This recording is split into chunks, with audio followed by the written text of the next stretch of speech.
Good Tuesday morning, everybody. John and Lance along with Dell here with you for the next 3 hours on ESPN 97.5 and 92.5. How do you feel about Alex Bregman Day here in the city of Houston? How do you feel about it now? He just woke up. Okay.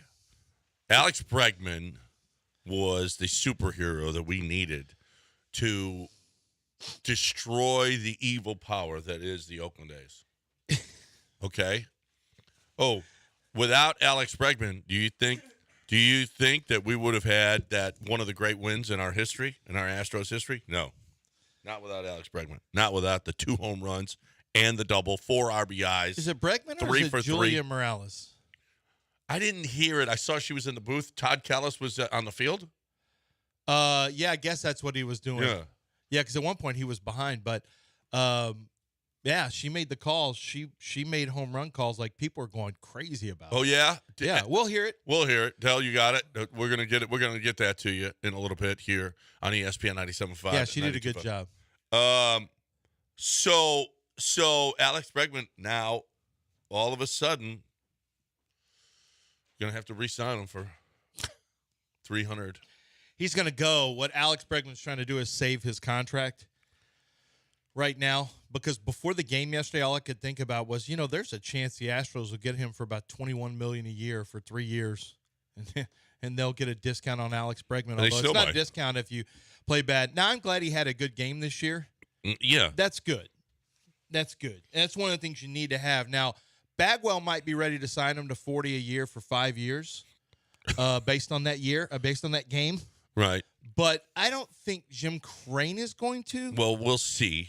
But Bagwell may be ready to give him 40. Why is Bagwell now? They just okay? Because he did he did 2 bad deals. And they've stopped operating, and they appear to have stopped operating at the way that they used to operate when he came in. And Jim Crane started saying things like, "We need to get baseball people in here with their eyes to see things instead of all these numbers guys." I mean, it all coincides. That's why he gets it. Yeah. It just appears to be, maybe it's a wild coincidence, but it all appears to be tied to when Jeff Bagwell really. Well, and we'll see if they can't turn this thing around, and which they will.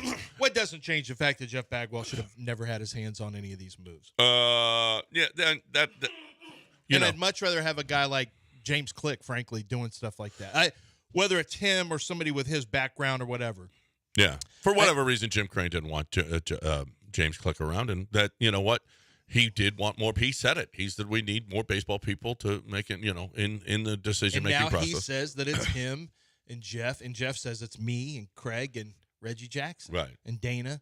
Yeah, I mean, that's why everyone thinks it's Jeff, because Jeff says, "Hey, just to let you know, I'm one of them." Yep, you're looking at him right here, pal. But it was good to see. It was good to see Bregman get his confidence back. Look, this would not be the first time he was total dog turds in April and, frankly, in May. We've seen him come out of it in 2022. He didn't come out until the first half was almost over. It was an even longer run than this of bad baseball for him in 2022. And 2022 is remembered fondly for Alex Bregman because he was good in the second half and he helped win a World Series. Yeah. But if you go look at it, he was not good for most of the first half. This actually is coming out of the slump even earlier. We're used to just saying April, but the fact is, early on, he's bad. Historically, annually, he's terrible early on. And this year was no difference. So if this is the beginning of him waking up, it's nothing new. Mm-hmm. This is what happens. But, man, was that a good one yesterday. Well, he was much better. I mean, the home run is – in 22, he was much better than he's been now. He had a 791 OPS in April. And Did he? Yeah, and over 700 in May. Are you kidding me? Over 700 is not great. He's been 500 this year. This is awful. He was. You would have taken that 700 but this year. What did he hit in those months? What do you mean? He had go all the way into April. He May, hit 233 and 222, 221 in those first 2 months of 22. I mean, not great. No. I mean, but obviously more home run. Well, he had like no home runs forever. Yeah, this year. Yeah, no, this year. Yeah, how about it? He breaks out. He had 4 home runs. Are you kidding me? In April, he had 4 home runs, and then he added 2 more in May. 6 home runs in those 2 months. You'll take it. You'll take it right now. Yeah, that wasn't a lot. No. That's not a lot of home runs. But this year's maybe his worst year. Yeah, this is maybe his the worst splits we've seen. Well, other than when he first came up. Remember he was 0 for 30 or 0 for 31, whatever he was? Yeah. To start his when career. he first came up. Yeah, when he first came up. But that's it. He's been just awful. Just awful. We've got some sound from now. A couple of things. Before the game, Joe Espada was asked about. Yeah, no, like April and May were his last year, 737, 749, and then every month after that, except for September, he was either 800 or 900. His worst ball is played in his first few months. Oh, absolutely. So now, if this is the beginning, then it's going to be interesting because you're going to need these 9-run games to win games, based on the way the starting pitching has been at times. But yesterday, your boy Spaghetti got there, 5 innings, Espada, before the game, talked about Alex Bregman, and he really liked what he saw. He said he was getting looking at better pitches. He was starting to get ahead in the counts. Before the game, he said this. And, actually, Randy McAvoy asked him about it. He said, yeah, listen, he's starting to look better. Then during the game, now, he was batting behind. When you're batting behind John Singleton in the order, and you're Alex Bregman in a contract year, that is really, really, and it should be motivation. But he said, no, that didn't give him any extra motivation. Not really, but wherever they want me to hit, I'm going to hit. And I feel like over the course of 162, the cream always rises to the top. Huh. Well, that's him after the game, obviously. Yeah. Well, over the course of 162, it's one game, so he's got a long way to go. He's still hitting 200, so I don't care if he's confident. Oh man, great. Are you kidding? I think his problem is never going to be. I mean, it's just going to be confidence. I'd rather him be confident like that, like he's broken out of it. That's great. No, absolutely. Listen, so apparently we heard. From Bob, was it Bob Nightingale that said that the two prominent Astros went to somebody, or we're complaining about Joe Espada somehow, some way. Privately complained. They didn't say to who. It could have been to their agent. It could have been to the front office. It could have been, who knows? We don't know to who. It was a terrible. Actually, it's a terrible report. It just all it does is throw shade over Joe Espada without any context whatsoever. Anyway.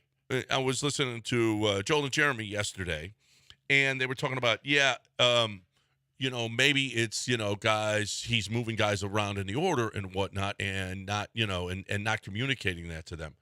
But do you remember when Joe Espada said, when he said, this is a difficult conversation that I had to have with Alex Bregman before the game about moving him down in the order when he batted him as 6th? Joe Espada has been transparent with the guys about. And who has he moved? The only thing that he's done is drop Alex Bregman in the order. When you drop John Singleton or you dropped Jose Abreu, that is, you know what? You had to drop those guys. And he talked to Jose Abreu about batting 8th. And Jose Abreu was like, Jose Abreu's been so good about how bad he's been that he took a demotion to Florida A-ball just to get things worked out. Oh, well, it's their spring training facility. Yeah. Anyway, that Joe Espada was not transparent with Alex Bregman is off, because he told us all. He said he had to have a difficult conversation with Alex Bregman. None of these guys can complain about Joe Espada with the way that they've played, with the way that they've hit, with anything that they've done. But eventually it's going to roll downhill on him. Well, it absolutely is. But you know what?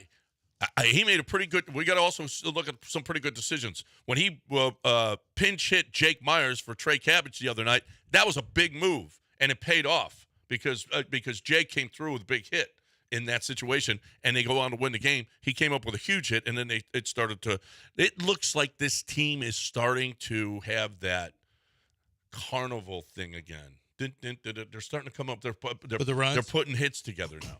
Yeah. Now this has been against not the strongest of teams. I don't care, but I'll take it. Yeah, we got to walk before you run, because we know that the pedigree of this team is very, very good. I don't think it's just going to, I may not be like other people who think it's just going to start clicking and everything will be fine. I don't think it works that way when you get older. When the pitching, frankly, is a huge concern for me. You did get an Astros quality start, which is 5 innings and 2 runs from Arrighetti. Totally take that. Absolutely. That's not a problem at all. We'll take that from Spencer Arrighetti. And if you can get that, what he and Renel Blanco are doing, we used to say this is great for a 5th starter if you could get that. Now it's like I'll take it from anybody, literally anybody. If Verlander gives me 5 and 2, I'm okay with it. Yeah. He only got 5 innings out of it. That's not a quality start, just a win. No, it's an Astros quality start. No, it's not an Astros quality start. No, a quality start is 6 innings and 3 runs. No, but it's an AQS. For 2024, it's an AQS. Well, it kind of is for 2024. For 2024, it's an AQS. AQS, okay. It's not normal. I mean, normally we have good starters. AQS This plus? year, I take the AQS plus, and you also have to have fewer walks than strikeouts, or even to have an AQS. Okay. So you have to have even walks and strikeouts, like 3 and 3, because sometime you're going to have Fromber 5 and 5 or 5 and 4. While typically it's not what you like and the whip number will be too high, that still could lead to an AQS. Why is Fromber catching it right now? Because I want Didn't he give us a good outing last time? Yeah, and he was terrible the time before. It's all right. It's not right now, I'll take 50-50. Okay. Not really. Yeah. You're going to end up losing. Do you know what Spencer Arrighetti's record is right now? Spencer Arrighetti is. I know what it is. 1-4. Yeah, he got his first dub. Well, he got. You know what though? Here's Spencer Arrighetti. After you mentioned it, he actually looked pretty good. No, I actually think his stuff has been pretty good. And you know what? He just has an inning where he will have they've got trouble. 29 games in 30 days, and you would think that they'd go to the 6-man rotation. Well, is Hunter coming back? Well, Hunter looked. Are we sure Javier needs to make another start? We found a spot for Hunter. Long relief. Leave him there. Long relief. Oh, That's he's going to perfect for Hunter right now. He's getting a start. It was already said they're going to go to a 6-man rotation. He's going to get another start. Congrats. Yeah, but it's what you wanted. 6-man but rotation. Urquidy's coming back. That's why. Maybe he's not ready yet, but Hunter Brown is ready. He's looking like he's going to get another start. He's not ready. 5 innings, 5 hits, 2 earned runs, 5 strikeouts, 2 walks, an AQS plus. Here is Spencer Arrighetti talking about, and you know what? It ain't easy going from AAA to the big leagues and all of a sudden starting out and being, a Hunter Brown or somebody great like that. Spencer Arrighetti after the game. It just feels like the elephant's out of the room. I don't think I'm chasing anything now, and I think I can really, really focus on just getting better each week between starts and trying to give us a chance to win. Arrighetti's got a real shot to stick around with potentially this year, maybe for sure next year as one of the starters in the rotation. He's got pretty good stuff. He does a good job along with Yainer of figuring out how he wants to mix up his pitches. Hits a little bit too much of the zone sometime when he gets in trouble, but usually it's like one of those inning flare-ups. They don't really hit him hard throughout a game. No. That's not really, other than one of the early starts he had. He might have been brought up too fast. It might just, maybe not even too fast. Maybe he's just learning. Yeah. He's just like, these guys are better than AAA. Yeah, they are. Yeah. Until you get to the A's, you know what? This isn't it's not a horrible team. For as bad as the A's organization is, this is not a horrible team. So that's a quality win right there. I just want a home win. I just want wins, and I want them at home too. And it's the quest for the drive for 500 is alive right now. The drive for 500. The drive for 500. Yeah. And all right, I'm going to tell you what. It's the 8-2 drive right now. The what 10 we do game, as right? soon as they hit 1-0. Yeah. On your 8-2 run. Yeah. 1-0. 1-0. I'll take it. As soon as they hit that 500, the drive for 5, we're going to do shots of Maestro. That's fine. Okay. Oh, absolutely. Yep. 100%. If they hit the drive for 5, 100%. Well, I got Mallory's going to bring me some more products, so we'll get some in here. If she messes around and bring me the expensive bottle, 100%. We'll do that one on the air. I don't care. Might do 2. Might do 3. You might talk about it at Maestro then. Oh, so this is just leading me in. I thought you just were getting excited about Maestro Bell. Oh, man. I feel cheated now. I feel like John didn't mean it. I'm taking him. I meant it. I'm taking them. The Maestro Bell shots, I'll take them. And you can sip them. I might sip. I might enjoy it. If it's just about getting a 500 for your baseball team, that's fine. Whatever the occasion is, maybe you've got a birthday party for your 1-year-old, Maestro Bell. Maybe it's an anniversary, Maestro Bell. A birthday party for your best friend, Maestro Bell. You finished 4th place in fantasy football, Maestro Bell.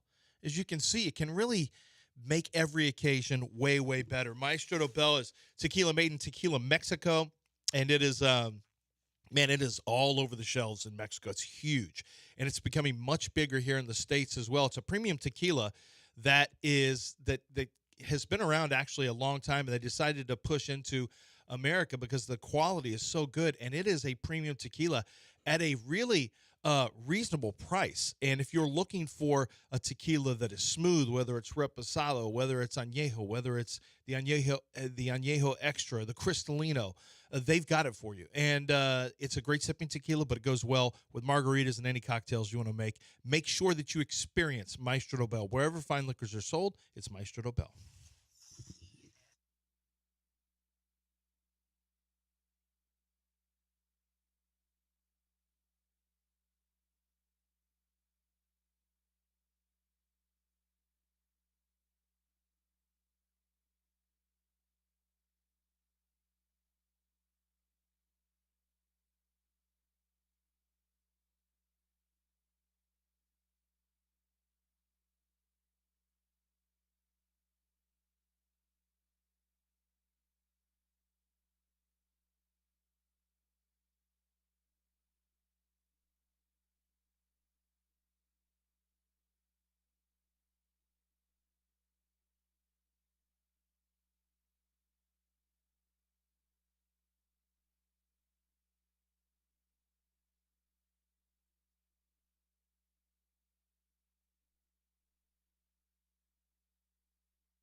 Hey, I got to talk about my man, Kent Jones, over at Dream Red. I was thinking about him. I don't know why, but, man, I tell you this. If you need a mortgage. Now, you don't always need a mortgage, right? I mean, how many people are buying homes? Well, if you are buying a home, though, you need to shop it. I don't care what size house it is, how big your mortgage is, whatever. He is just going to work harder for you. You're not a number. I just went into my mortgages. We bought a couple of houses over the years, and I just went in. Let me get this mortgage. I don't know who's doing it. I don't know how much I'm paying. Sign this, and you go through 1,000 papers, and you just sign. Here, this is for this fee and this fee. Well, Kent Jones is like, wow, that is really, really dumb. Why don't you get a broker that is going to get you? He's going to work his tail off to get you the best possible deal for you. If you're looking for the best way to go about it when you're buying a home, let a guy that's going to work his tail off for you to save you thousands and thousands of dollars. It could happen, absolutely. And he has done this over 29 years. You know how much he saved people? Look, you got a mortgage? You want to buy a home, or just even looking? Get with Kent. 713-520-5626, 713-520-LOAN, or 975loans.com.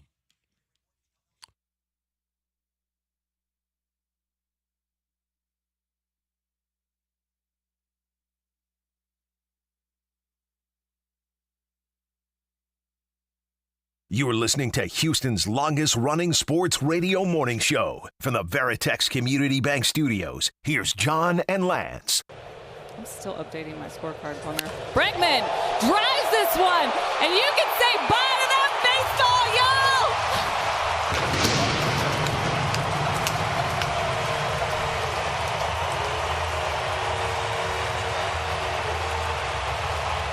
Alex Bregman.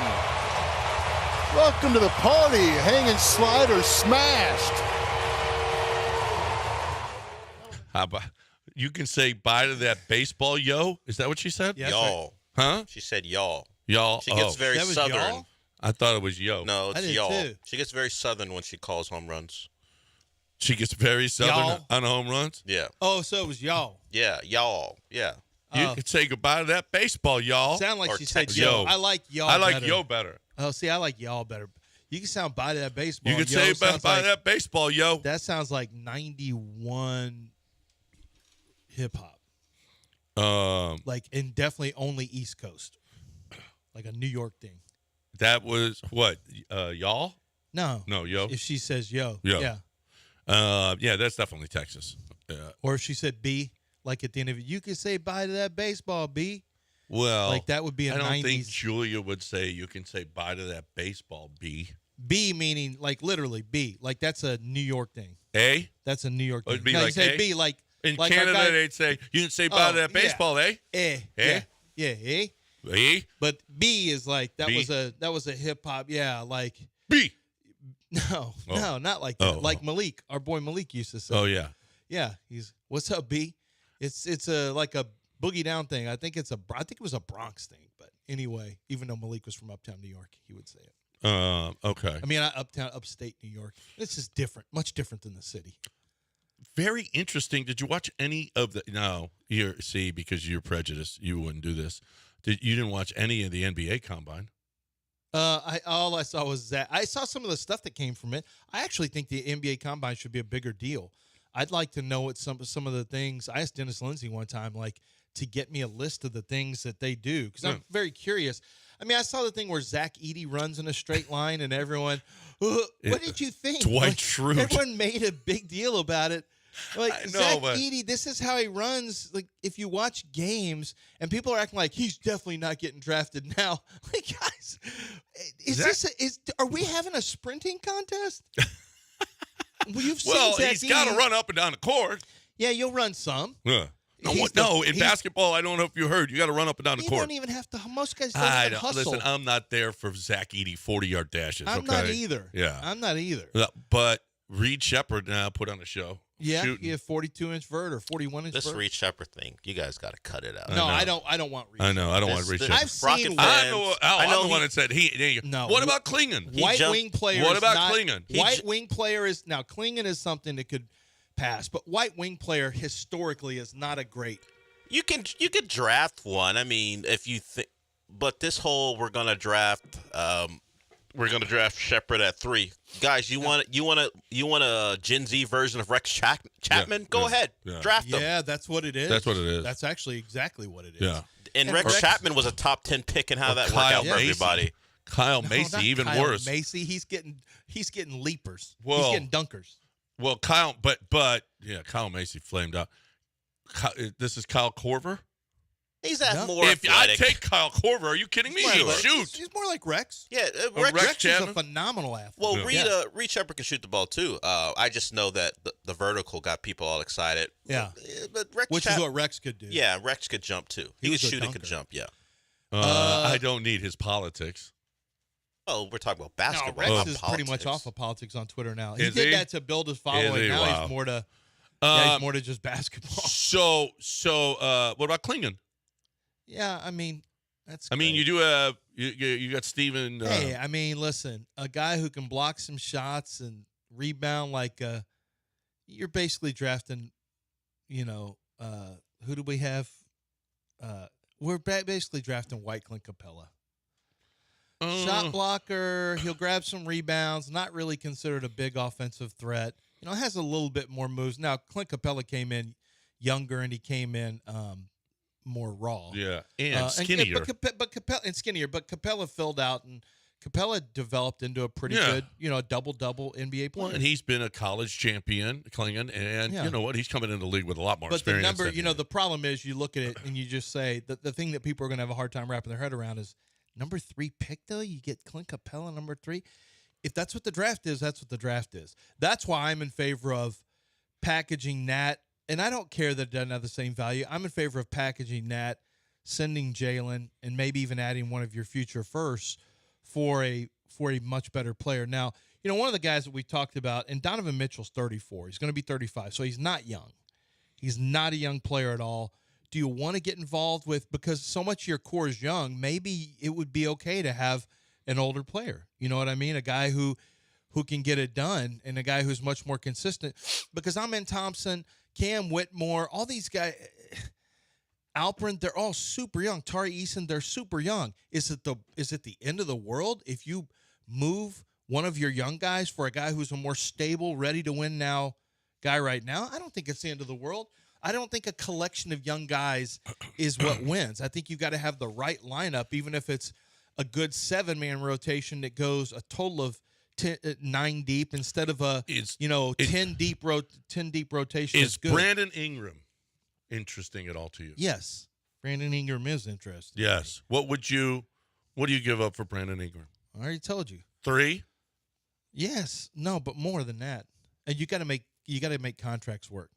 So, if I could trust Tari Eason, which you can't health-wise, I would consider moving Dylan Brooks and his $20 million.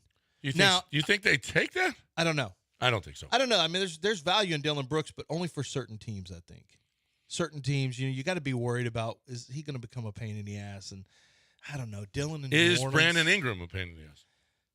Not that I've heard. He's not a pain in the ass. He's just not what the Pelicans want. The story that came out yesterday is they don't really want to extend him, which might send a signal to the Rockets. Hey, why are we so aggressively trading for a guy they don't even want? Didn't he disappear?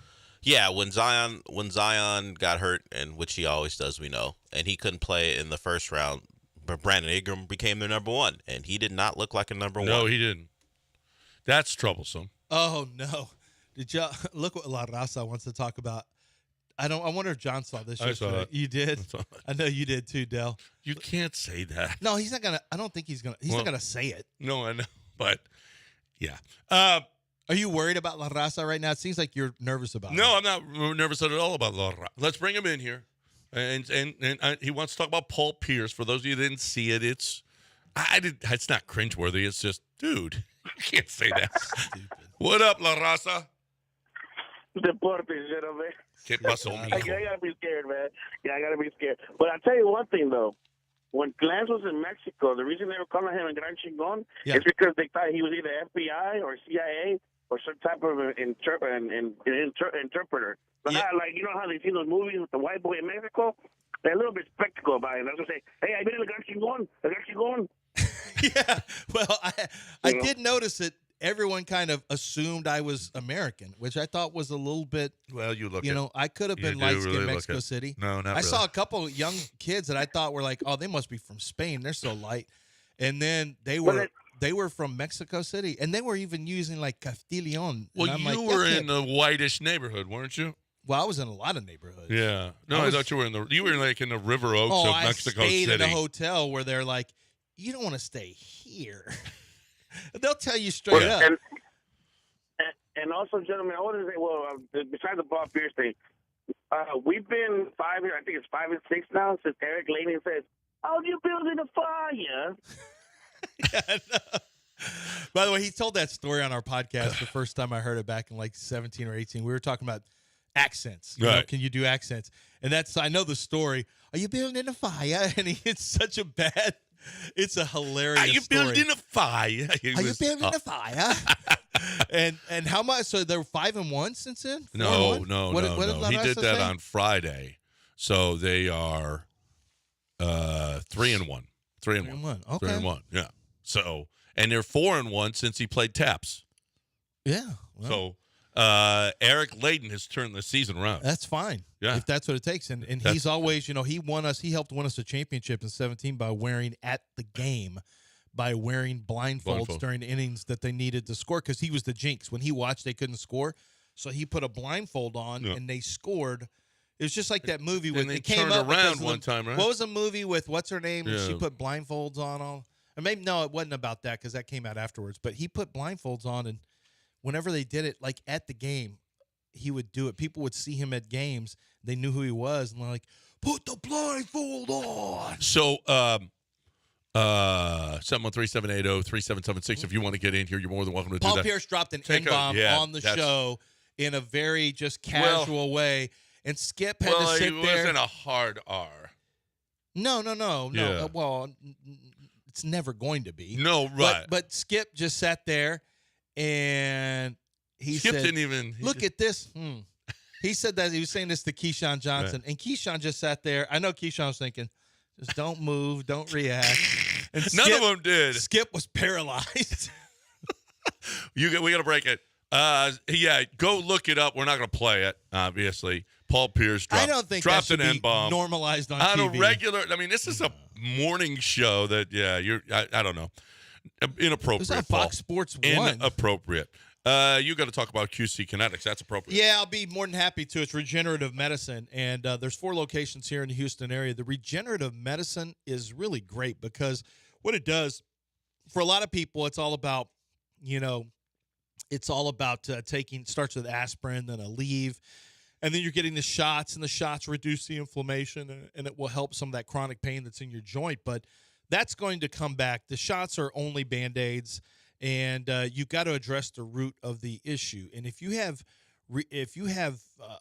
diminished tissue where it's been worn down or even worn away, which happens a lot, it's really not going to get better. It's going to be chronic pain. It's going to be the arthritis, and it's going to be an issue. How would you like to fix it?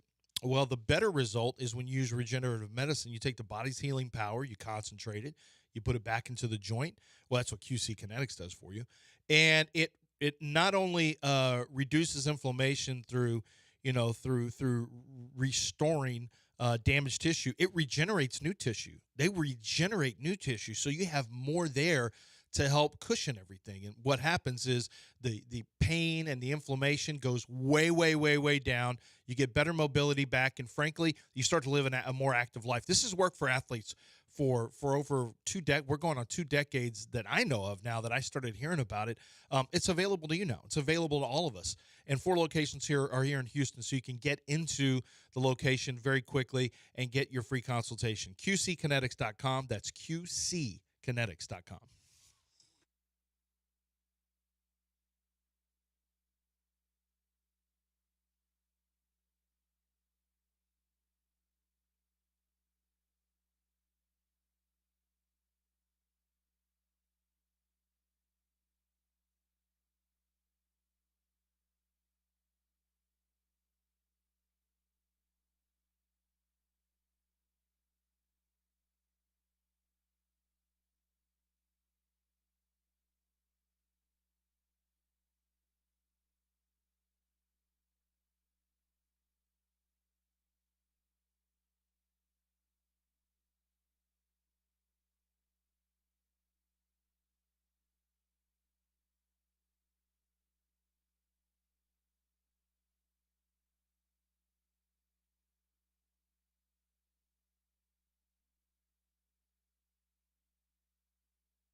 Time for me to talk about hoops right now. Did you watch a game last night? Your kids. Who played? They I want don't to even play. know. Is everyone out? No, your kids might get action in an NBA playoff game if they get good enough because there's so many injuries. There are so many injuries, especially with Cleveland. Your kid could have taken Donovan Mitchell's place last night. He might have. your kid really is not athletic enough to have a 10-foot goal. I'm just going to put it out there for you, especially if he's a younger kid. Look, if you're somebody that wants your kids to go outside and play and actually enjoy the games, actually enjoy and have fun and actually try and actually be able to put the ball in the basket, then you need a hoops goal because you can raise and lower it down to 5 feet so that even the little kids can enjoy it. But the big kids like to lower it too because they're not athletic enough to dunk on a 10-foot goal. Okay, they want to be able to dunk too. So you lower it to 8 or 7, depending on how unathletic your kid is. But they have fun, Dad. They want this goal. This is the best goal. Your wife will love it because it's beautiful. You'll love it because the kids are out there playing. Everything about it. Installation, everything. You're going to get the best goal in the history of goals, period. At produnk.com. That's produnk.com.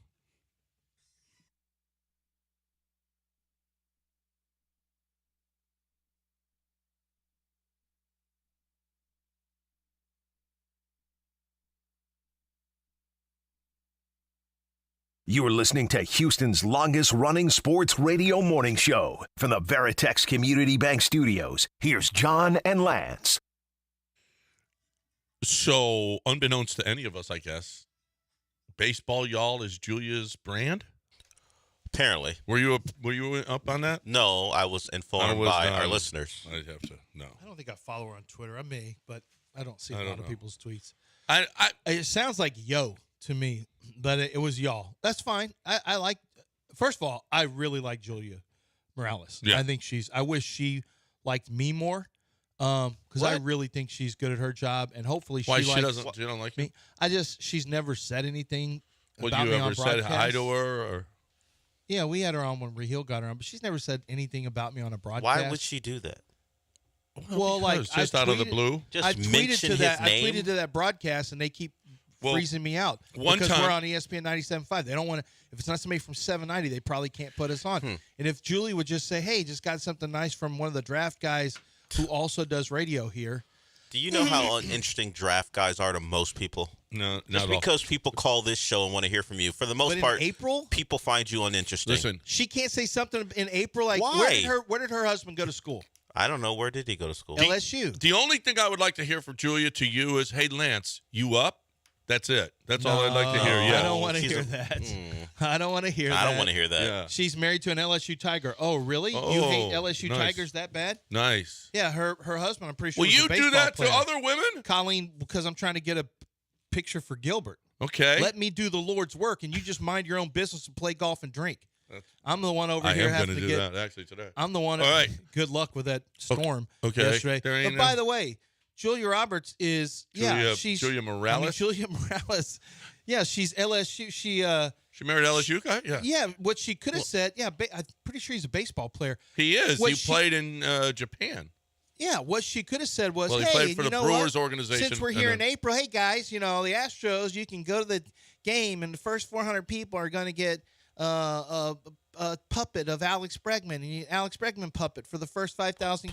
Also, we're here in April, and I don't know about you guys, but you guys, that I'm a big LSU fan, and Jaden Daniels going to the draft. I was reading a draft report from a local draft expert, Lance Zerline, who was saying some really good things about him and Malik Neighbors and Brian Thomas. She could have said that in April. It would have made sense. How much time do you think she has on TV? And she's going to fit that all in for you? But when you're coming back and you're talking about a promotion. Oh, and are you telling a woman in sports how to do her job? Yeah. Well, I'm just saying you could have fit that in April. In April with first-round picks from LSU, it would have made a lot of sense. It wouldn't. And she went to Texas, so she could have said, also, how about my guy, Byron Murphy? Here's what Lance Zerline said about Byron Murphy. It wouldn't make sense in a baseball broadcast to talk about prospects in the draft.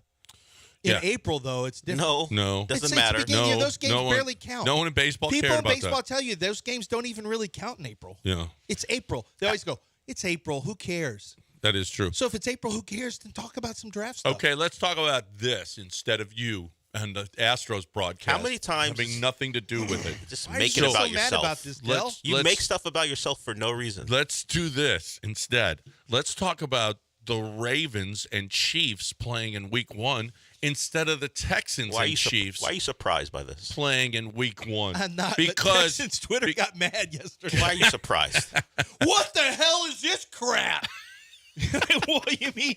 You mean MVP winning quarterbacks and the two of the top teams in the AFC annually?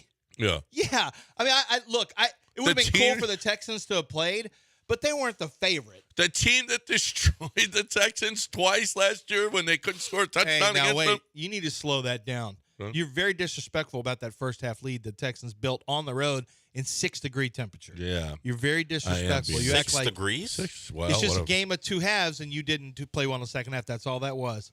You got your ass kicked. You just pretty much. Well, that's a good another Super Bowl win for the Ravens. Mm-hmm. Congrats, guys. They suck. What? Now that I think about it, the Texans should have been suck, playing. but they beat you twice. Overrated. What does that make you? Yeah. We didn't have Tank. You had Tank in the first game. And they tried to, and people tried to shoot up Tank at a party, and he's fine. What? So he's going to be. Do you playing. think the Ravens were behind that? What are you talking about? I don't know if the guy was a Ravens fan or Oh, not. no.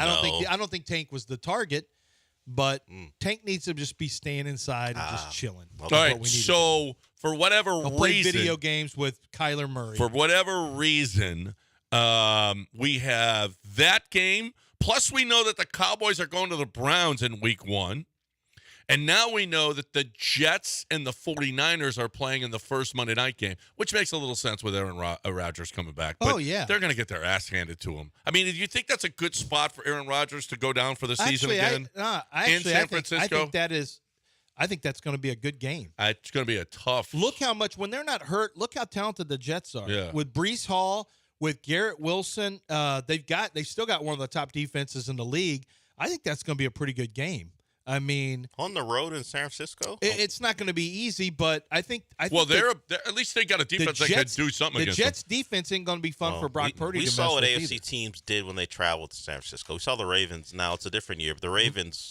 What happens when you have more than one player who's upset about about their contracts? Oh, so you think they're just going to fall apart? Yep. Debo Bregman and Brandon Ayuk, Brandon Tucker. Yeah. Yep. I've seen it before. Played well. Tucker's playing well. What are you talking about? Well, but the team fell apart. All right, so we also know that the Packers and Eagles are playing the day after the opener, September 5th, in Brazil. We know that one. Mm-hmm. And then we know all the other international games as well. Well, we don't know when they'll be playing, but the Vikings are going to be hosting in Tottenham. Bears are also going to be at Hotspur Stadium. Man City won't be able to win in Tottenham. Jacksonville is at Wembley. Either. You know what? That's where the Texans will play Jacksonville and Wembley. I could see that. Yeah. I could see that. Yeah. Texans went 2 years ago to London. Not last year. 2 years ago, the Texans went to London, right? Was it 2 or 3 years ago? Was it 3 years ago? It was 2 years ago. 2 years ago. Yeah.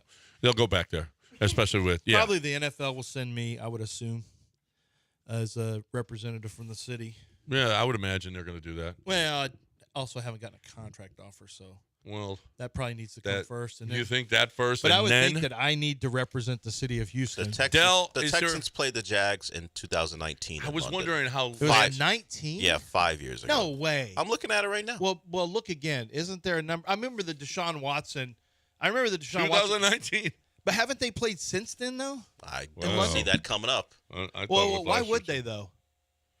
Davis Mills, Texas. No one knows. Deshaun, yeah. Well, we just don't forget. Why would we send that to London? Why would we send Davis Mills to London? 21, and 22 were the lost years. Yeah, Cully. It really was. It was. Cully to London? Yeah. Cully didn't go to London. You can't do Cully to London. That turns into a comedy like Mr. Bean.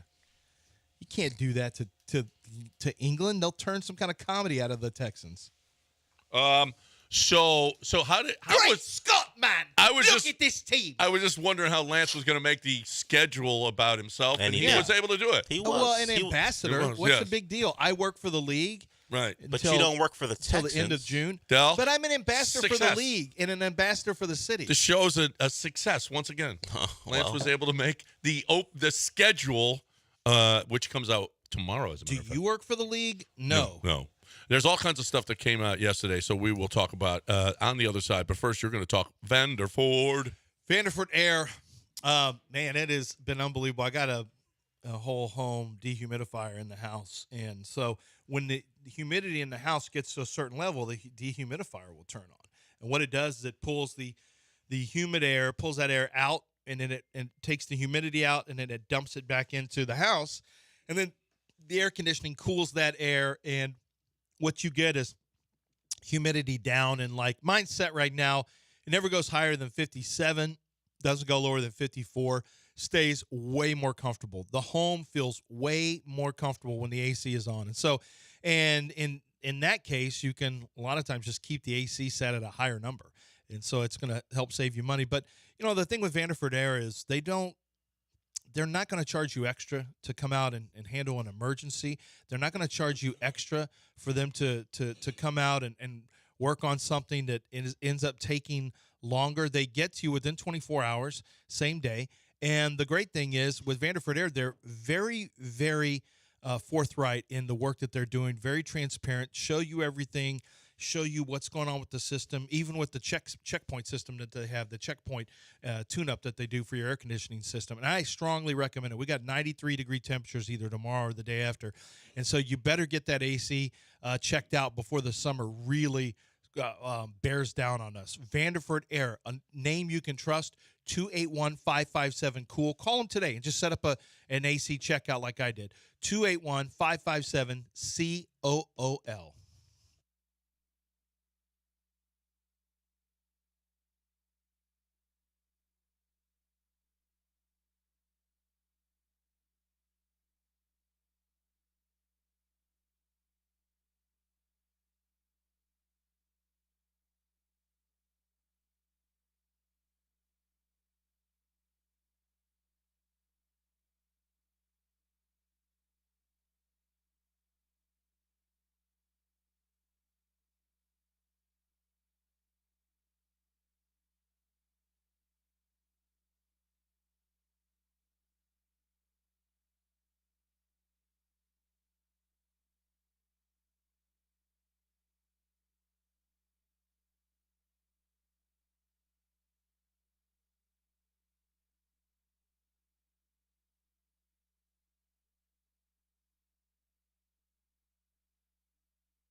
Hey, it is time for me to talk about Doc Manavise and how good she is and how it's just the best process, period. I don't know. Really, it's not an easy conversation. How much are you urinating during the night? Okay. This is not something that you usually talk about. But if you're getting up a bunch, if you can't start, can't stop, if, you think you have some issues, well, listen, do not get surgery, okay? Because Doc Manavise is going to make sure she is going to do the job that is going to make sure that you and your prostate are healthy. She's going to give you an IV. She's not going to it's not going to be surgery. It lasts about 45 minutes. It's the best process. It's not even arguable. Do not. If you have prostate issues, do not get surgery. Go see Doc Manavise. You get an ultrasound, you get an MRI. If there's no cancer, this is the only way to do it. It's an IV. Make sure, okay? You think you might have some kind of issue with your prostate? Go see Doc Manavise and get this checked out at 975prostate.com, 975prostate.com.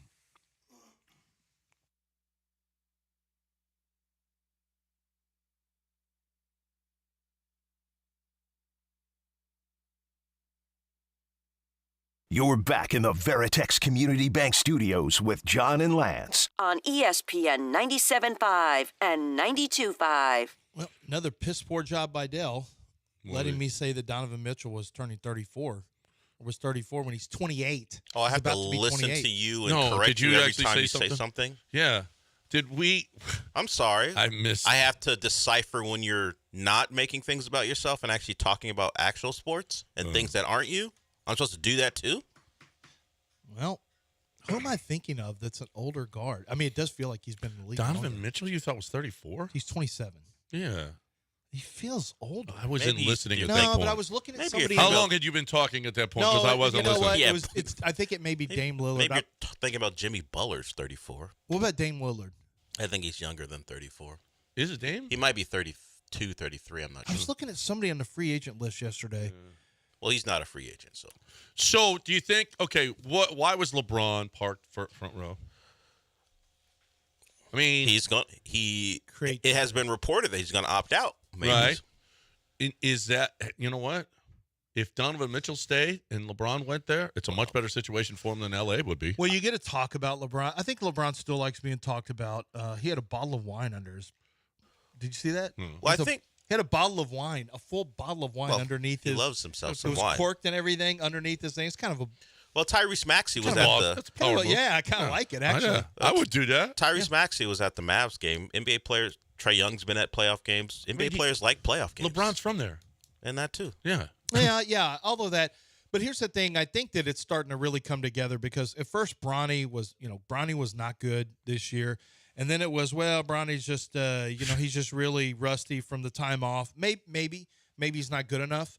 And then it was Bronny's going to transfer, and now it's Bronny's going into the NBA draft. What I think is happening, he averaged like 2.1 points a game. Bronny didn't do anything, but he got cleared medically at the NBA Combine. His wingspan is a 6'7" wingspan. He's just but he's 6'1.5". Yeah, without shoes. Yeah, he's never been. He's Jeffrey. No, Ford. But they had him listed as 6'4" in USC. No. Yeah, he's not. Yeah, he's not. And so I think what's happening is LeBron is telling his son, "Hey, I don't know how much more I'm going to play. So why don't you just come to the league? Like it's not like money's going to be an issue for his son. Why don't you just come into the league now? Give us a chance to potentially play together, depending on who drafts you. LeBron might get a deal done at the back end of the first with a good team." I mean, I think that's very possible. I don't think anyone earlier is drafting a guy that can't score 5 points a game in college. If you do that, if a team does that, then you better have LeBron James on the way. You have to. So I think the only way he gets the dude averaged 5 points a game. He's undraftable. The truth be told. But I could see him going. If you hear his name called to a team at the back end of the first, then that means LeBron is going. That's exactly so right. I think what's happening is LeBron is going to opt out because he has a chance to play with, and I don't think he wants to play a lot longer. My guess is LeBron may be coming to the end of a long and illustrious career. He clearly still can play, but at some point, if he doesn't think he can win championships, I wonder if he thinks that it hurts his brand a little bit as in his chase for Jordan, which is a chase that he's never going to win.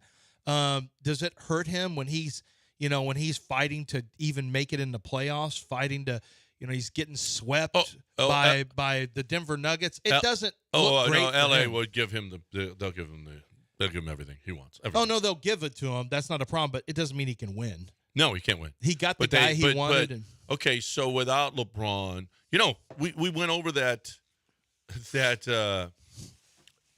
baseball, basketball, and football, the records over the last 10 years. Yeah. You know where the Lakers were? Where? In the 20s. Yeah. It's not great. They've been bad. No, but here's the thing. By also opting out, LeBron puts pressure on the Lakers to draft his son. I think the opt-out, LeBron can go wherever he wants. I think the opt-out really just creates a potential to leverage his son into a first-round pick and where they can play together for a year. Yeah. That's what I think it is, or maybe 2 years. I think that's what it is. And if it's the Lakers, I haven't seen if the Lakers traded their first-round pick or not, but if they still have their pick in the first round, I could see that really putting the pressure on the Lakers to draft his son. Worst daddy ball situation, Dion or LeBron? I mean, Shedeur is a player. I mean, at least Shedeur can play. He can play. I mean, yeah, but I think Deion's a bigger pain in the ass. Bronny James was coming off a hard. I don't know. LeBron's a pretty big pain in the ass. Well, how's he a pain in the ass? He's supportive of his son, but not like Deion, where Deion is isolating his son from the rest of the team at NIL and stuff like that. Like, I think he's a supportive dad. Now, he's one of the great Nepo babies we've ever seen. Bronny James has no business being in a draft, but he's going to get drafted because he's a Nepo baby. Yeah, that's right. I don't think Bronny James is getting drafted in the first round. I think he should. Someone will throw a second-round pick at him because they do believe he can be an elite defender even at his size. He'll just guard, point of attack, and point guards, which is something every team will need. Yeah, but LeBron wants to win a championship too. Well, then he shouldn't have a team he wants to join use a first-round pick on his son. He should, draft him in the second round because why use an actual asset on a player who's not worth it? If he wants to win a title and have I don't a son. think he looks at his son that way well, like you do with a callous mindset. He should look at his son and go, don't use an asset you might be able to use to trade for a player that'll help me win a title on my son who won't get in the rotation. If I'm trying to win a title. Yeah, if you're trying to win a title. If you're trying to win a title, that's what he said. Isn't winning a No, title. he's not worried about winning a title. He wants to play with his son. Well, then he can play. He can have a team. Look, I think he does want both. Bronny James isn't a player where I think you even have to worry that much. Someone will have to jump out and take him even in the second round. I'm not sure he's a second-round prospect. No, he's not right a second-round pick. So, he's not going to Sacramento. Well, he's not going to do that. No, Sacramento wouldn't do it. But Cleveland what about Cleveland? Cleveland could. Cleveland would be the team I'd look for. Cleveland. LeBron gets to end his throwing up the C. Do they throw up the C in Cleveland like this? That's a different sign. Does the owner throw up the C? No, that's a different sign. Okay, well, if LeBron can throw up the C and end his career in Cleveland where he can come home. No one throws up the C for the Cleveland Cavaliers. I'm assuming their owners throw up C's. You are wrong. Does Jim Haslam throw the C up? No. When he's making hamburgers? No. Okay. Mm-hmm. He should because he's not popular. And when Cal started throwing up the H, super popular. There are certain people in certain demographics who will throw up a C, but it has nothing to do with basketball. Yeah, that's not the same C. Yeah, but I could see LeBron going to Cleveland. I mean, they got a chance to be ready-made winners. They're already a good team in the East. East is easier than the West. I don't know what their salary cap looks like. Yeah, I'd have to see what it happens. But LeBron will just make them get rid of the Lakers, Donovan Mitchell to the Rockets, and then he's got Jalen Green there with them. I think that'd be perfect. And we've got Donovan Mitchell. What? The Lakers don't have. I fixed it for you. The Lakers don't have a first-round pick. Well so done. you can't hold them to the fire to take his son the first round. They don't have a pick. No, there's no way. Do they have an early second? Probably not. Probably mid, if that, because they weren't terrible this year. So yeah, they were in the play-in. Okay, so anyone who drafts Bronny is probably drafting him for a chance at LeBron. Do you think? Yes, that's the only reason you do it. I mean, I don't know. Maybe he is. I didn't watch him at all, so maybe he is really good defensively. Maybe you think he has developmental potential, and you just want to, you know what Woj said. Woj believes that we're going to have another Caitlin Clark situation on our hands with Bronny because so many people will be buying his jerseys. Like, I don't see it, but Woj seems to think that we're going to have unbelievable jersey sales and all this stuff. Speaking of which, Caitlin Clark plays tonight, and we talk about it. Does it count? On the other side. Yeah, tonight's the first. Is this opening night? Opening night tonight. Do you see the jet there flying in? Did they fly in jets before? Yeah, they never. No, it's the first charters. time. I was thinking first time charter. Let me tell you, her teammates are going to love her. Well, the charter started for every WNBA team this season because of Caitlin Clark. There's the Caitlin Clark effect. There you go. It's the Caitlin Clark effect and the Craig the Surf effect. Craig the Surf effect.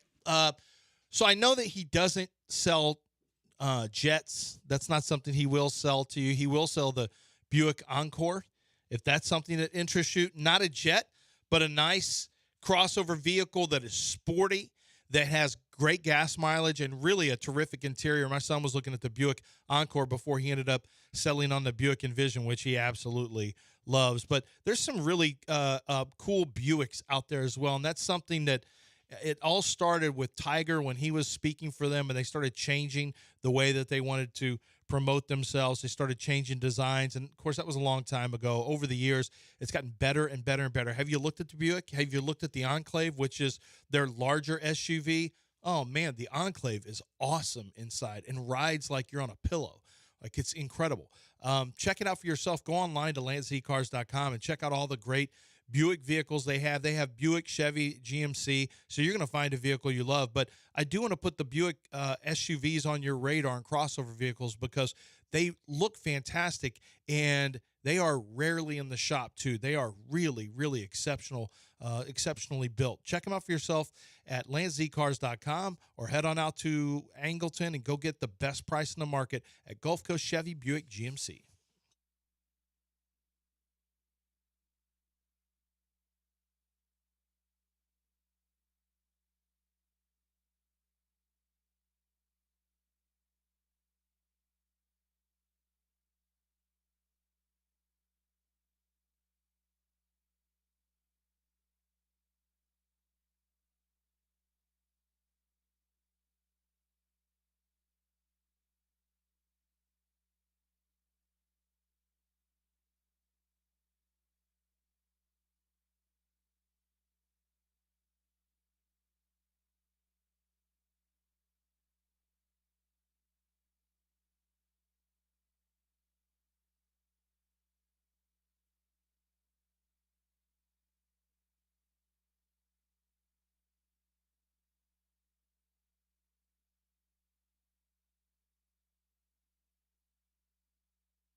All right, welcome back here on ESPN 97.5 and 92.5.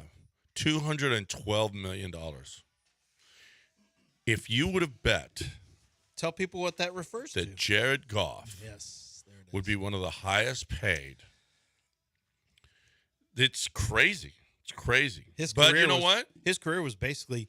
People thought his career was over. He'd be a backup. That he was a throw-in on that Stafford deal. When he first went to the Jets. Yeah, when he first went to the Jets... That's why I thought it would have been interesting if the Patriots had traded for Daniel Jones and traded the third pick and got a bunch of first-round picks and then got Daniel Jones and waited for next year's draft class instead of Drake May. I still think it would have ended up being a better deal because you would have had a guy who could play right now. You could check him out, and if you don't like him, move on to the quarterback class the next year. Instead, they went with Drake May, who they say is got a ways to go. Well, yeah, and Gerard Mayo was pretty honest about it, too. Yeah, he was very honest about it. Well, I think he wants to set the tone that, hey, you don't want to set it's better to set the bar low if you're Gerard Mayo and your first year coaching, because that's what they are. They understand that Drake May's not ready, and it's going to be a process. So I think it would have been better probably I thought more interesting to say, hey, because the player the Giants wanted was Drake May, and you could have gone to 6, picked up Daniel Jones, and say, okay, let's see what Daniel Jones has. Let's see if he's better with us. And if not, we let him go. And then we end up getting a third-round compensatory pick for him. And or even gotten Daniel Jones and drafted J.J. McCarthy there and let McCarthy sit for a year. Yeah, if you like McCarthy. I guess they didn't like McCarthy, but, well, we'll find out. So I was a little surprised I wasn't surprised, but a little disappointed the Patriots took him there because I want to see the Patriots do well, and I'm not sure I love that pick. But regardless – he was a throw-in. Getting back to that point, Jared Goff was not a throw-in necessarily, but hey, you got a quarterback here. You can use him, and then the thought was Detroit was going to draft their quarterback of the future. Remember, last year they drafted Hendon Hooker with his knee injury in the second round, I think, right? The ACL injury, I think Hendon Hooker was drafted in the second round. People forget that. Hendon Hooker was that early? Yeah, I think Hendon Hooker was second. I don't think he was third. I'll double check it. But he was drafted, and people thought, hey, and this after a pretty good season for Jared Goff. Mm-hmm. But the idea was, hey, and even this year for a little bit, I was thinking of draft. Could they draft their quarterback of the future? But then you realize, no, they're too close to winning. You don't want to spend a first on quarterback of the future. You want somebody to make an impact.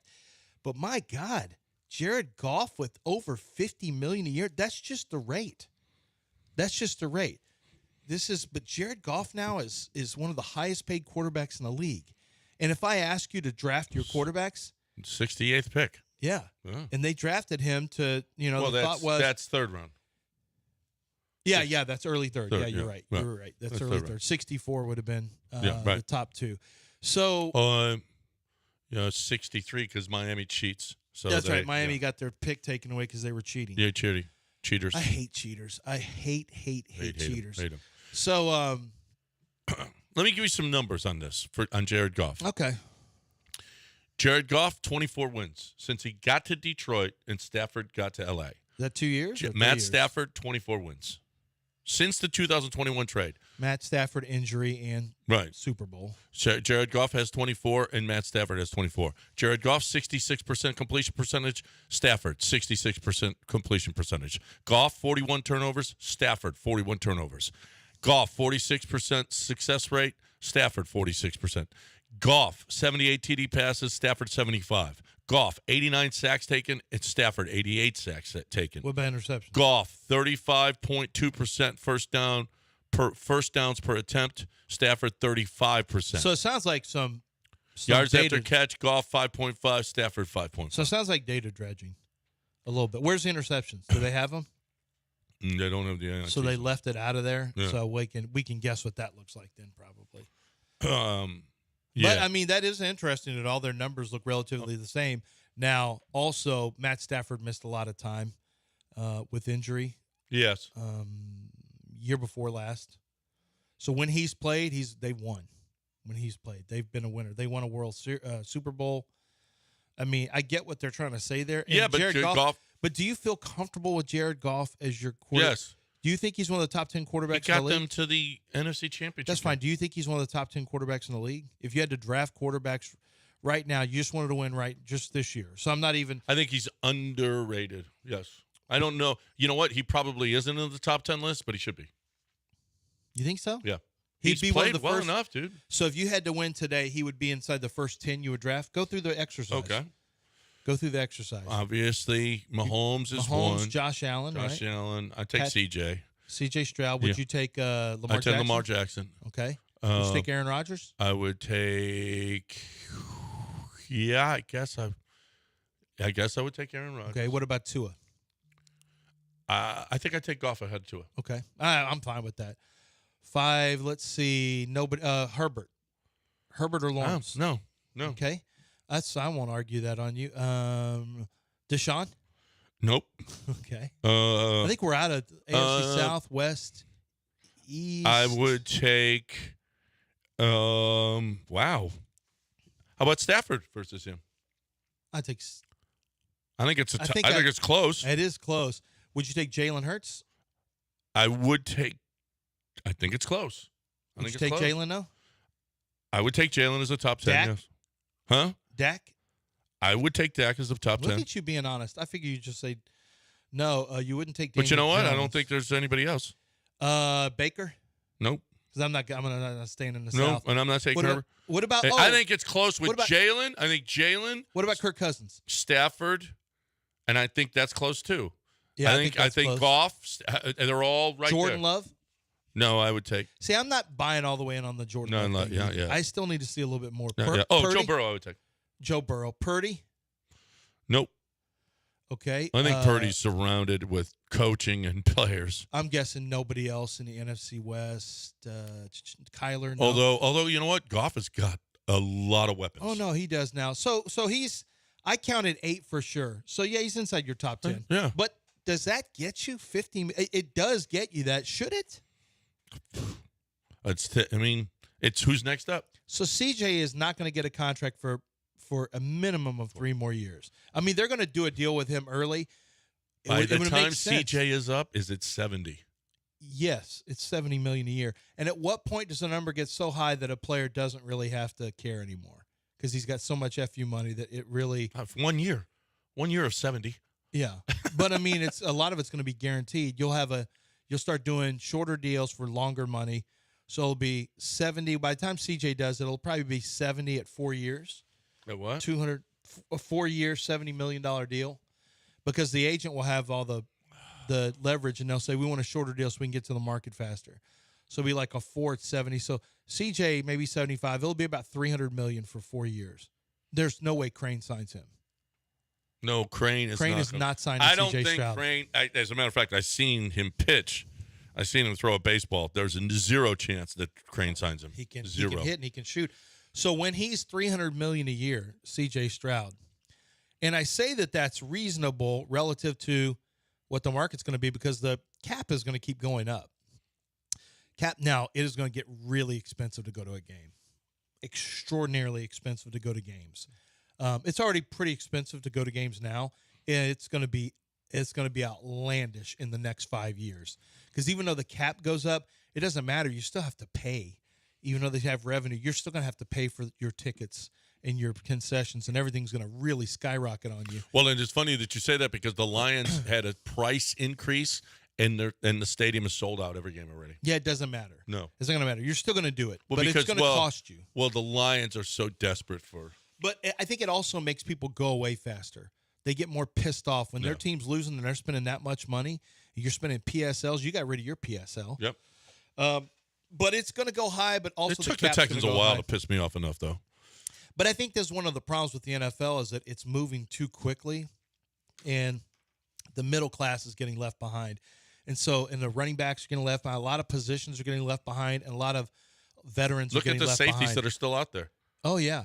No, this is the problem. The quarterback thing, everyone's cheering, and woo, look how good we're doing. Like, you're not related to them, so what do you care about? They got the bag. Thank you. I'm so thankful that the Lord has blessed this player with the bag. Like, he's not your family. He's not going to let you hold any of it. Mm-hmm. He's not going to kiss you.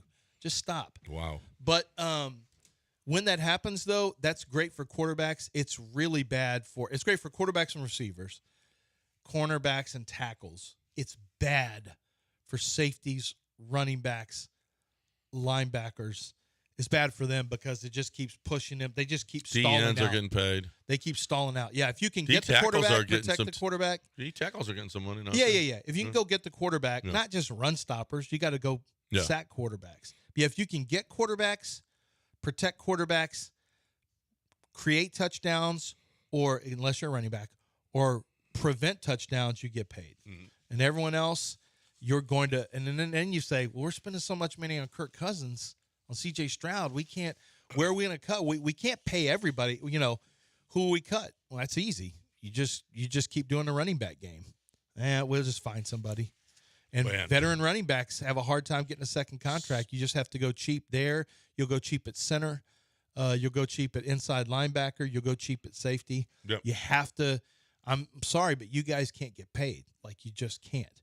This money is so much of it's going to wide receivers and quarterbacks now. You just can't get paid. Now, Chris Jones, like you said, also guys who go get quarterbacks are getting now. They're asking for $30 million. Chris Jones is asking for $30 million. It wasn't that long ago. That was top quarterback money. Yep. All right, 713-780-3776. Any thoughts on this or your Astros? Let's get back to that on the other side, y'all. Baseball, y'all. I just found out about this baseball, y'all thing, and now I like it. I do. Time to talk about John Daspit, though. You like him, don't you? Yeah, I do, because John Daspit is out there protecting Houstonians against the bad guys. And who are the bad guys? Look, I shouldn't call the lawyers for insurance agents the bad guys, but, I mean, the truth is their job, at least the way they view it, is not to treat you fairly. It's to squeeze you and save money for the insurance companies. And when somebody has injured you through their negligence, whether it's at the workplace, whether it is on the roadway, a lot of times he deals with offshore accidents, refinery blasts. He will deal with accidents in the water. There's a lot of different types of slip and falls. There's a lot of different types of accidents.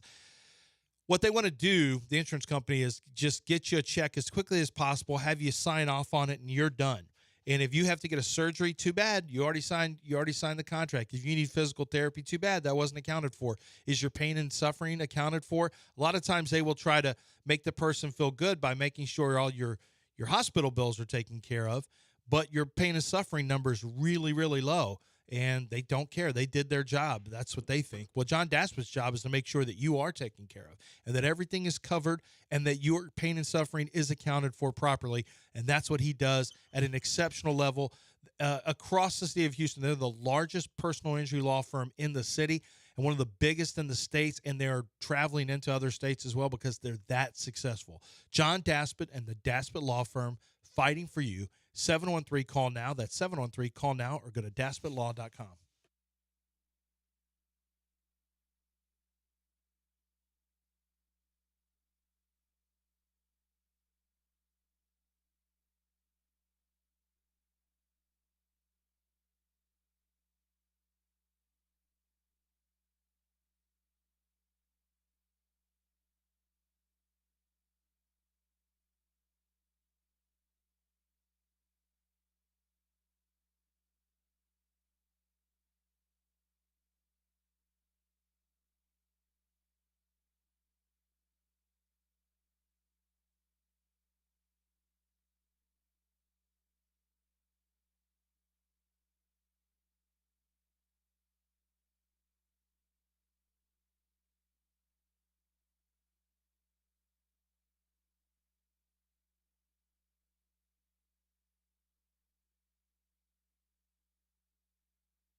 Hey, time to talk right now about Houston Safe and Lock. It's the place to go.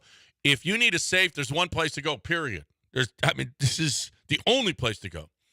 The best safe in American security, and there are other safe companies, but not great. They're not great. American Security is, they've got the largest inventory, their own local warehouse, largest selection of American security safes at the best prices in town. When you do have showrooms like they do and a warehouse like they do at Houston Safe and Lock, then you are going to get a better price because they bought those safes and you're going to get a discount when you buy in bulk. That's just what happens. The other safe companies in this city are going to buy one at a time. So when they go to American Security, they pay more for their safe because they're only buying one at a time. And then they'll deliver them to you.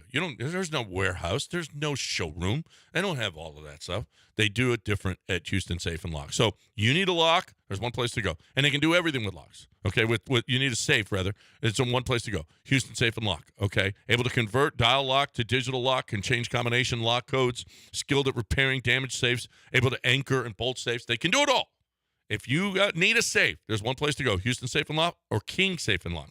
On the Beltway in Westheimer or on I-10 in Wirt, or you can do it all online. 975safes.com, 975safes.com.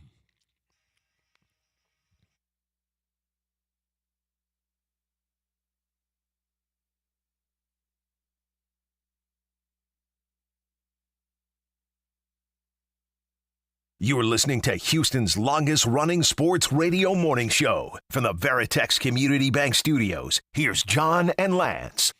All right, welcome back here on ESPN 97.5 and 92.5. All right, so we know that the Texans are not going to be playing in week 1 against the Chiefs.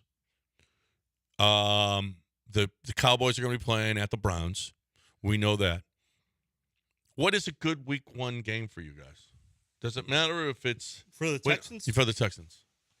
Well, they're not going to put the best matchup early, so they put the best team against them that they played all year in week 1 last year. That was the best team that the Texans faced all last year. But I don't think they did it for anything having to do with Texans. I think they wanted an easy win for the Ravens. Ravens, yeah. I would say you want an easy win for the Texans now, so you could go. Sometimes they go straight out of the gate division game. Could be a Titan game. It could be a Colts game. The Colts, that would be they play them, a little bit of a spotlight. They play them game. early and late usually. First and last, or I'd go Titans. I'd rather see the Titans. I don't want to see the Titans. They bore me. So what? I want to win. Titans bore me. I want to win. Aren't you scared of the schedule? Let's get a dub early. It just is. I mean, they're just so go boring. Get a snack. I don't know. I can't do that. I'm sorry. I can't do the Titans in week 1. I want to be excited about it. What about Commanders? Don't you have? Do you have them this year? You don't have them no. this year. No, you got the Cowboys, but who do you have? Who is it? NFC North? You have NFC North. NFC How North. about the Bears here? Yeah. That'd be good. Caleb Williams, absolutely. Here are your options. Could either be Colts, Jags, or Titans because it's home or road. If you want a home game, definitely Bears, Lions, Bills, Dolphins. Or if you don't mind going on the road early, it's Vikings or Patriots. See, I don't. Now, we could see Patriots. Texans, week 1. I could see that. Yeah.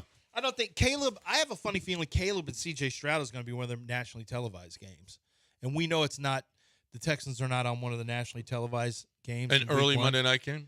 Oh yeah, I could see that. Yeah, I could see that like week 3 or something. So, Caleb Williams, first pick of the draft, and C.J. Stroud, the best pick of the 2023 draft. I could see them on a national stage. And you look at the Bears. Bears look like they're a team that's maybe on the come up a little bit. I think that's going to be a nationally televised game.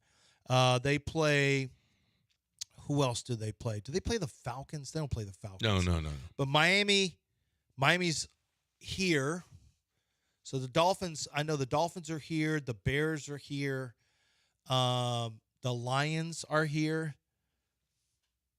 No, you want to keep the Lions potentially open for a nationally televised game as well. You know what?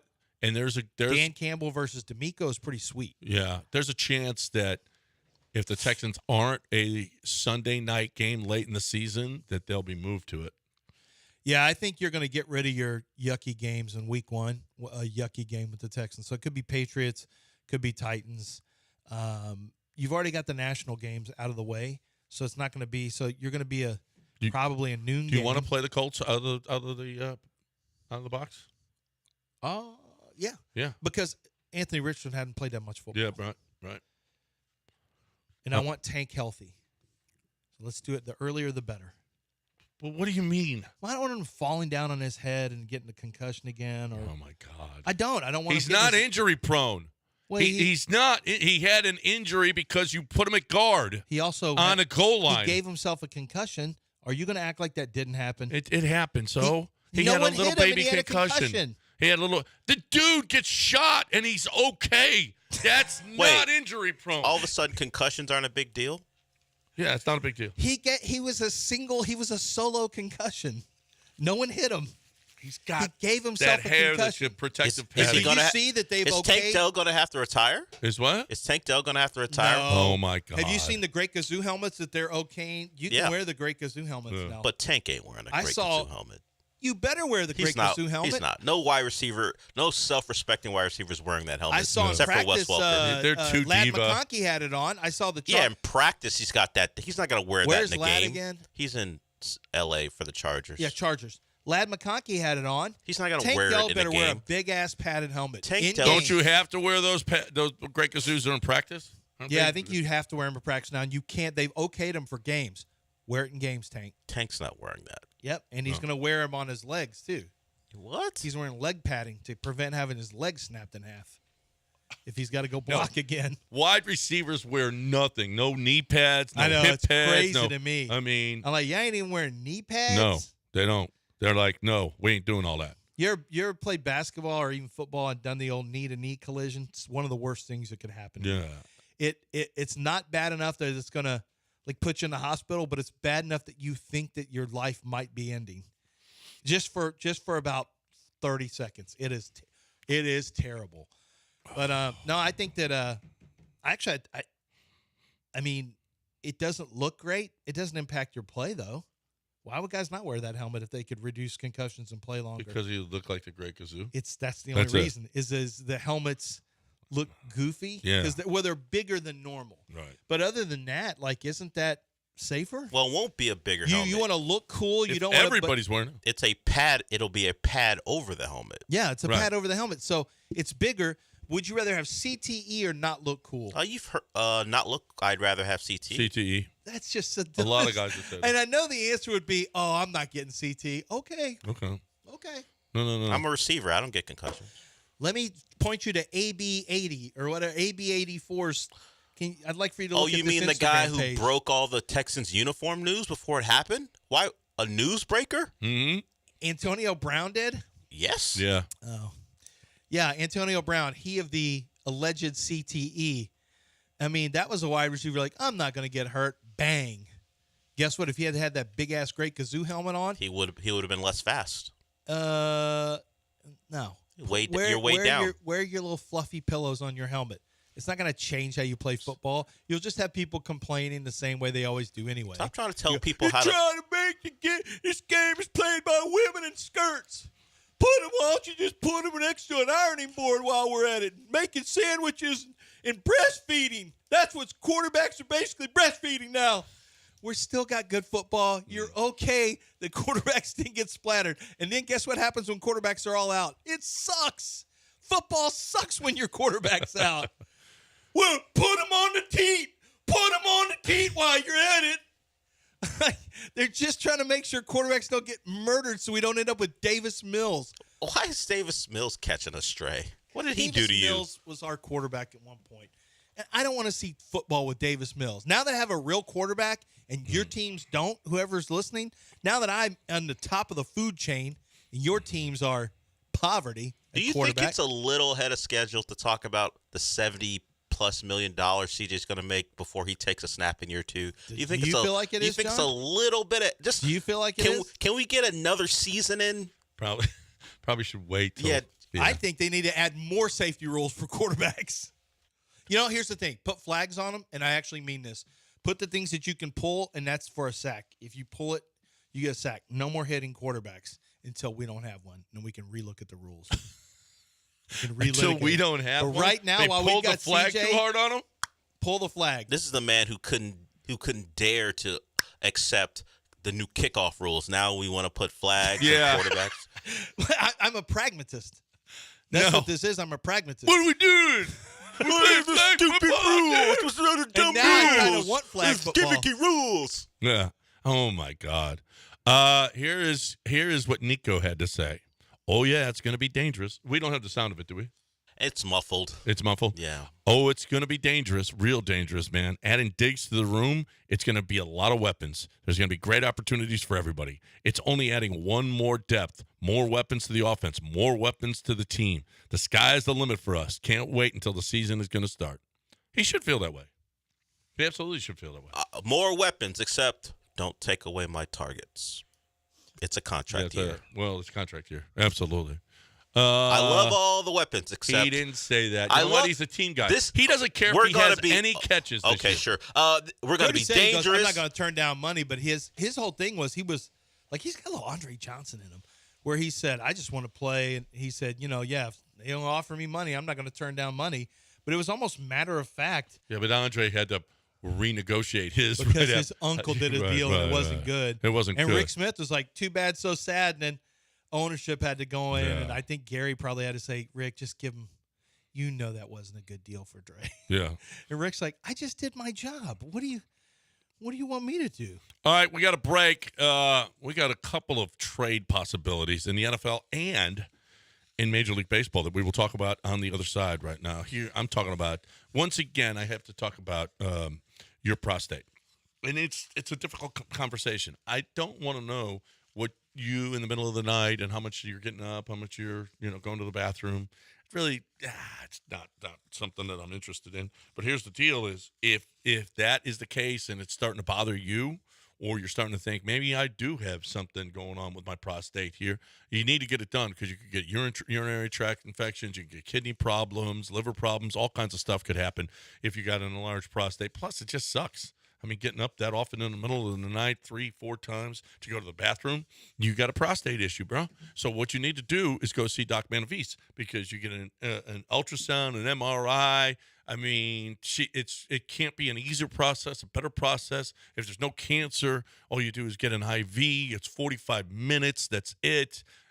She wants you to lay around for about a half hour afterwards. That's an hour and 15 minutes. That's a long lunch to get your prostate fixed, to not be getting up in the middle of the night all the time. You kidding me? There's only one way to do it. If your doctor tells you you need to have surgery for an enlarged prostate, you tell him stuff, okay? You could tell him ugly words because you ain't doing that. You're going to 975prostate.com, 975prostate.com.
Hey, I'm looking at Underdog Fantasy for tonight, and Anthony Edwards is at 29.5 points, higher or lower. This is the Pick'em challenge. It just says Pick'em on the lower left. There's drafts, and they started, by the way, I saw yesterday, they started their NFL draft. You can start season drafts right now. You can go into the lobby and start your season drafts at Underdog Fantasy. Download the app. Use promo code Lance on your first deposit because they're going to double your first deposit up to $100. But I'm looking at the basketball for the Pick'em right now for the high and low. Caitlin Clark, you got total points 21.5. You've got 3.5 3-pointers. You want higher or lower? You got a chance to look at that. The rebounds, the assists. Rebounds and assists, 10.5. I think I would go higher there, and I would go higher on Anthony Edwards, 29.5 points. But this is great because you get to look through all these different statistics for all these players. They got Tiger Woods available today for the PGA Championship. They've got the Italian Open in tennis. Are you kidding me? Everything's available. But now all your WNBA is going to be there. So if you want to keep watching Caitlin Clark and get a feel for whether she's going to go higher or lower, you can do that. NBA basketball, they've got that for the playoffs. You can tie it up with baseball if you're watching your baseball games. What you can do now is watch your sporting events and play along. You're playing along with the action by picking 2 to 5 players. You go higher or lower than the statistics they have available for them, depending on which one you want to choose. And you can win up to 100 times your original play thanks to those scorchers that they have available. It's Underdog Fantasy. It makes it so much more fun, but you must be 18 or older and present in a state where Underdog Fantasy operates. Terms and conditions apply. If you feel like you have a gambling problem, call 1-800-GAMBLER or go to ncpgambling.org.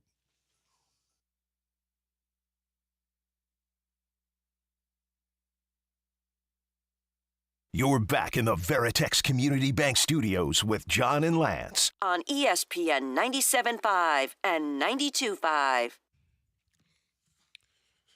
All right, welcome back here on ESPN 97.5 and 92.5. 713-780-3776. Do you want to get in here? 713-780-3776. So, apparently, the Baltimore Orioles are looking for a closer type, okay? Bob Nightingale, over the weekend, wrote that the O's will monitor the status of established closers like Jordan Romano, Ryan Helsley, and Ryan Presley. Would you? Getting a... Yes, but I'm going to ask you a harder one. Would you? With Josh Hader? No, they won't take Josh Hader. Not for $95 million. There's no way. They're not doing that. Especially the Orioles. No way. They ain't doing that. Well, they're built to. They're a young team. I know. Why not? Well, because of that money, $95 million. Well, what does that? There's your answer. That's all. What does that have to do with anything? I mean, if they got a good team, they're not overloaded with contracts. Why not? Are you saying it's a bad contract? Yes, it's a horrible contract. Hader's contract is a horrible contract. Yes. Right now, are you kidding me? Did you think it was a horrible contract? No, I loved it. Well, then, and we're only a quarter of the season in. You think that's the end of everything for Josh Hader? No, but he's trending poorly. I know. That's what I'm yeah. No, but I'm trying to help y'all out. It's a five. Okay, let's put you. Okay, we're gonna make Lance the GM of the Orioles. Okay, what you've seen of the guy with a over 5 ERA so far that really can't get any. That they can't get out of an inning without giving up. You know, what's his whip right now? Let me ask you a question, a general manager of the Orioles. Hey, how about taking on – go into the owner's office right now and tell the owner you're taking on $90 million for a guy with an over 5 ERA who's trending poorly. 2 of the last 3 years hasn't been great. How's that going to go over? The problem is his whip was under his first 5 years was under 1. And since that time, starting in 2022 – it was 1.280, 1.625. Last year was 1.101. He was back to, but the 2 of the last 3 years before this, and now we're going on 3 of the last 4, has not been good. It really has. Why are we giving so much? Well, because the last year's 1.1. Because of last year, like the Montero deal, that's called Bagwellitics. No. If a guy had a good year, you pay him a bunch of money. Well, 1 year. I mean, seriously, if Josh Hader, I know we've done this before, but 522, 731. No. Well, they didn't mention. Hold on. Here's total list. I'm sorry. 522, 128, and 529. Now, that's not 3 of the last 4, because in 2021, he had a 123 ERA. 2022 was kind of a mess. 2022 was a mess for him. 2023 was really good. He really actually, from an ERA standpoint, he actually has only had 1 bad year. And this year... but the end of Milwaukee was not good. It wasn't good. Yeah, it was off a little bit. 424. His whip was 118. It wasn't that bad. It's been since he left Milwaukee, San Diego, but he hasn't been out of Milwaukee for long. His numbers in Milwaukee weren't bad. This is probably, he's been an all-star 5 different years. Are we sure? Like, I don't think this is the hardest sell in the world. He's going to have 15 hits and 17 innings pitched this year. He's got 27 strikeouts and 17 and 8 walks. I mean, I think you could still Josh Hader, if you get out of just being a prisoner of the moment, just his 14 games in his 17 games in Houston. Yeah, if you look at this, I mean, I know people are saying, well, then why wouldn't we want to keep him? I'm just saying, if you wanted to offload that contract, like the Scottie Pippen contract the Rockets had, where they realized right away, this isn't great for us, now would be a better time to get out of that contract. And I think a team like the Orioles could say, look, Josh Hader, for the balance of his career, has been much better. You have his pitching coach look at it. When Josh Hader gets beat, it's not because his stuff is bad. It's because he hits the middle of the plate. His accuracy and placement is not as great as you want it. But I don't think other teams in the league would think Josh Hader's like this. The length is a little longer than you want. Isn't it 5? I mean, that's 5 years. That's kind of crazy that the Astros did a 5-year deal, knowing the age of some of their star players and the lack of team control. The 5 years is a little bit bizarre. Yeah, no.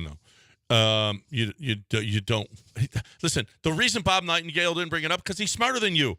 They're not doing that deal. The Orioles would never take on you. No. I know, but we were having a conversation about Ryan Presley. But would a major league? No one's taking Ryan. Of course, people would take on Ryan Presley. I don't know. It's a half a year. What about Ryan You're not Presley? Going to give up a whole lot. Why would you not take on? Well, I don't know. We traded Corey Lee for Graveman. For a few months of Graveman. Why would you not trade somebody for and Corey Lee will probably be a higher prospect than you're going to get for Presley. Well, Corey Lee is now the starting catcher because Maldonado is so bad. I know, but that's my point though. Is you got Corey Lee, you got Graveman for that. It was just a rental. Why would you not make a deal for Ryan Presley? Well, that's the question. Would the Dana Brown just said, we're not sellers. So I can't do this. Why are you even playing this game? Because the Astros won't listen to anything when it comes to selling a player. Well, here's the deal, though. If you think that watching Ryan Presley of late, I don't know that Ryan Presley is that same guy, first of all. Secondly, I mean, you already have demoted him. That might be one piece that you're willing to give up if they give you enough of a prospect. They should be. Yeah. But if I'm a team, I'm probably getting him for a very average prospect. And if the Astros did it, it would also be salary dump. And I could see Jim Crane doing that, honestly. Salary dumping, but it would have to be if the Astros were the Astros would have to still be trending sub 500 where they say, you know what, let's just move Presley. Abreu's got it back. Montero's pitching better. It would have to be, Hunter Brown is good in the bullpen. Let's just move Presley. We'll save, $3 million, $4 million right there. Let's get rid of him and let's get a minor league prospect, a AA prospect in here. I could see that. I think that would make some sense. And if I'm a team, this would not be the first time a team took a chance on a player where they say, look, I've seen the Astros do it with Wade Miley, where you could say, hey, we think we can get more out of this pitcher than he has right now. We just think a change of scenery would do good. Ryan Presley always has great spin rate, always has a big breaking pitch. I think a lot of it is confidence with him and a lot of it is mental. And if I were a team, I'd definitely be interested in renting Ryan Presley for a minor league prospect. I'd definitely look at it. I wouldn't want to give up one of my top guys, but yeah, I'd take a look at Ryan Presley. If I got a good team and I didn't expect to be here, or I want another arm, yeah, for sure. I mean, sometimes you make mistakes and Jeff Bagwell goes and Yordan Alvarez goes. Are you worse off if it's Montero, Abreu, Hader than Abreu, Presley, Hader? On paper, obviously. I don't know. But yeah, well, so far this year, I don't know. No. Presley's been one of the most concerning. But historically, you are worse off without Ryan Presley. Historically. But I wonder if I don't think history can. One thing we've seen with history, you don't want to go further than you got this year and last year, and that's all the history I like to consider because, Yuli and Abreu and these guys. Presley's not that old, but Christian Javier, holy crap, man! I've never seen guys fall off crazier than this. Hunter Brown, I've never been involved with a team where guys look like they're really this and then they turn into this. Yeah. Have you ever seen this? No. Christian Javier, Hunter Brown, Yuli goes from batting champ to out of the league. I've never been a part of anything like this where players fell off this dramatically, this quickly. The Javier thing is the worst because we thought we had a guy who was going to be the Cy Young Award winner. He was one of the favorites entering 2023 to win the Cy Young Award. And now I don't know that Christian Javier can get out of 4 innings of a major league game. And I'm not just saying that because of one terrible game. I'm saying that because of last year, too. Remember, he was the one that was in the elimination game. He was pitching in Game 7. Atrocious. He never had a chance because he got the living crap kicked out of him last year in that game. So, yeah. I mean, I'm not going to say the history thing is great, but I have never been part of a team that had so many players. In football and basketball, it doesn't happen where you just all of a sudden lose it.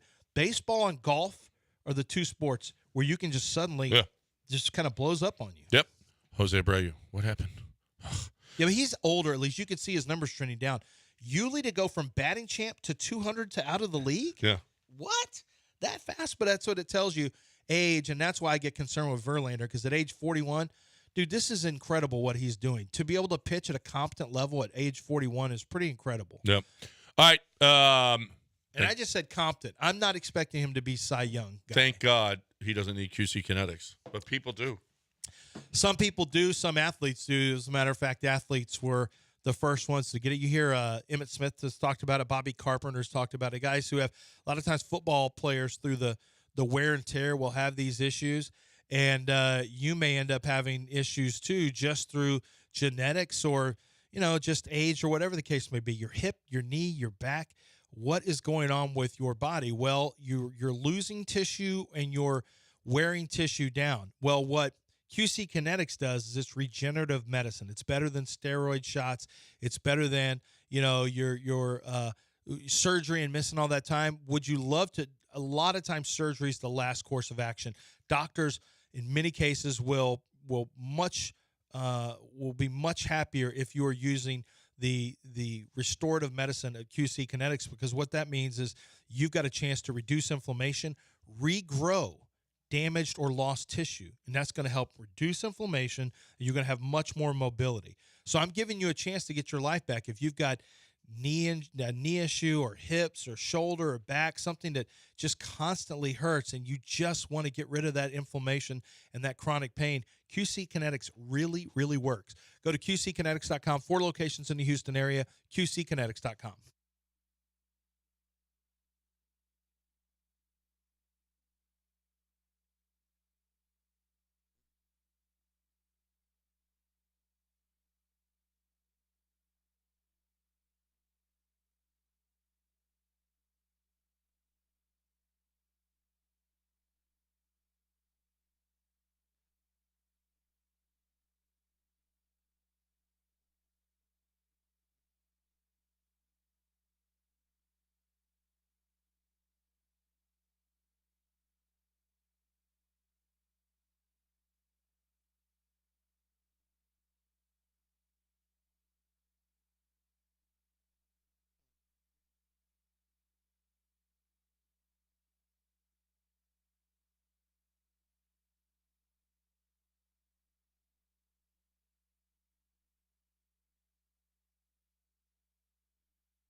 Hey, how about select SUVs right now at Chastang Ford at 2.9% financing? It's a ridiculous. It's great, and you don't have any payments for 90 days. This is something that you need to look into if you are looking for that SUV, and it's select SUV. So I don't want to put any names on it, but they've got wonderful, wonderful vehicles. I had the Explorer for years, and I loved my car. I bought it from Chastang Ford, and I loved my vehicle. Then I got into the F-150. Oh, by the way, 2023 F-150s on the lot right now that are left. And there probably aren't many, but 2023 F-150s, just 1.9% financing, just to get them off the lot. Hurry, hurry, hurry. This is the time for you to cash in and take it to Chastang Ford. They don't mind it, all right? And here's the deal. You get it the way you want it, all right? They're like Burger King. Oh, you order it your way, not the way that, they want you to have it over there, right?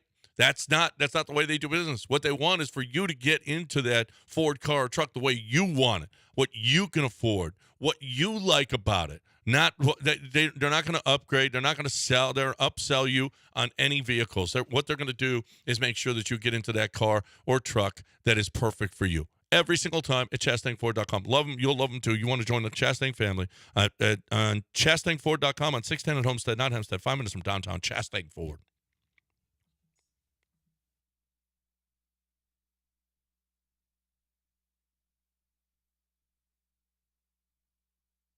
You're back in the Veritex Community Bank Studios with John and Lance. On ESPN 97.5 and 92.5. So the Oklahoma City lost yesterday. They beat the Mavericks in Dallas. 14 down. Yeah. I went to sleep. Dallas was way up. I go, this is over. I'm going to bed. At some point, he's played well for the most part, but at some point people are going to start saying, Luka can't get out of the big series. I don't know that he's had enough help yet. I mean, this year, yeah. Well, you had a 14-point lead in a pivotal game 5. And he sucked. He was pivotal game 5, yeah. I mean, this is not good. No. I mean, and he is a ball hog. Somebody made the comment that I don't think we had, but somebody, behind the scenes, someone was saying it's hard to play with Luka because, you just don't think you're ever going to get the ball. I mean, he just is. He's a lot like James Harden. Yeah, there's a lot of similarities. I mean, they'll both create for others, but they're primary scorers. And I just wonder. I mean, Luka's a great player, and James was a great player at one point. But I just wonder if you had a 14-point lead, you had a pivotal game 5, you lose this, and now you've got a real problem because the Thunder are legit. This has been a fun NBA series. I think the Knicks versus Pacers will be fun. I do think I will say I've never seen playoffs like this where key players like Donovan Mitchell sat out yesterday. Damian Pierce missed games. Giannis, not Damian Pierce. Damian Lillard. Giannis. Kawhi Leonard. Like this is, and that's OG. What's his name from the New York Knicks right now is hurt. Jared Allen is hurt. Like there is so many. Well, players. Are you saying that they're just sitting out or that they're hurt? I don't know. I mean, there's no way that Donovan Mitchell could have played. Otherwise, he would have played. I don't. I mean, you would like to believe that. Is this just the most injured that the NBA players have ever been in history? In the playoffs, there's never been anything like this where star players are missing games. Zion Williamson, poof. Jimmy Butler, but couldn't play. Like I've never seen anything like this. Do y'all remember anything like this? Jimmy Butler, Zion. You've got Zion hasn't played ever. I know Dame Lillard. You've got Kawhi Leonard. There's so many. Donovan Mitchell. We're talking about stars of teams missing playoff games. I don't remember this ever happening. Yeah. Not that weren't out for the year, when a season where you're out for the year. Donovan really did. If Donovan Mitchell couldn't go on a playoff game, he can't go on the next game. There's no way. I mean, you'd have to be hurt beyond being able to get back. You know what I mean? Seriously. That's in one of the things that guys have missed one game before. I mean, why couldn't he come? Why not? Then why couldn't he play? Well, you're missing. You sit out one extra day. apparently he wasn't well enough. But guys, I know there have been guys that have missed one game. Never. Do you remember one? Does one come to mind? Who? Yeah. I mean, it's happened a lot. A guy's out this game, but he comes back the next. It comes to your mind that a star player misses a game. Yeah, Jimmy Butler missed the game. He's soft. Okay. He missed the game. Did you want an example or not? Yeah, he missed the game in 2022 against the Hawks. Now it was a game 5. They went on to win, so he even got more rest, but he missed the game 5. Okay. They won. Think they of won any series other 4-1. ones where star players? I mean, that's a star player. I just don't remember seeing this where guys set out. Maybe they're all just injured, but to me, if you're injured bad enough that you can't play, it's going to be something that lasts a little longer. Like it's an injury that's going to take time to recover, not a day. Well, don't forget it's 3 days because you got time off in between. It's 3 days. Right, but still, it's just something I haven't seen before. Usually you try to fight through it, you pull through it. It's not always the smartest move, but it's normally the move. Like Jordan should not have played the day he had food poisoning. The flu game was a food poisoning day. It wasn't a flu day. It was actually food poisoning. He should not have played.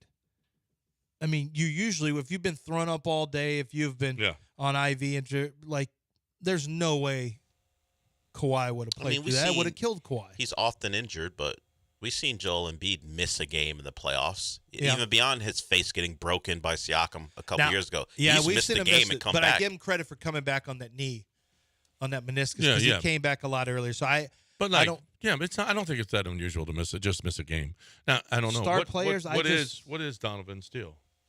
I thought, was it a leg injury? Was that what it was? I think it was a. When I saw him sitting there, I'm like, what the heck? Well, he's walking around, but I'm not sure he can be exposed to anything. And he's had issues with the knee all year long. He only played 55 games this year. Well, this is the thing. I was looking at him for the Rockets. Donovan Mitchell's only played in 70 games twice in his whole career. Donovan Mitchell's not always available, by the way. He's team rest. And team injury or team rest. Donovan Mitchell. He missed it with the calf injury. Yeah. I don't think it's that. If you want to know the truth, and for an NBA guy to play 70 games, I'll take it right now. A star to play 70 games, I'll take it. Well, what about missed playoff games too? No, I don't like that. Well, I mean, he had a calf injury, couldn't go. Yeah. Well, he's had lower. Like I said, he's had lower. I played injuries all year pickleball and long. had a calf injury. It took me a little while to come back. Yeah, that's true. See, I John respect had a little that bit, because you noted injury-prone person should have some sympathy. Yeah, you have none for. I mean, Tank I misses a game because of. I kept working. Okay. I put a boot on and kept working. 79 games played his rookie season. 77. That's good. Yeah. That's good. Then after that, 69. Then there's 53 in the COVID year. Not great. Well, that's COVID. It's COVID year. Although they had played a chunk of their season. Then 67, 68, 55. 55, not good, but the rest of them I'll take. 68? Yeah. You missed 14 games. Yeah, that's fine. That's almost a good 20% of the season. That's all right. That's all right? That's okay. What's 20% of an NFL season? Alpy just missed a bunch of games, and you know what? They were just fine without him. 20% and he's their best player. What's 20% of the – no, they weren't just fine at the end of the year. They actually stunk after that. So it was good at first, like, hey, everything's fine, and it was like, oh, I guess 20% is 14 games. But 20% is 16 games in the NBA 16 season. games. But what's 20% of an NFL season? It's over 3 games. You would you miss 3 games a year. That's a lot. No, it's not. No, it is. No, it's not. 32 games and it is 3 games. CJ missed 2 games. If you were, are you down on him? He missed 2 games. He's not. This isn't a consistent thing with CJ. No, but it just happened. Always. He missed 2 games. Were you okay with that? He had a concussion. That's why basketball players can't play football. They get concussions. I don't care why he missed them. He missed 2 games. This and I'm is okay. not a history of it, John. You're talking about one time. You're fine with Tank Dell giving himself a self-concussion, but then you're comparing it with the concussion at He didn't self-concuss. No one hit him. He hit the ground on a reception. He His caught head. it, falling forward. Don't worry, he's fine. Okay. I know, but no, I don't want you to miss 20% of nobody. No general managers or coaches want players to be missing 20% of their game schedule on a regular basis. They get paid 100%. And I'm not saying there's not injuries. Obviously, if there's real injuries, but it shouldn't be a consistent thing in your career. Like right now, Donovan Mitchell is trending. going to say not great, 67, 68, 55. It's not ideal. He's playing 33 and a half minutes, 35. I still would take him. Don't get me wrong. He shoots 38. He's career 36% three-point shooter. Would I take him instead of Jalen? Yes. Does Jalen play more? Yes. Jalen is healthier. Jalen's more explosive. Is Jalen as consistent? No. No, not even close. Not even close. Give me Donovan Mitchell, and I'll take 68 games right now. Bing, done. I'll take 68. Would you take 55? I'll take 27 games missed? No, I don't like 55. No. I don't like 55. No, but you know missing playoff games because his calf hurts? What do you mean? Because you act like you can't have a calf injury that's debilitating. Watch this. You see this? Oh, look at my calf. He's up to. Oh, look at my calf. All right. I'm all right. I'm fine. I got a prop bet for you. I'm older than Donovan Mitchell, and look at me running around every day without boots on. On the other side, I've got a prop bet for you, okay? We'll do that. On the other side, right here on ESPN 97.5 and 92.5. But I still want Donovan Mitchell. You want Donovan Mitchell? I still want him. Yes, thank you. I think we can get him healthy 55? here with QC Kinetics. Take 55? Do you take 55 right now if he gave you 55? I got to talk right now 68. About my peeps. Listen, bull shirts. Whoa. I love bull shirts. No, I ain't talking no bull shirt over here. Oh, wait, I am talking bull shirt. I'm talking bull shirts over here. That's my guy, Timmy Siragusa, Buffalo Timmy. He's over there, and he's been there for years. And listen, they're awesome. I don't know what you're trying to promote. Whatever it is that you're trying to promote, the guys over at Bull Shirts are going to do the best job for you. Guaranteed top-notch quality and service. They printed playoff and championship gear for the Astros and the Rockets. They've been doing this for over 40 years. You think they know what they're doing over at Bull Shirts? I've been knowing these guys for a long time, and they are awesome. They're the best at getting you whatever promotional item you need. You need T-shirts, you need hats, you need koozies, cups, mugs, pop-ups. Buffalo Timmy's joining us right now on ESPN 97.5 and 92.5. What up, Buffalo Timmy? It's an honor and a pleasure to talk to you guys again. It's been a long time. What's up? Tim Siragusa with us here. I've been knowing Tim for a long time. I hope your golf game. Buffalo Timmy? Buffalo Timmy. I didn't know that. Yeah, Buffalo Timmy. He's been there forever. And he knows what to do. So, Timmy, people want to promote their business or they need trophies or whatever it is they need, you guys are going to personalize it. That's correct. And after being in business for 44 years, okay, we think we've got it down pretty much. So, I mean, we develop relationships with our customers. We look for solutions for their problems and do the best we can do to make sure we put them on the products that are best for them. So if I need T-shirts, you guys got them right there. I don't have to buy the T-shirt somewhere else. You guys can do it all. Absolutely. We're a one-stop shop. Anything from that you might need from banners, tents, apparel, caps. We pretty much, anything you can put a logo on, we can do it. That's it. How about coolers? How about lunch bags, backpacks, toolkits? I mean, anything that you can put a logo on. You guys will embroider it. You guys will screen print it. Whatever it is, they do it all. I mean, you guys have been doing it forever, and you do it at the top of the – you guys have done Astros and Rockets championship stuff. Yes, we have. Yeah, we did. We're still doing the Astros. When the Rockets were good and they were on their run, we did thousands of shirts for them. So, yeah, that was a great partnership, and we're looking forward to partnering with you guys as well. And with the golf tournament coming up, all the players and sponsors, and if you come by, we're going to have a tent out there. So we encourage you to come by and see what kind of specials we're going to be offering your sponsors. That's it. So come on out. Come on out and see Buffalo Timmy out at the golf tournament. It's Bull Shirts, a one-stop shop, bull-shirts.com. That's bull-shirts.com. Timmy, great to talk to you again, buddy. Yep, look forward to seeing you. Yep.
All right, welcome back. 9:05 on ESPN 97.5 and 92.5. We really haven't taken any calls today.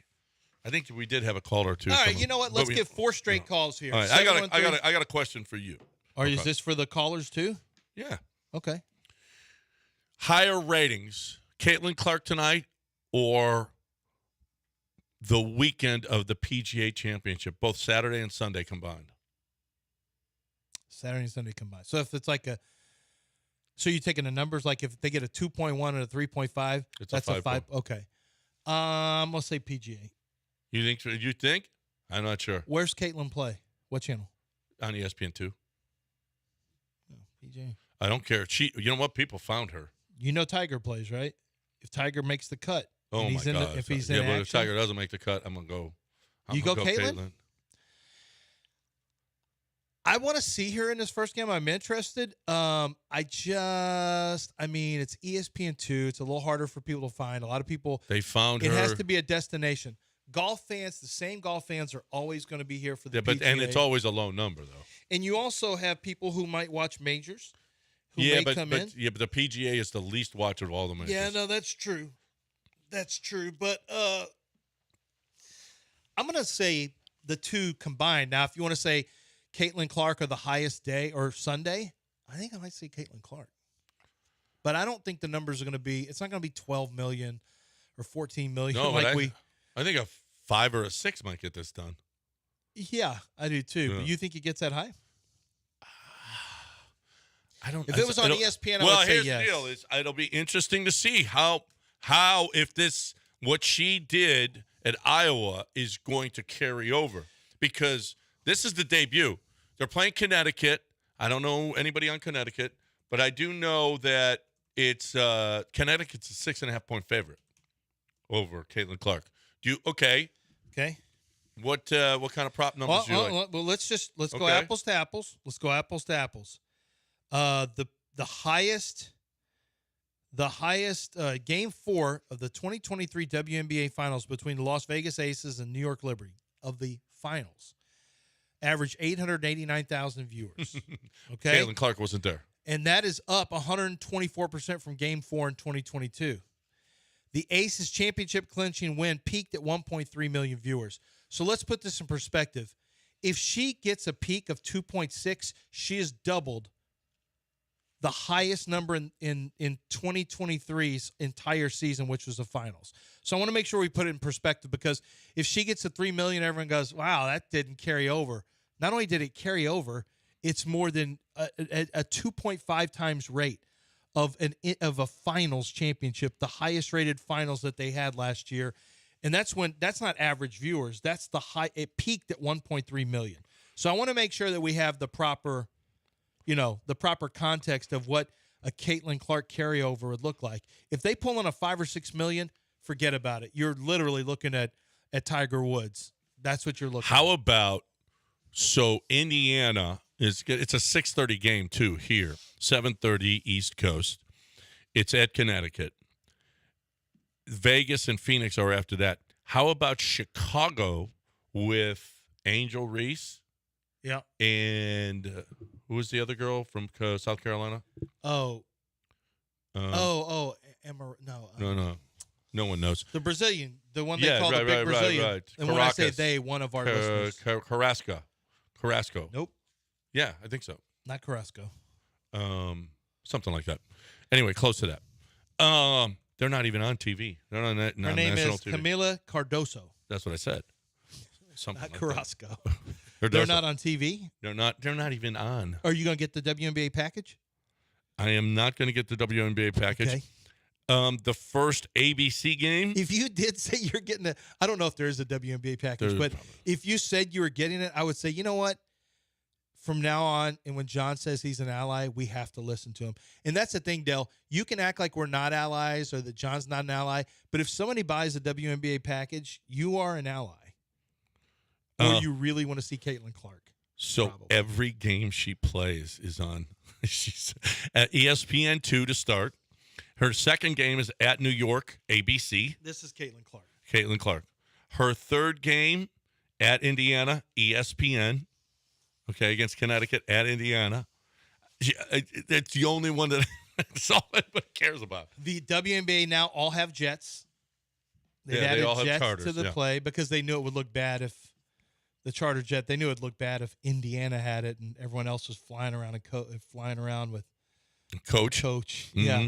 So they've all got that. The impact she'll have is just, it's already substantial. That's why the hating on her by people for reasons that had nothing to do with basketball, it's really tells you more about the people who are hating. Like, you got to probably take an internal look, do a little self-evaluation. Mm-hmm. If you're hating on somebody who's helping bring attention to the sport, same thing with Tiger Woods. Tiger Woods brought purses that were outlandish. Yep. He brought ratings that they had never seen. He brought people to the game that had never been to the game.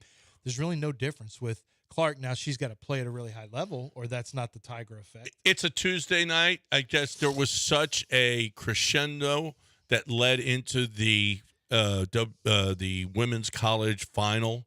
There was such a buildup of LSU and then South Carolina. I mean, and she had to get through a gauntlet before that as well. And I guess it just built and built and built.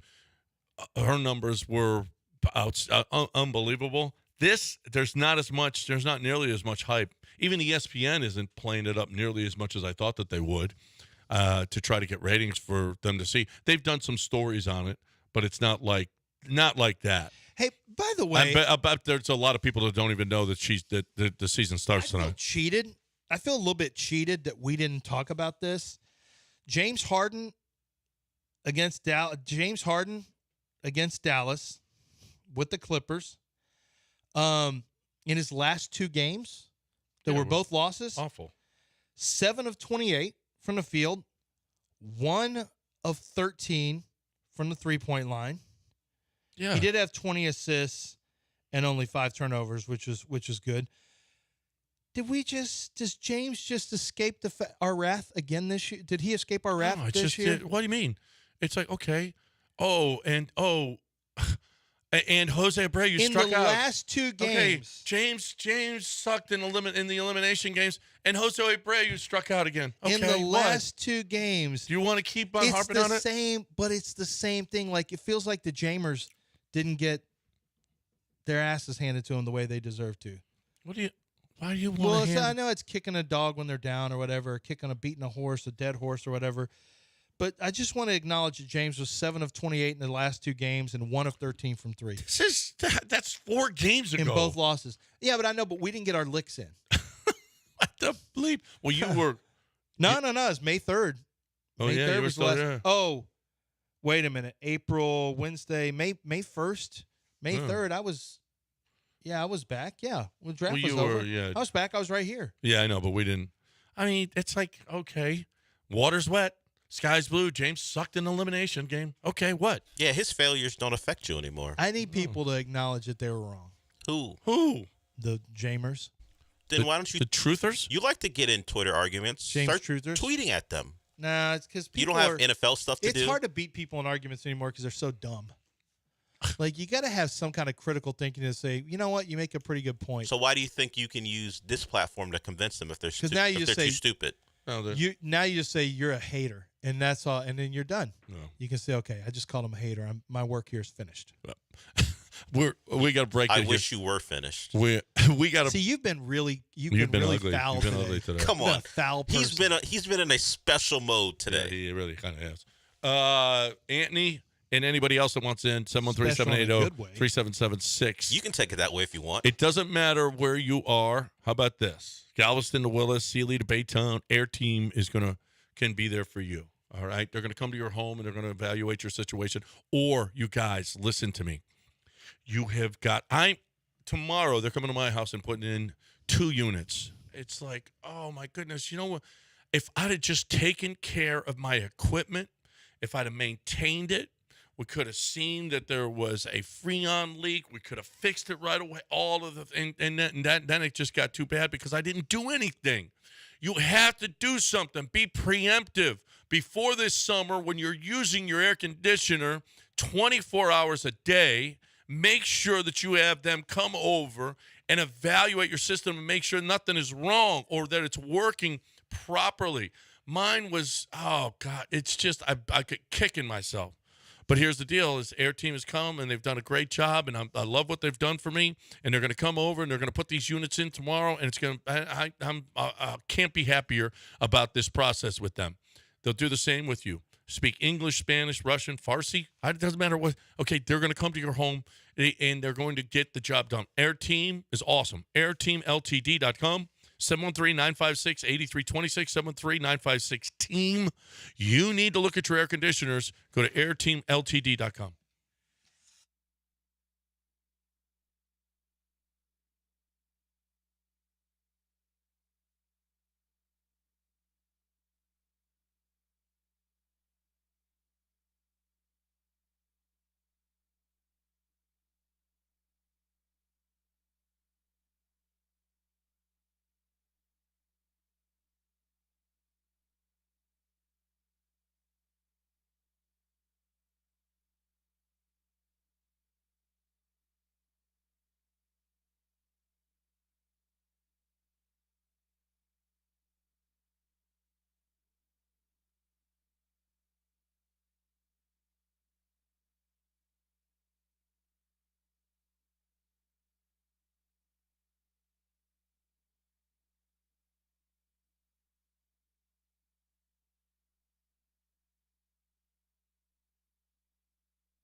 You're listening to Houston's longest-running sports radio morning show. From the Veritex Community Bank Studios, here's John and Lance. 918 ESPN 97.5 and 92.5, 713-780-3776 to get in here. Anthony, what you want to talk about? Hey, guys, best show ever. I was listening to your podcast yesterday about the idiotic basketball versus football conversation, and Lance, absolutely right. Like, you got to be borderline a psychopath just to play football. I mean, I'm looking at myself. I'm 5'5". When I was in high school, 120 pounds. I played varsity for pretty much a half a year, but my body was just too small to keep up tackling 250-pound grown men, and I'm like 120 pounds. Like, I was athletic, I was fast, I was quick. I was kind of strong, but when you do that every single day, 2-a-day practices, like basketball players, they can be athletic all they want, but you got to be a psychopath. Even when I was hurt, I was still trying to be out there tackling people. So you're trying to tell me somebody soft like LeBron James to go out there and tackle, I don't know, Derrick Henry like 10 times straight? No, get out of here. That's funny to me. Well, and that's all I got to say, guys. And that's one of the arguments. Del, if we have the Shannon Sharp, let's just sure. Let me know when you have the Shannon Sharp comment with Kendrick Perkins. I just think it's so disrespectful to just say you could just go to somebody else's sport and start playing. I would never claim that NBA or NFL players, even though there have been some guys, I was doing Keon Coleman was an all-state basketball player. He averaged like 28 points a game. 10 rebounds, 7 assists, or 28-7-7, some kind of huge numbers. He was all-state. I was going through a list of just guys in this year's draft, and it's a ton of them. You had guys who had college basketball offers. There are way more football players who were accomplished basketball players than basketball players who are football players. So what you're telling me is that guys who have never played the sport could just go out and play a sport. It's just so disrespectful to that sport. It's just really disrespectful. And you can take lower level basketball players who would never make it because of their size, like Antonio Gates. And that's the thing. Football, there are a lot of football players that probably would have gone and played college basketball, maybe even to the pros, but they're not tall enough. Well, it's the same way you're probably not physically and mentally built for the NFL game. Many college players aren't. Some NFL guys aren't. That's why they retire early. There's guys who retire after their second year in the league, like, nope, because it's hard, man. It is hard to be out there in 2 days. It is hard, the grind of the meetings, the grind of it's not. I know what the NBA schedule is. I've talked to coaches and personnel people about it. It's not a grind. The grind is the travel for NBA. It's not the practice. It's not the studying of a playbook or anything like that. The grind is the travel for NBA guys. And the travel is in really nice accommodations, 5-star hotels. You're traveling on, chartered jets. You have lots of room to move. It's just, you got to pack your bags. I'm not saying it's anyone who's traveled knows that, yeah, you can get fatigued by and all that, but let's not go overboard. It's not 2-a-day practices in Texas heat. It's not, the physical wear and tear of a football season where you've got to keep lifting weights. You got long meetings that you have to go into. You got to learn a playbook that's huge. And so I just think the disrespect of acting like that's not as a huge part of it, that you just say he's fast and he's athletic so you can play in the NFL. It's just the dumbest thing in the world. It shows no ability to recognize what goes into route running, where you got to be able to sink hips. You got to be able to get in and out of breaks with short area foot quickness. Once you get too tall, you can't play. Who made the point? Somebody made the point that, it was, of course I knew I could count on 2 of my sons to make this dumb argument, so we went at it a little bit yesterday, but the idea that Jokic could play defensive tackle. Snack said. I said, he's 6. He's like, how tall is Jokic? 6'11"? I said, he has no leverage. He would get pushed out.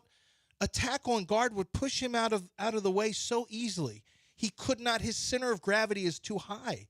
He would have no chance. Jokic, you have to be somebody 6'5" or shorter. And then if you're 6'5", you're probably playing on the defensive line.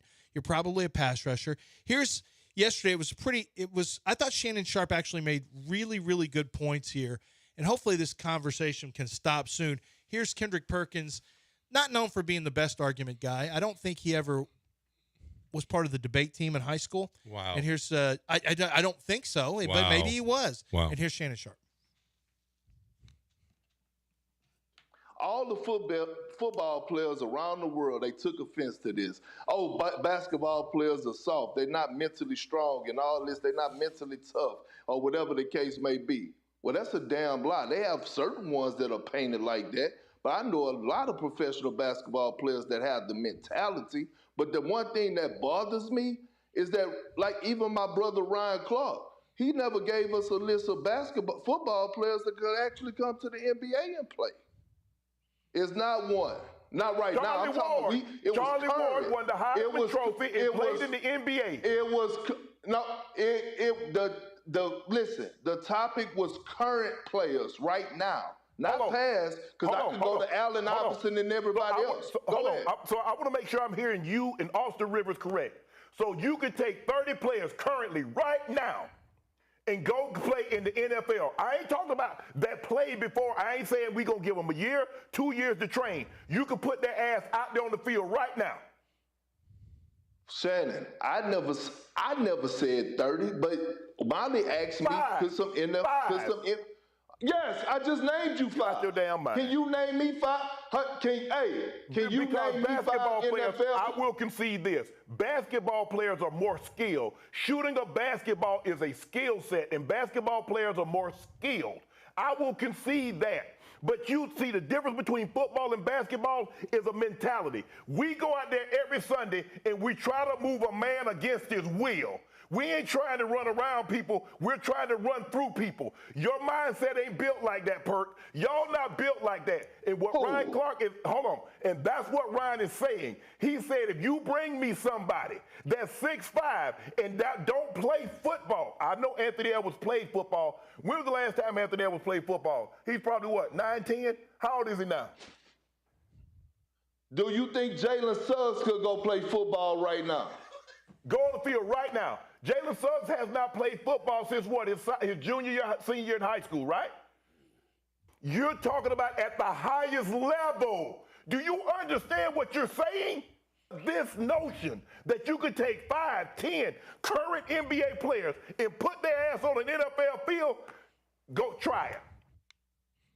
It's the highest level thing. Jalen Suggs, if he could have, listen, how much more money would Jalen Suggs have made if he was a quarterback instead of a basketball player? Yeah, but even then, he would have gone to college and probably just not done. I mean, Jordan Travis is not going to be able to. He'll maybe be a backup for a little bit. This guy was one of the Heisman Trophy front runners for an undefeated team. Right. I mean, come on, we got to quit acting like this is like it's easy to make it. Look how many good college quarterbacks we've seen that couldn't make it in the NFL. We got to stop this acting like making a 53-man roster. Are there guys that I had Ballard sitting next to me at a Rocket game one time, and he goes, man, I could turn Chuck Hayes into a defensive end. If I had Chuck Hayes, I could turn him into a defensive end. I'm not saying that. Yeah. I'm not saying there's not some guys with body types and toughness that if they had started earlier, you couldn't do some stuff with.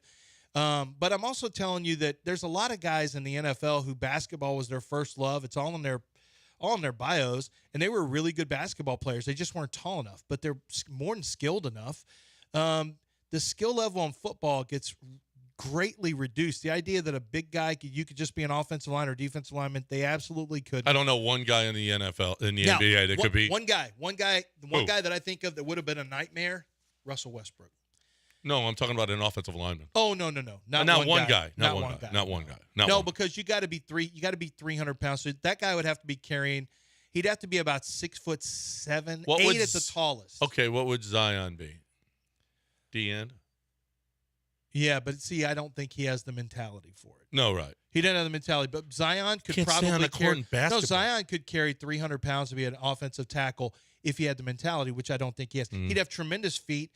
Could he get to 310, 320? Easily. Yeah, right. And he's got good lean mass numbers. And he's got long arms. I think you could. How tall is he? 6'8"? No, he's about 6'5", 6'6". 6'6"? That's it? Yeah, no. Zion would be a prototypical tackle. That's one guy. But he's not tough enough. Yeah, no. That's the thing, his mentality. Now, I will say, can you imagine Russell Westbrook as a press corner at 6'3"? He's got the hips to open and press. He's got long speed. He's got tremendous closing speed. He's got length. Like Russell Westbrook would have been a nightmare as a press corner or maybe even a safety over the top. I get the feeling that he probably is willing to hit because he's kind of a psycho. Like, he's got some of that psycho in him. Yeah. He does have some football psycho in him. I think Russell Westbrook in his prime or as a young player probably could have been a good defensive back. Okay, this is a pretty good point. So Lance could get 26 yards right now, but an NBA player couldn't? Yeah, but I'm beating. Speaking of disrespectful. I can't beat. No, listen. We've had this conversation. No, listen. I'm not beating a man-to-man coverage. I said I'd have to be a zone beater. Okay.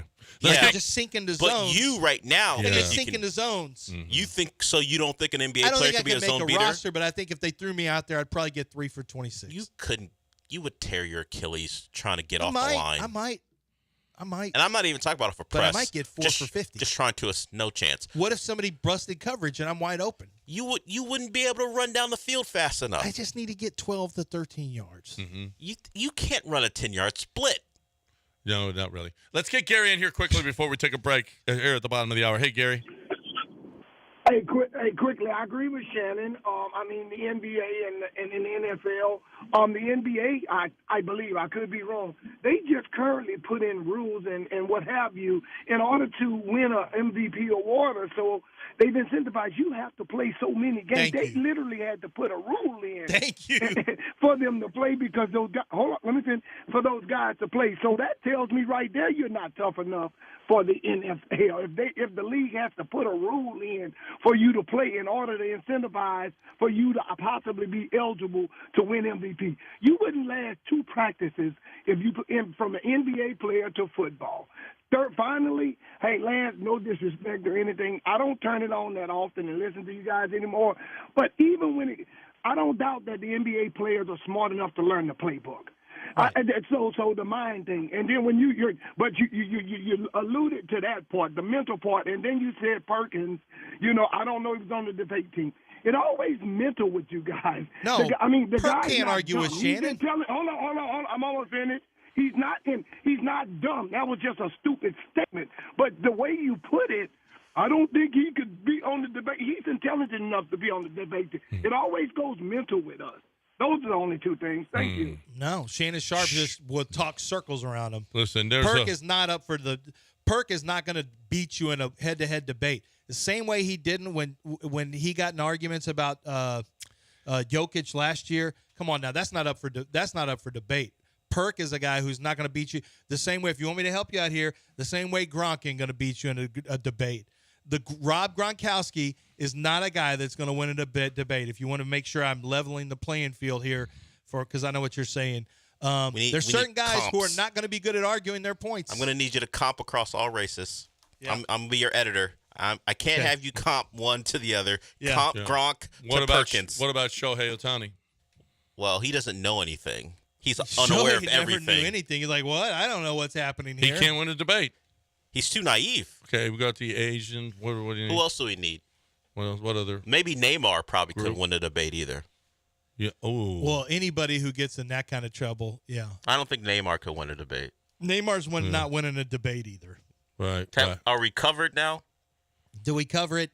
Gronk is known as the ultimate meathead. Peter Dinklage would win a debate. Peter Perkins. Well, yes, he would. Kendrick Perkins consistently says some of the worst stuff on television. Some of the worst commentary on television comes from Kendrick. Sorry, Gary. It's just true.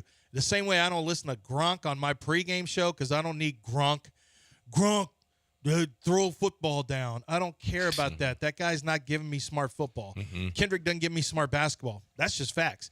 Now, I agree with a lot of his points. And what I think you misinterpreted.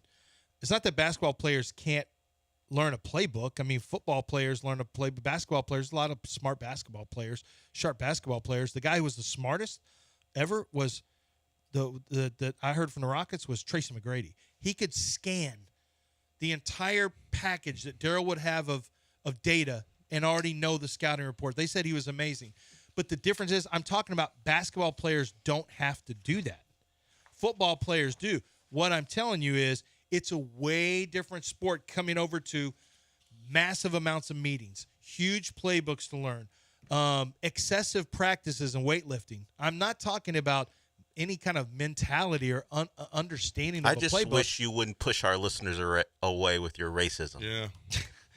Sorry, Gary didn't know what I was saying. What do Basketball we need to preparation is not the same as football preparation. What about Canadians? We got to get them in here. Baseball players? I feel like Sidney Crosby win a debate? Yeah. What about Adam Hadwin? I don't know who that is. He's is that a golfer, Canadian golfer. No, can he win a debate? I don't know. Yeah. Never heard him talk. Mike Weir, no. Patrick Reed? Okay. Patrick Reed. Well, he's hated. I don't know if he can win a debate, though. I don't either. Is he too unlikable to win people over to a side? Oh, Bryson DeChambeau. He can't win a debate. Never. No, I think we're covered now. Yeah. Yeah, I think we got everybody. Meathead golfer. Bryson DeChambeau. We finally got a meathead golfer. Yeah, I love that. Aqueduct Plumbing, we got Billy Brown. He ain't no meathead. He's not a meathead plumber. No, he's not. He's not athletic. He's none of those things. Okay, so we're not putting him in those categories. What we're doing is we're saying, oh, I got a plumbing problem. Yeah, that's when I need Billy Brown. Okay, not to watch him play any sport. No, I'm not doing that because Billy Brown is awesome at plumbing services. And you know what? I was just talking about this with the air conditioner. How about this with if you haven't cleaned out your tankless water heater in a year, 2 years, 3 years, ever, then you need to have them come to your home, okay? There's so much residue that's built up there, you're going to have to buy a new one. Do you want to buy a new one, or do you want to have them to come to your home and clean that out and then check out all your pipes and everything else, right? This is what Billy Brown is here for. 281-488-6238. Make sure that big jobs and small jobs get the same attention because the small jobs can turn into a big job, especially if it's a leak. Get your hydrostatic testing done today at at Aqueduct Plumbing Company. That's aqueductplumbingcompany.com.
All right, I want to talk about free reign. I want to talk about starting your day. I want you to get up and get after it. I want you to, do you feel great about your coffee, or are you just doing it because that's what you do every day? Okay. Do you like your coffee? Is it full bodied? Is it flavorful? Is it just, I mean, it's a difference maker for you. If not, you're just, but let me pour it on this coffee. Let me pour it on this coffee because that's what I do, blah, blah, blah, blah, blah, every morning. No. Get something that you really like. Get something that's tasty. Get something that is, I'm telling you, as a difference maker. You will get up and get after it with your friend. Yeah, imagine, you've got Rip sitting on the porch with his feet kicked up and he's got his coffee mug there. I mean, that's the way you start your day. Well, looking over the range with the sun rising, man, that's it. Okay? Now, maybe you're not going to be doing that because you don't live in Wyoming, whatever, or Montana. But here's the deal. Start your day like Rip, all right? This is the way you do it. Free reign coffee. It's the best. I love it. You'll love it too. You go to 975coffee.com, get 20% off at ESPN20 with promo code ESPN20. 975coffee.com, promo code ESPN20.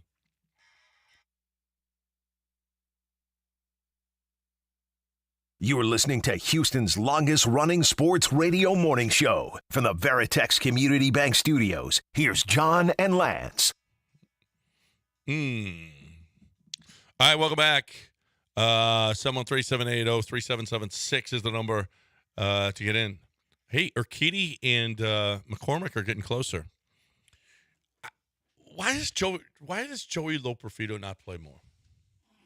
I mean, it's not like he's striking out all the time. And they want to bring him along. No. Listen, in baseball, you would rather him getting at bats.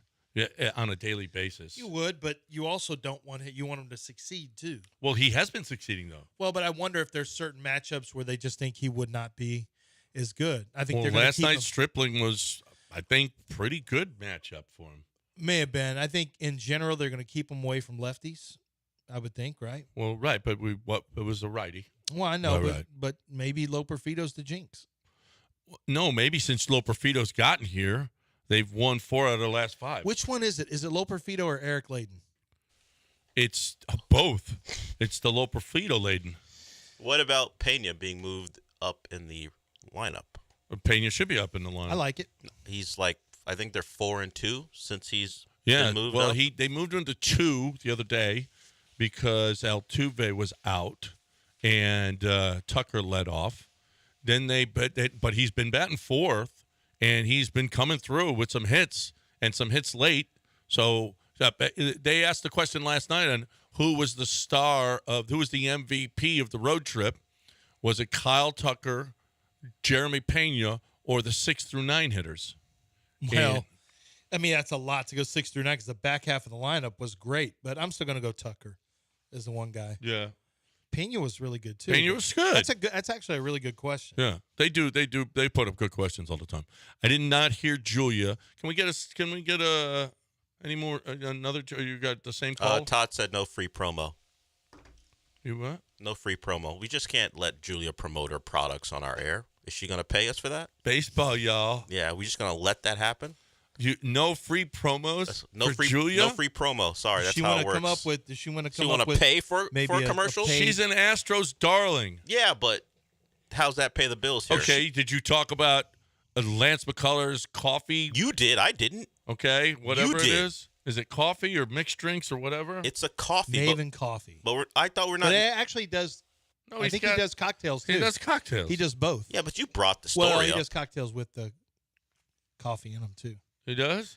Yeah. No one knows. But I thought we weren't. No, I know. I've heard a lot about it. We weren't going to talk about that until he started pitching. I've heard a lot about it, John. Yeah. We don't talk about things until he pitches. I haven't heard as much That's right. about We're not doing anything for him until he pitches or till Julia pitches. Well, she's not going to do that. that. Until Julia pitches. Yeah, we're not doing it. No, Julia. She's America's sweetheart. Houston's. I'm not I don't know sure about America's sweetheart. Julia. Is she Houston's sweetheart? You mean Julia? Is she the first lady right now? The difference is Julia Morales the first lady of Houston sports right now? No, Hannah McNair's. That's an easy one. Ooh, that's a good question. No, it's not. Hannah McNair hasn't won a World Series. Julia's won 2. Hannah McNair. Is Hannah McNair the first lady of Houston sports? No, that's disrespectful. No, it Julia isn't. was here for she was here for the Hannah yucky McNair Astros is years too. Hannah McNair is being credited with turning the whole franchise around. She did turn the franchise around. So first lady of Houston sports. What do you think, John? It's going to be either what's her name? The president of University of Houston, Renee Couture. Julia. It's going to be Hannah, Julia, what about Renee Vanessa Couture. Can we put Vanessa Richardson? Vanessa Richardson okay. or What? Abigail? Yeah, Vanessa. Who? Abigail. Abigail Dye? The intern. Oh, the intern. Oh, the former intern. Oh, the former intern that's a producer. I thought you meant the woman, the Fox News woman, Abigail Dye. No. Oh, is there a news person named Abigail? Abigail Dye, no, I believe. Is there a news? Oh no, it can't be Dominic Sox anymore. She's out. It's obviously Hannah McNair. I don't think it's obviously. Renee Couture's a pretty good one too, but her football teams haven't won at a high enough clip. Well, what about her basketball team? Huh? Her basketball team's been good. Did she make the Kelvin Sampson hire? Yeah, she made and she re-signed Kelvin Sampson, and the school's doing well. Lisa under her. Molosky, Joel. That's 20 years ago. Yeah, I did see her at a swim meet last year. One of my daughter's swim meet. I did see Lisa Molosky. I thought about her. I would have put her in years ago. Yeah. Yes. Not Lisa Molosky. No. It would be disrespectful to put Joel's wife in there too, First Lady of Houston. Well, she's or not maybe in it'd be sports. respectful. She's not in sports. Well, so we're counting Renee Couture. Yeah. Well, she wasn't hired to make coaching hires. She was hired to run a university. But that's right. But you know what's important to the university is the sports okay, program. First Lady of Sports. Boom, I've got it. Julia Morales. No. She's got a clothing line. She does play-by-play. She does sideline. Stop. Now, Vanessa Richardson will do baseball and basketball. She's so coming does up. Julia. Julia does done basketball too. She has, yeah, but I don't think she does. But she actually is in studio. So. Come on, man. Yeah. You're right. Yeah. This is ridiculous. Right. It is obviously Hannah McNair. What are we talking about? She tours around the city like the queen? She's had one good year so far. And a great year. No, she had one good year. Julia Morales has been killing Hannah McNair has been instrumental in helping the franchise turn around. Julia, great at what she does, but maybe they would be better off giving her decision-making power as opposed to Jeff Bagwell, but she doesn't have it yet. I'm going to ask a question. You maybe not giving just maybe a little more credit should go to Nick Caserio? Nah, not what I've heard. What about D'Amico? What was Nick Caserio like when Hannah wasn't in charge? How good was it then? He didn't have first-round picks. Billy gave them all up. He didn't have first-round picks. Yeah, he didn't. He actually didn't. I think we got to credit a little bit. Now, if we're crediting, wait a minute. Taking the mic out of Cal's hand, big ups. That's a Hannah. That's a Hannah move. What are we doing here? We're saying she's in the mix for sure. Put a poll up. She is influential in the team. Julia, as great as she is, it's not all right, a part of 713-780-3776. We don't have time for a poll. We have news of the weird next. The first person who calls wins. No, wins what? Wins. They don't. They decide. They decide. That's the best way to do it. That is by far the best way to do it. One person to vote. One person. Okay. One person. 713-780-3776. Who's the first lady of Houston sports? It's going to be. And we're only down to two. It's down to Hannah McNair and Julia Morales. So hurry up and make your phone calls. There it is, line 4. If Art votes, it's going to be one of the Channel 13 reporters. It's going to be a news. Yeah, it's going to be a weather girl or something. Yeah, right. Go ahead. Julia. Who is it? Julia's the winner. Julia's the winner. There it Julia. is. The coin has spoken. Coin has spoken. What a terrible way to decide a victor. Coin has spoken. One man, one vote. That was said a long time ago. By who? I can't remember. All right, then. Christopher Columbus? I don't remember. No. You think he was in favor of giving people votes? No. No. We don't even. In Mexico City, our driver said we used to have statues of Christopher Columbus, but they don't like him anymore, so they took it down. He's had a really bad run. He's had a run. He's had a bad run. My wife goes, good. We don't like him either. He's not the first man. No. The first man of America? Of America, no. We don't like. Thank you for discovering America, Christopher. I never even got there, actually. Thanks for running into it. Okay. Thank you for your blankets. News of the Weird coming your way wasn't next. Him. Right here on ESPN 97.5 and 92.5. Time for me to talk about GiveMeTheVin.com. I heard John Clay Wolf on one of his spots, and he's just dead on. He buys cars. He buys cars better than anybody else buys cars. He just buys more cars. He buys at a rate. I mean, for a guy just doing this on his own, I mean, he's nationally competing. He's like one of the biggest in the country against like the CarMaxes and all of these gigantic stores that it's unbelievable what he has done. I mean, we're talking about billions that this guy is trading in cars every year. And it's because listen, here's what he does. He pays you more for your vehicle, period. He says, if I can't beat CarMax, I'll send you $100.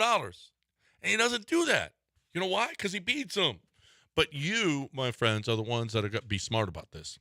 You're the one that has to go to GiveMeTheVin.com. If you're going to sell your car, you got to know what it's worth. You have to know, armed, if you're going to sell it to the dealership, okay, walk in there, but know what it's worth because they're going to lowball you wherever. Is going to try to lowball you on your vehicle. John Clay Wolf is going to give you the most. So one thing that you have to do if you're going to sell your car, go to GiveMeTheVin.com.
Let's talk about Zadok Jewelers. If you're looking for a diamond engagement ring, I want to make sure that you go to Zadok Jewelers. 28,000 square feet, 2-level store. It's incredible. Just absolutely beautiful. They carry the biggest names in diamond, and not just the diamonds, but obviously the designers. But the great thing is they've got people there to help you in the second floor. It's completely dedicated to the bridal section, and you are going to find the different types of rings that she wants. You can stop in there with your prospective fiance and just go look at rings and just take notes of what she says if you want to still surprise her. But go look at what they've got in store for you. You're going to find something that she's going to absolutely love. It is going to tell her how much you love her, and you are going to have the privilege of working with master craftsmen who can make a ring specifically for you if that's what you're looking for. Zadok Jewelers. Make sure that you stop in. They're right there on Post Oak Boulevard. They've been there for years and years. It's Zadok.com.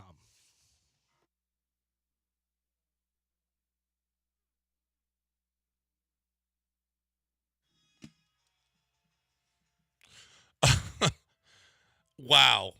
I guess this would be the job that you could probably take most advantage of the person in LA County.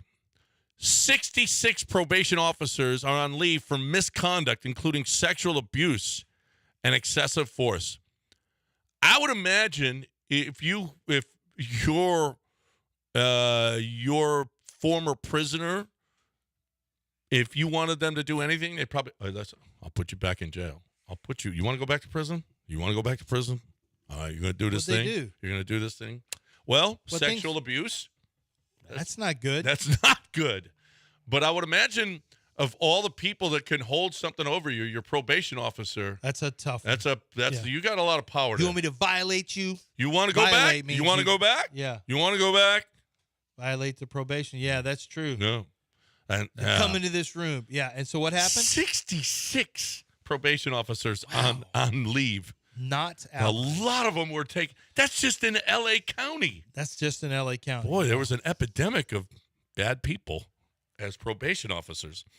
Actor Steve Buscemi is okay. He got punched randomly. He was walking on the street, got punched in the face. In New York. What? Yeah, in New York.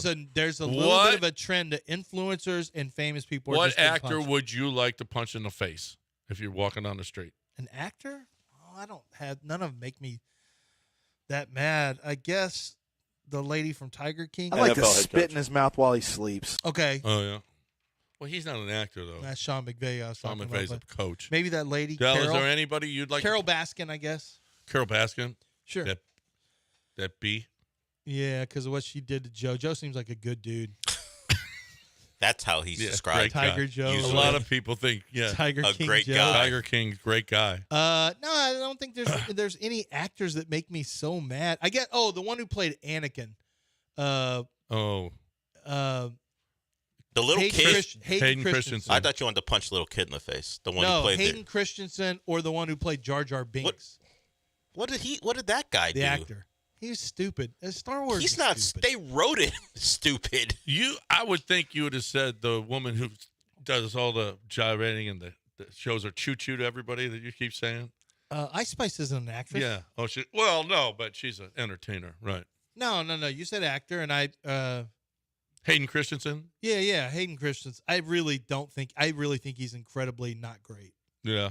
At the acting thing. Yeah. Well. Interesting. Yeah. Adele, anybody you Maybe want to punch the in the actress face? who played. Not really. No. What's her name in Breaking Bad? Waltz. Skylar. You want to hit the actress because of her role? Remember, everyone hated her in that role. but she does. There's nothing wrong with her as a person. I don't really want to punch any actor or actress. I guess you do. You've named two, but you trapped me. No one else. That was entrapment. He asked me, and I said, "No one. It's not a trap. Just say no." It was a trap. You can say no. The smell of cooking food is actually air pollution, a new study finds. What if it's Lance's brisket? Why you got to go after this man? Why you got to go after him about his food, his brisket? I know. That's rude. Thanks, Del. You are a good person.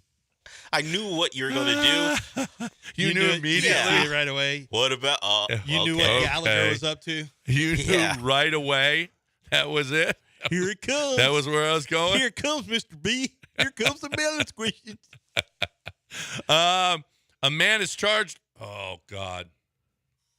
In Manchester, New Hampshire, a man was charged with flipping a porta potty and trapping people inside. Oh, that's your biggest nightmare. That's your biggest nightmare. That or snakes coming up through the porta potty. Yeah. Yeah. Yeah. I mean, no. Being trapped in a porta potty that is it's gross.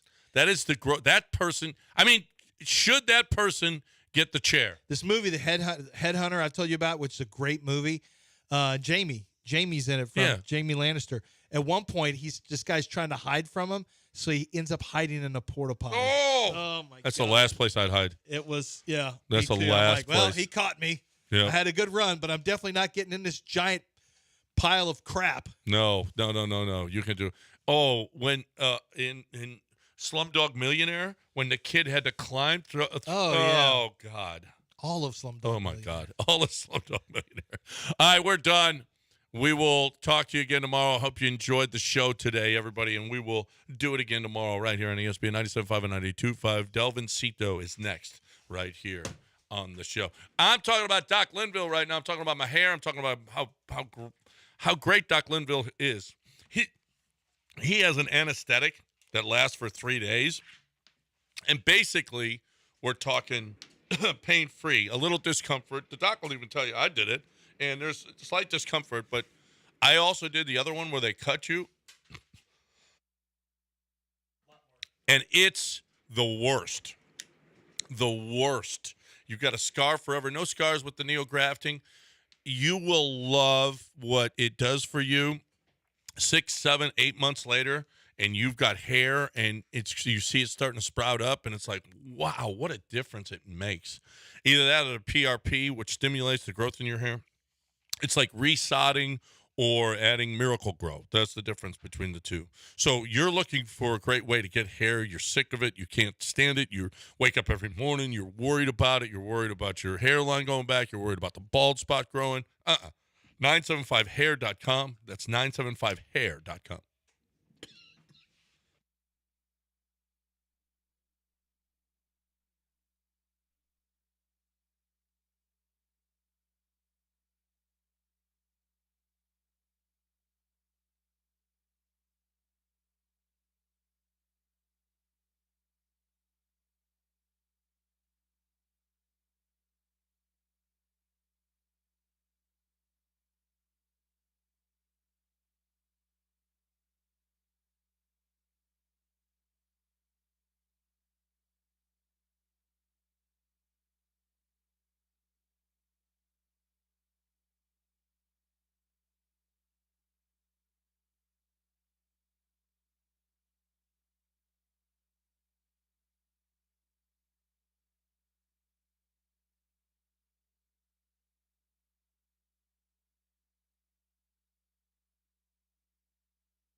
Welcome to the show.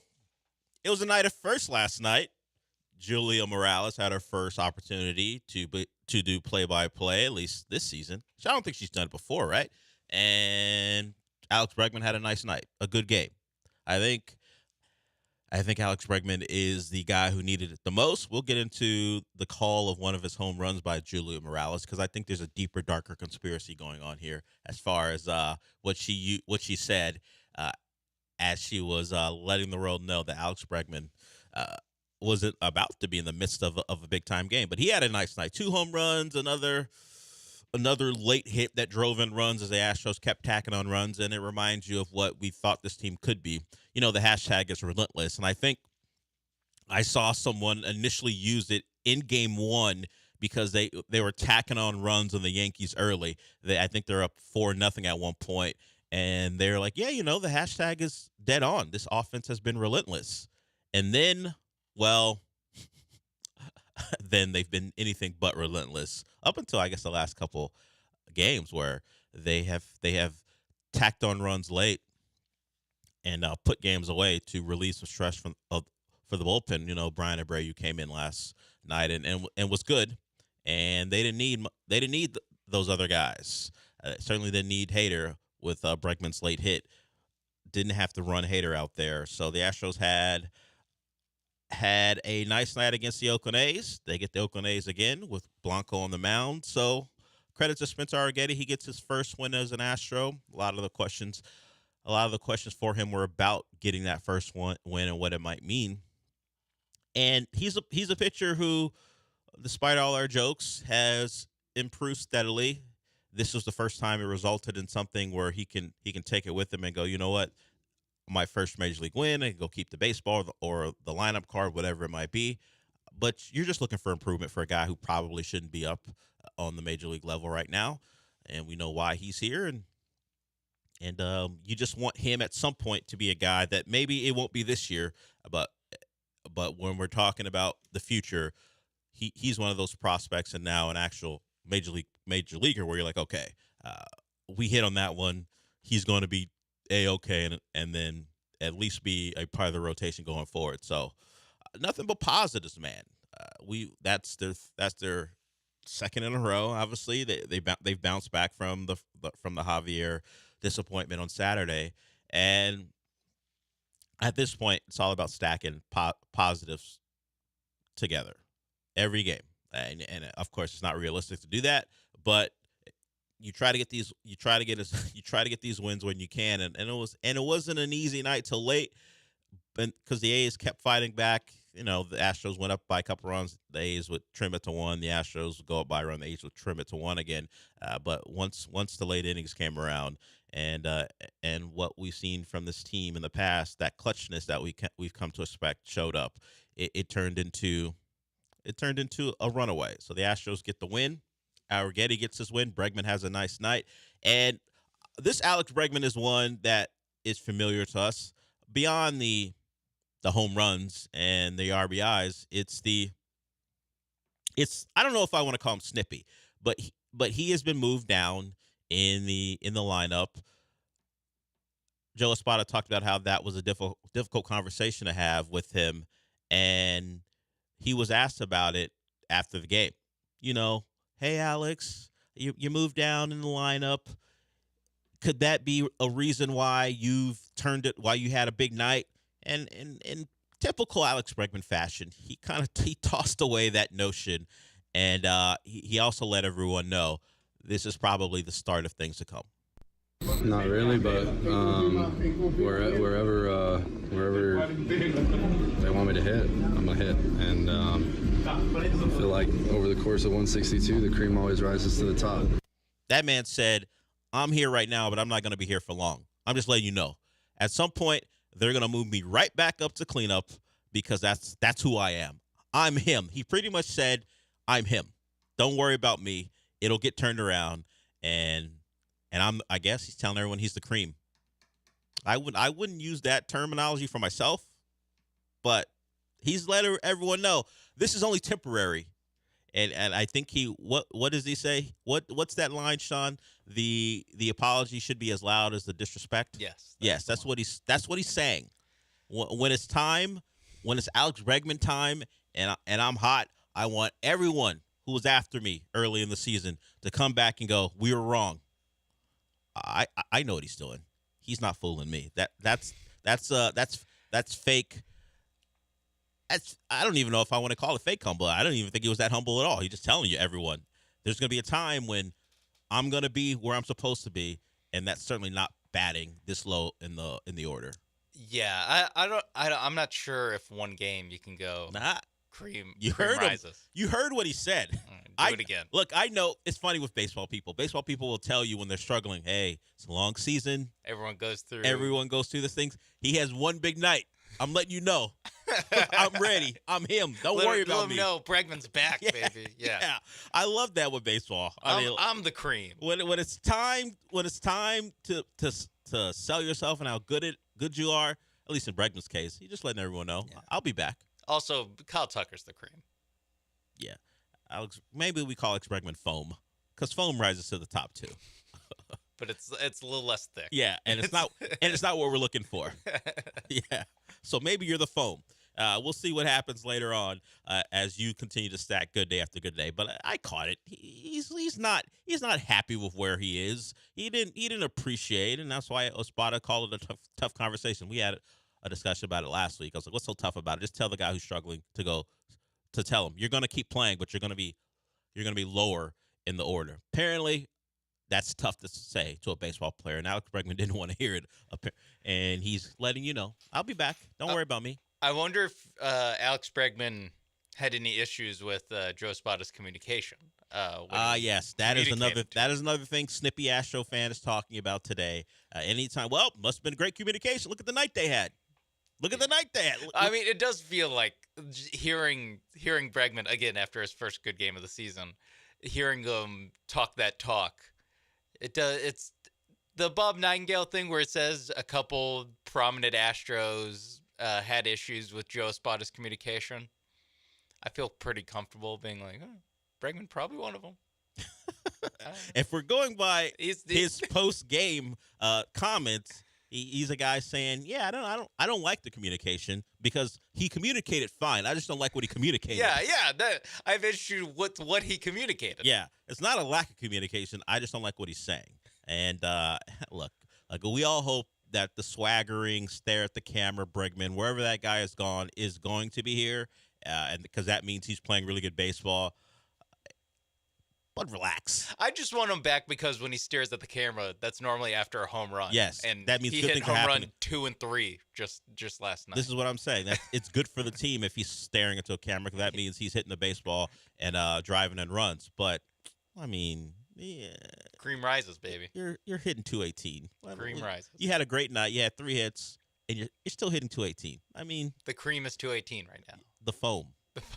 He's the foam until proven otherwise. The cream is 9 games under 500. Yeah, once you get to 250, I'm gonna say okay, the cream is right into the top. But right now, if you're still hitting under 220, you're the foam.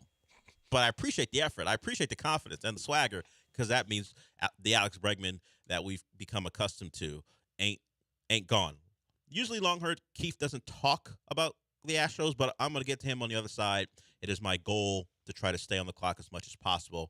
I don't know how much I'm going to do it, but at least I can try. So we're just getting started here.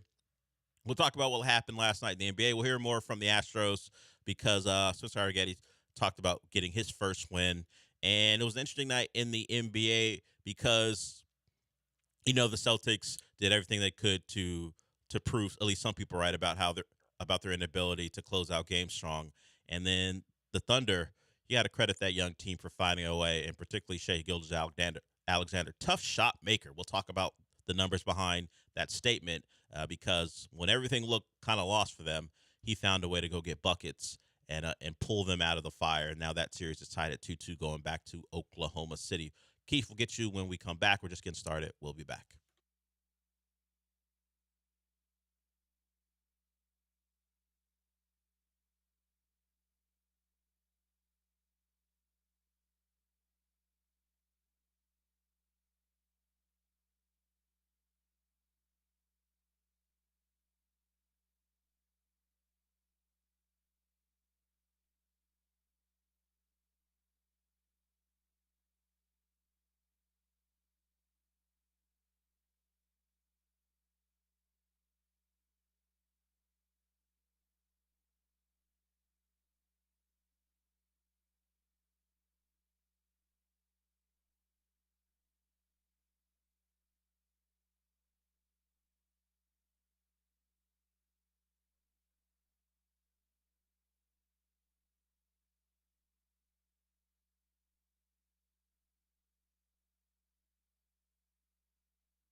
This is the Del Olaleye Show on ESPN 97.5 and 92.5. Broadcasting live from the Veritex Community Bank Studios, here's Del Olaleye.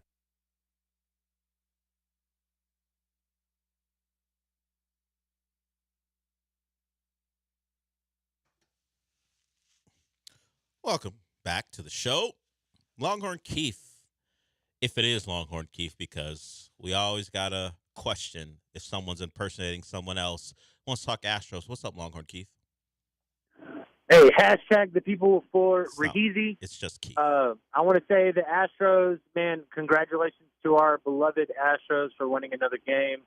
And Dale, hey, buddy, I got a question for you. What do you think about Sasha Grey, actress, pillowing on the internet? What do you think? Oh, it's just Ryan pretending to be Longhorn Keith. Longhorn Keith is kind of obscure because he's only called like once to the show, and he still used them. Sasha Grey, you mean the adult actress Sasha Grey? Have you seen enough of her? In fact, she is an actress. She is an adult. Yes.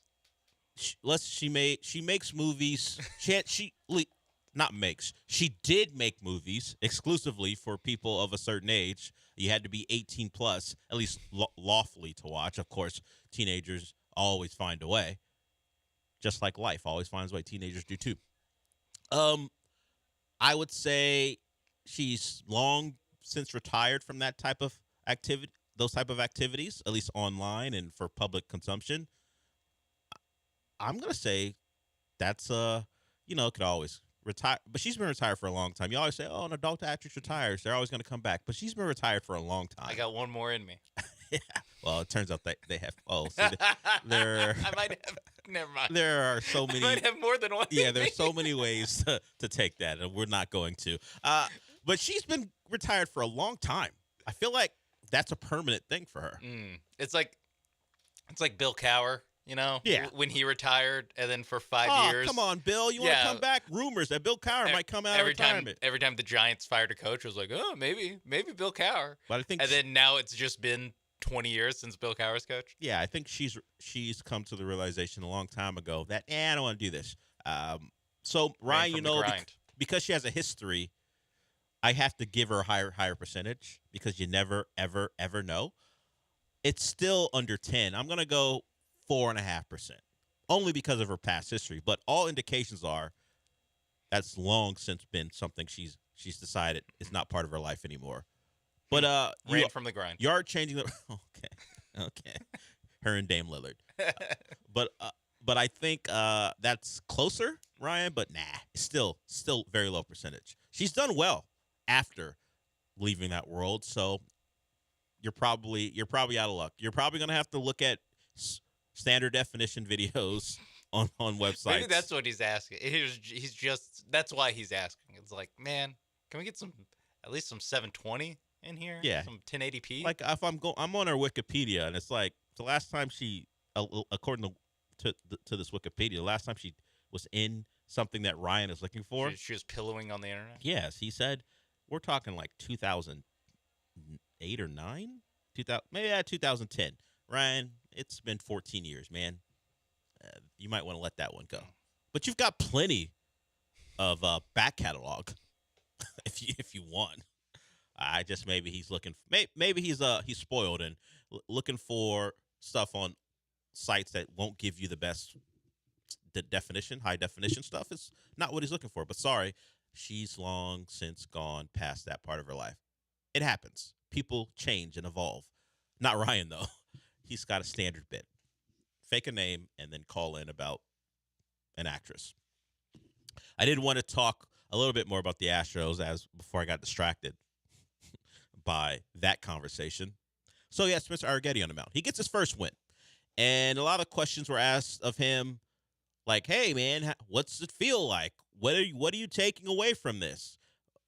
Actually, symbolically, and actually, what are you grabbing from your first ever win? But this is Arrighetti responding to a prompt, or at least a question by a reporter, because it was put to him this way. Joe Espada says you've turned a corner, and they wanted to get Spencer Arrighetti's reaction to that. Here's what he said. It just feels like the elephant's out of the room. I don't think I'm chasing anything now, and I think I can really, really focus on just getting better each week between starts and trying to give us a chance to win. So he went 5 innings, 5 Ks, only a couple walks, and 86 pitches. And that's what you're looking for from him. He's at best going to be your 5th starter if he stays in the rotation, and that's certainly up for debate with Urquidy making his way back. And, they're going to have the 6-man rotation thing, so Hunter Brown's going to get another start here eventually. But if he's going to be that guy last night, that's all you can really ask for from him. That was a good performance for him. You want to keep the momentum you gained from the weekend series in Detroit, and having him come out and keep you in it and do better than that, and then have the offense explode late from the 7th inning on was big time. So credit to him for continuing to grind as opposed to running from it like certain people that we mentioned in this segment. and he keeps working and he keeps getting better. So he's no longer a guy, at least when I see him coming up his turn in the rotation, go oof. He's elevated himself past the Hunter Brown, JP France level. You still aren't overly confident, but at least he's getting to a point where you can expect him to get out of the 3rd inning. He's a guy who won't be someone, at least in my eyes, I'm going to be just waiting for long release to begin. Yeah, he's not. You're not expecting a disaster, but he's still a 5th. He's a 5th starter. Who's in made this version of baseball. Who's made like 5 starts. Yeah, I mean, there's probably gonna be another blow up at some point, but you can see the progress he's making, and that's all you can ask for. He's been put in a position no one expected him to be in this early, particularly this season. And you get a win against a division opponent, when your team is still trying to find their way, you're certainly gonna take it. And he was a big part of it. Abreu and Presley got in last night.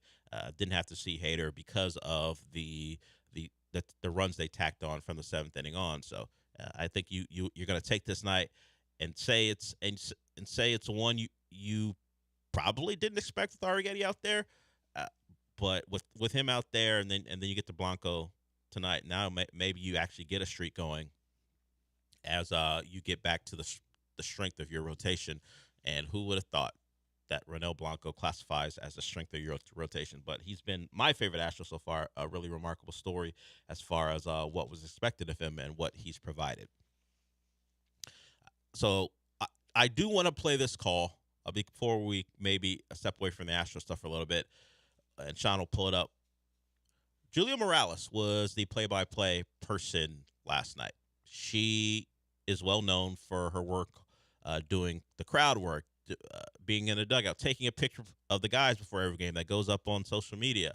But she switched places with Todd Callis, and of course Todd Callis took a picture that looked like he had wiped grease from his thumb on the lens. So taking pictures, not as easy as you might think if we're judging by what Todd Callis did.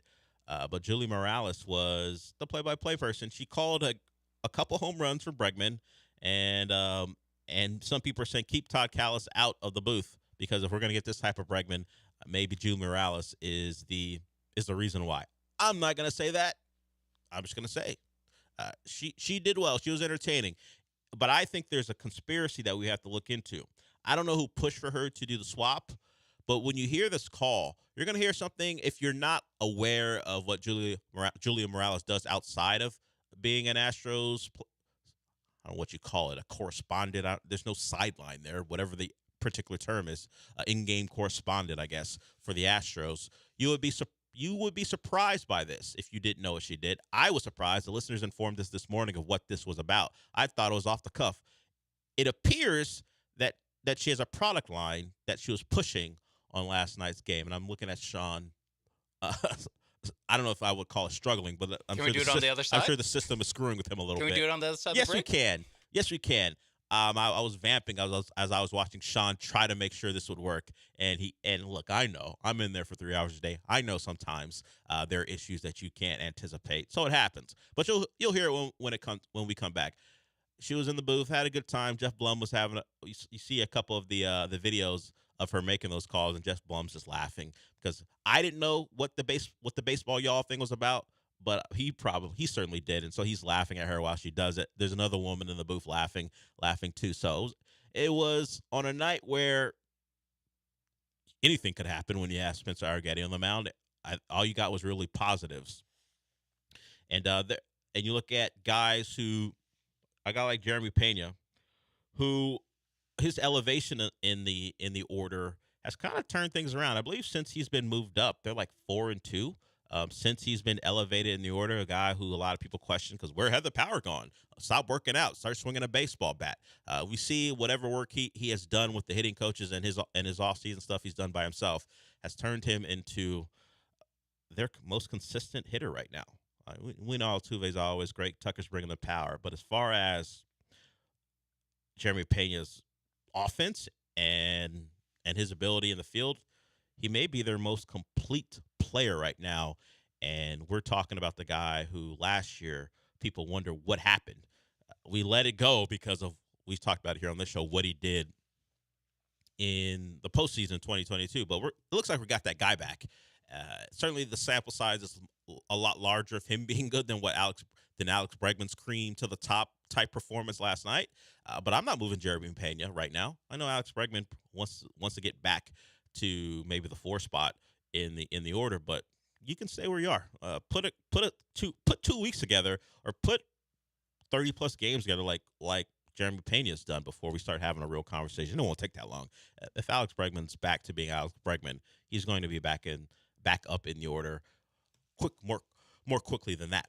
And we'll have that audio from Julia Morales on the other side, courtesy of Space City Home Network. But first, I want to tell you about Aqueduct Plumbing. I talk a lot about repiping and what dirty and bad water and stinky water can do for your home, what it does to your home, what a leak can do to your walls or your flooring. But they do other things. They'll come in and fix a regular leak, something that's not in your wall, something where you turn your faucet off and you still get that drip, drip, drip of the water, which is more annoying than anything else and a little costly. They'll fix that too. They have leak detection. I've talked to you guys about the free price quote. Just give them a call. It doesn't have to be just about repiping. I know that sounds like a big deal, but they'll do the small jobs for you too. Things that you can't handle, they certainly will. Just call them at 281-488-6238. That's 281-488-6238. The free price quote is the best one in town. They have experienced contractors and they're local. They're going to take care of their local customers. So if you need a remodel, gas piping, hydrostatic testing, they have all that for you. Or it could be as simple as a water filter.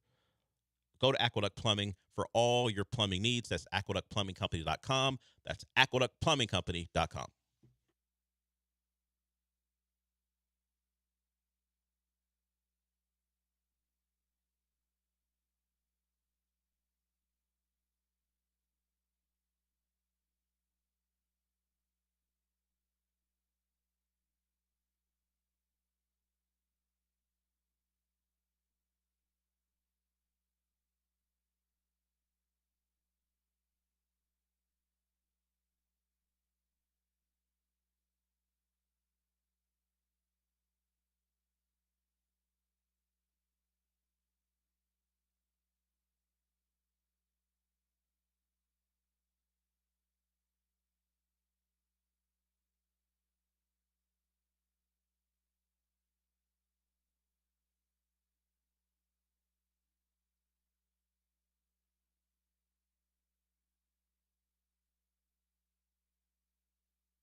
You're listening to the Del Olaleye Show on ESPN 97.5 and 92.5. Live from the Veritex Community Bank Studios, here's Del Olaleye.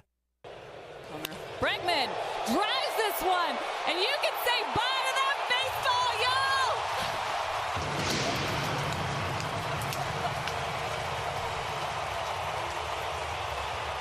y'all. Alex Bregman. Welcome to the party. Hanging slider smashed. That'll make you go wild. One of 2 home runs Alex Bregman hit last night. We all know what happened. You can look at a box score if you were watching the game. You know.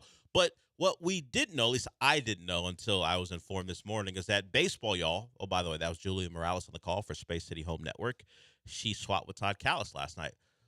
What I didn't know that baseball y'all was the name of her clothing brand, her baseball clothing brand. So it brings a question to the table. Julia Morales simply inserted baseball y'all to bring attention, right? Simply to the t-shirts and the brand. I mean, that would she have?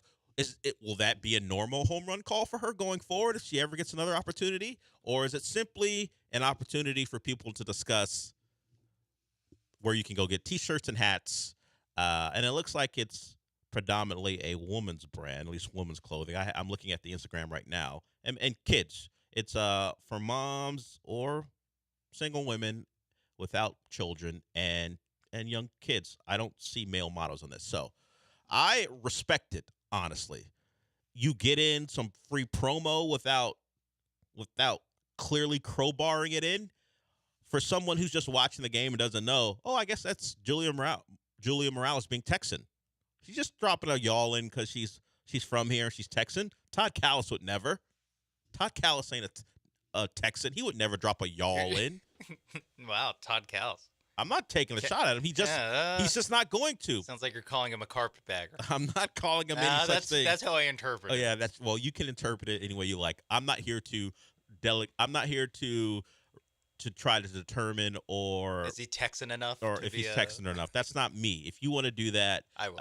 I can tell. I'm not Texan, so I can't be put in a position to do that. Todd it would Callis be fair. Went to Syracuse. That points against him. Par for the course when it comes down to people from that area coming down here and taking our jobs. I mean, is he on vacation or is he back?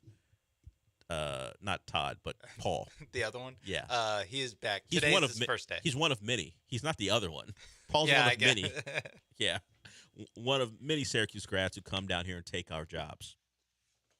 But yeah, I did not know, but I respect the y'all being thrown in there, baseball y'all being thrown in there. It's just, hey, I got other things going on here. I mean, she's been a part of the Astros broadcast for years now. I'm not gonna, but it is a fickle business, and Julia's got to have other revenue streams. I'm just saying, I appreciate the free promo. I do too, and yeah, the name works effortlessly into the call. It's not like it was like Adidas or something where like that ball's gonna leave us. Adidas. Yeah. If she had dropped, because if you her Twitter, the Instagram handle is Shop Baseball Y'all. If she had dropped Shop Baseball Y'all, okay, then it's too much. Then it's too much. But just baseball, y'all. You gotta love it. The ingenuity by Julia Morales as she called last night's game. I saw some people say she got better and better as the game went on, and that makes some sense. Inexperience doing it and getting the opportunity to do it, and you get more comfortable as you get more opportunities. So Julia Morales, who's been on this station a number of times, and she got the opportunity. And it was a big night, I guess. And I don't know how many times it's happened, if it's ever happened, that 2 women were the play-by-play voices for each team's TV broadcast. I don't remember her name, but the A's permanent play-by-play person is a woman. I'll get her name for you. So it probably, if not the only time it's happened, a very unique experience in baseball. Yeah, I think it was the first time. I think that was, and maybe that's why they did it. Historical aspect of it. Yeah, it was. I mean, I'm kind of surprised another broadcast. I mean, it is May 14th. I'm surprised another broadcast didn't already snake this historic moment from the Houston Astros, but hey, we got it. And Julia was down in the record books forever. They'll never take this away. Her name's Jenny Cavnar, the A's play-by-play woman, and I think Major League Baseball, at least the official X account, acknowledged Julia's on the call. When she made the Baseball Y'all call, they're like, that's Julia Morales on the call. So I think it was a pretty big deal to have it happen, and they certainly acknowledged that it was different and unique. So congratulations to Julia. I'm not sure how many times it'll happen going forward, but from what I could tell from the people listening and the people who've tweeted the shows, she did a good job. How did people enjoy the Todd Callis sideline report? I don't know. I didn't hear less praise. I don't know about less praise. I just didn't see anyone acknowledge that it happened. So at least less praise. So yes, by the strictest of definitions, less praise, because there was none. But there was no negative either. So I don't know how people felt about Todd Callis not calling the game. Didn't love his pictures. Yeah. Actually, I kind of liked them because they're so bad. Yeah. Yeah. Hey, man, don't keep your greasy thumb off the lens. Yeah, do something. But Todd Callis was just a different opportunity. And he, self-deprecating, I think even before, was like, you know what? Julia's going to do a much better job than I am going to do that. Then I'm going to do this. And he was right on that, at least according to the people who praised Julia. I kind of wish something had happened where they needed like a veteran sideline reporter, where it's like there's a fight in the dugout or something, where he's providing like a crucial report, and a bad some guy doesn't run out a grounder Yeah. and a spotter pulls them, and then there's a back and forth. Yeah, and because of a lack of Victor communication. Caratini. Yeah, yeah, and Todd Callis completely overwhelmed by the situation. Whoa. Whoa. They're loud down here. What's going on out there? What's going on in here? A bit of a skerfuffle going on. I'm not sure what's going on, Julia, but it doesn't look good. Back to you guys. Back to you. I'll have more in a moment. Yeah. I feel like Todd Callis would have handled that just fine, but you never know. On site, maybe got a little shook. He did not have to deal with that. It was a pretty straightforward night for the Astros and the broadcast as they walk away with the win. I'm going to do this quickly before we go to break because we are short on time right now. But while the Astros were putting it on the A's, you had a couple games in the NBA. One just showcase what I think is always going to be a problem for this version of the Celtics. Their inability to run offense late when it matters. Look, they win, they go up 3-1. The big story going into the game was the status of Donovan Mitchell, and he did not play. He was unavailable, which has been the case, not necessarily in these playoffs, but for Donovan Mitchell this year. 55 games played. He hasn't played 70 games since his second year in the league. So when we are talking about trying to acquire a player of his stature and what it might cost, his availability is going to become a part of, well, at least it should become a part of the discussion.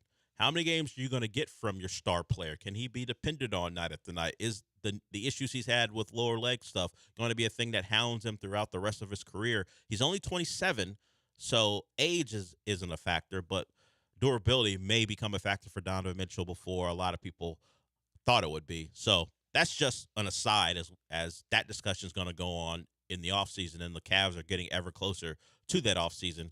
What are you giving up for a guy who may not be dependable? And some people are like, you know what? The talent trumps all, which is easy to say now when you're not in the middle of a 5-game stretch and he's unavailable for 4 of them because of different ailments.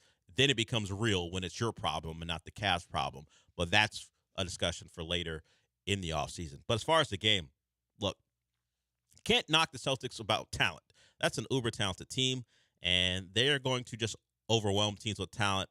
But you saw when they couldn't put the Cavs away in the fourth quarter, and the Cavs kept fighting back. Darius Garland had his best game of the series as he kept driving into the lane and getting guys open jumpers. The problem for him is he's depending on guys like Dean Wade and Sam Merrill. Those guys aren't playoff rotation guys, and it has a lot to do with Donovan Mitchell and Jared Allen not being available. So even the breaks he did get didn't last long. because you can't have Max Strus being your primary ball handler, and that's what it turned into because they have injuries in the backcourt beyond Mitchell. I believe Caleb Porter is a guy that he could be playing in this series if he wasn't injured. So they had issues, and it lent themselves to not being able to close this game out. It was right there for them. The Celtics are struggling down the stretch. They were taking jumpers with no movement, not really running real offense, running clock, and it devolves into step back jumpers from Tatum and Brown. And predictably, those didn't go down. Brown did make a big three to kind of put the game away late, but it felt like the Cavs were already running on fumes there. But the Celtics are going to win this series and probably win the East, whether they face a beaten down Knicks team or a Pacers team you can't take seriously because they don't play enough defense. But once you get them against a Western Conference opponent, and we'll get to that when we come back, because the Western Conference all of a sudden turned into a hellscape. We went from look at the Thunder after game 1 and look at the Wolves after game 2. We are probably in for at least they're going to be 6th. We're probably going to get at least 1 7-game series and maybe 2.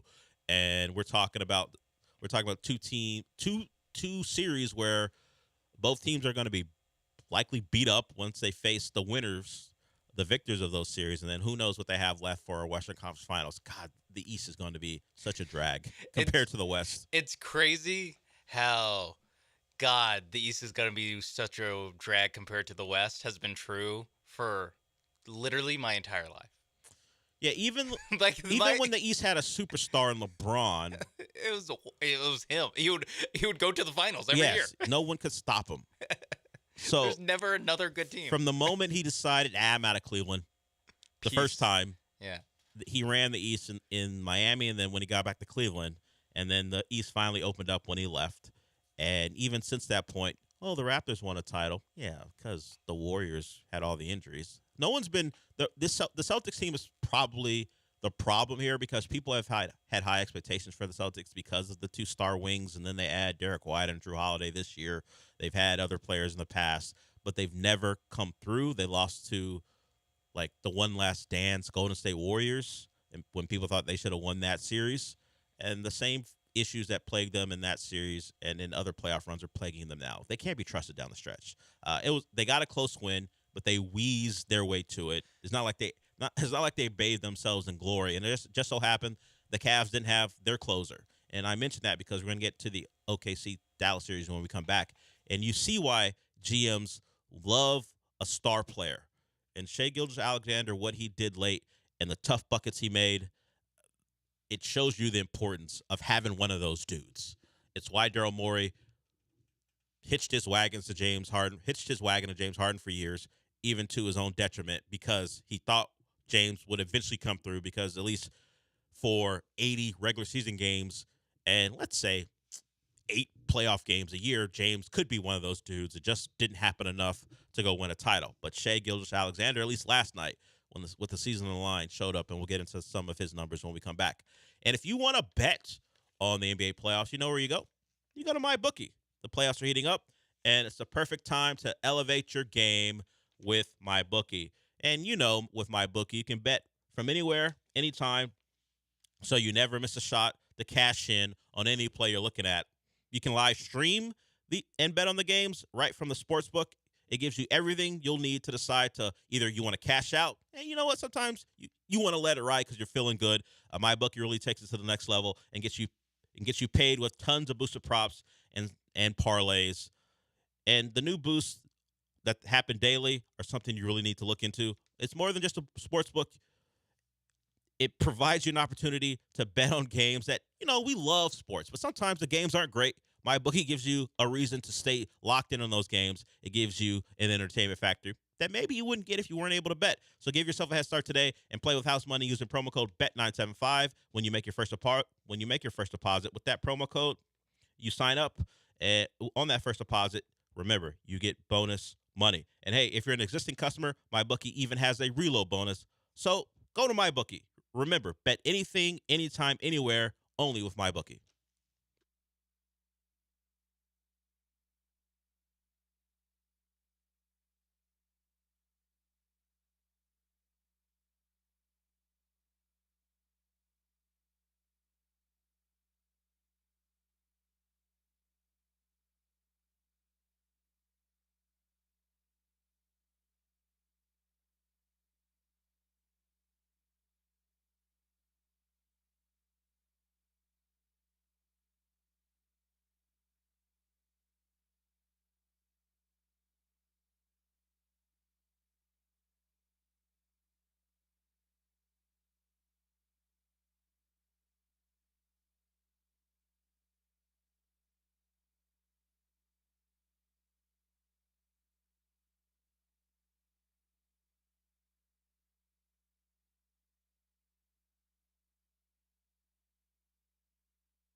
Broadcasting live from the Veritex Community Bank Studios, it's the Del Olaleye Show. On ESPN 97.5 and 92.5. Now back to Del Olaleye. Final segment of hour one. We'll get into some college football stuff because announcements for game times and where Big Monday, that's a college basketball reference, Big Noon Kickoff. Some of those announcements are coming out. Where's game day going to be the first weekend of the season? We have that out there too. So we'll get into that in the second hour. But before we do that, I did want to get into what happened in the OKC Dallas game. And I talked about how sometimes you just need a star. And that's what Shai Gilgeous-Alexander was last night. The jumpers in the mid-range, 10 of 14. And the mid-range generally isn't a place you want people to operate as deemed inefficient. We know it was taken to an extreme here with the layups and threes for the Rockets during the Daryl Morey era. But the shots aren't great ones in the mid-range. Guys aren't proficient at them. So that, along with long twos, are things NBA teams try to stay away from, unless you're great at it. We know, and Daryl Morey used this reasoning, that if a guy's great in the mid-range, sure. So Chris Paul, take all the mid-range shots you want because you're great at them, but I don't want my non-elite mid-range guys to be playing in that area. And it made plenty of sense. Well, Shai Gilgeous-Alexander wasn't great anywhere else last night. He didn't take many threes. In fact, he only took the one and he missed it. He was 4 for 12 in the paint. But when the Thunder needed buckets down the stretch, he was that guy. 10 out of 14 in the mid-range overall, but clutch shot after clutch shot. And it felt like that game and this season was slipping away from them. The Dallas all of a sudden has a great defense. You don't think a defense led by, and I can't say led by, but you don't think a point of attack defense that has Kyrie Irving and Luka Doncic would be a great defense, but they have been. So many possessions resulted in Lou Dort taking a three-pointer with under 5 seconds left on the clock. And that's kind of the shot you want them taking, particularly in that first half. He was awful. Several air balls, at least a couple. But he made a couple in the fourth quarter, and that helped the Thunder stay in it as Dallas could not pull away. Luka's had a bad series, and we talked about it here that the injury is taking its toll. He's just not right, but he'll keep playing, and he's a guy who's going to let you know he's injured because he's going to grab at a brace. He's going to grimace. He's going to limp for a couple strides and then try to get back into the play. So we're going to know that Luka's hurt. He's going to let you know that he's hurt, but you can't say that it isn't affecting his performance. And Lou Dort can be given some credit to. Look, Dallas fans hate Lou Dort because I look up stats and then all of a sudden all the Dallas stan accounts are on my For You page, and all of them are about how Lou Dort's a flopper, which he has been in this series. But they hate this guy. But him being the primary defender on big-time scores, Luka's underperformed. And it was the same way in the first round as well. He's done his job. Lou Dort's played well against Ingram and Luka. It's just not that aesthetically pleasing to watch him fall all over himself to draw fouls. It ain't great, but you do what you have to do, and that series is now tied at 2. You know, P.J. Washington, who's been an outlier shooting in this series. You know, the Thunder have decided we're going to live with P.J. Washington shooting corner threes. He has not been a great shooter from that spot or even wide open threes. But this series, for whatever reason, he has turned into an elite three-point shooter. He even made one, he had made a couple in a row from the same spot. And then the whistle blew because his foot was on the line, out of bounds line. Threw it up and made it. It would have been 3 in a row. That's where he is as a shooter. He cooled off in the second half, and that helped the Mavericks their offense slow down to a halt a little bit as the Thunder got some stops and they eventually found a way to win. That's a big win. We talk about young teams and how they respond to things, and they've looked rather young in games 2 and 3. But game 4, man, a big one. Their season could have been done for, and Shai shows up. I got to give all credit to that kid or grown man, really. But that's a big-time spot. Really probably his first big-time spot where he's the number one, he's needed, and he kept making play after play.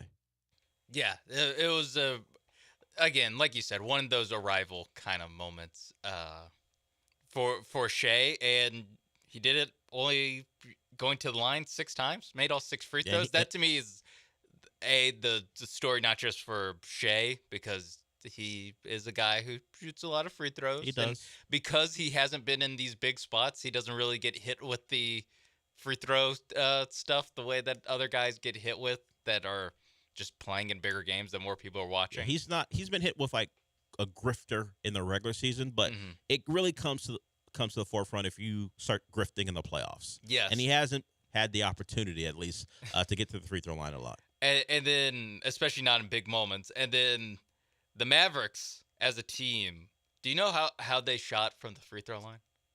They were awful. Luka missed the front end of 2 that would have given them a chance to tie the game, which screwed up their math, and they are kind of, from that point, essentially out of it. They were, did they finish like 12 for 24 or something like that? 12 for 25? What were they? The Dallas Mavericks, in a game that they lost by 4, were 12 for 23 from the line. Yeah, and one of those... And the Thunder, by the way, were 23 for 24.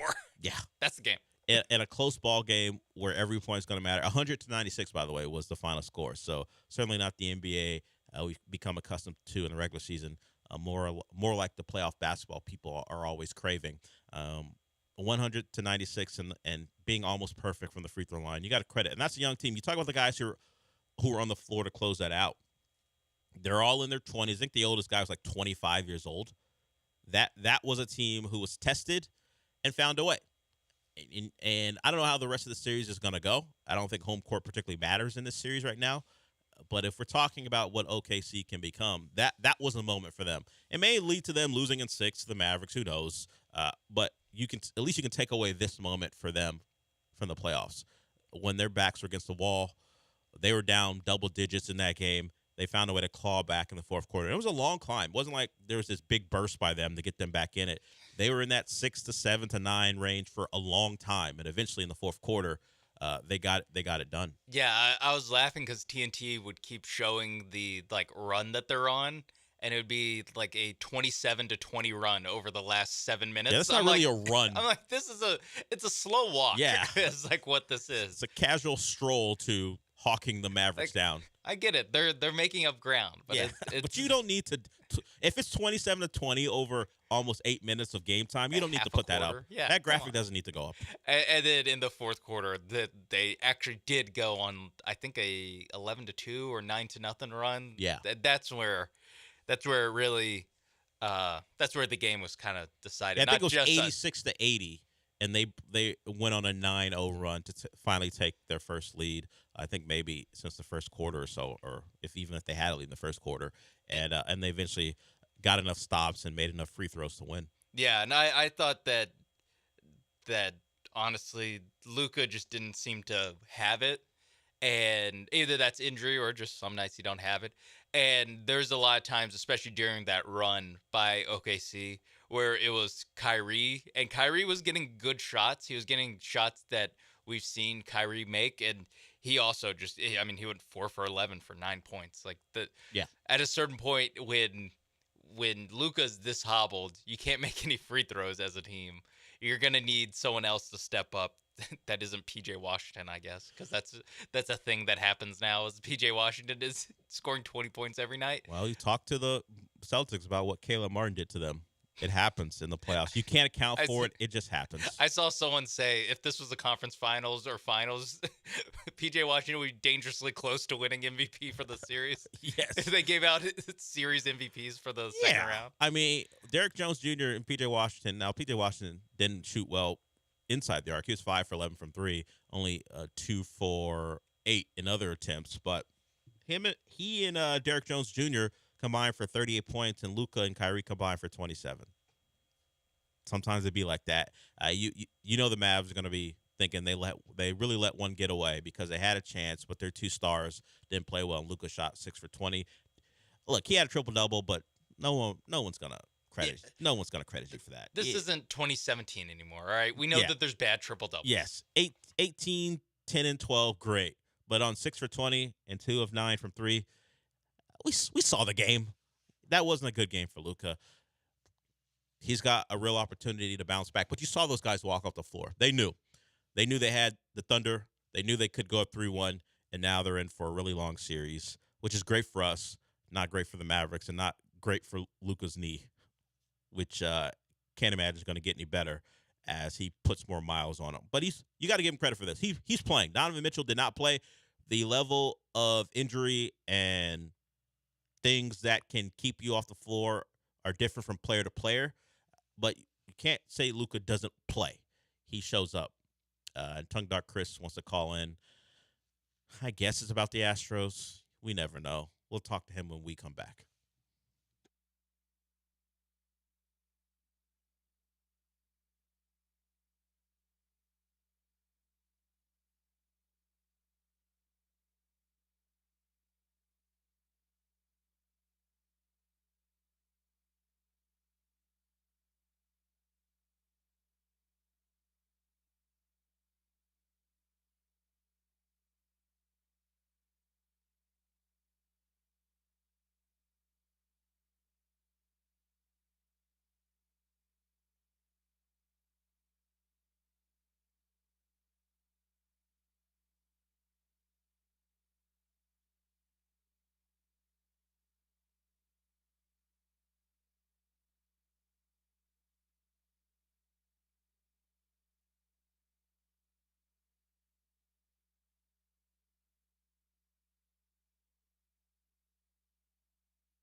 Welcome back to hour 2 of the show. Wrapped up our basketball discussion. If anyone wants to call in, I would say, considering the logistics of what's about to happen, I would say wait a little bit because Sean's got something to do right after we get to Tongue Dark Chris. So if you just want to hear a phone ring, you can call in. But I would say wait for a couple minutes if you do want to call in, 713-780-3776. But first, we're going to get to Tongue Dart. He wants to talk Astros. At least he says he does. What's up, Tongue Dart? Hey, what's up, Dale? Actually, I got two things. So the first one is kind of pop culture and in your wheelhouse. So Dance Gavin Dance kicks out Tillian, and since life is a circle, do you think they'll bring back Johnny Craig? One problematic figure for another is what you're asking about? Yes. I don't know where Johnny Craig is as far as his state of mind and maybe some alleged substances. I don't know. That one's tough. Tillian's had his issues over the last couple of years. He's got a solo career he wants to do as well. If you don't know who Gavin Dance is, they're a band from Sacramento that I love. I guess you'd put them at the top of my list of bands to go watch live. I've seen them live a couple times. They're here in Houston. I think maybe August of last year, so maybe around there. I don't know, man. They've had multiple lead singers, and you mentioned Johnny Craig. That one would be interesting. Will they go back? Will they go? He might be even number 2. Was he even number 1? I'm gonna say they are gonna want to stay away.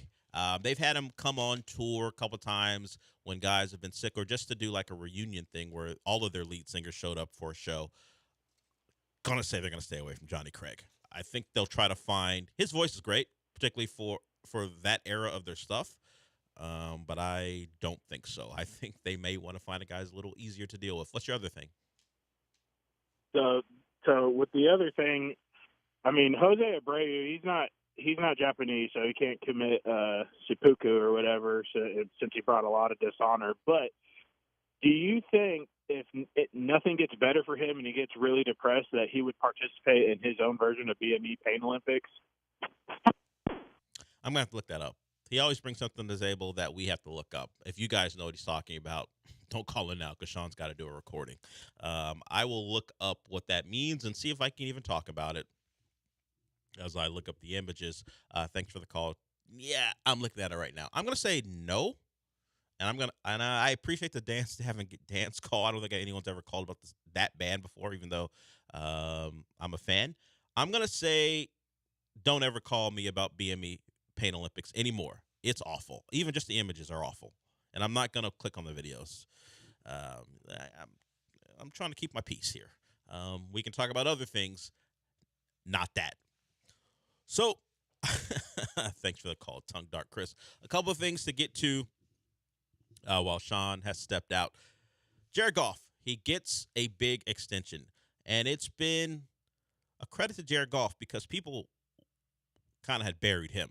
Even last year, when the Lions were turning it, not last year at this point, in the 2022 season, when the Lions were turning it around late, and if you don't remember, in a game that the Packers had to win to make the playoffs, the Lions went into Green Bay and won that game, and that was Aaron Rodgers' last appearance as a Green Bay Packer, last game as a Green Bay Packer. So the Jared Goff turnaround has been going on for a little bit now, but even after last year, the discussion was, what are the Lions going to do at quarterback? They drafted Hendon Hooker, but all the talk was the Lions need an upgrade. Are the Lions going to upgrade? Can they possibly decide Jared Goff is their long-term answer? And the decision has been made. Yes, the answer is yes. They think Jared Goff's their long-term answer. And he signs a 4-year, $212 million extension. Makes him the highest-paid player in their franchise's history, which doesn't mean that much, only because salaries go up and up and up. So someone had to be. It just so happened that he plays a position that gets a lot of money. So Jared Goff gets that. And the Lions are giving everyone money. They gave Penei Sewell a big deal. They gave Amon-Ra St. Brown a big deal. So they are looking and interested in locking up their foundational pieces. The question was Jared Goff considered that?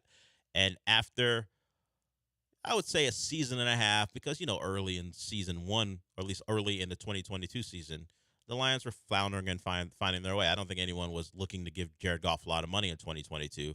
But since that point, they've been good.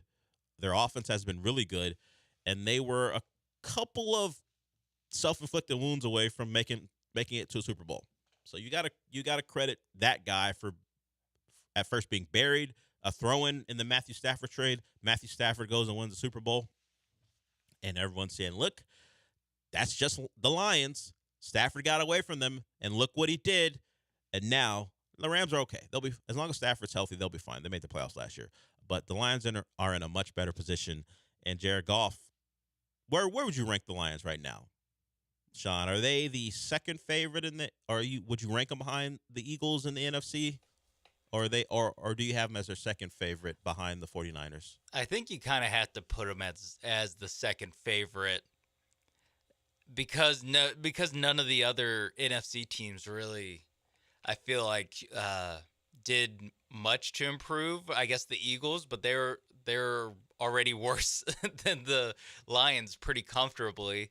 I mean, we saw how their season ended, and I think they finished like 1-6 or something, and then got torched off the field by the Bucs in the Monday Night Wildcard game, where it was like, you see NBA teams quit. You don't really see football teams that look like they quit, and it looked like the Eagles kind of quit. Every Eagle fan who talked about that game leading up was like, "Oh, we're getting our ass kicked." And by the way, this was an Eagles team who handled the Bucs earlier in the year in that same venue on Monday night. Mm-hmm. They smacked the Bucs around. It was way earlier in the year when they were going good. It led to them getting rid of their offensive coordinator and their defensive coordinator, so they have 2 new coordinators there. Nick Sirianni keeps his job. We'll see if the changes matter. They went and got accomplished guys. I believe Kellen Moore is the OC in Philly, and Vic Fangio is the DC there. So they went and got high-priced guys that kind of flipped this around. And, the problem for Nick Sirianni is, and it's weird to say this because if he struggles, he's got 2 guys on on the payroll under him who would be considered for that job. But wait a minute, if he's struggling, that means the team's struggling. Why would you hire one of those guys if the team is not good? But Kellen Moore's been up for NFL jobs, head coaching jobs. He would be a potential replacement if they decide to move on from Sirianni. And Fangio's a little older, but he would probably take that job too. So I think I agree with you. I would have the Lions at 2 until the Eagles prove that they're the 2022 Eagles and the first half of 2023 Eagles. Yeah, and it's just like a process of elimination where you look at all the other divisions. Like, there's no one from the South that you feel like is better than the Lions. There's the East. It's the Eagles and the Cowboys. I don't think either of them are better than the Lions. You look at their own division. If you think that the Lions are the best team of the division, you can't say that, oh, maybe the Packers. It's like, maybe, but I want to see it for another year, too. Because the thing with Detroit is we've seen it. We've seen it already with this core, and they didn't really – I mean, they reshuffled the wide receivers a little bit, and they've at least addressed the need at cornerback. I don't know if they can really not improve there just by getting anyone different out there. So then you look at the Niners, and you put the Niners aside. Do you love the Seattle? Do you love the Seahawks or the Rams? That's really the only other teams that I feel like have an issue. And I realized I don't think I've named 7 teams in the NFC, and 7 of them will have to go to the playoffs. So I don't really know how it sorts out. Obviously, some teams are going to improve. Some teams are going to make a step up. But calling it right now in May, it's very hard to do. Yeah, you've got the 4, Cowboys, Eagles, Lions, 49ers, and then the other 3 are like, I don't know. Yeah, it's like could be anyone. Maybe the Rams, maybe the Seahawks. Yeah, someone from the South has to. And maybe the Packers with Jordan Love takes another step, and they're competitive for that division. Maybe I don't think so, but maybe the Bears. Like we don't know. Yeah, they'll have a lot of talent offensively, and if they get the quarterback play, some other teams have gotten from the young quarterbacks in the last couple of seasons, possibly. I was gonna say, like, we saw it here. If Caleb can be close to as good as C.J. Stroud is, like, and going, they can go 9-8, get a wild card. Yeah, and going into the season, we saw what happened once the Texans receivers started playing, but the reputation of the Bears receivers far exceeds what the Texans' reputation was as far as their wide receiver core was going in. Keenan Allen, Moore, and others, you like, okay, Rome Odunze, you like that rotation. You like that wide receiver depth more than you did the Texans, at least before the year started.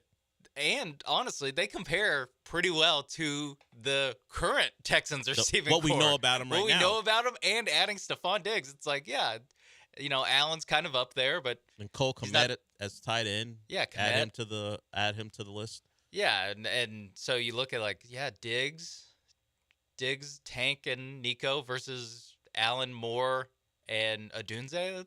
That's not that far off. You're not talking about vastly different types of wide receiver, vastly different skill sets at wide receiver. So, yeah, I mean, that's why I can't not say the Bears won't make it, but I also am not gonna sit here and say the Bears will definitely make the playoffs. They have a chance, but again, like I was saying with the Lions and the Packers, I've seen the Lions do it. I haven't really seen the Packers do it.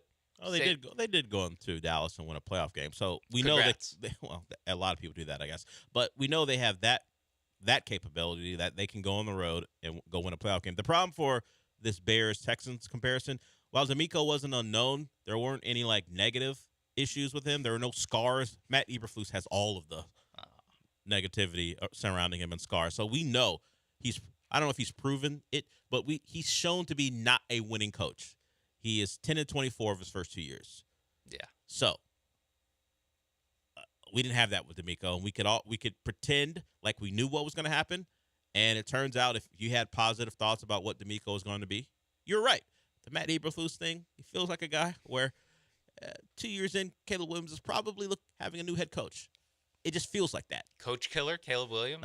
You're calling it already? No, the issue with coach killers, which I've dropped on Justin Herbert, was I didn't kill him for getting Anthony Lynn fired because Anthony Lynn had already had a had a previous run where it wasn't good. That's why they were in a position to draft Justin Herbert.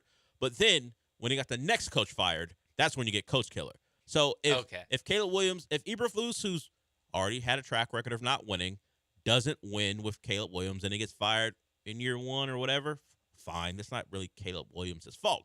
The next coach comes in and he gets fired again. All right, then we got an issue here. 2 coaches fired in 4 seasons makes you a coach killer. Okay, I was gonna say on your rookie deal. Yeah, if you're on your rookie deal and 2 coaches get fired, you can be classified as a coach killer. Okay. No, Lawrence isn't there yet. Yeah, I mean, the Tua thing somehow Lawrence didn't do it. Yeah, the Tua thing is odd because the coach who was fired got partly fired because he didn't want to play him. But if you want to hang Brian Flores on him, that's fine. Although the Dolphins were like, oh, he's a bad communicator. Shout out to Joe Espada. That's why they kind of got rid of Brian Flores. But Tua's now going into year 5, and his second coach remains. So and if he gets off his rookie deal, which could happen in this offseason, he wouldn't fall into that category. Justin Herbert pretty much right now is the leader in the clubhouse. Trevor Lawrence, you better watch it. If you don't win this year and Doug Peterson gets fired, you wind up on the coach killer list too. Yeah, now I'm thinking, was Kyler on his rookie deal when Cliff got fired? When Cliff got fired, I don't know. No, because Cliff got fired last season in 2020. Not last season, 2022. He got fired in 2022. Okay. That's his only coach. Cliff was around when they had him. Hey, we're gonna put this proviso in the contract. You got to study. You got to make sure you study. Hit your hours this week. I think Cliff was still around. So Kyler's right in the middle, because I think Cliff got fired a couple months after Kyler signed this big deal. Yeah, now I'm just going to spend the entire next break just trying to think of coach killer quarterbacks. It's hard. It is hard because if you're good enough that you can hang around, that you could get 2 coaches fired, actually the point is you're not good enough. Because if you get the one fired, then they move on, they go find a player. But the hype and, the production, particularly his first 2 years under Justin Herbert, would mean you're not going to get off of him. It just just so happened that they have not won, and the blame has fallen on the head coaches, not the most important player on the team. You basically need to get a coach fired your rookie year. That's kind of how it has happened, because if you are getting a coach fired in year 2 of you playing, then it's more about you than it is the coach, and you are on the clock more than the next coach will be, because the next coach will be, hell, go get me my guy. I'm not responsible for him. So Herbert at the top. Lawrence is probably next if someone's going to fall under my at least my terms of coach killer, and we'll see what happens. I think Daniel Jones is a coach killer. Is he? I think he is. Pat Shurmur coached him his rookie year, and then Joe Judge. Ooh. And then they hired Brian Dable, and then he got his deal. But the problem with coach killer is there has to be a belief that the player is good enough that it's a coach's problem. That's why they're getting fired. He got a new deal for $40 million. Well, and look how see that the Giants being stupid is really screwing with my metrics here. Everyone knew they shouldn't have done that, and they still did it. No one was saying, unless you are a tried and true Justin Herbert hater, no one was saying don't give him his money. Everyone was telling them, hey, it's not a good idea, and they knew it wasn't a good idea because that deal is not a typical franchise quarterback type deal. It's a lot of money, but it's only for like 2 years. No one was saying, give him his money. Why are you not giving him his money? It wasn't like Lamar. Everyone, for whatever reason, not like Lamar was going to give you any of the cash. Everyone was saying, give Lamar his money. No one was saying that about Daniel Jones. And coming up on the watch list that I had, the Coach Killer watch list. Okay. Bryce Young. Watch out. See, name to watch for. Name to look for. Bryce Young hasn't been good enough yet, though. The problem is you have to put up numbers and not win, and then they decide the coach is the problem and not you. Bryce Young, he hasn't been good enough yet. I get what you're saying. Will Levis. Stop it. Now you're just sullying the list, throwing Will Levis on there. Hey, he got his. We're gonna make that a thing. We got to add. It's not a list if there's only one guy. Yeah, send in your coach killer. Coach killers. And you know the criteria. Yes, 2 coaches fired on your rookie deal. And you have to have been good enough where people thought where you got a second one. Where you got to a second coach and everyone was blaming the first coach. And now people are like, you know what? Maybe it's not the second coach's fault. Maybe it's the player's fault. This is what we're looking for. We're way late. My attempts to keep us on the clock failing miserably in this segment. We will get to some college football stuff because some announcements are made about games, where the big morning shows are going to be. We'll talk about that when we come back.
Broadcasting live from the Veritex Community Bank Studios, it's the Del Olaleye Show. On ESPN 97.5 and 92.5. Now back to Del Olaleye.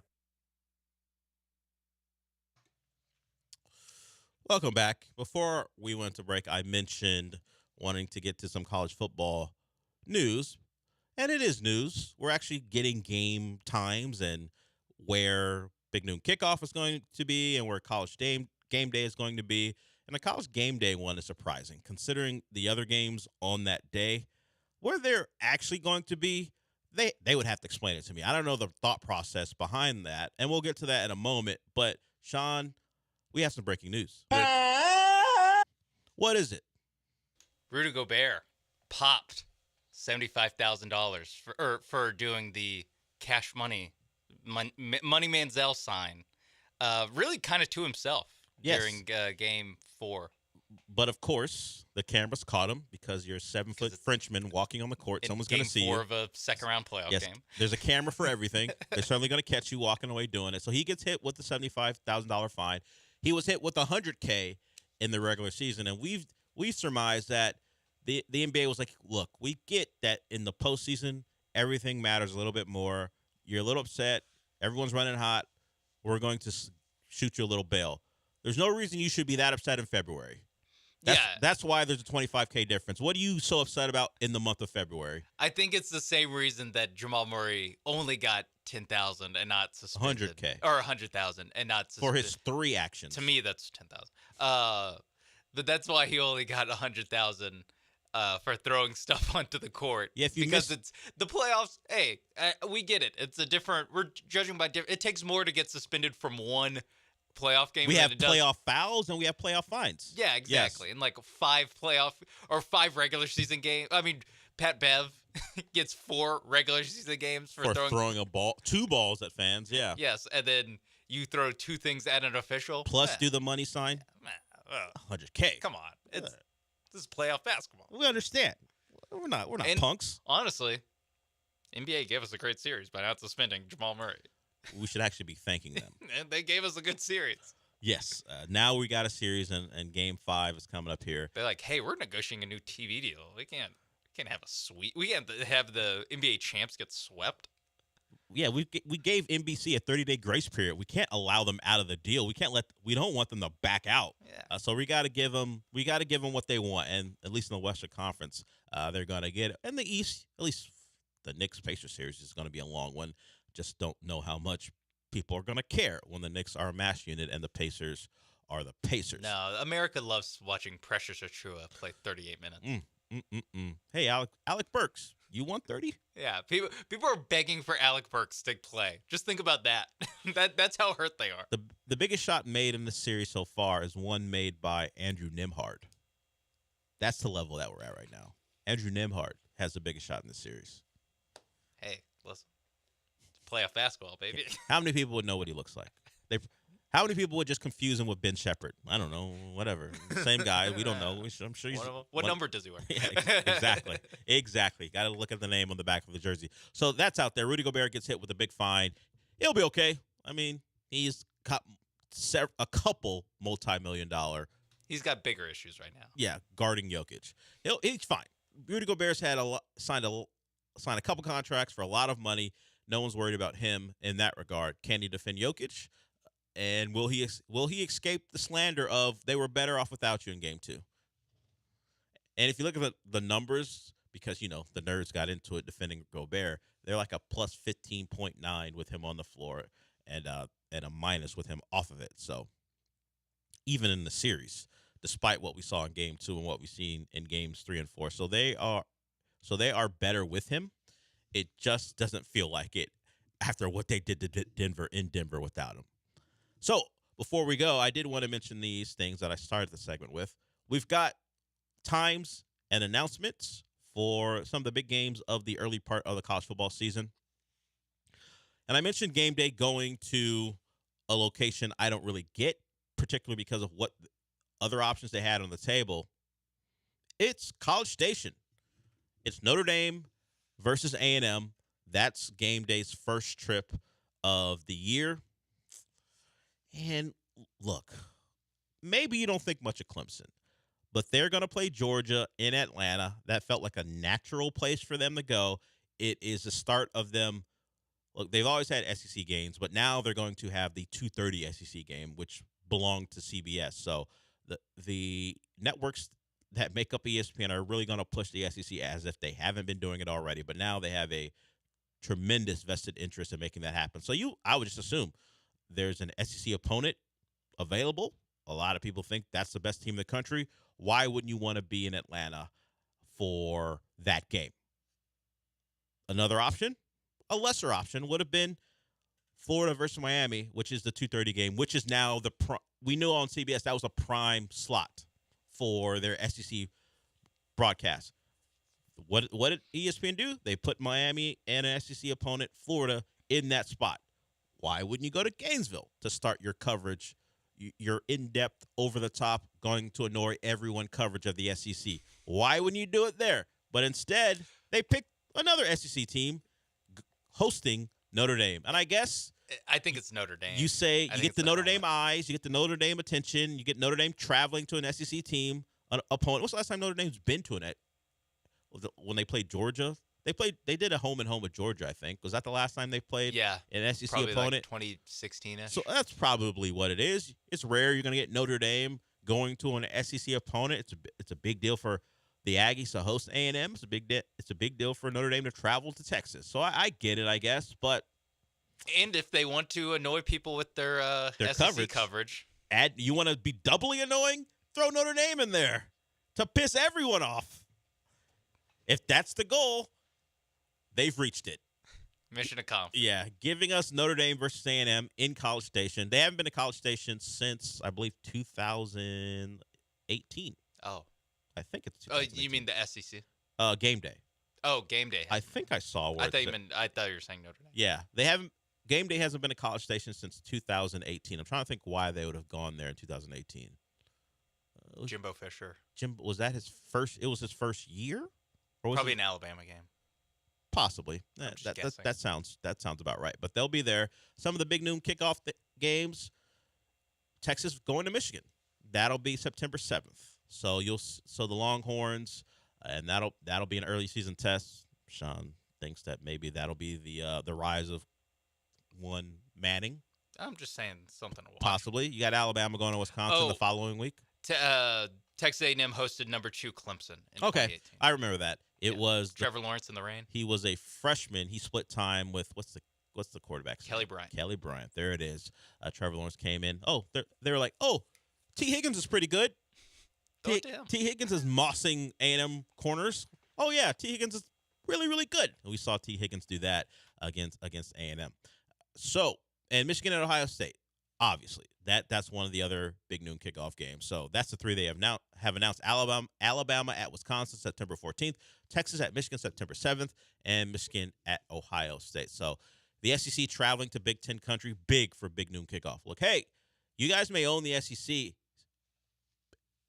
ABC, ESPN, and your family of networks. But when you guys come to our neck of the woods, we're going to take those games and make it a big deal. I wonder how many games, because it happened a couple times last year. I think one of them was a Colorado game where both major shows will be at the same spot. I can't believe Colorado got that done. Where they not that they had not logistically that they could get it done, but Dion had garnered enough. Well, I mean, I'm not gonna knock just the campus, or the area around their football stadium. I can't imagine there's that much room because they don't pack it out that often. They found a way. But the fact that Dion could garner, or Coach Prime, thank you, could garner enough attention to get both morning shows to the same spot at the same time. And, for the first 4 or 5 weeks of the year, it was one of the great shows in college football. And then we realized, oh, yeah, we got the rest of the season to watch, and this team stinks. Yeah, and now we're getting into conference play. We're like, oh, no, the good teams are playing good teams now. We're kind of done with this. Yes. Oh, we'll celebrate you playing Colorado State because what else are we going to do? But then you had to go to travel to Oregon, and things got ugly, and they got uglier as the season went on. So that's some of the college football news out there. And, of course, as that stuff continues to trickle in this show, we'll talk about it. And then the actual Longhorn Keith can call in as opposed to the one who called in earlier about Sasha Gray, of all people. You know what I should do? When real Longhorn Keith calls in, hey, you ever heard of Sasha Gray? And see what he says. I think that conversation would take a left turn pretty quickly. We will come back and talk more about the Astros. We'll hear from Alex Bregman. Again, we heard from him earlier. He discussed not really being motivated by being dropped in the order. He had other things to say as swaggering Alex Bregman is back after, one really good game. But the cream has risen to the top if you listen to him. We'll hear from him when we come back.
You're back inside the Veritex Community Bank Studios with Del Olaleye. I mean, you're not actually in the studio, but if you watch ESPN Houston's YouTube channel, it's kind of like you are. No, not really? Okay.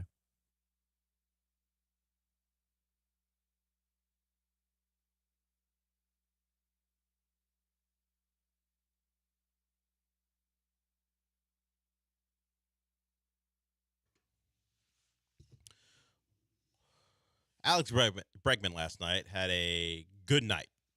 His best night of the year. A couple home runs, and then late drove in a couple more to put the finishing touches on last night's victory over the A's. And you could tell he was feeling pretty good. He mentioned the cream rising to the top, said, no, I didn't get any extra motivation being dropped in the order.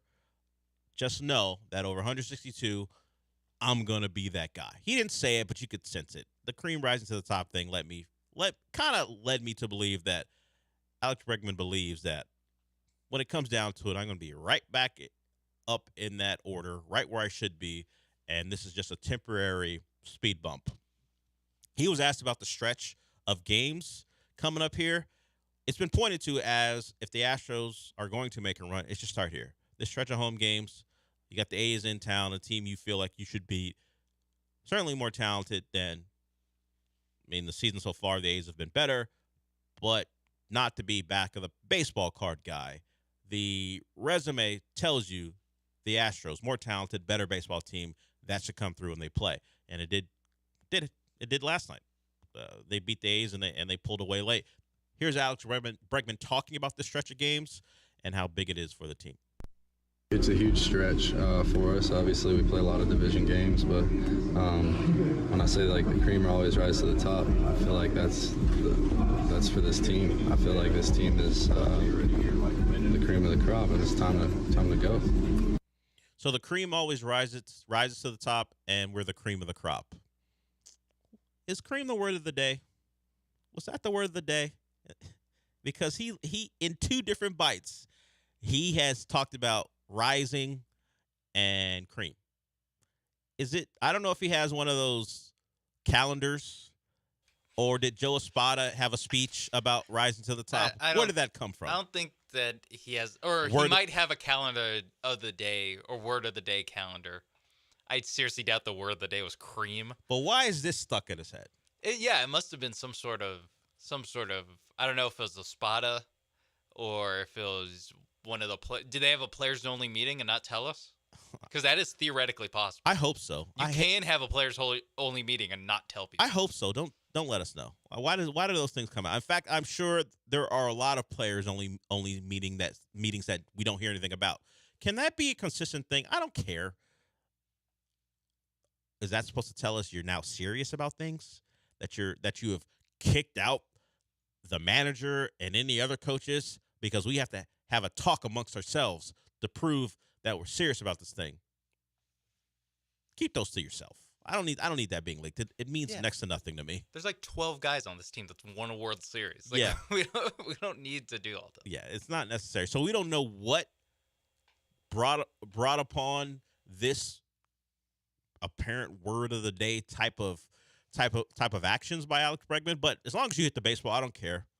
If you got to say daily affirmations, say whatever you want. Say whatever you want. Just hit the baseball, and that's what he did last night.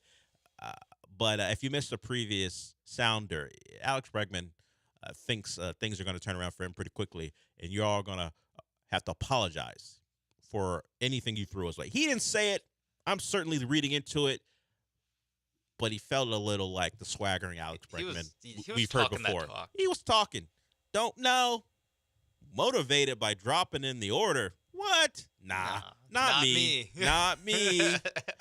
Just wait on it. Just wait on me. Honestly, though, was he motivated by getting dropped in the order? I don't think he was. I kind of believe him because he did play like 5 games where he didn't play well until he finally played well after getting dropped in the order. I think he had a good night. That's all that happened. Well. He had a good night. He drove the baseball, hit the ball out of the ballpark. I think it's more likely the absence of Todd Callis calling the game had a bigger effect than dropping in the lineup. I mean, that's the. He was thinking, say goodbye to that baseball, y'all. If you missed it, he was walking around the base. If you missed it, Julio Morales was the play-by-play person last night for the Astros. She switched places with Todd Callis. I don't buy into that theory either. I just think that's a more likely scenario than, I got motivated by dropping in the lineup a week after it happened. Yeah, ignore the fact that I stunk for 5 straight days, and then I had a big night against an A's team that no one thought was going to be any good anyway. But nope, motivation. Yes. I took that personally. Yeah, and eventually it clicked with me 5 days later. Espada talked about him before the game, saying he's hitting the ball hard. He just hasn't found spots, or at least the ball hasn't found spots to drop in. So he was hoping that Bregman would have a night like last night, and it happened. And all we have to hope for is that he stacks those nights back to back to back, and then we're talking about an Alex Bregman who's out of a slump as opposed to just having a good night against a mediocre baseball team. Eric, before we go to break, we're going to get to Eric. What's up, Eric? Hey, guys. Did you see the new Dodgers City Connect jerseys? Don't they look like the Space Cowboys jerseys? And also, that last hit Breggy hit, come on, the right fielder could have caught that. I'll hang up and listen. I thought that one was going to be caught, but I'm not going to ruin Alex Bregman's moment and go, hey, you know what? That one doesn't count. It counts. If we're talking about balls he hit that they hit hard enough that they shouldn't have been caught, and they just happened to fly right at a guy, we'll take one where you think the outfielder should have made a play on it. It's fine. We'll take them. It led to a win. Alex Bregman doesn't need you raining on his parade. Yeah. Just so you know. That was a little bit disrespectful. You're trying to rain so the cream doesn't rise to the top is what you're doing. Let the apologies be as loud as the disrespect. That's what he said in that presser. That's what he said in that post game. When I'm back to who I'm supposed to be, I want to hear all of you tell me how wrong you were about how bad I was to start. All you Astros fan Twitter accounts. I want an apology. Look, each one. First Todd Callis saying, keep that same energy. Don't jump off. Don't jump back on if you jumped off. And now Alex Bregman. The cream rises to the top over 162. Do you think Bregman had Sasha Grey on the brain? No. No. Maybe. Do you think that's one of his... it's not always on the top. Is Bregman 30? Oh, okay. You're worse. I think you might be the worst person on the station for stuff like this. Now, I mean, I work with you guys, particularly one that is the top of the list. Like Justin Herbert's at the top of the coach killer list. Granado's been at the top of. Oh, he's just said something inappropriate. Let's move on. You're gaining. You're the Trevor Lawrence on the list. Thank you. You're picking. Okay, if you want to take credit for that, if you think that's a compliment, sure. Okay, fine. I don't know if his wife gave him a pregame talk, and she said cream it, and that's now why he's saying stuff like that. I don't know where that word came from. It's probably just at front of the mind, and maybe that's the approach he's going. Like, look, I'm great, and at some point over this long season, I'm going to show myself to be great again, and this is the particular phrase he's used to express that, and that's all you can ask for, to keep that confidence. And if we're going to have nights like we had last night, you can be as confident as you want. We got one more segment to go before we wrap up the show. But before I do that, I want to tell you about MyBookie. If you want to bet on Alex Bregman tonight, maybe there's a prop on how many RBIs he's going to have. Maybe you think he's coming up on a hot streak. You can go to MyBookie for that. You can also bet on the games. If you like the Astros tonight with Ronel Blanco on the mound, you can do that as well. They've got a sports book that live streams, and it gives you everything you need. If you want to cash out, maybe you've made enough money, and really that's not really a thing. You just want to let it ride, and MyBookie has that for you as well. So more than just a sports book, they've got you set up for the buzzer beaters, for the NBA playoffs, underdog upsets, and it's a community too. You're not alone in there. You can hang out and enjoy all the things that MyBookie has to offer. Remember the promo code. It's Bet975. When you make your first deposit, you get a bonus with your deposit. Just use that promo code Bet975. It's for a limited time, but also if you are a returning customer, use the promo code, and MyBookie has a reload bonus as well. As I mentioned, the playoffs are heating up. It's the perfect time to go to MyBookie to either restart your account or open up a new one. Remember, you bet anything, anytime, anywhere, only with MyBookie.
The Del Olaleye Show continues on ESPN 97.5 and 92.5. Live from the Veritex Community Bank Studios, here's your host, Del Olaleye.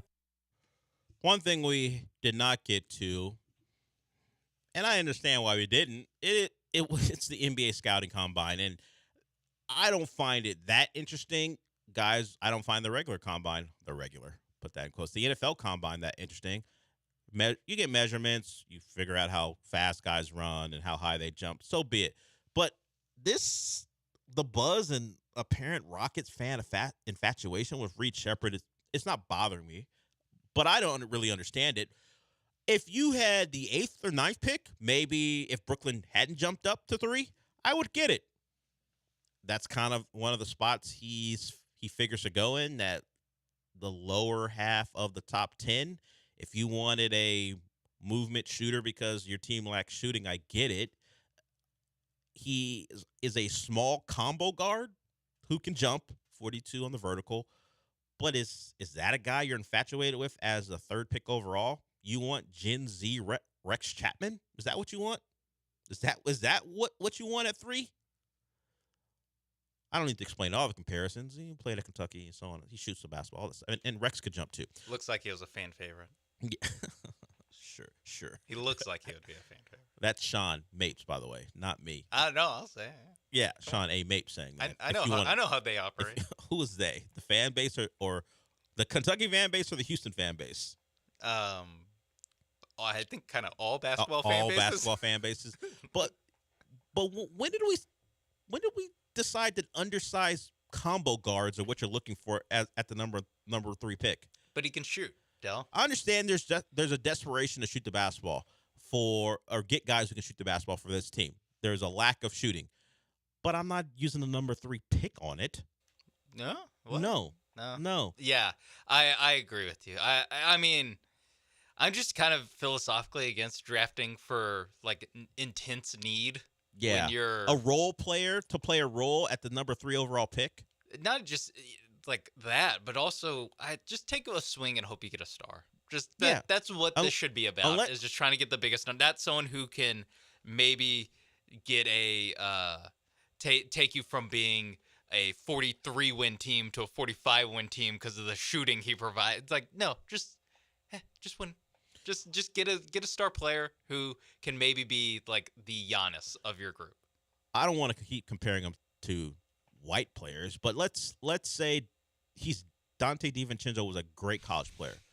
Would you take Dante, even the version we're seeing with the Knicks, the shooting he's putting on? Are you taking him at 3 in the draft? I might trade the number 3 pick for Dante DiVincenzo. This is what, like actual Dante DiVincenzo. If you're talking about shooting, don't take Reed Sheppard. See if you can get the Knicks to give up Dante DiVincenzo. Because guess what? He's a guy who's already proven that he can play in the playoffs and perform well. Where a guy that is 19, 20 years old, overwhelmingly, the odds are he will not be the lights will be too bright for him. Yeah, what do we think he's going to top out at? That this is even a consideration. Luke Kennard.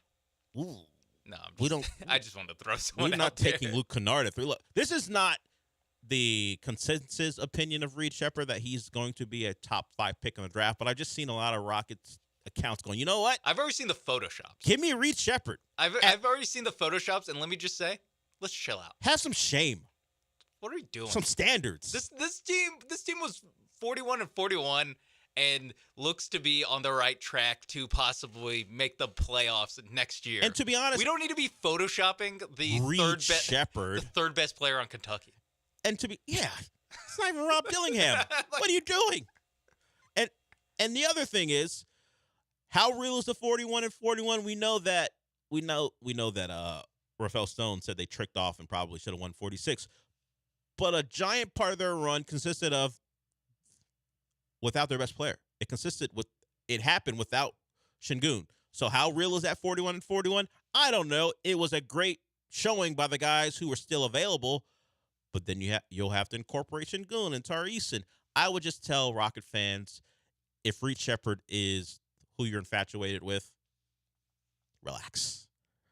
Pray that this team uses that pick in a more substantial way than drafting a player who wouldn't even start for you next year. Yes, or if you want you should be rooting for them to trade the pick for a star. Yes. As part of a package that acquires a Your star. second rooting interest should not be for look how he fits into the rotation, because chances are he's not going to be ready for the rotation. Cam Whitmore. Is he going to play ahead of Cam Whitmore? Cam Whitmore started last season on a worse Rockets team. He started the season in the G League. And he's Cam freaking Whitmore. And you all saw the what tweets, he did when he got up there. All the tweets I saw was, I can't believe so many people passed on Cam Whitmore because of his attitude. Oh, that's what I saw. And then when you saw Cam Whitmore go out there, you thought you had a steal. Is he a better player than Cam Whitmore?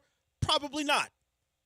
So we're talking about at best the third shooting guard. And is Ime going to play the third shooting guard a lot of minutes when he has so many interchangeable parts? And that's if they don't consolidate and trade a couple guys to get a star, which you would think the number 3 overall pick would be part of that. I can't believe that I saw yesterday. I will say what I saw yesterday. I couldn't believe it. I will say there's a chance that they do trade for a star, but not the number 3 pick. That's just true. Because of how much teams hate this draft. That's true. They're like, you know what? We rather just take a random Brooklyn pick and a future first rounder and go that route. Rather this, let's just say this random Brooklyn pick in the future is going to be the 7th pick. We'd rather have the 7th pick in a different draft than the 3rd one in this one. Yeah, because you know what? Those other teams don't want Reed Shepard either.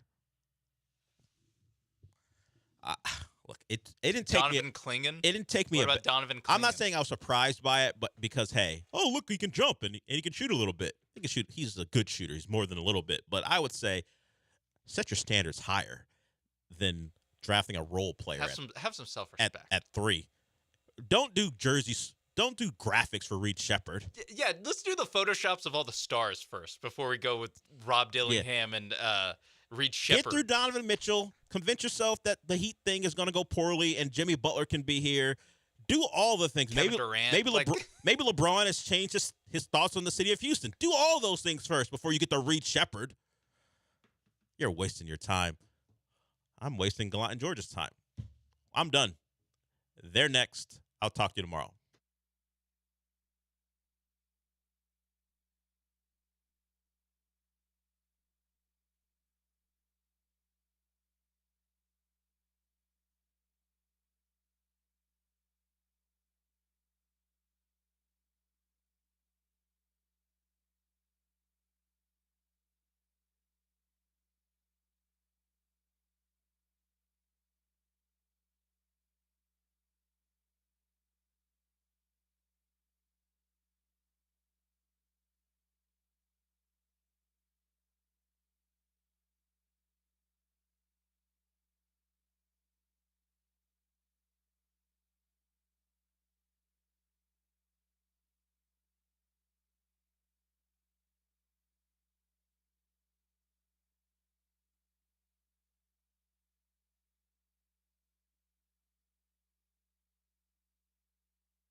Welcome in to Gallant George on ESPN 97.5 and 92.5. The Astros last night got the 9-2 victory over the Oakland, Sacramento, Las Vegas Athletics, and Paul Gallant has returned from Florida. It's good to see you, man. Good to see you, too. How was Florida? Florida-y. Florida-y? Yeah. So you killed someone. No. You saw an alligator. Florida-cist. You did drugs. No, that's also Florida-cist. What? Florida. No. Wow. I mean, my God. We just had a segment a couple of weeks ago talking about the god-awful dump that Galveston Beach is on the beach. Yeah. Florida Beach is not the same thing. It was wonderful. Had a good time. Good. Saw my mom. Good. Saw my stepdad. Saw my dad. Saw my ex-girlfriend. Did a spin cycle in the morning. Opened up a can of worms with that one. But I'm feeling refreshed, recharged, not that hungover, even though I was on Spirit Airlines on my way back, and we had to fly around all the storms yesterday. Oh, yeah. Took a little bit of time. Yep. We were trying to figure out when you were at the airport because we hadn't heard from you much while you were in Florida. And then all of a sudden we started getting texts from you. We got the Jets text. We got the Fox Sports text. That's true. And all of a sudden we were like, oh, Paul must be at the airport right now. Well, I was at the airport for a while. It got delayed. But guess what? Spirit Airlines, it's despite being a less than $100 flight round trip, we made it both ways. Safe, sound, no doors fell off. Good. And I am not potentially about to be, sent to West Palm Beach by anyone working at Boeing, because I had a delightful time in Boeing Airlines. Now, did you the finest of all the airlines? Did you find Jose? I know at one point you're like, I'm going to go find Jose Abreu. I was thinking about doing the drive over to West Palm Beach to see if we could find Jose. Nah, I decided I would not do that. Okay. Well, the Astros win last night 9-2. Alex Bregman hits 2 home runs. They've won 4 of their last 5. Things are looking better. The vibes seem good. Spencer Arrighetti was good. They certainly seem better since last I was here. And if you want to go all the way back to that absolutely disastrous road trip, Joe, where the Astros lost 5 of 6 to not just the Nationals, but also the Chicago Cubs. It felt pretty rock bottom there. But for what it's worth, they've won 10 of 16 since that moment in time. They're starting to play teams that aren't in first place. 10-6, that's a 62.5% clip, and over 141 games now that we're officially a quarter of the way through the year. That would give the Astros about 75, 76 more wins, which means they'd have 91 to 92 wins on the year, which is where they were last year, when somehow still were able to win the AL West. So I think we all should be feeling a little bit better. Yeah, there's definitely lots of things to feel better about. And I think the conversation does really start with Alex Bregman. I mean, what he's done over the last 5 games, he looks more comfortable. The 2 home runs last night. Yeah. I mean, moving down to the 6th spot seems to have done him well. For people like me who doubted Jeremy Booth.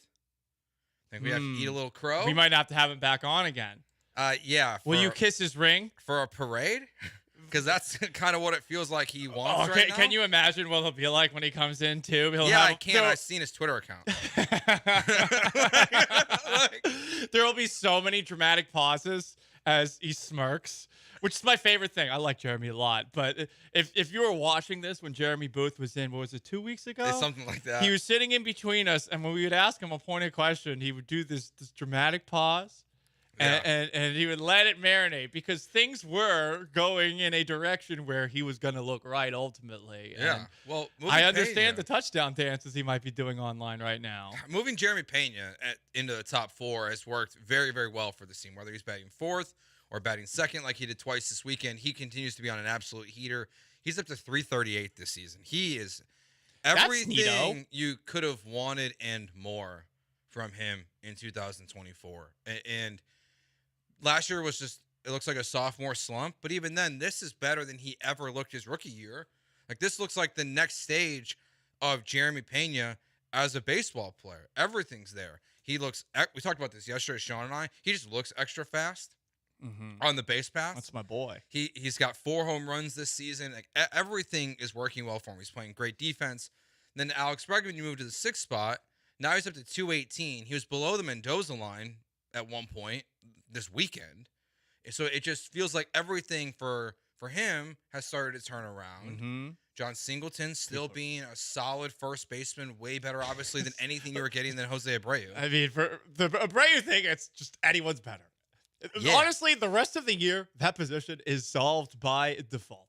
Yes. It is very solved. I mean, but he's getting 6 to 7 at-bats a day. Yeah. Yeah. Got to work on those quick twitch muscles. Yeah, I on aside from this, when like the pregame interviews, I didn't know what to expect from the questions and answers we would get about Jose Abreu. Pregame interviews when? With Joe Espada. Gotcha. They asked him yesterday how he's doing. Oh. And they said he's doing well, and they said he's getting 6 to 7 at-bats a day. Here's a real question. Does Joe Espada actually know what's going on? Also, can you define well? I mean, is the bat twitchness back? Right.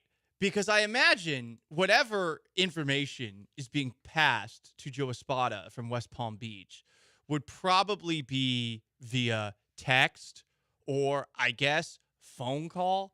But I'm skeptical that they're going to be sending frame-by-frame Zapruder breakdowns of every single swing Jose Abreu's having in a batting cage against who the hell knows is pitching. A-ball guys? Yeah. Low A-ball guys? Rookie ball? Yeah, you're right. I don't Brandon Belak, since he's DFA. Maybe. Is that where he is right now? He's also in West Palm Beach, but so I think those updates are funny because I don't really know what they mean, and I still don't really believe he'll ever play first base again for the Houston Astros. It's hard to believe, and it's a tough spot for, I think, Joe Espada to be put in. This is similar to when Bill O'Brien used to get asked questions about what the Texans would be doing at quarterback when there were a bunch of injuries. Like, hey, will you sign Colin Kaepernick? Like, that's not a question he should be fielding. It should be Rick Smith. But if you don't make the general manager available that often, except for via the flagship station, then you're not going to be able to get that information. Immediate text we get here from the 2A1. Bregman has had one good game. Let's calm down a little. You don't want the letdown again. I do agree with that to an extent. I mean, look, he's been playing better of late, but come on. I agree with what Lance was saying this morning, which is that he always gets off to these slow starts. He's a master procrastinator, but it's the A's. Mm-hmm. And I don't care if the A's have a better record than they've had in years past. To me, it's still the Oakland A's. Mm-hmm. They're it is. Pores. The last 7 days, he's hitting 286. So his OBP is 310. His OPS is 882 in the last 7 days. He's 8 for 28 in those at-bats. The 2 home runs he got last night, the 6 RBIs he got last night, I believe it was. So, or I guess I don't know if it was 4 or 6 last night. But one game raised his average from 203 to 218. So that's where remember that. Yeah, it is hard. It's great to see, and I hope that this builds into something else. But we got to take it a game at a time. 100%. But it's just it looks more positive for him this whole weekend stretch. That for the last 5 games they've won, he's been better in all of them. I'm not saying that like Alex Bregman is back in any big way, but it is for the first time this season outside of because Mexico was like extra fraudulent. We all knew that. Like it's everything that happened in Mexico just didn't feel real because the ball was flying everywhere. Joe hates Mexico. I don't hate Joe Mexico. wants to build a wall. No. I love Mexico. Oh, really? How many times have you been? Once. You love it so much. Oh, yes. Sounds like you don't like it. Sounds like you went there and didn't like it so much. Well, I like to go to the really expensive parts. Oh, the really expensive parts? Yeah. Where's that? The all-inclusive parts. Oh, yeah. I went to the all-inclusive once. It is a lot of money. Oh, it's a great good time, though. It is a great time. Good time, yeah. Cabo, but baby. It's just there's moments, right? Like it's are they going to make the playoffs? I don't know. Are they going to win 90 games? I don't know. But for the first time this season, there is a 5-game stretch where everything besides Christian Javier looks much better. Your bullpen is better. Your rotation is better. Verlander, Arrighetti last night was very good. Hunter Brown, 5 innings out of the bullpen this weekend. Very good. Like the collective vibes of this team over a 5-game stretch are the best they've been in 2024. And it's nice, but they're playing teams that they're better than. I mean, on paper, they are better than these teams. On paper, they are at the very least in the same stratosphere as a team like the New York Yankees, as a team who they lost 2 or 3 of, and I remember at the airport. I mean, they almost blew the 3rd one. And also, a team in Seattle who has been playing well. They lose 2 or 3 to that one too. So I guess what you got to do is look at the game and look at the season in, 15-game sample sizes or something like that. But the most recent 15-game sample size, even though they were losing 2 or 3 to first-place teams, they did take down Cleveland at least. You're feeling better, but everything is with a grain of salt. They still got a lot of ground to make up, and they're going to have to play at a 62.5% win percentage to make themselves have a realistic chance of even contending for the playoffs the last couple weeks of the year. All right, here's Alex Bregman after yesterday's game talking about getting moved down in the order. Not really, but wherever they want me to hit, I'm gonna hit. And I feel like over the course of 162, the cream always rises to the top. Rises to the top. What the hell does that mean? I've never understood that. The cream rises to the top? The good are going to be good. Oh, okay. I know that, if you mix like oil and water together, like the oil goes to the top, right? I believe. I don't know. I think that's correct. Does the vinegar go to the top? But the cream always goes to the top. Is a farming term, it feels like, and I'm just unfamiliar with that. I'm a city boy. Yeah, I don't know what I mean. What does cream? I don't know. I just know cash moves everything around me. Cream, get the money. Dollar bills, yo. And is Alex Bregman going to get dollar bills after his cream rose to the top? I don't know. I mean, at this point, like, he's just trying to make a couple milli back the way he's been playing. The first thing that comes up is Macho Man and Mean Gene. So Alex Bregman theoretically is quoting Macho Man Randy Savage. I was going to say that's how I know it. Or really? That's like the first, yeah. Is that what it's from? I mean, I don't think he invented it, but he definitely popularized it. Yeah, that's correct. Cream rises to the top. From Quora, the expression, the cream always rises to the top, is a metaphor that means the best or most talented people or things will always be recognized or become successful regardless of the circumstances. Okay, so he's patting himself on the back a little bit. Yeah.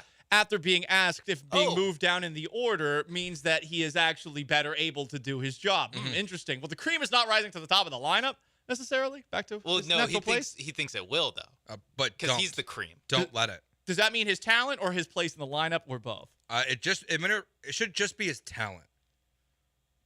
The lineup shouldn't change this season Again. Maybe at least for a while. I like that. No. Let's lock that in. Right. You got to run it with the Pause. Deep breath. Look at the camera. The lineup should not change again. Alex Bregman should bat 6th the rest of the season. Hell yeah, brother. Jeremy Pena in the top 4 always. Jeremy Booth was right. Joe George was wrong. But don't I'm say the that. clown. No, don't I'm say the that. pumpkin. No. But now you're right. You're right. But now I'm right. Listen, you're doing first take culture wrong, okay? That was you said the rest of the year, same lineup. We could edit all of this out. Yeah. It'll be a short. And you emphatically slam your fist on the table, or I don't know. It doesn't sound the same over here as Paul's slamming the fist. Maybe.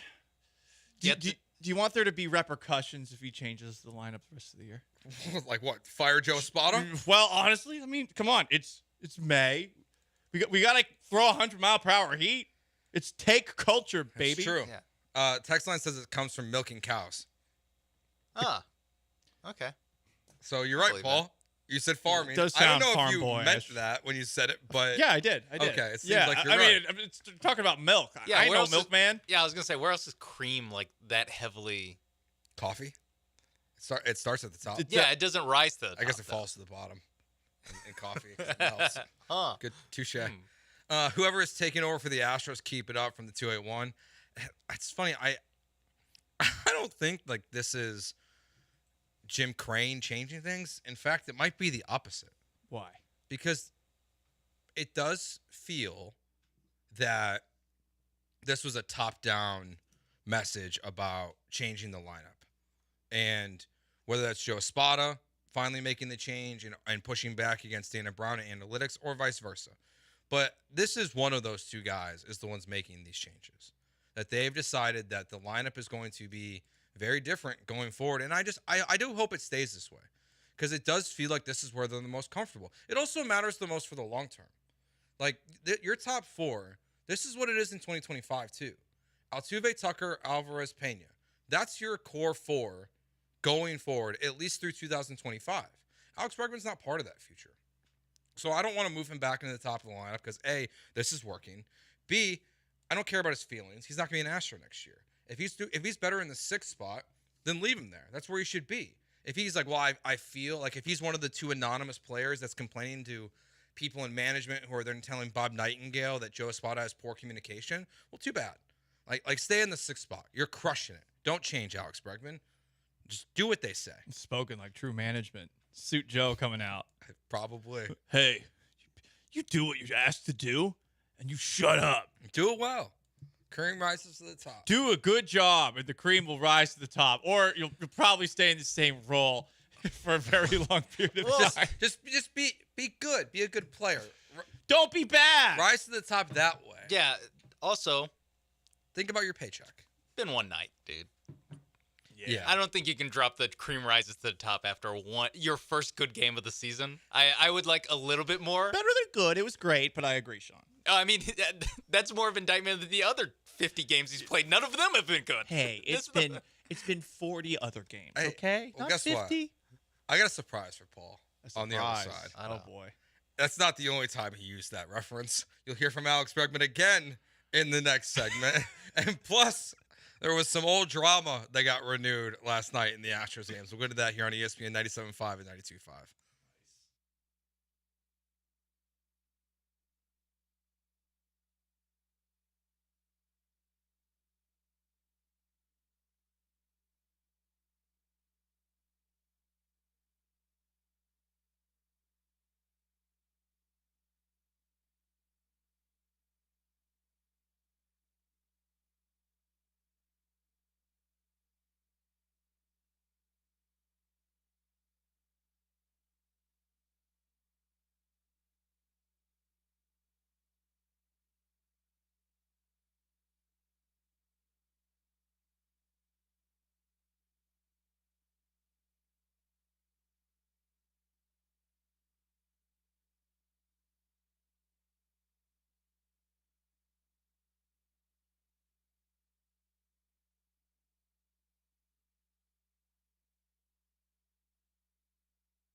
It's Gallant and George. On ESPN 97.5 and 92.5. Broadcasting live from the Veritex Community Bank Studios. Here's Paul Gallant and Joe George. Gallant George here on ESPN 97.5 and 92.5. Let's hear some more from Alex Bregman. Is he talking more about churning butter? Because that's what also the text line says it's about. 832 says it's a saying that's in reference to churning butter. So more things we're learning. It's weird that it's still as popular as it is, because outside of the occasional school field trip that you might have to a ranch or a farm or something here, I would imagine that's the extent of everybody outside of the people who work with their hands on the field. Maybe Alex is like me. Maybe he's watching Yellowstone. I'm sure they've said it in Yellowstone at some point, and I just missed it. I honestly feel like it gets used more outside of the farm context. Yeah, probably. I feel like now it's just a thing people say because, like you mentioned, there's still cream and coffee. Yep. Now it doesn't rise to the top, but cream is still on people's mind. That's Whipped true. cream, Yeah, always on top. Speaking of coffee, first world problems. I'm having a coffee problem. Really? My coffee shop downstairs got closed, and the Starbucks down the street's closing for a month and a half. Oh, you were going to Starbucks? Well, it was like my alternative. I'm disappointed in you. I know. I lived above a Starbucks, and it was assaulted brutally. Well, I still have trauma from that. This isn't a Seattle Starbucks. Tucker, so I feel they're safe all in the same. They're all from Starbucks. I know Starbucks they are. is the reason that the Seattle Supersonics moved to Oklahoma City. Did you know that? Now you do. I think you've told me that once. Yeah, so I think Howard I kind of Schultz. knew that. That guy can kick rocks. I was there for 2 years. No NBA there. That sucked. Jordan That's Schultz's dad. Bastard's fault. Yes. Speaking of people that we talked about nepotism. I remember one of the last times I was on the air. All right. Well, here's what you got to do, bud. You got to start investing in your at-home coffee. That's what I'm gonna do. You're gonna save so much Honestly, money. I think that the positive of this is that it's going to be a game changer because I'm going to have to make coffee at home now. You will save money. Yeah. And it will be better. Yeah. I have always found. I mean, Starbucks, you're paying like $5 for a grande coffee. I know, and it's very, very average. Maybe $5. It might be more. Oof. Yeah, honestly, it might be. No, it's very average coffee, Joe. Yeah, you can do better, and I'm telling you right now, I swear by this stuff. But the HEB, oh man, get you a good grinder, get you a good $20 coffee pot. You can make yourself a big pot of coffee every single morning. That's a good I'm idea. telling you, it's a life changer. My life. Well, I'm just going to save you money. Like that. The big reason that I never go to the coffee shop is I'm like, I have to pay $5 and it's not unlimited coffee. It is like I expect to save a good amount of money. It's robbery. It is. These coffee shops are robbery for the most part. All right, well, let's talk about more cream rising to the top, not coffee. More cream rising to the top here. Here is Alex Bregman talking about the schedule the Astros are facing.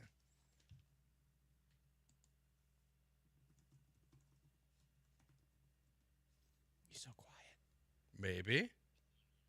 Oh, that's the one. Oh, no. See, I thought he said it twice.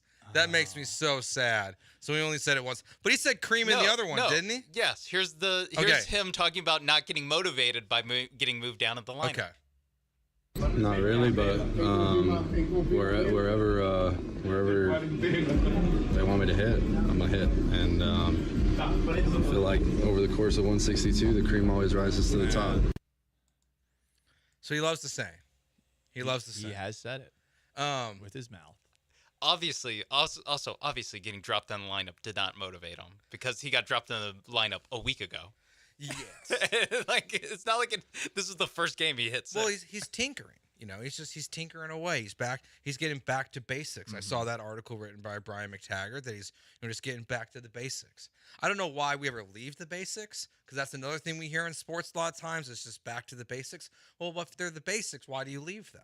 And if you're Alex Bregman just using the basics, what are we pushing? Well, hang on. You don't want to be basic. Who wants to be basic? Well, basic means maybe successful. Yeah, they fix all their problems when they go back to basics. But that's a word that's changed in term. That means you're not special. That means that you're simple. It means that you're not different. I would rather Alex be simple and just get hits than outs. Yeah, he was hitting 200 before he got back to basics. I would rather Alex Bregman be going for above basics, though. I mean, the guy's getting paid a lot. I think that's what caused the problems. I think he got two in his head. Too tinkering, too complicated. Yeah. I think he saw 40 home runs and a $35 million a year paycheck. Well, what do you think he's seeing after hitting 2 home runs last night? That the basics hit home runs too. That he's hitting 215 now? Yeah. That's what he's saying. 218, okay? I don't think that anyone like Alex Bregman is ever going to think to themselves, like, I need to just stick to the basics when you know you are capable of more. He's definitely going to go away from these basics and But it might not be today. bad. It might not be bad. It honestly might. I mean, he's just a notoriously slow starter. Yeah. And it could be as simple as this. I mean, we might be looking back at this and just thinking to ourselves, why don't we just say, oh, yeah, he sucks early for whatever reason. Yeah, I think this year it's what was happening around the team. Like when the team starts well, even the last year, like they were 4 games back, 30 games into the season. This year they were, I think, 6.5 back going into last night's game. So it's one of those where, because of what's happening with Abreu, because of what's happening with the bullpen, because of what's happening with the team as a whole. Yeah, just the wins and losses. That Alex Bregman is just his slow start. It just gets amplified. He was also worse than normal. That's true. Yes. And to what you had said, Joe, weeks ago, like, we're going to find another boogeyman or target once Jose Abreu's gone. And he was the very easy next person on the list. Easily the next person. Yeah, not that kind of list. Not the kind of list with Steve Buscemi, and Billy Madison. Didn't he just get punched? He got punched in the face in New York. Get punched in the face like 2 days ago. Classic liberal New York. And then May 7th, 2021, there was a Blue Jays game happening. Paul at Minute Maid Park, and Ross Stripling was pitching for the Blue Jays, and he was asked about if he would throw at the Astros players in wake of the sign stealing scandal. And he said, quote, "I would lean towards yes in the right time and right place." Well, he hit Altuve last night.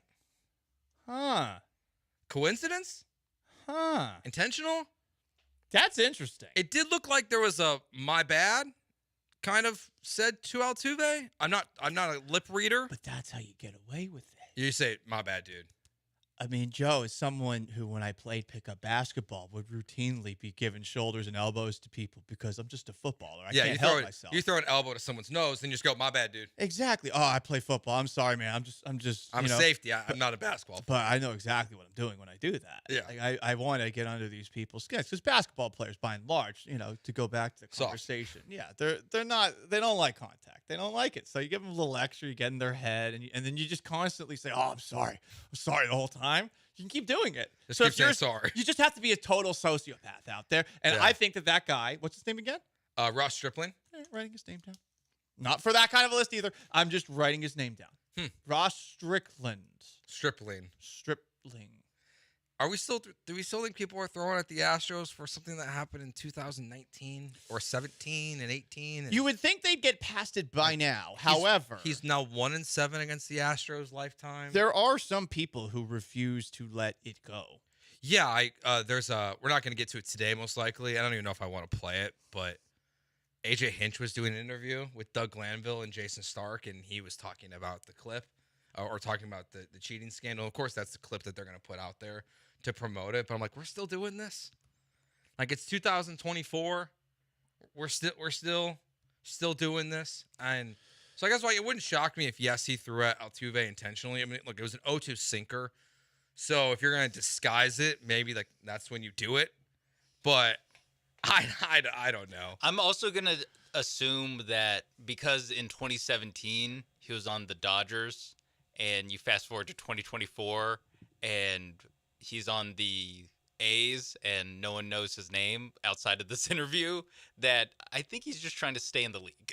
I don't know if he's trying to settle scores. Oh, but hang on though. I mean, what was the score when he hit him? Sorry, I didn't get back until late. He was still in the game, so it was still close enough. Yeah. Okay, so that gives him a little bit of plausible deniability. I would say, from this perspective, though, think about this. How many group texts are you in with people that you don't live in the same city as, but you spent a good deal of time with? I mean, for me, I have my group, of course, the Chili's boys, infamous. We go to Chili's every now and then. But also I have like some of my college buddies. And I imagine that would have been a very fun conversation on the group chat with whatever Dodgers players he still talks to.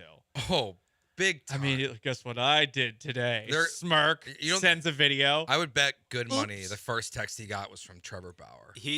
So he hit him in the bottom of the third when it was 1-0 Astros. Yeah. The next batter, Kyle Tucker, doubled to left, and Altuve scored. So that's his plausible deniability. Like, hey, I'm not good. I'm not good at this. I'm on the A's. What do you expect? It's like my plausible deniability playing pick. I'm like, oh, I don't know what I'm doing out there. So he might not have done it on purpose, but you could bet that if he still talks to any players that he played with on the Dodgers back in the day, big pat on the back. You could bet they're all like, we got him. All right, we're gonna do this is how we win. Sure, they won the World Series, but this is how we win. We hit them in like the 7 years later, lower body, and then give up 9 runs. Never see it coming. Hey. All right. In case you missed it today, might be like more like what Paul missed. What did Paul miss? Is there anything we need to catch Paul up? Lots. On? There's lots. I think there's been a draft lottery, Astros games, NFL stuff going on. We'll get into that. And Does you know Joe what? still like Rafael Stone after that draft lottery? I think so. And we got a college basketball coaching update question for you and myself and Sean as well. We're going to do that next year on ESPN 97.5 and 92.5.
Okay, we'll start with some news that just came out. Okay. Typically, I'm not going to go like, hey, let's talk about the head coach of the University of Green Bay men's basketball program. Yeah, I wouldn't hope you would. But we're going to right now. What did he do? Because he's going to be hosting a national sports radio show every single day, still, as he is the head coach of the University of Green Bay men's basketball team. Doug Gottlieb. Wait, Doug Gottlieb? He's going to be a head basketball coach for Green Bay next year, and he's still going to do his national radio show every single day. No way. Yes. He's going to do 5 days a week of 5 days a week and be a coach. 3 hours. How long is his show? I think it's 3 hours. 3 hours? Yeah. So he's going to do his own show and be the head coach. There's no of way. Green Bay. Are you getting ball sacked right now? No. I used to be a guest on that show regularly. Why? And then, I don't know, he would ask me to come on, and I was like, well, it's a fairly prominent show. Thank God the Rockets didn't hire him, because they almost did. They almost hired him, didn't know that. Yeah, instead of Ryan Hollins. Gottlieb was number 2. I remember talking with Gottlieb once, and I think that one exchange that we had led to me never coming on the show again. This is at Radio Row, and I went up to him and said, hey, you've had me on the show a couple of times. And I just asked him a question about Syracuse basketball, and it had to do with Jim Boeheim. And it said, me and my buddies were tired of Jim Boeheim because we know that this works in the postseason, but the regular season doesn't seem to work, and the recruiting's not so good. And he scoffed, and he was like, wait, you want to get rid of Jim Boeheim? Mm-hmm. And that's the last time. Before that, I'd been on the show, I think, like 4 or 5 times. I was never on the show again after that. Yeah. So, yeah, Jeff Goodman is the one. So, not getting ball sacked here. Okay. No, I found it too. Yeah. Gottlieb he will be the head coach at Green Bay, and then he'll continue to do his daily Fox radio show. What do you think you'd focus on more? Being the coach or the radio show? Well, he's more likely to be have his radio job longer than his Green Bay job, I would imagine. When's the radio show? Well, I mean, also national radio, whoever knows. But where is he in terms of time slot? I think he's middays. I think he's like right around. How does that work? Like, don't they have basketball practice? Practice is going to be before. They're going to schedule everything around the Doug Gottlieb show on Fox Sports Radio. 7 a.m. practice for the University of Green Bay. What time is the show? It's so hard to find what time it used to be in the middle of the day, but that was when it was over on CBS Sports Radio. Yeah, could you do that? Could you do this, Paul? No. Could you be a college basketball coach and not feel like I'm doing both well? One of those is going to suffer no matter what. From 2 to 4. 2 hours is doable, but still. That's also a good time spot where it's not. You're probably not going to be doing any games or that close to then. Like you can finish up at 4 and then still have a 6 o'clock game. Although we're talking about him like he just has to walk over and he is still a coach. I will say the shows with the biggest names, you'd be shocked by the amount of people that they have that are working on the show that are not the host. Yeah. So there's a chance that they could script out the whole thing for him as recording interviews. I bet you they'll tape interviews and stuff like that and tape segments. Wow. That is fascinating, though. All right. So other things Paul missed. The Rockets got the 3rd pick in the lottery. That was good. Yeah. They were supposed to get 9. Yeah. We did a power ranking yesterday of a trade target. I saw the list on the rundown. We're going to make you break some ties. Okay. And figure out where we went. Yeah, wrong. we put together a list and we want your cool. I'm in. We want to see where we'll get to went that wrong. I want to know if you're Joe back in on Rafael Stone after a couple of years later. We'll see what he does with the pick. But the pick is very good, and that trade has worked out very well for the Rockets, even though they did not get the number 1 overall pick in last year's draft. On Friday, we declared ourselves, Sean and I, as team trade for Donovan Mitchell officially. On this show, he's looked really good. No, against he did the miss Celtics. last night's game. That's fine. They played. Don't play hurt. Don't play hurt. Yeah, Stay healthy. I don't want to. I don't want get healthy for when you're a Rocket. Play through this calf injury, then like Kevin Durant tear your Achilles. Nope. Rest up. Do you think it was a coincidence that LeBron went to the game where Donovan Mitchell wasn't at? Nope. I think he was going to that game no matter what. I think it's more of a Why is he going to a Cleveland game? Are you doing the Windhorse pointing fingers? Windhorse referenced it himself. He said that other people around the league, GMs and executives around the league, were sending Brian Windhorse the Brian Windhorse memes when talking about the LeBron James thing. Because the last time he's gone to a Cleveland game as a spectator, obviously he played there. As a kid? No. 2014. Right before he went back. Yes. Wow. It was Zydrunas Ilgauskas retirement jersey retirement ceremony. So there was like an in teammate. where you're like, okay, he's there to support a former teammate. This one, he's just at game 4. I get that he's the greatest basketball player that has ever played in that city and that will ever play in that city. There is a part of me that hates that he plays with the emotions of Cavaliers fans as much as he does. It's abusive.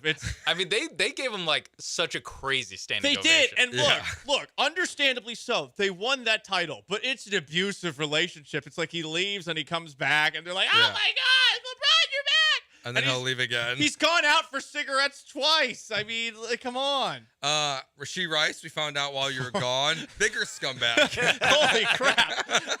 So you need essentially a whiteboard to just point at all the things he did. A timeline. So at SMU, he did some shady stuff. Yeah, I shot a gun into an empty car because he thought a basketball player was seeing his girlfriend. Okay. Yep. Well, at least the car was empty. That's what we said. We said at least the car is empty and everyone deals with breakups a different way. I personally haven't done that. I haven't either. I was saying, Paul, I mean. No, What's the worst way you've handled the breakup? Honestly, it's more I just never stop like asking like why? Wait, where'd you go? I can't accept the end. I need like a good explanation for it. And then I keep on reopening it, like going to the spin class with my ex on Saturday morning. Would something happen after? No, nothing happened after, but we're conversing again. So. I thought you calling it spin spin you're cycle. I thought that was a euphemism. Yeah. Oh, me no. too. No. The first time I said it too, I thought that's. Yep. No, sorry. I've been to spin class twice before. This is my third time. All with her? No. Oh, okay. But I've always gone with somebody that I'm trying to. Like...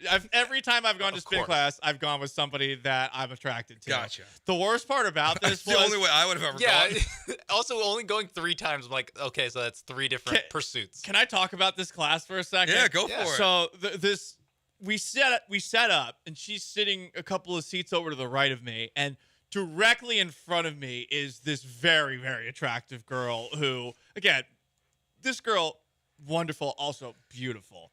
But this other person just shows up, and I'm like, crap. More beautiful. Because I'm church. No, not more beautiful. No. Also beautiful is no, what he said. Also beautiful. But not ranking them. Totally different look and totally different style, totally different vibe. They're playing in 2 different conferences. I mean, right in front of me, and was doing stretches and things, and I'm trying not to look. Like, I'm looking over to the right. She's got the neon colors on, too, so your eyes are naturally attracted. And I'm just, the whole time, I'm, like, trying to look to my right and away from her because she's in front to the left. It's hard, man. Oh. It was hard. The life, shut up. It was not. That would be uncomfortable while doing spin class. Those seats are not comfortable. Do you feel like your fast twitch muscles are any better now? A little bit. A little bit. Good. A little fast. Did you see Jose Abreu as you were walking out? I did not see a guy with beads in his goatee as you're walking out. Abreu is not doing spin class to get his twitch muscles back in St. Pete, Florida. I can confirm. Bad news for WNBA fans that wanted the comments back.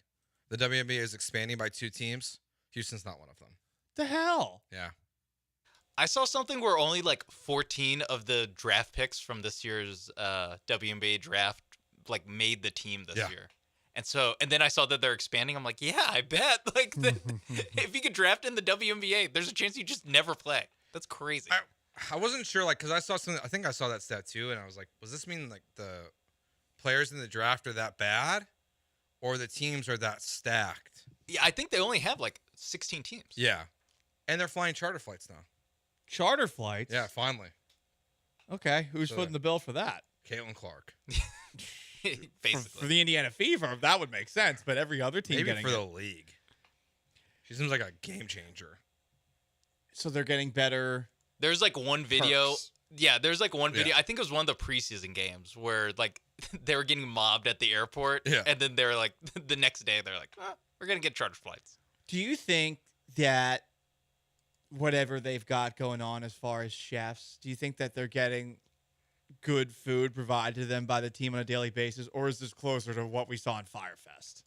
You know, we're talking like cheese sandwiches on white bread. I'm gonna guess at this moment it's still closer to Firefest. But it's probably like Taco Bell. Yeah, I doubt that. It's probably something from the airport. Yeah, that is just getting like someone's brought just in like, a box. hey, let's get Chick-fil-A for the crew. Yes, 25 Chick-fil-A sandwiches. There you go. Airport food's dangerous. I always am big time. I'm always concerned that I'm going to get food poisoning Even like the places you know by name. Like Yeah. I always fly to Hobby and we'll go to get wings or something like that. Like you know the places, but it's still no. Right. It's not the same. I mean, talking about Alex Bregman, going back to the basics, that's what if I ever have to eat in an airport, it's like I'm getting a sandwich. Mm-hmm. Like I'm getting like a ham sandwich or something. I don't even trust that. I'm only getting something fried because I'm like, well, I mean, this should kill everything, you would think. So that's a good strategy. That's good too. I've had food poisoning multiple times from airports. I know it was related to the airport. And then you're paying these overpriced so food that's not even good. It's awful. All right, that's in case you missed it. I think we got everything. We'll sprinkle other stuff in throughout the show today. Love it. One other thing we did not get to, we'll get to next. A rather large contract was handed out yesterday to Jared Goff, and the Detroit Lions made their plans for this offseason very clear. Keep your own and pay them a lot of money. Is that next for the Texans? That's here on ESPN 97.5 and 92.5.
You are back with Gallant and George on ESPN 97.5 and 92.5. From the Veritex Community Bank Studios, here's Paul and Joe. Yesterday, news broke that Jared Goff has signed a 4-year, $212 million contract extension, $170 million guaranteed, highest paid player in Lions franchise history. Couple things from this. I think your note here is very valid, that we need to stop being surprised by this. Yeah, this is just how it goes. I remember the first time you saw quarterbacks that you didn't think were the best in the game getting huge contracts. Like Cousins. Yeah, or even before that. Yeah. Where we look at that and we think to ourselves, wait, really? Ew, no. But this is just how it's done. Every single contract that is given out to a player, especially at the quarterback, is paving the way for the next bigger contract. So I would not personally want to be in the situation the Lions are, which is where you're successful. You made it to the NFC Championship game, and your quarterback's good enough. And has been to a Super Bowl before, for what it's worth. I wouldn't want to be in this position, but when you're in this position, what is the alternative? You're going to let him walk? You're going to move on from him? You have no options. And throw away whatever route you're on? Who knows if the Lions win a Super Bowl with Jared Goff? I would say it's unlikely, but yeah, you're in this situation, and every single contract for a quarterback gets bigger and bigger by the year. Yeah, and then like the immediate response to this is, okay, so that means Jordan Love and Dak Prescott are going to be $60 million quarterbacks. I'd rather have Goff. Yeah, I think you're right. Love is probably going to be. There's a lot of unknown with Love. We're talking about a couple of months sample size where all of a sudden hard to he was taking good steps forward. But right, it's 1 year with $60 million with Love, and with Dak Prescott. No. I mean, if you're picking between Jared Goff and Dak Prescott, sadly, you're probably picking Jared Goff, because with Dak, there are mistakes that are going to happen, and ultimately, do you win, even if he is a good quarterback? So this offseason, the Lions have given up $444 million worth of contracts to Jared Goff, Amon-Ra St. Brown, and Penei Sewell. So they've locked up 3 of their most important players. Your quarterback, your number 1 wide receiver, probably a top 10 wide receiver in the NFL, and then all-pro left tackle. So you've positioned yourself well to pay those guys. You've done a good job in the draft. We've seen what they did last year with Gibbs and Brian Branch and these guys coming in, having an impact right away. You think the Texans are... When do the Texans start to be like in these conversations? It's an interesting question. I mean, right now, you look at everybody on the roster. CJ Stroud's the one guy that'll get a monster north of Jared Goff kind of deal when it's he's going to make $70 million a year. Probably. Maybe even more, honestly. At least. But when you look at the contracts that they've given out, Laramie Tunsil's really the biggest one of the Nick Caserio era, 3 years and 75 with 50 guaranteed. They haven't gone north of 100. Now, again, the total number versus how much is actually paid, 2 dramatically different things in the NFL. But we haven't seen Nick Caserio go this route before, and I am curious as to if he'll ever do that. I would look at Nico Collins right now as one of the candidates for a deal like Amon-Ra St. Brown or like a Penei Sewell. But we already have a guy on this roster that's in that same kind of conversation as Sewell, and they didn't give him that money, at least in total. So is this something that they will ever do? I wonder about it. It does feel like something the New England Patriots under Belichick with Caserio and with Brady, of course, it feels like something they would not have done, but in a different location and in a more modern NFL. Is that something that Caserio is ever going to be willing to do? Time will tell. I think you have to. But it hasn't happened yet. He has to. Interesting. Why? I think you have to reward players on your team. I think it's a camaraderie thing. It's a reward for what you've done as a franchise. Like, of course you're going to pay CJ Stroud, right? But like, that's easy. What if you have, though, CJ Stroud? I mean, if you're the Chiefs, do you have to pay anybody? If you're a team that had Tom Brady, did you have to pay anybody? Well, the Chiefs pay people. I mean, Chris Jones is the highest paid defensive tackle in But the NFL. they didn't pay Tyreek Hill, and tight end is a position where you can kind of... Kelsey's expensive, but like compared to most players, he's not super pricey, right? I mean, as far as their offensive linemen go, I know that they've been rather aggressive in addressing that of late. I think Joe Tooney, I think the advantage... Bloom. The advantage the Texans have is that when you look at the upcoming contracts that they have to hand out potentially to homegrown talent, it's Nico and it's Stingley. And then the next time you're talking about paying people is Christian Harris is, I think, would be mathematically in that same area as Stingley. You could pay him. And then you're talking about Will Anderson and C.J. Stroud and Tank Dell. Like, everyone else is already under contract, not homegrown, or you've paid in some way, shape, or form. You've locked up Mixon. Your whole wide receiver room is not locked up besides Tank Dell. You're going to pay Nico or Diggs, I would imagine. Both are not going to walk. You've paid Dalton Schultz. You paid Laramie Tunsil. You paid Titus Howard. Scruggs, Mason, Fisher, Kenyon Green, whatever combo is, they're all under rookie contracts. None of those guys, well, at least Kenyon Green's obviously not going to get a second contract. Your defensive line, you signed all of them this offseason except for Will Anderson. So like that's where like the Texans are. The Texans are in a little bit of a different position because they don't have as much homegrown talent as like the Lions do. Now Goff's obviously not homegrown, but like this is his second big contract. They're his first with that team, and you're always going to pay your quarterback. So eventually, like there will be an offseason in which Tank Dell, C.J. Stroud, and Will Anderson probably make $400 million, like $600 million actually. At the way will they all make it here? I mean, will they all make it here? I wonder. At least two of them will. Tank would be the one that I would say would not. If I was going to have to call my shot. I would probably feel the same way. Yeah. I mean, you got your defensive leader, you got your offensive leader. They'll be Texans for life. With Dell, look, we love what the Texans have at receiver right now, but this is why I said this offseason that wide receivers should not be at the top of everyone's wish list. When you got a guy like Stroud, you're going to be able to get away with more, and he might not be thrilled with it, and you might think, yeah, it would be better if he had more around him, but in a league where there's a salary cap and you have to pick where you give resources and where you ignore, Stroud allows you to ignore a lot. So, yeah, if I'm picking between those three, I would say that Dell's probably not the one getting the contract. And the places that you would look to play or pay first and the positions that are the most valuable, it's quarterback for offense and pass rusher for defense, and that is your second and third pick from the 2023 NFL Draft.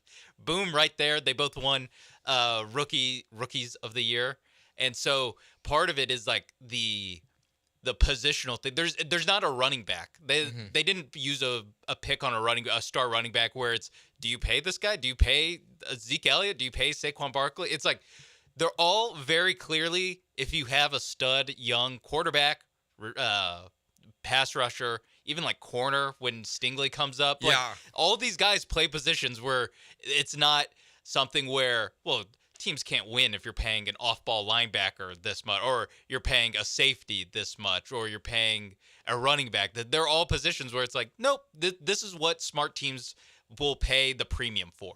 Yeah, Bucky Brooks from NFL.com and the NFL Network, he says that he always talks about the 4 Ps. So it's what? Pass throwers, pass catchers, pass rushers, pass defenders. And, like, that's what the Texans have. You have Nico Collins, who you should pay. You have Derek Stingley Jr., so assuming he's healthy through one full season, I think you definitely pay. You have Will Anderson, who you'll eventually pay, and you have C.J. Stroud, who you'll eventually pay. And you have Tunsil, who've already paid. Yeah, and so the question marks, like, in the future will probably be more about Christian Harris and Tank Dell. Well, Derek Stingley. Yeah, I mean, if Stingley's number one after those guys. I think Stingley has to prove it on the field one more year. I agree with that. I think it's one more year. Then it becomes, if he's as good as he has been in the flashes. He played 10 games last year, 10 games last year. If he just does that for 16 games, boom. Harris isn't getting that money. This is. If you take a look, I guess it's just the totem pole of who gets paid. It's quarterback way north of everybody. Yes. Then it's probably tied tackle and defensive end, defensive tackle. Then after that, wide receiver and slightly below that corner.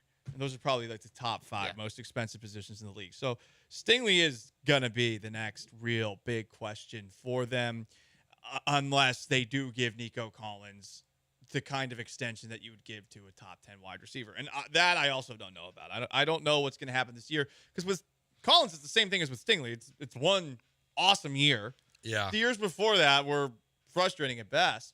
And again, he was a 3rd-round pick. It's not like you were expecting that much out of him. But now you look at those years and you're like, damn, what the hell? Yeah, the biggest reason why he wouldn't get paid for by the Texans would be if he has a down year, to your point, and Diggs goes off, and they choose Diggs instead of Nico. And I'd have a hard time believing that they do that, too. That would stun me. I feel like Diggs is not really going to age well wherever he goes just because of his nature, which is a guy who has high he has a high level of expectations. Yeah. And they have not been met in two places that were actually pretty good. All right, yesterday, Sean and I, while Paul was, sitting at airports trying to get back to Houston while we were all getting, hailed on in the city, we did our power rankings of trade targets / plans for the offseason. Now that we know the Rockets have the number 3 pick in the NBA draft, what does Paul think of this list? Where does he differ from us? We'll get into that next year on ESPN 97.5 and 92.5. Before we do that, I'll tell you about my friends at O Athletic, 767 North Shepherds, where you find them, oathletic.com, where you can see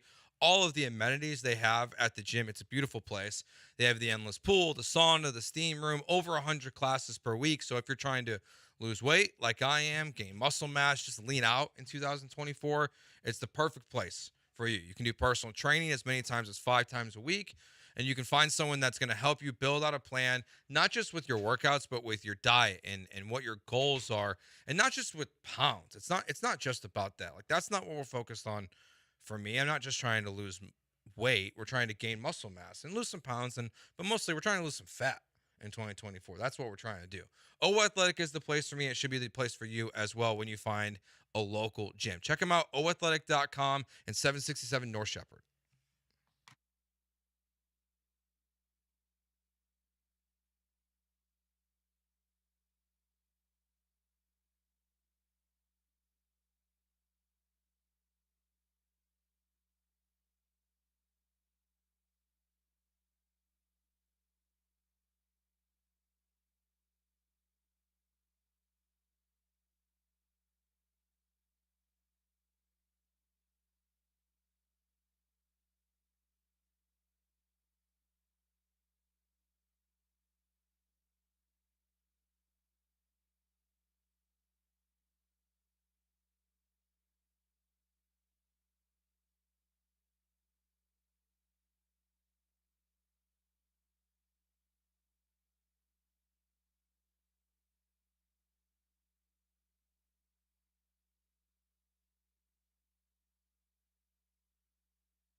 So the Rockets have the number 3 pick in the NBA draft. They moved from 9 to 3 as the lottery took place.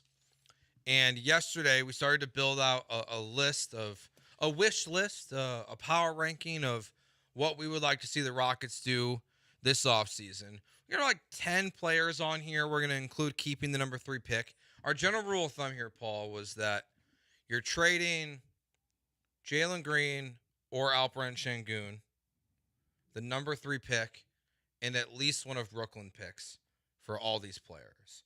So that's kind of like the rule of thumb. Yeah, so depending on who you're trading for, position matters. Yeah, some of it will depend on, because we have only one big guy on here. So for that one, it doesn't really make sense to have both Şengün and him. So there's a little bit of leeway, but in general, we're trying to say for a pretty comparable package. And we're assuming all these people want to come to Houston. Okay.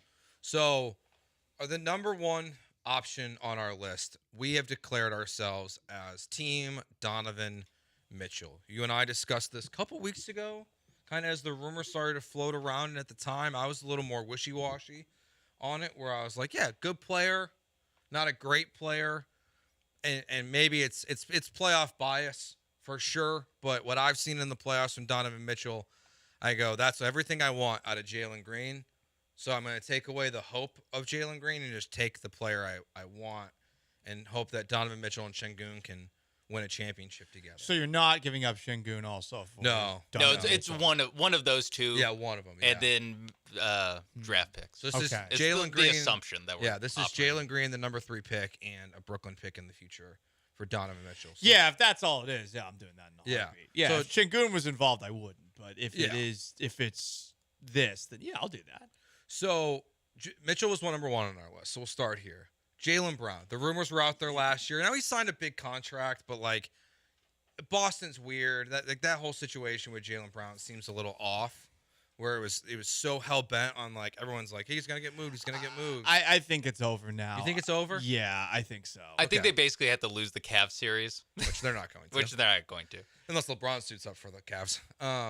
So in this hypothetical world, He did all his complaining about Boston, and it seems Yeah. like everything has now all gone by the wayside now that he's been paid and he got his All-NBA. Brown would be at the top of my list over Donovan Mitchell, but and yeah, I would in a heartbeat.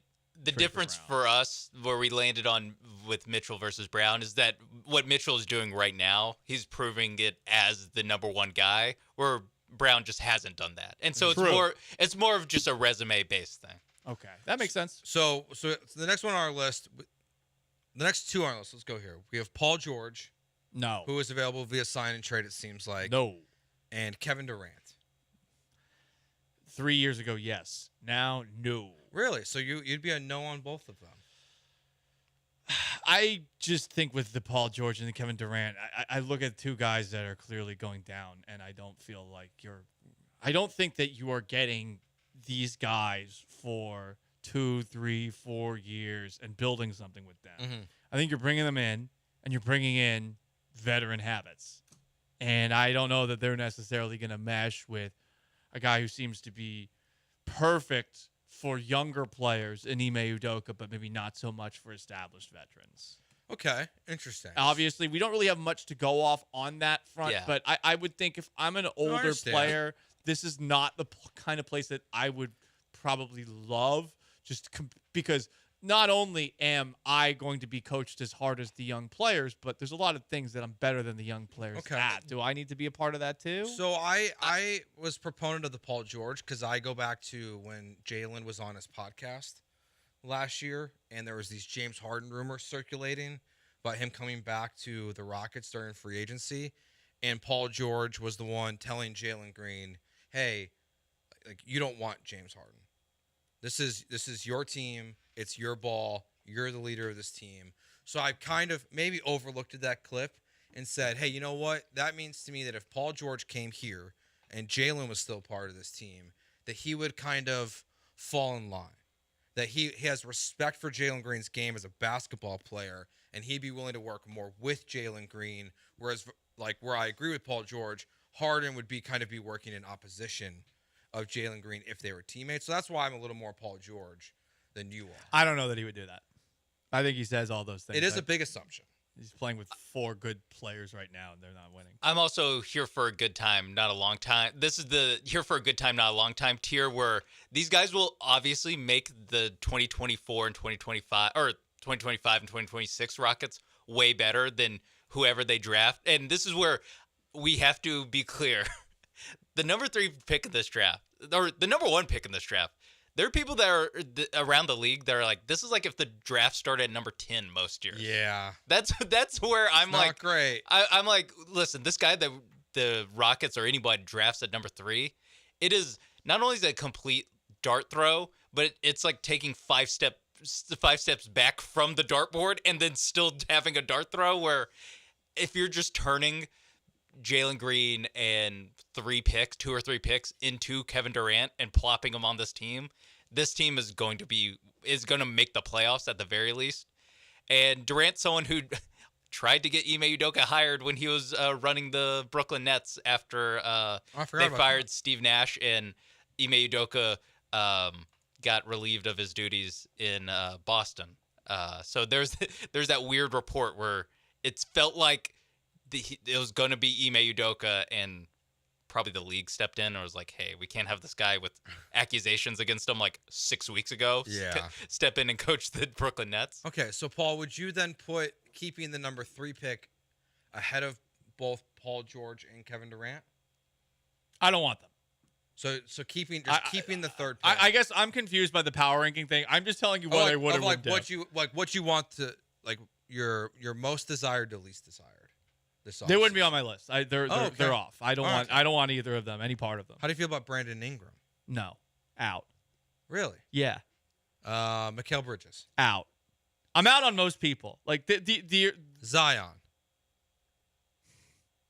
It would be interesting. He's a tough one. It would be interesting to see if Ime Udoka is finally the guy that gets to him, but it does feel like there's a lot of bad habits out there that he's just not going to ever be able to shake. Does the baby mama drama bother you? Can you have two guys with baby mama drama on the same team? I think Bill they'll be O'Brien okay. would say no.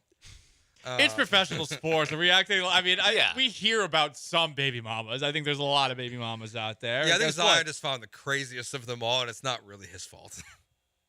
Well, I mean, it is, but I mean, she seems like extra crazy. Well, you have to know these things. Yeah, it's kind of his fault. You can stalk people on social media. It's not that hard to determine what you're dealing with. It's not. I mean, there's probably a Lincoln. She's a Lincoln bio girl, for God's sakes. I mean, what are you expecting? You're gonna see all of her links on social media so you can get her hot sports takes? No. That's probably what interested in him. Like, let's be adults here. He probably saw her and was like, screw it. Let's see what happens. Yeah, Zion's a tough one. I don't know. That's gonna happen at some point, right? Though, are we all in collective agreement that he will demand a trade from New Orleans? Probably, but I don't know. I truly don't know. If you ask me if anyone's going to demand a trade from their team, I'm going to say no. Unless they're Steph Curry, I'm going to say, well, maybe. Yeah, that's a good point. I am surprised that none of you, and I guess this would involve a trade with the number 3 pick and Jalen Green, but there's no love for Braun, as a texter asks about. No love for drafting Bronny to sign Braun. I don't want it because I just don't want to root for LeBron. Yeah, I was going to say you don't want Kevin Durant. Right, exactly. I will say though, I feel like LeBron would give you more than Durant at this point. Oh, definitely, 100%. I think that's definitely debatable, but I think right now, yeah. I think he still plays better defense. He still can score at will. There's more, and to quote LeBron, would he fit in or would he fit out? You know, I think Kevin Durant's more likely just to fit in. And I think LeBron, we talk about it with James Harden all the time. We talk about it with Luka. We talk about it with a lot of guys. When he's on your team, you have to play James Harden ball. You have to play Luka ball. When LeBron James is on your team, not only does your team have to play LeBron James ball, your entire organization has to play LeBron James ball. That's why I wouldn't want LeBron. I also just don't even view it as semi-realistic. Some of these aren't realistic at all, and they're more realistic.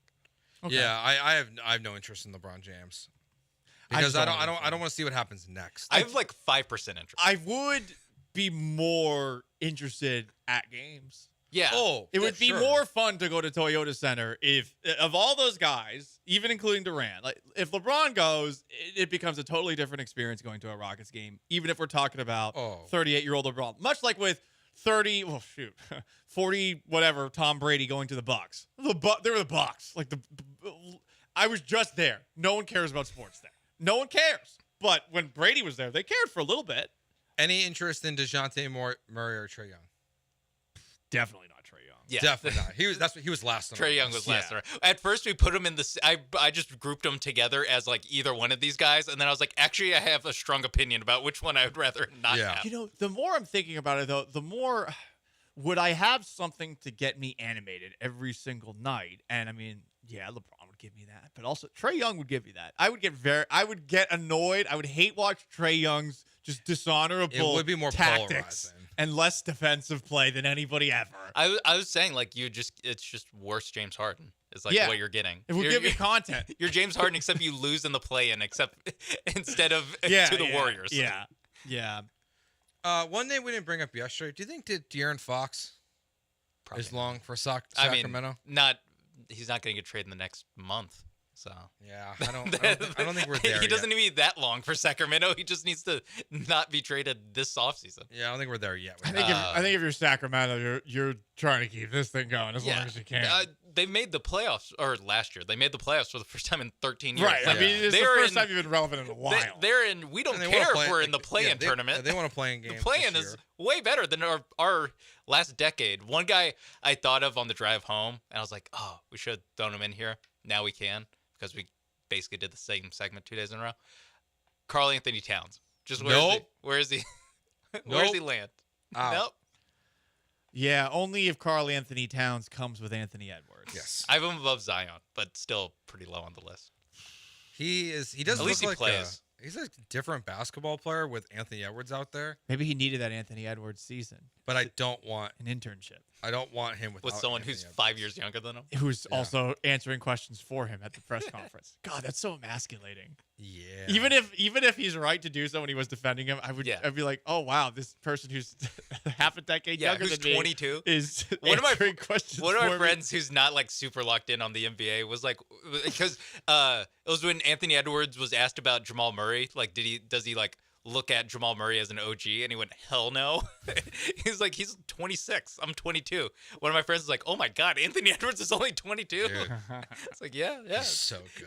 He does seem like already a finished product, but Yeah, it does make me pretty feel close. I do What? feel very unaccomplished as a 35-year-old seeing Anthony Edwards. Yeah. Like, oh, kill me. I mean, he would look at me and be like, this sucker's 28. Go back I to don't care. Florida with that homeless guy in the park that I saw that seemed to be vibing. See, so you saw a Florida man. Yeah, well, the Florida man is everywhere. Was he on the crocodile drugs? I don't know. Was he on bath salt? God, that's a Miami thing. God, it's so. That's Oh, it's so only Florida Miami? What's the St. Pete Vice? The St. Pete Vice? I can't wait until GTA 6. Are they comes just out. like slapping the bag, all of them, or No, the St. Pete Vice, I would imagine, would be what happens in training sessions with cougars and athletic trainers. Oh, tennis lessons. That's tennis the vibe. lessons. That's Yeah. interesting. Oh, it's a ritzy little town. It's gotten real nice since I left. It kind of makes me miss it. All right, really nice now. Nico Collins recently was doing an interview with Aaron Wilson, and he says the Texans' offense is going to be real dangerous in 2024.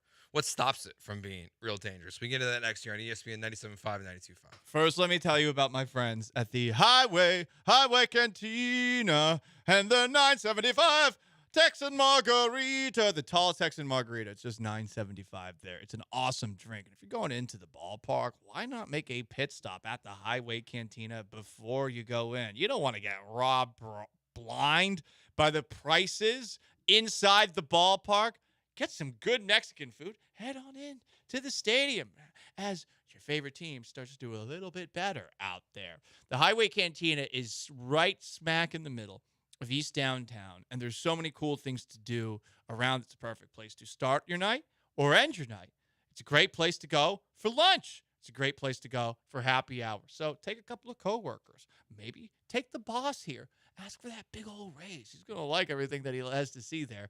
The Highway Cantina has awesome food, fajitas and all the standard stuff, but also something you don't really expect at a Tex-Mex, like wood mesquite-fired oysters. Oh, boy. Really good stuff. It is the Highway Cantina on St. Emmanuel. Tell him Paul Gallant sent you by.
You are back with Gallant and George on ESPN 97.5 and 92.5. From the Veritex Community Bank Studios, here's Paul and Joe. So Nico Collins says that the Texans offense this year is going to be real dangerous. Dangerous like GoldenEye. This sounds like the GoldenEye thing. Great game. One of the great games of our time. Very good game. Yeah, I almost wonder, Joe, what the hell could stop it from being dangerous. It does feel like it has the makings of being, as we've discussed before on this show, a bare minimum top 5 offense. If they're not top 10, it's like probably a massively disappointing season. You would be pretty frustrated. Yeah. Unless the defense turns out to be incredible. And I don't know that the defense is about to make the leap from being where it was last year, which was passable for the most part, to being like one of the strengths of the team. You know, just take a look at the money that they have invested in that side of the ball versus the offensive side, even with the offseason where they signed Daniil Hunter and they signed Danico Autry and Azeez El-Shaair at linebacker, among others. Yeah, you're still looking at the offense as the clear better unit. Yeah, the offense is. It would be shocking if they're not very good this year. If they're not good, I'm gonna guess the problem starts up front. That your center and left guard position are still a massive problem. That between Scruggs, Patterson, Kenyon Green, I guess Titus, like potentially, like if things are a disaster and you have to move him inside and put Blake Fisher at right tackle. Like, that's a problem, and that's your weakness. And then you do have Titus Howard, Tunsil, Mason. They're a little bit older, like specifically Shaq Mason and Larry Tunsil. So, like, maybe you have some injury problems. I mean, they used so many offensive linemen last year. So, if they're not dangerous, I feel like it's because they can't protect CJ. I would guess. I feel like I don't even know. Even then, though, I mean, do you look at this offensive line, barring injuries, as something that's going to give C.J. Stroud issues, especially considering where the first couple of games of the year did look like Stroud was going to get sacked something like 70 times. I think it was like 11 in the first 2 games. Right. It looked like it was on pace for David Carr kind of decimation, and he just got a lot better at getting the ball out quickly, and he continued to improve week to week to week. I feel like that's really the big strength of his at this moment in time is that he seems unfazed by the pressure, and yet he doesn't get sacked and he doesn't throw interceptions. And it's the reason I bring up Tom Brady a lot when I watch C.J. Stroud. I am reminded of him in that way. Brady was really good at avoiding sacks, and Brady was very good at not making those absolutely critical mistakes. Not to say that Stroud's never made one, but for a rookie, the amount of mistakes he did not make last year was very surprising. There were certainly some almosts over the course of the year, probably like 5 or 6 that could have been picked off where he got a little bit fortunate, but still I feel that's the best part about him. And yeah, the offense is very dangerous when the person running things is the most dangerous. Yeah, and Ron points out here on the Twitch, like the run game, if it's on point, the offense is going to be really good. It should be improved with Joe Mixon. Even Singletary did a fine job, but I think with Joe Mixon and Damian Pierce, like you should have an overall improved run game, not just running the ball, but catching the ball out of the backfield. You could say CJ, obviously, you got to take CJ injuries out of the question here. I think that's why I focus on the offensive line, because we've seen those guys get hurt. Even if your wide receiver room gets depleted with injury, you have so much depth there. I think you can withstand a major injury within the season. Bobby? Could it be Bobby? Like, could Bobby Slowik be the problem? I don't think so. Well, he does have his one play a game where he tries to get too cute. Yeah, but does one play a game equal you not being dangerous? I don't think so. If it's a disaster every single time. That's a good point. But I don't think it was a disaster every single time. There was some cute stuff that he did that actually did work out.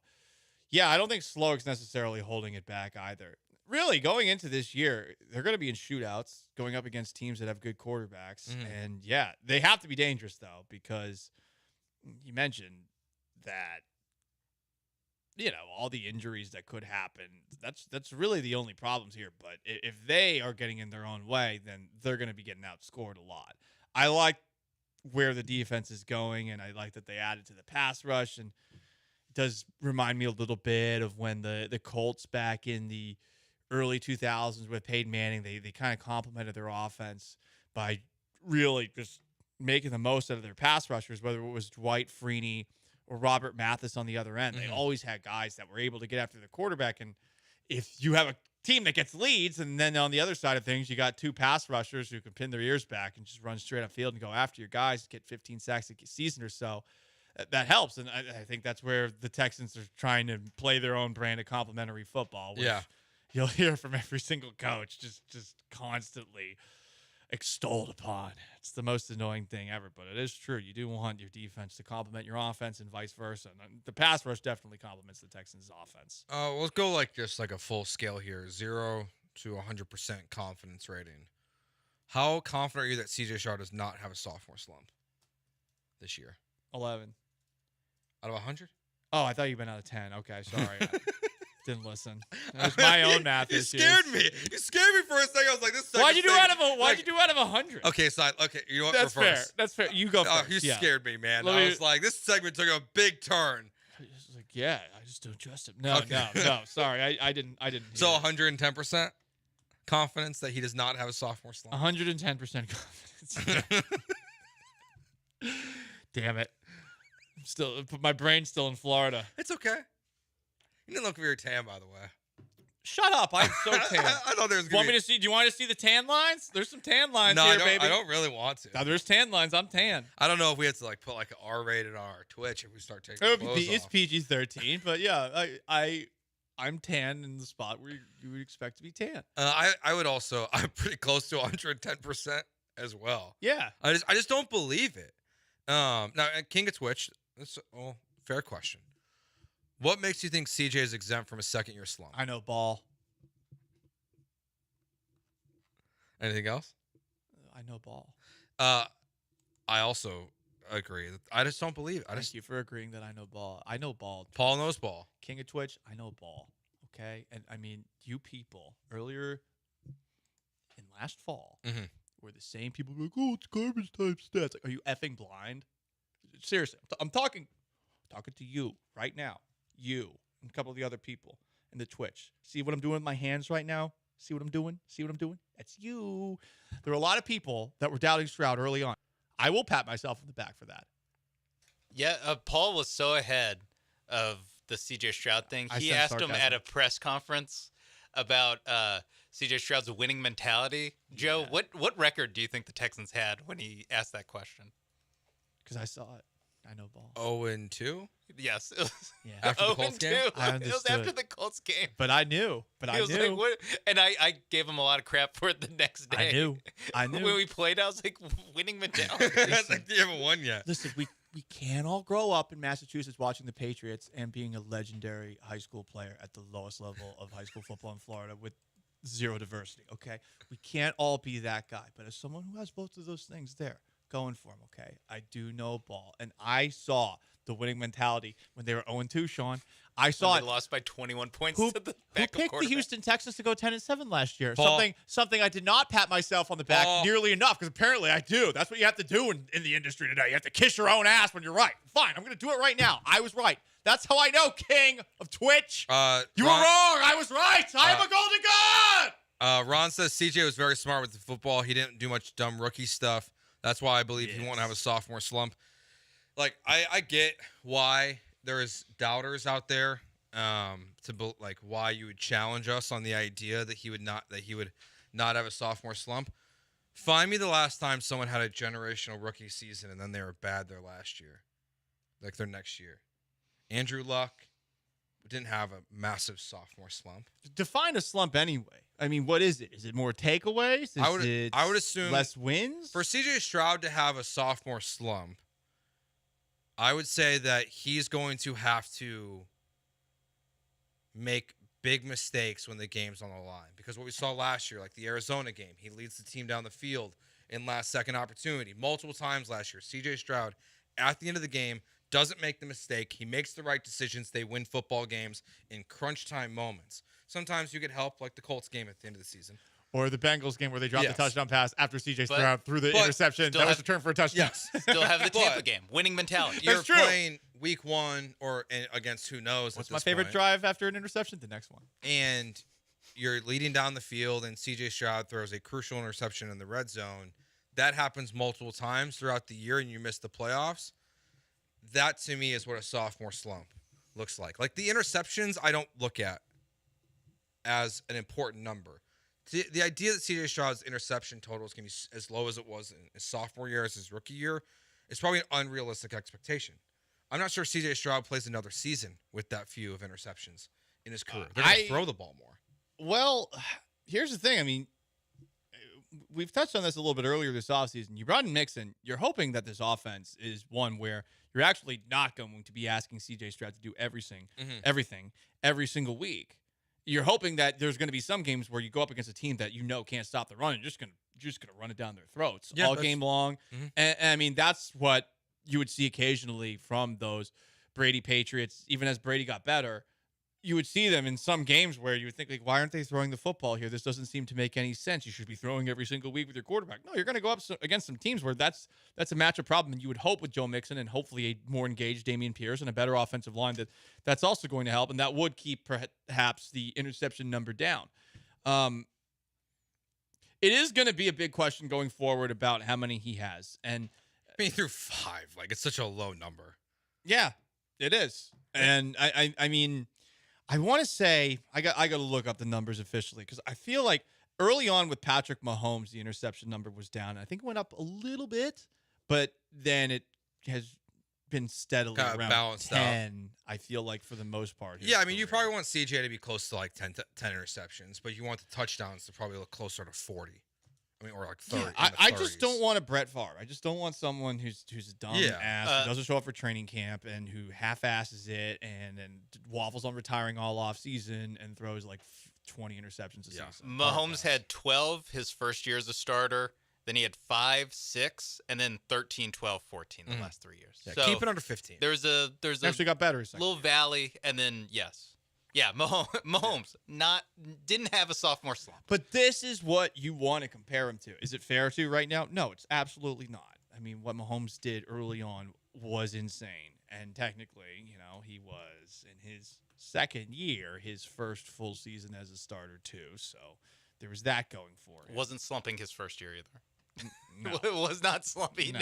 There's no 50 slump touchdowns. in any Mahomes, however you want to 50 touchdowns. 5,000 yards and 50 touchdowns, and that was in 16 games. That wasn't 17. That was in 16. The NFL we grew up on was 16 games. Like that's the guy. I mean, he was for a time. He had a chance at the records. And then the second year as a starter, his third year in the NFL, only 26 touchdowns, but they did win the Super Bowl. So pretty good. Pretty good. Pretty good. Pretty good. All right, we got NFL schedule releases that have come out. Not the full thing yet. No Texans leaks yet or official reports. Got documentaries coming out. We've got organizations and people being canceled. All that in the 10-minute drill next year on ESPN 97.5 and 92.5. But first, let me tell you about my friends at MyBookie. MyBookie.ag, promo code BET975. Get an awesome deposit bonus as soon as you sign up. How much? We're talking up to $1,000. They will match it as soon as you sign up, and you get to play with that money right away. You might be thinking to yourself, I like what the Astros are doing of late.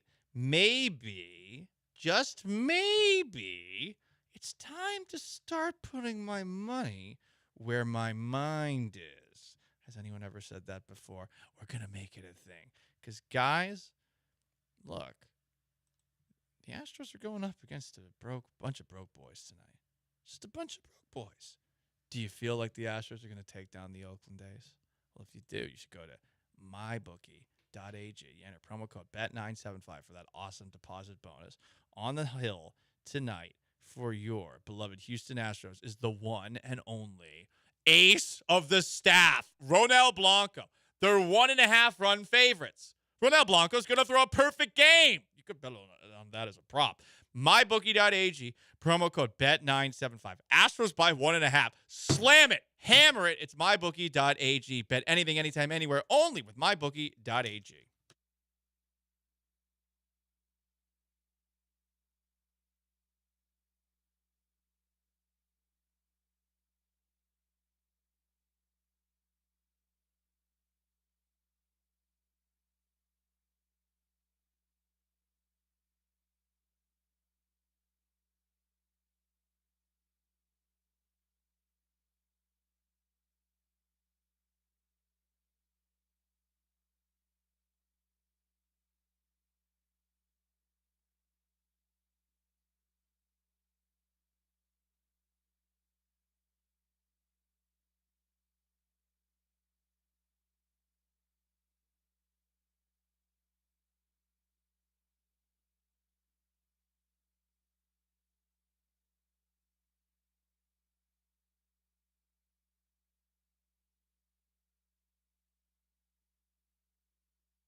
All right, so we're starting to slowly get some leaks out, some schedule releases. They're not even leaks because they're just being told to people what they are. So far, week 1, Thursday night opener, Ravens-Chiefs. So take those 2 teams off your Texans week 1 list. Friday night in Brazil, Packers-Eagles. So obviously you won't play the Packers. Sunday, 3:25, Tom Brady will call his first game for Fox as the Cowboys take on the Browns. And then Monday Night Football, Aaron Rodgers will hope to play more than 4 plays this year as the Jets take on the 49ers. It would be so funny if it maybe he gets again 8 plays on national TV too. The NFL has such a sick sense of humor they to really put him on Monday Night Football again. Yeah, because I mean, it's now at least the first Monday night of the season. There's usually 2 Monday night games, and they compete against each other for whatever reason. I'll never get that, but yeah, to put it on Monday where they will be 100% the center of conversation the next day, and there's a chance the Jets win, and everyone's like, "Oh yeah." Jets Super Bowl. Oh, dude! And Mike Greenberg's gonna show up. Mike Greenberg's gonna make me want to puke the next tucked day. in the waistband. He's gonna be like, "Yeah, this is the year." It's also just the fact that everyone is going to before the game be like, "Oh, hope Aaron Rodgers doesn't blow his Achilles again." like that just. Well, guess what? Hey, don't agree. I hope he does. I didn't say that. Joe George. I do not stand. I disavow that. We don't root for injuries. For here. greenies and redheads out there, I hope he blows his Achilles. Whoa, redheads out there. Not all redheads are Jets fans. Anyone in particular you're talking about? Sorry, Jake. Look, I'm not sorry. I mean, I love it when Jets fans are miserable, but I don't. kind of enjoy it. I laugh at the reaction from Jets fans, and I enjoy that part of it. Though I don't root it on Aaron Rodgers. I just like the fan base to suffer. I feel for Aaron Rodgers. Also, you don't want to see Tyrod Taylor? There's plenty of opportunity for that fan base to suffer with Aaron Rodgers having an intact Achilles. Good point. Would it be better for them to have, I'm just thinking about it from like me being a hater perspective and hating the Jets, having grown up a Patriots fan, maybe it would be better for them to go like 15-2 and then lose in the first round, just get their doors blown off. So Aaron one and done Rodgers once again goes one and done in the playoffs. That's good. Or just Aaron Rodgers just like stinks. Like he just like is terrible now. Yeah. Like he goes out there Aaron and Rodgers he's just not good. And he's just like last year of Peyton Manning, like washed up. And then like first takes, he'd be like, has Aaron Rodgers spent too much time thinking of his political career to be good at football? Yeah. And then week 2, Thursday Night Football. So the first official Thursday night game of the season, excluding from the opener, will be Bills-Dolphins. So those are the 5 games we have officially so far. Tomorrow morning, I believe it is, they will announce all of the international games. I don't think that will include the Texans. I think they only have 1 game. I think it's the Minnesota game. I think in theory they could play there, but I don't even remember at this point. So, but yeah, that's what's going on in the NFL schedule. I do like that the Cowboys-Browns one got announced as Tom Brady's debut. Yeah. Like, it took me a second. I was like, wait, Tom Brady's debut? Oh, as the Fox commentator, on the Fox team. He took a shot at Dak and the Cowboys right away. I saw it, and I was like, wait, he doesn't play or coach for either of these teams. How's it a debut? Amazon has greenlit a documentary on Chiefsaholic, the Chiefs fan who wears like the wolf costume and rob banks. Who would watch that? It's a true crime series. Oh, it is true crime. I forgot. I think and it's honestly, he's probably pretty ridiculous. Maybe me. I don't know. I think I might watch it. He wears a wolf costume and then he robbed banks in it. But to travel to Chiefs games. Yeah. But what if the person's boring? And I feel like outside of those 2 pretty hilarious facts of the story, chances are he's a ridiculous person. I don't think it's going to be that much deeper, though. I mean, he did get away with it, didn't he? He was on the run for a while. Yeah, he got lit out. He didn't kill anybody. Not that we want him to kill anybody, but it's just not going to be enjoyable. You heard it here first. What makes things entertaining is when people get killed. So Joe wants Aaron Rodgers to tear his Achilles again, and Paul wants Chiefsaholic to have murdered. He's disappointed that Chiefsaholic wasn't a murderer. I think that you guys are misunderstanding how to make a documentary, and as a media mogul, you need a little death. You need a little death, okay? The death of a Chiefs fan. listen, I'm just saying. The Chiefs icon. It's not. Would the town have been a great movie if there wasn't a shootout at the end? It's a good point. It's a big scene. You know? But it's a movie. But I'm saying is, if you're watching... Oppenheimer was good. But you're watching a documentary. They just dropped a bomb on a bunch of people. He's dressed up like a Chiefs fan. He's dressed up like the Chiefs mascot. He's going in and he's robbing banks. Okay, but what's next? What else? How long is this going to be? How he did it? Is there a redemption? How did he get the plan? What if there's a redemption arc? I don't know what it is, but he found God in jail? Are you gonna watch the Jinx Part 2? What's that? The Jinx is the old dude who he killed his wife and his girlfriend at the end of the documentary. He admits to killing her while he's in the bathroom. Have you seen that? He got caught on a hot mic Yeah. admitting So to he's murder. like interviewing, like he's doing like a final interview of the documentary. Classic O.J. He Simpson. goes to take a leak, and as he's going to the bathroom, he starts talking to himself about how he committed the murder. Yeah, he goes like, "Did I murder him? Of course I murdered him," or whatever. As he's like taking a tinkle, like mic'd up. So they're doing a Part 2 right now, where he's Gotcha. in jail. Okay. Did you watch Tiger King? There's no statute of limitations for admitting to murder. I think he was like under investigation still, Gotcha. like, as it was. I happening. actually don't know the answer to that. I was wondering about that. I don't know. Because OJ did write a book called "If I Did It." We didn't do it. Some people took it as a confession.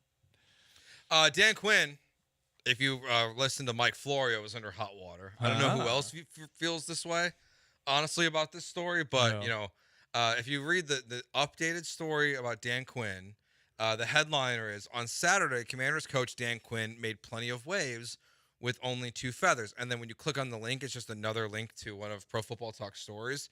But he had the Washington Commanders W t-shirt with some feathers from the old team logo on it. And there would apparently there was no organizational comment on the t-shirt. No. Is Dan Quinn being canceled? Organizational comment is hilarious. I mean, who gave him this? That's my big question. Exactly. It's unlicensed team apparel. Why would Dan Quinn wear unlicensed team apparel? Football guys, no offense to them, are not exactly good at, fashion, as evidenced by every single year's annual picture of all of those guys at the NFL owners meetings. Mm-hmm. These guys dress like crap. I don't think they're dressing themselves. I think they just wear what is given to them. The idea that Dan Quinn would go online and order this, far-fetched to me. So my theory is that it's much like, actually, this is perfect. Because the exact example I was going to use, you're wearing it as a hat right now. What if this is their H that they're kind of soft launching? They handed it around to a couple people, and then, like we saw with the Texans, the H on their helmet is very different than the H that's on your hat right now. And this was their kind of like, just messing around with some things. Our logo is just a W, so it's pretty swaggerless. Let's add a couple feathers on there. They can try that, but they're going to have to go the Florida State route and get an actual tribe to sign off. Oh, on it. you mean like that's what they're trying? You mean like the tribe that's I suing get what you're them? saying. I'm saying that's like, yeah, Soft launching. I get what you're saying, Sean. What were you saying, Joe? With the tribe, the Native American Guardians Association, the NAGA, 7 months ago, filed a lawsuit against the Commanders demanding that they revert to the Redskins' name. The team is facing a defamation lawsuit seeking $1.6 million in damages. So what they're saying... Wait, how much are they? Wait, what? Yeah, they want $1.6 million. That's a lot of money. Damages. Okay. That's not that much money. It's not that much money. You For could an probably NFL sue team, for that's- way more money. Their That's punter like gets pennies. paid more than that. Yeah, that's Like- pennies. So basically what they're saying is that they dishonored the Redskin name by changing it, and they're demanding they change it back. So... And these are a bunch of Redskins that are asking for it? Yes! Whoa. What? No, they want to be called Redskins. Yeah. It's like, they're trying to change it back. Is that the tribe name? They want to be called it. Oh. But yeah, I don't... Sean. I'm saying, I don't know. I think they'll change it back. Stop. That happened in my high school. We were the Redskins. We got canceled. You seem upset about it. We were the Red Raiders. after that. Wasn't So enough stupid. to take their land, Joe, huh? You just had to rub it in. Yeah, with I grew up in your farm town. Football team nickname. Yeah. Who'd you take that farmland from? Farm town was still there. Yeah, I would think so. Who'd you take the farmland first? The United States of America. I didn't take it from nobody. It's not the United States of the Iroquois, Joe. All right, when we get back, that does it for football today. We'll get to the Jets story tomorrow because that story's got legs for days. So LeBron, we've mentioned this a couple times, was at the Cavs game last night. Are the Cavs going to do this, or is someone just going to draft Bronny just to keep or get LeBron? And I also love the Bronny James story because of the way the narrative has been changing on certain things and just how some statistics have been changing. We'll get to that next year on ESPN 97.5 and 92.5.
This is Gallant and George on ESPN 97.5 and 92.5. Now back to Paul and Joe inside the Veritex Community Bank Studios.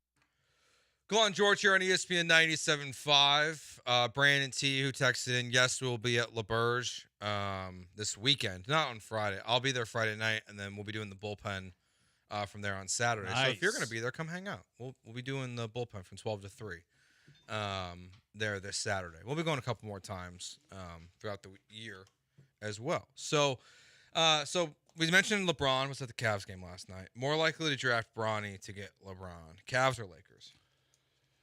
Oh, boy, that's a great question. Well, The good news for LeBron is that both of these, I think, organizations will do whatever they can to get him. I think when it comes to LeBron and the Cavs, they want him to finish his career there. Mm-hmm. And I actually think it would be the best possible story as part of LeBron's legacy, which he is so obsessed with. Understandably so. He's one of the best athletes to ever play. This is the best way to end it, is to end it in Cleveland. I don't know if his wife feels the same way, wearing her hoodie courtside, rolling her eyes seemingly as LeBron was honored. And I don't know if I'd want to leave L.A. for Cleveland either. But I think that Cleveland has reason to do it. Maybe it doesn't have anything to do with winning, but if Donovan Mitchell's not there next year, or if that's someone that they decide to move on from or something like that, which, I mean, not the best idea in the world, but I could see that happening. I would think it's Donovan Mitchell stays when he finds out that LeBron's coming. Yes. LeBron has to come first. That makes sense. Before you make a Donovan Mitchell. And then, Good point. And now you're kind of cooking. Okay. And honestly, like I think it is a good story for him to end that way. I think he's going to finish with the Lakers. The Lakers are going to do whatever they can to keep him there because they are obsessed with the image that they have, which is that they've always honored stars. And they have. They have always treated stars as stars, like they're actors in L.A. that have their own, little cement block on the Hollywood Strip or whatever the hell that is. You know what I'm talking about? He is somebody who is, I think, a player that the Lakers want to claim as their own. Like, yeah, we had LeBron, and we won a title with LeBron. Now, were all of the years very successful? No, but the Lakers, between these two teams, if you're asking me who's more likely to draft Bronny to get LeBron on their team, the Lakers seem exactly like the kind of team that would say, yeah, screw it, we'll do it for LeBron. It's also like, what else are they doing? Yeah. If they're like, no, actually, we don't want LeBron, then what? Then what? Then it's Austin Reeves and D'Angelo Russell running pick and rolls. Like, what are we talking about? I do find like the Bronny stuff very funny. Obviously, so he can still. The rules have changed for those that don't know. You can go back. He can still go back to college, even though he was at the NBA Combine yesterday. So the story's not totally over. But so on Sunday, he tweets out a photo of him in an Ohio State jersey. And then by Monday, reports are that he's going to stay in the draft. Now, like I said, we don't know officially yet, but so we went from Ohio State photo on Sunday to staying in the draft on Sunday. Well, on Monday. I think the photo was tweeted from like a fan account. Oh, is that a fan account? Yeah. That's not him? Yeah. This stupid being able to buy verification If you thing. look up Bronny James. Oh, that makes me so mad. It's your number one source and it's at Bronny James Jr. Your number one source for everything Bronny James, not affiliated with Bronny. And he has 100,000 followers. Because of people like Joe. That makes me suck. That's how it makes me feel. It makes me feel like a stupid person. All right, so maybe that's not funny. Damn, dude. At the Combine, they do expose you for things. And like what? Since he was in high school, he's been listed at 6'4". He's not. He's 6'1". Oh, no. So in high school and in college at USC, he was listed at 6'4". They listed him as that much more? And then he measured at 6'1". There's like a normal amount of lying that's okay. Like that's a lot of lying. Well, Xavier Worthy went from 6'1" in college to like 5'10" and a half at the Combine. So like there's like I just assume like everyone has they don't have to actually have a Combine to list your height in high school or college. And then the NBA, they do it without shoes now, so that could be in theory a little bit. But he's not wearing like platforms while he's playing college basketball. Yeah, it would be in shoes. He's like 6'2.5". Yeah. So we're not really talking about that big of a difference. Yeah. So he's 6'1". He averaged 5 points a game in college. You really want to draft him just so you can maybe get LeBron? It's not even like he's playing at a great school, right?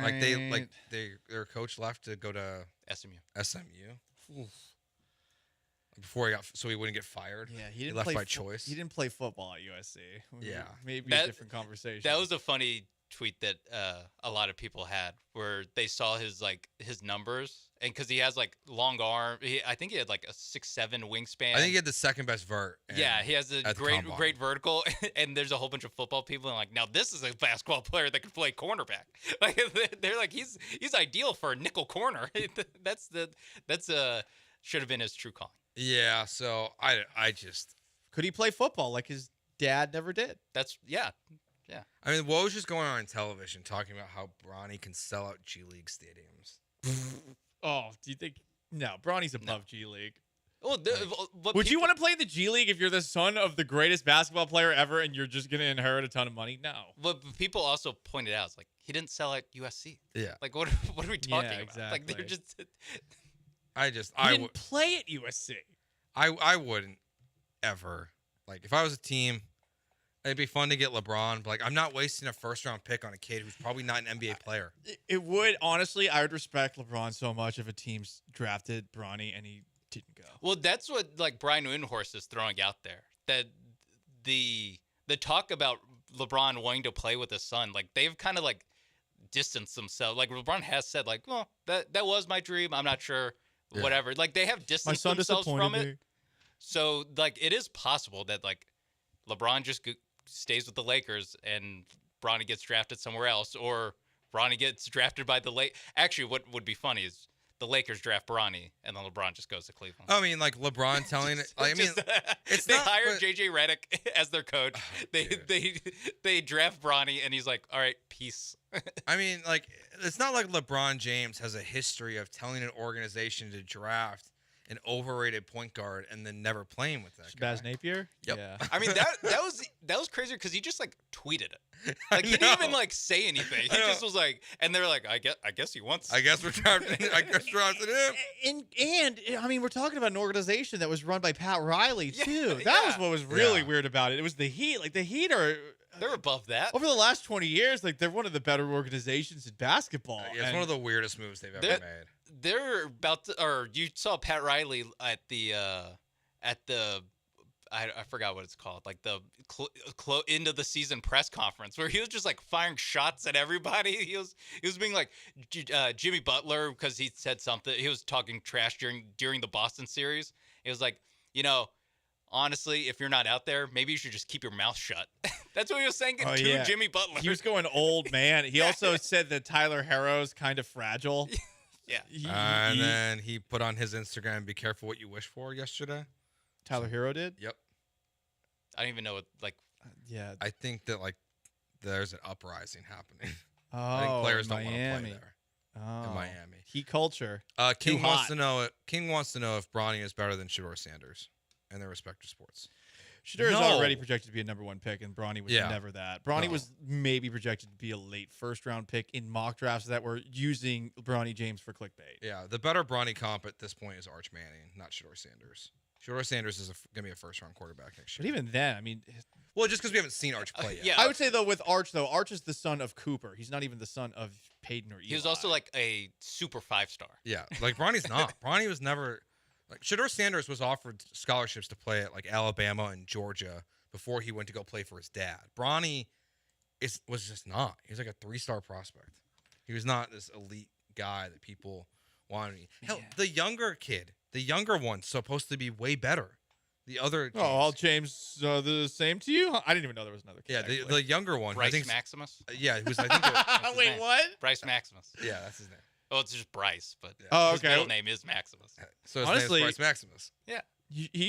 If you want to distance yourself from your dad and be your own guy, he should be Bryce Maximus. Yeah. Branding. It should say Maximus. Yeah, just drop the last name. Yeah, straight Roman. All right, when we get back, do you think the Astros can win 65 or 62.5% of their games the rest of the year? Because that gets them to 91, 92 wins. Can they make the playoffs? We'll get into that next year on ESPN 97.5, 92.5.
So Paul did some math. This is not Joe George math. This is Paul Gallant math, which means it's correct. Well, I double-checked it 3 times because my association with you has, no offense, Joe, made me feel like my math skills are on the decline. Maybe we need Papa George to come in here. Yeah, he's an English teacher. For some remedial lessons. He's never done any math at all. No, English, theater, speech, that kind of stuff. Oh, damn. Okay. Yeah. Well, if you take a look at where the Astros have been ever since that disastrous road trip where they lost 5 straight, they lost the 2 of 3 games to the Washington Nationals where we said the season was officially resetting, and then got swept by the Cubs, and every game was really embarrassing against the Cubs. They have won 10 of 16, so they've been 10-6. Hey, in the NFL, that makes the playoffs. You want to do math? That's a 62.5% win percentage. That seems doable, especially if the season gets a little bit easier. The schedule gets a little bit easier, and the schedule is getting a little bit easier right now. You're playing you're playing the A's. You played the Tigers over the weekend. The Astros did. So, can you keep this up? We're a quarter of the way through the year. You're 9 games under 500. If you can play at a win percentage clip similar to the way that you've played over the last 16 games, you're going to have 91 to 92 wins. That was good enough to win you the AL West last year. That should be good enough to have you at the very least in the conversation for a wild card spot on the last game day of the year. Yeah. Can they do that the rest of the year? It doesn't seem like it's that big of an ask. I think they can. I do too. And it's like Saturday, what happened with Javier, not worried. He'll be fine. Fastball wasn't there. He clearly wasn't ready, but they're going to keep him in the rotation for his next start. He'll be fine. They are going to have Hunter Brown making a start here coming up soon, so they are going to, at least for the time being, expand to a 6-man rotation. But you have Urquidy making his second rehab start soon. McCullers at some point will presumably pitch for the Astros this year. Garcia will pitch before that. So you're going to keep getting healthier. So other injuries will happen, but you have guys coming back. Your 7, 8, 9 have been absolutely elite the last 15 games. That is true and has been surprising. Bregman maybe figured it out, but more specifically, Pena's awesome. Alvarez looks like he's ready to go again. Altuve's still very good to go. What you're getting from guys like Dubon, Myers, Caratini, I think the Astros can do this. I think the Astros can win, 63% of their games the rest of the year and get themselves in position to have anywhere between 90 to 92 wins at the end of the year. And look, it's a small sample size because this expanded playoffs is only been happening for 2 years at this point. So, but you've had 91 wins. If we get to that marker, you would have made the playoffs in 2022. You would have been the second wild card team behind Toronto, who had 92 wins. And then last year, if you had 91 wins, you also would be the second wild card team behind the Tampa Bay Rays, who were the number 1 wild card team with 99. So 91 wins, at least so far through this short period of time with expanded playoffs, does look like it gets you into the postseason every single year. And it's very doable. 100% doable. And it should still be the expectation. As bad as this team has been, I don't want to pay for ESPN Plus, but they're trying to put out the "Is the Dynasty Dead" article today. Oh, they're trying to keep me back. Yeah, I thought about it for a second, but someone from Astros Twitter will get upset with this and screenshot it. So I'm just waiting for that to happen because it'll be there eventually. But the expectation for this team should be that they're still going to win 90 games to 92 games this season, make the playoffs. Yes, I believe that. They're getting healthier. The talent's still there. I know it's not the toughest schedule, but they've had the hardest schedule in baseball so far. So it will balance out. So yeah, I think they're capable of maintaining this, and I think they can still make the playoffs. I think you're right. We'll see if they do it, obviously, but as bad as things have been, and I'm still not getting excited about an awesome game from Alex Bregman against the A's or any great performance against the A's, but this is still very doable. It's just frustrating that it has taken, a quarter of the year for really a modicum of good to happen. And I almost even wonder if that. I mean, you've won 10 of 16. Congrats. You're hoping for the 8 wins in a row that Dana Brown was promising earlier this year, and he's walked his words back a little bit. He has. And you're also looking at some other things too. Okay, if this is possible, then to go back to something that we saw over the weekend, Joe, this idea that Joe Espada maybe isn't the best communicator with the rest of the Astros, which I'm sure you and Sean talked about. Yeah, what are your a little thoughts bit on that yesterday. story? Because it's not like there's not a lot of details. It's kind of the timing is that of something that's floated as a possible thing to come back to and lay the hammer on a fall guy, which would be Espada. Mm-hmm. I don't know that it means Espada's in trouble. He's also doing this for the first time, and when you are in management, communication is key. Mm-hmm. Ironically, it doesn't seem to happen in most industries, but that is a big part of it. It's communication and delegation. A little bit different when you're a baseball manager, but you hope that he would get better at that over the course of the year. It is interesting that was floated over the weekend after a pretty disappointing series against the Yankees where you almost were swept. Yeah, definitely. I mean, this is a giant assumption. We talked about this yesterday. Like, it's hard not to just think that this is Alex Bregman and Jose Abreu complaining to people about how they're being told they're moving down in the lineup.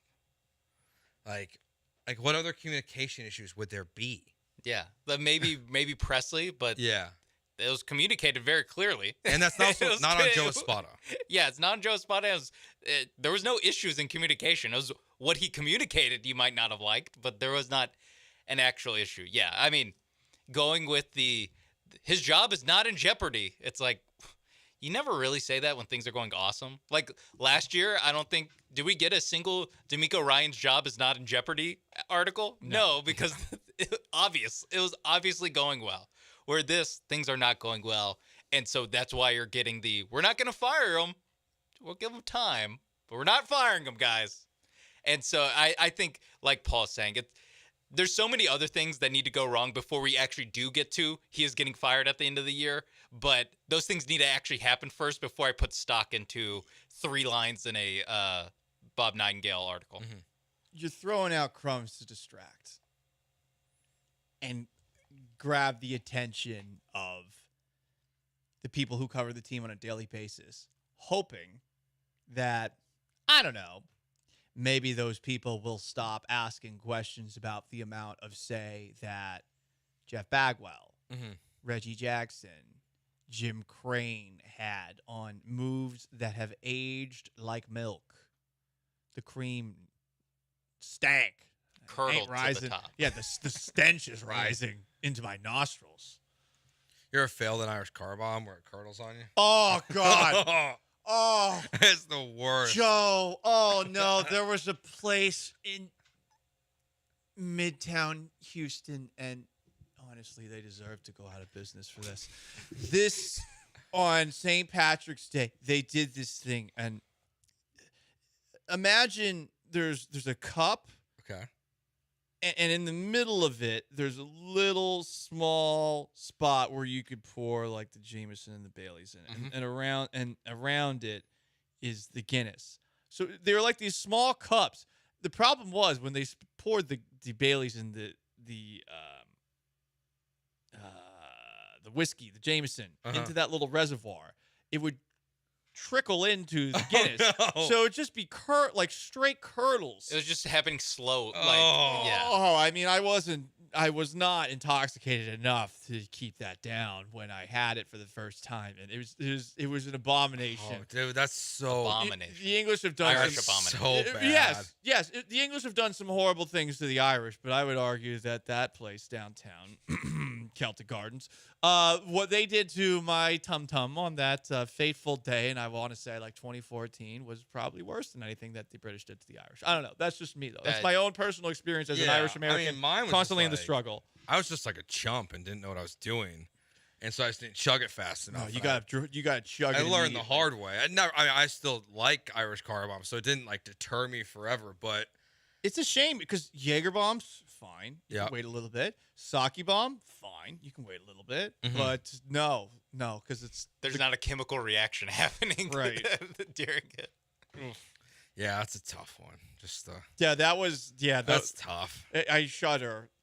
Yeah, There's- dude. I got goosebumps Just like right now.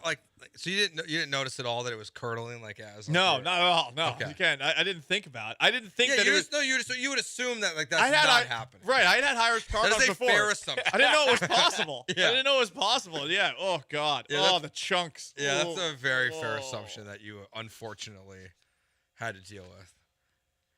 Don't know how we got there, but we'll continue talking Astros? about the Astros. Hey, hopefully the Astros don't curdle. Oh, the cream rises to the top. Thank you, Alex Bregman. Appreciate you today. More Astros when we get back here on ESPN 97.5 and 92.5.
You're listening to Gallant and George on ESPN 97.5 and 92.5 from the Veritex Community Bank Studios. Here's Paul Gallant and Joe George. Joe Espada says that that Chas McCormick is expected to resume his injury rehab assignment tonight for AA Corpus Christi. This will be McCormick's second rehab start. He started on Sunday for Sugarland. So Chaz might be coming back soon. We were talking about this yesterday. We're seeing Jake Myers is an 800 OPS. Yeah, Joey Loperfido's been pretty good. You don't need Chaz back right now. Yeah, what do you want to do with the outfield?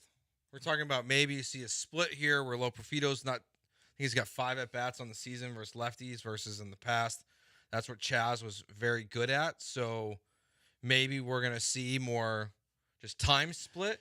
We'd probably go back to some sort of a platoon, and I imagine they'd send Trey Cabbage down or something like that, right? Unless Cabbage been sent down. Cabbage will go down. Okay, yeah. They just DFA'd Belag, right? Yeah. To make the last move that they did. Okay, so sorry, still refreshing myself with the daily goings on. I really check out when I check out on vacations. I don't blame you. So when he comes back, yeah, I'm not going out of my way to play him that much unless the guys who are hitting right now start struggling. Mm-hmm. But it's been a pretty rough beginning of the year for Chaz McCormick. When would you be willing to trade Chaz? I mean, now. They traded Miles Straw that year on July 30th. I just don't think you'd get much in return for him. What if, I think got no homers this year. All I'm asking for is a Phil Maton. Like what you got in the Miles Straw deal. Yeah, but not asking for much. You know, I used to see this all the time from Patrick, who knows baseball, Patrick Creighton. This idea that you keep and sign veteran players and you trade them for something at the trade deadline, whether that's prospects or immediate help. And that's all well and good. Hey, you can do that. But the question is always, what's the incentive of another team to trade for this guy? And outside of injuries, I can't think of a reason that someone would trade for Chaz McCormick, with the way that he's playing this year. You can look at the entire back of the baseball card if you want, and you could take a look at last season and the 2022 postseason. And yeah, not bad, but yeah, I mean, like Miles Straw, for example, he was hitting 262 for the Astros in the 98 games that he played that year before James Click swindled Cleveland into giving the Astros Phil Maton and Yainer Diaz. You're not expecting a guy like Yainer Diaz to come back in a Chaz McCormick trade, but no, if it doesn't, it's a failure. Yeah, but if you believe in Jake, and right now he's giving you enough to believe, and Loperfido, and you have Dubon and Jordan and Kyle Tucker, like you have all these outfielders. I just don't know. I'm not in a rush to trade Chaz McCormick, but if they made the deal like before he even got back on the roster for a middle relief guy to try to help you out a little bit, okay. Like I'll never forget the catch. It's like one of the greatest plays in postseason history you'll ever see from a guy. But great play in Astros history. There's a lot of good plays, but it was a great catch. If you this organization, whether it's Dusty Baker, Dana Brown, James Click, Joe Espada, has some belief, and right now it's paying off in Jake Myers still. To me, they were always looking for a reason just to give Jake the everyday job. And at this point, he's now giving that to him. Yeah. It's like, Chad, I just don't know. I don't want to send Loperfido down either. I don't either. It's crazy that Chaz in 115 games last year and the great banana pudding crisis of 2023, that he had 22 homers and 70 runs batted in with a 842 OPS. That was a really good year that he put together last year, and it all started with the postseason. But, I mean, this year, he has no homers in 72 at-bats. And hopefully, quickly he'll bump back from the injuries. I mean, we went through this a little bit where his splits really do tell a story where he is a excellent hitter versus lefties in his career, and he's just not versus righties. So you do have a platoon that's very simple between him and Loperfido, of just Loperfido gets righties, Chaz gets lefties, but we're gonna play him every 5 days. He's on pace for the most strikeouts he's ever had too. So I mean, that's not good. Nothing's working, and yeah, you hope that the injury was the reason for it. But I'm not looking at Chaz McCormick as somebody who is going to be a key figure in the Astros trying to maintain that 62.5 win percentage down the stretch. Yeah, I just had more faith that Loperfido's gonna be that guy. Yeah, the case for I'm open to trading him, but honestly, I would just hold on to him until we get closer to the July 30th Miles Straw area. Is just for injuries and just to have some depth where. This is a team that just does. For some positions, they have absolutely no depth. In outfield, they have a little bit, but I'm not looking to trade off of that 2 months before I have to. Essentially, for a guy who, Paul, you pointed out, like, you're probably not getting a middle reliever, a Phil Maton type that you hope you can get a hot back second half of the year out of.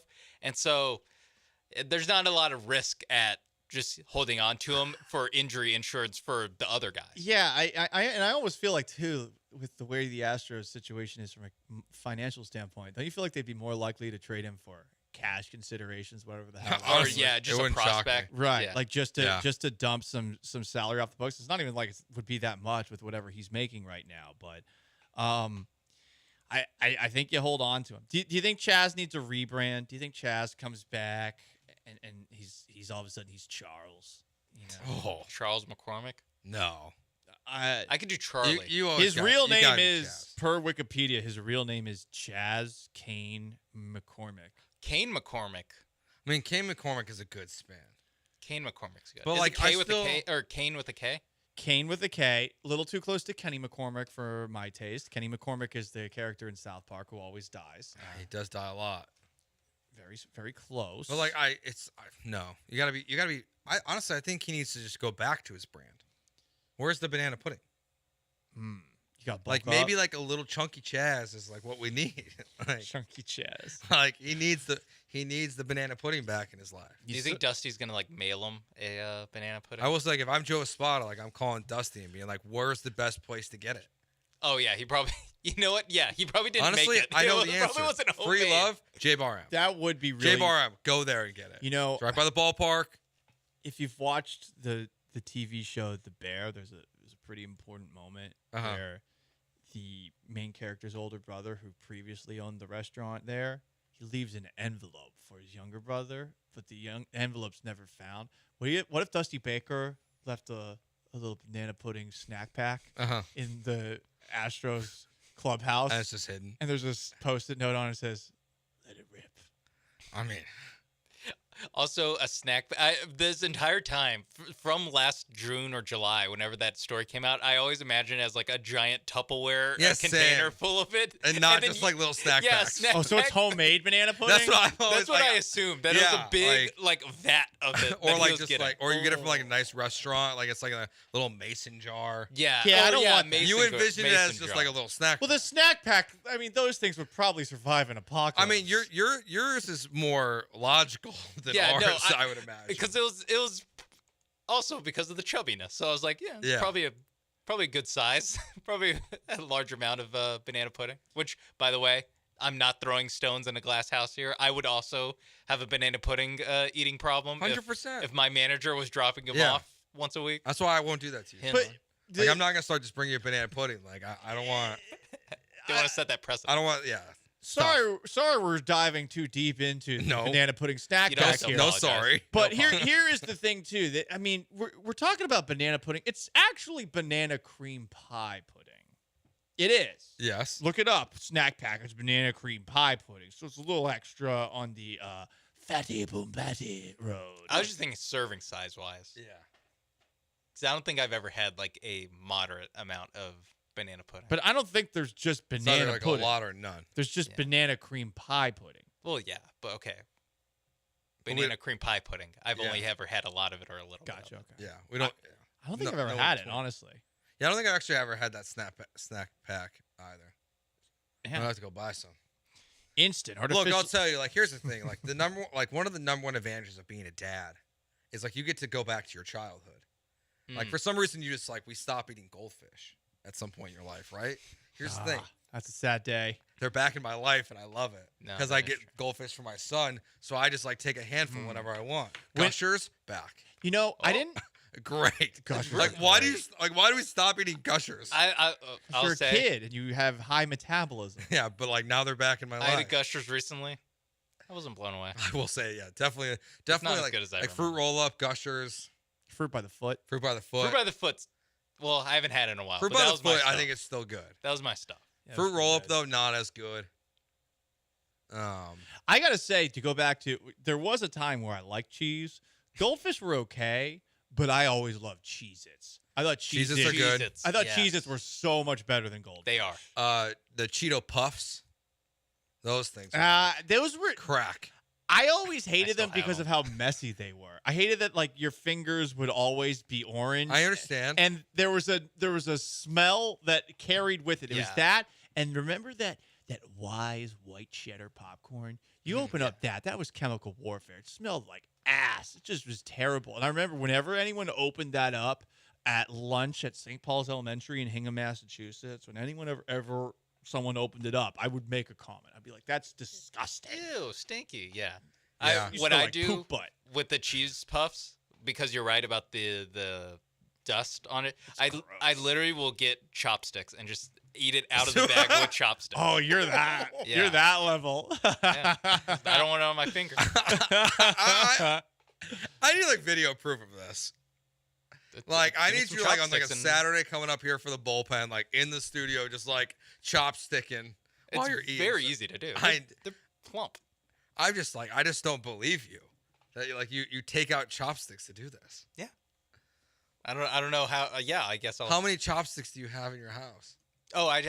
Or do you buy them for this occasion? No, I've a couple sets that I just wash. Sean's really gotten big into Japanese culture ever since I started talking about Tokyo Vice. And I'm Shogun. terrible with he's got Shogun kimono season 2, and he's got the chopsticks so that he can have. I've watched cheesy puffs. Yeah, I call people Joe-sama and Paul-sama.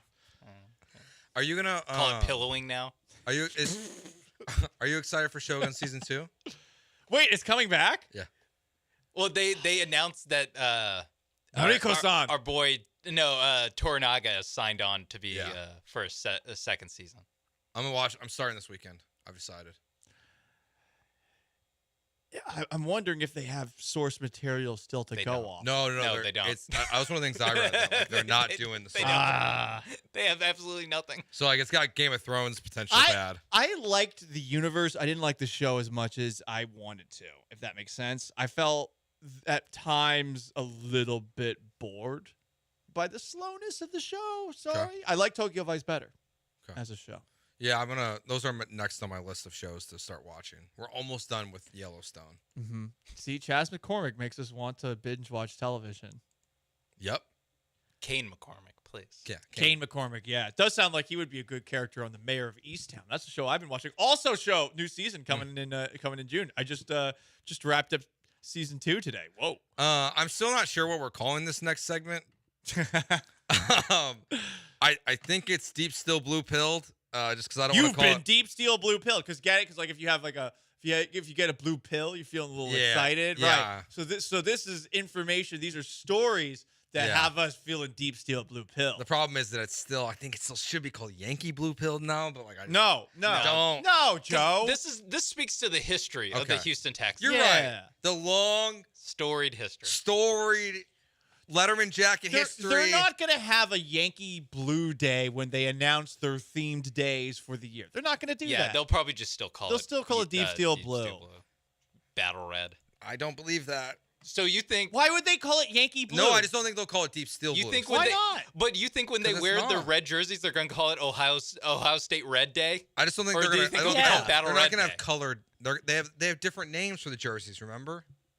I don't remember they what will they still are. theme the days. But they're not like... They'll call it Battle Red. It's tradition. Liberty White Day, Battle Red Day. There's very few traditions in Can you stop? Houston Texan history. Joe wants the Texans to get rid of their traditions. I want I'm a Bears fan. Oh, we've been around 100 years. I want new traditions with the new jerseys. But you have to have some old traditions. Why? Damn, Joe. This isn't cool. Like what? We're just supposed to. We're supposed to just pretend that we didn't exist until C.J. Stroud arrived. J.J. Watt dies in vain. I mean, Ohio State J.J. Red. Watt never happened. Ohio State Red. Then come back, J.J. He's burning the history books. Ohio with State all Red. this C.J. Stroud. It's Battle Red and it's Deep Steel Blue. They misspoke again. Texans, I will do your PR for you. I'm awesome at everything. Give me a little extra cheddar though. This is not what they said. Hannah would never say that. Yeah, it was Cal that said it. It was so Cal. Do we believe him? Right. I mean, come on. Hannah's running the show. Cal's good point. Cal's sometimes a little slower with it. If anyone's gonna step in the landmine, it's gonna be Cal. Why did he admit that? I really don't get why they admitted. Oh, it's actually Ohio State. I wonder if they were asked more directly than we realized. Probably, but because I didn't listen to it, so I wonder if they were asked is it still Deep Steel Blue? It was on the flagship. They can just say whatever they want. For those who don't know, they said that the red that they have is Ohio State red, and the blue that they have is Yankee blue. Yeah. It's the two most insufferable sports fan bases in the world. It's called Bold Bull is the name of the red jersey. It's going to be Bold Bull Day. No, it's not. H-Town and Tough is the other one. Well, as long as we're swarming. Swarm. All right, Deep Steel Blue Pill. That's next year on ESPN 97.5 and 92.5.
Texans swarm. That felt good. Yeah, I like that. Swarm. Where's yours, Sean? He swarmed. He didn't swarm. He did swarm. I did. I turned on my mic and said swarm. Oh, we all swarmed. You yelled. You yelled. It was nice though. That was a good that's swarm. why I moved my mic away. So I wasn't. No, I don't want to blow people's eardrums out too. Yeah, I'm fine with it. My favorite thing is when next door MC, who runs production for us, is like, "What happened?" It's like, "Oh, Paul was just screaming about." I mean, my favorite by something. far is when you were doing your wannabe fake Taylor Swift song, and he texted the three of us asking if there was a dying cat. In the That hurt my studio. feelings. That is the best when you get the text of like, "What are you guys doing?" Which is code for "I can hear you. Shut up." I like that. The soundproof walls here are not soundproof. They're not Paul Gallant proof. Wait, you're telling me like this fake brick wall back here is not soundproof? Wait, that's not real brick. It's not. Wait. Wow, Joe, you're right. I didn't know. Did you really not know for 2 years? I didn't know. I didn't know. No, I knew. I was really glad that you believed my lie. Like, you can see the light coming out of the window. All I know right now is I just learned I don't ever want to play poker with you. I don't have a good poker. Learned. I do not have a good you poker just face. Got me. It's only if I want to mess with people I can pull off a lie. You can channel that energy for evil. My mom texted me yesterday when I was at the airport, like, "Oh, it's so quiet here. I miss you already." And I was like, "Is that a compliment or is that like, oh, Paul's really loud?" And you know what? It's the Texans are relevant. They are relevant. And you know what that means? This is a segment where we play hype that's coming from either in Houston or outside Houston. We just get deep steel blue pilled, ready to go because we're excited for our Texans, baby. And when people are talking about Houston teams that are relevant, what do? They take Houston, we have a problem, and they twist it in their own way. And Kay Adams did it. She said, Houston, we have a contender. Yeah. Are you feeling it? Love feeling it? The hype from the national media? I'm so feeling it. I love Kay. I also love Kay Adams. Yeah, I think as we get closer to July and August, we'll probably start to be a little more picky with who's on the Texans bandwagon, who gets to jump on. Because you don't want to be. Well, the contrarians are starting to show up. You don't want to be the team everyone. You don't want to be like the 2022, 2023 Buffalo Bills, where everyone's on you. You want a healthy amount of respect, but you don't want to be the one everyone's on the bandwagon of. Yeah. So maybe later in the summer we can start kicking people off the bandwagon. But right now, Kay Adams, you have a spot.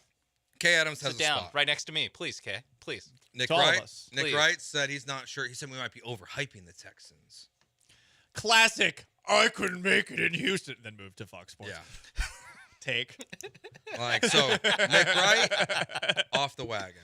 No Nick Wright for you. Well, look, he as the chief of the Chiefs, he's on the top of the mountain, so he's doing what I used to do. Now he does give them credit, but he kind of just says right. So obviously, what the Chiefs have done, nowhere close to what the Patriots did. But he's replicating the Paul Gallant formula, which is like, I'm going to cling on to one team, and I'm just going to talk down about every other fan base. And as Nick Wright's mentor, I allow him to do that. I was going to say, he learned firsthand from you when you worked together. Yeah. I do love Nick. Nick helped me out a lot when I first got a job. So I think I would like Nick. He is very, very good at in back and forths. It is incredible what he could pull. I enjoy doing stuff with him radio wise. So. But I love seeing this kind of hype. Like I think it's very valid. I know like there's this graph going around right now all over social media about how the Texans have the fourth toughest schedule in 2024, and they do based on last year's records. Their schedule's daunting for sure. Mm-hmm. But like for example, like teams like Minnesota, I don't buy it. Like they're not gonna be good this year. The Patriots aren't gonna be good this year. There's going to be teams that are going to fall off, and there'll be teams that'll rise. Like the Chargers will be – well, they don't play the Chargers this year.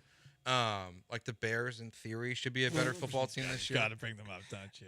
Well, I'm thinking of their schedule. You are thinking about their schedule. They play this year. They're in the NFC. I'm not the ones in town pumping them as the best option for Week 1 for the Texans. Who's been saying that? Locker. Man. I mean, the Week 1 schedule is kind of – like of the leaks that are happening, I think 5 of their opponents have been already leaked out. So it would be nice to play Caleb Williams early on. Yeah. I mean, I definitely think like Caleb. Well, honestly, I love it more for like the story of the game. That the reason why you would have this is because of Davis Mills and Lovie Smith. Like if it's not for those two guys, have Lovie Smith as an honorary captain for both teams. I think he has to be. Yeah. Like Lovie Smith winning that game. He's doing the coin toss. Like gets the Bears the number 1 pick, which eventually gets them Caleb Williams, and it got the Texans C.J. Stroud. It's the Lovie Smith game. Like there's some juice to that story. But I love this hype from Kay Adams. I think she's right too. I think it's a Super Bowl contender this year. Houston, we have a contender. Yeah. Can't wait. Are we okay with co-opting that? Nah, I don't know. I am because I hate Houston. We have a problem. I think Houston, we have a problem is the lamest, worst cliche, and I think everybody who lives in Houston is sick of hearing it because it's only when a Houston sports team is doing bad, and the first thing And I you think hear, they get it wrong. it's Houston. I think we have a problem here. Yeah. That's actually it's the think is the problem. And it's not as good of a headline, but it is a better like saying if you go Houston, I think we have a problem here when the Rockets missed their 13th straight 3-pointer in 2018, where you go, I think we have a problem, and then when they missed number 27, you go, we do have a problem. It would be really a really like good thing if it was used correctly. Like if Choke City, the Tombstone, like it could have been in that category, but it's just something that it's used by every single national media member. Yeah. Awful. Fan base, when teams on social media, when anything wrong happens. It's like the one thing that they have on Houston. The official quote that was said was, okay, Houston, we've had a problem here. Houston, we've had a problem here. We've had a main B bus undervolt. That's what happened in real life. Let's use the full one then. Yeah. I like that. Yeah, you should have to use the real one to do it. It's also in past tense. I don't know. Yeah, in past tense, it doesn't work. I watched that movie like last week. Apollo 13? Yeah.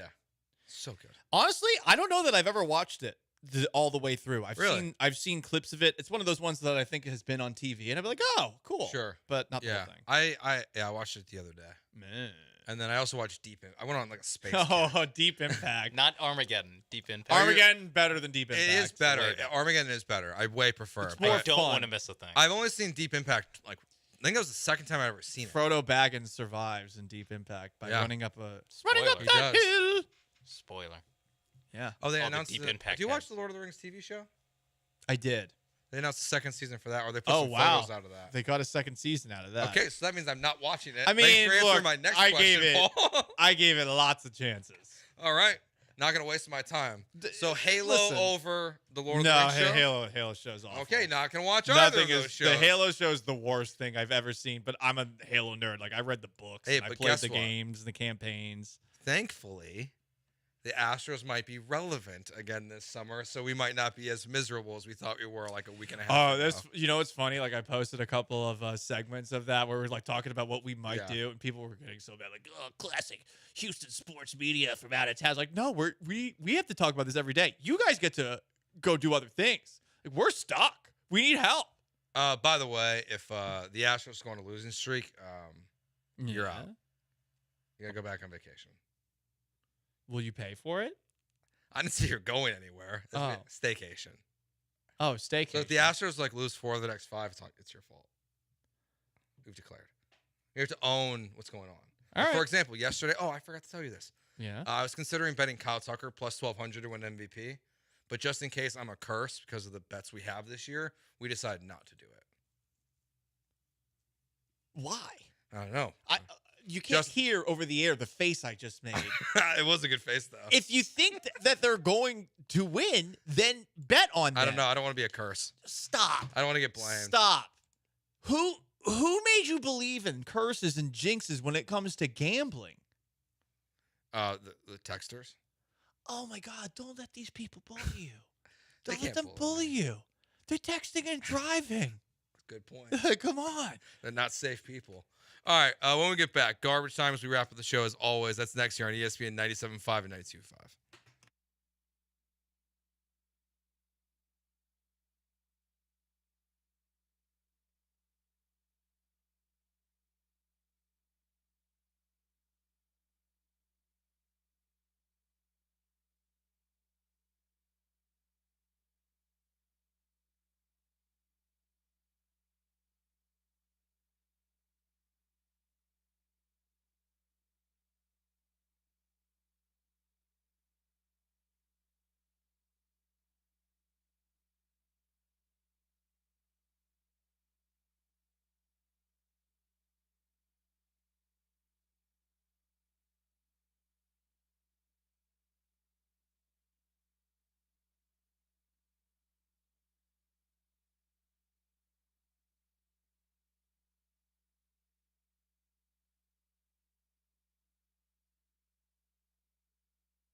Broadcasting live from the Veritex Community Bank Studios, it's Gallant and George. On ESPN 97.5 and 92.5. All right, Ronald Blanco on the mound tonight for the Astros. They take on JP Sears and the Oakland Athletics. 1.5 run favorites per mybookie.ag, promo code BET975. Minus 175 money line, so they're big money line favorites. What you doing, mister? I don't want to bet on it. I'll do the 1.5. You'll do the 1.5? Yeah, 175 too. We're going to ride with Ronell? Yeah. The Ronell Riders here. Look, man, he's so good. Yeah. He's so good. Greatest pitcher in Astros this season. History of May 2024. Greatest Astros pitcher who got the job the day before the season started. Yeah. Greatest pitcher that threw no-hitter in his first start and then threw 6 scoreless and hitless in his second start. Yeah. Greatest. To do that in April of 2024. Yes. All right. Anything else on tonight's game before we go garbage? The A's suck. Win. Yeah. Do we have a lineup? No. No, we don't. Not yet. We don't. What's wrong with 305. Spotter's lineup? I know. That's normal. Yeah, come on. That's what the old show used to do. It's like now, guess what? They're on at the perfect time. So break it down. Well, it used to, like, detail. I feel like Dusty Baker was producing- doing the Bees a favor. Yeah, when I was on the Bees and we were 12-3, we would a lot of times get the lineup as the last segment of the show. Joe spotted communication issues. He's not getting out his lineup until too late in the day, and that's been causing the Astros Is that why the struggles. social media person got fired? I think she quit. We don't know if she got fired. She definitely quit. Yeah. Because you guys are mean. Because obviously she would have quit. Meanies. I would have quit too. All right, let's get to garbage time. Poor girl.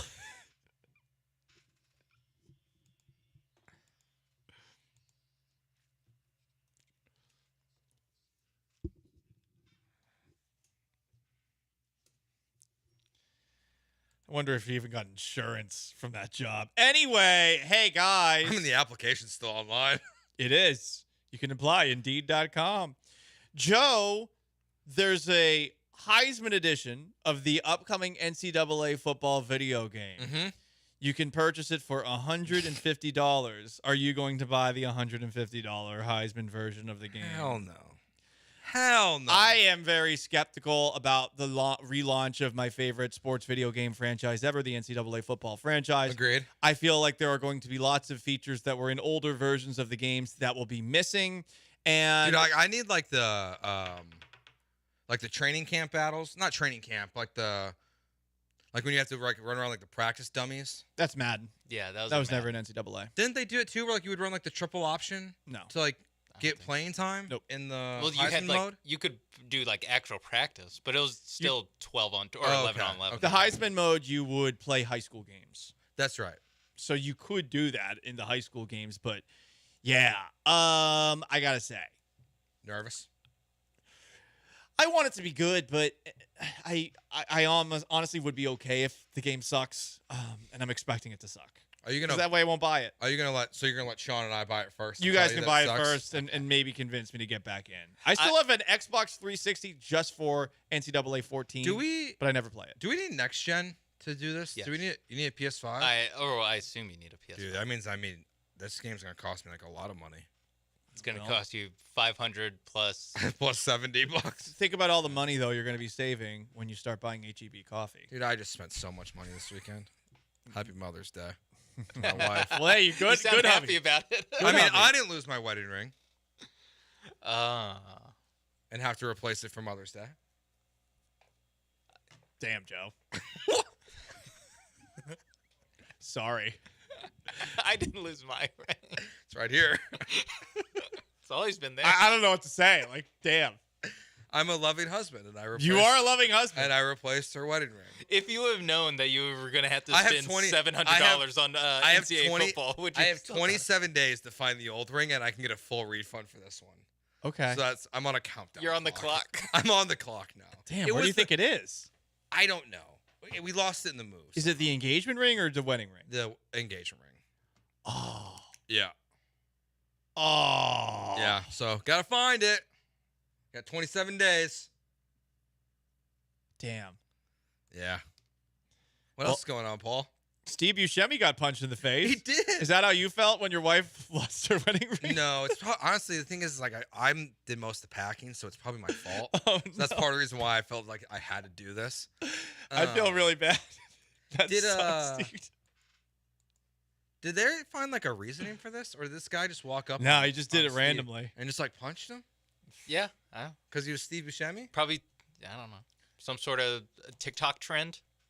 I know that was a thing. There's like you're just right. like punch people in the street TikTok trend. Lawless New York under Eric Adams. We should have done that here. Sanctuary City. Oh, there's also slap a teacher on TikTok too. I remember hearing about that one. That's fun. Where high school kids would get up and slap their teacher. The kids, they have it made. Content kings. Oh, yeah. All of them. Would you commit have assault for content? Would you have slapped a teacher? No. No. Also, no. Sean, I went to Catholic school. They would have slapped back. You bring the. So you got ruler? I don't think we were post-ruler era of Catholicism. Yeah. It wasn't as physical. I don't know. I mean, I don't know when they stopped hitting kids with rulers.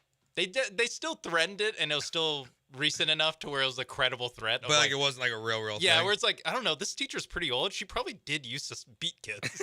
All right, that does it for us. We'll be back tomorrow at noon. Paul, it's good to see you. I missed you. Good to see you too, bud. All right, we'll be back tomorrow at noon. Thursday, we'll be live at the Decoy. Friday, live at East River 9, the Killer Bees, with Joel, Jeremy, and Brian next. Goodbye. Peace!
Ooh, what up, H-Town? Hey, how we doing? He's Blank on Branham. It's Brian behind the glass, and it is a Taco Tuesday edition of the Killer Bees on ESPN 97.5 and ESPN 92.5. And don't all say it at once. We know who invented Taco Tuesday. Acknowledge me! Thank you very much. Astros won a baseball game yesterday. Astros are officially, Blankers, better than the 2005 Tombstone Astros. So the Astros have that going for them. They're better than the Tombstone Astros that were buried dead after 45 games. Whew, thank goodness. I guess baby steps. I guess when we can start, finding different positives. I was going to ask you, what is a bigger positive last night? They won the game, or Alex Bregman showed signs of life more than we've seen all season? I'd go with the latter, I think. I think that, if Bregman gets right, I think that gives you more than one victory. You know what I mean? Like, for this team to be good, I think that Alex Bregman has to be good. So I would go with the latter. Big game, double dong game from Alex Bregman. We haven't seen a double dong Alex Bregman in quite some time. He had the double that put the game away, which saved Josh Hader, which thank you, because Hader can be fully rested today if you need him. So I would go with Bregman. How would you answer that? Yeah, I'm kind of the same. This was what we kept wondering if we'd ever see again. This is something that, when you think about just take all the other distractions out of it, the contract year and betting on himself and the weight gain and all the other stuff, he was still an above-average baseball player for the majority of his career, and all of a sudden there was legit questions about if he could ever find it again, if he could ever get close to what we were used to seeing. This is the first sign that there is life, there is a chance that he might be able to get back to respectability and more. And you're right. They need that kind of production at third base, offensively, defensively. And look, let's face it, as a leader and a guy that can kind of be a spark in the clubhouse and in the dugout as well, he had the intangibles as well when he's rolling. When he's not, and he's wearing it on his sleeve, it's a totally different atmosphere. And obviously the stats aren't close when he's struggling. So I definitely think it's the latter, and I definitely think that, this is encouraging because I was ready to write him off. I was just ready to look at this season and go, I don't know if he's going to figure it out. Yeah, I don't know if I was ever to that extreme. Now, would he get back to being an 800 OPS guy like he was last year? He was 820 the year before that. Now, that's something I was questioning, but I didn't think that Alex Bregman was going to be a 200 hitter and a 525 OPS guy for the rest of the year. I don't think he can be that bad, and I don't think it was a matter of him being old and washed either. I think it was mechanical. I think it's his swing. And yes, there is evidence that he has been bad to start seasons in his entire career. Like, it feels like not to this extreme. This extreme was even greater.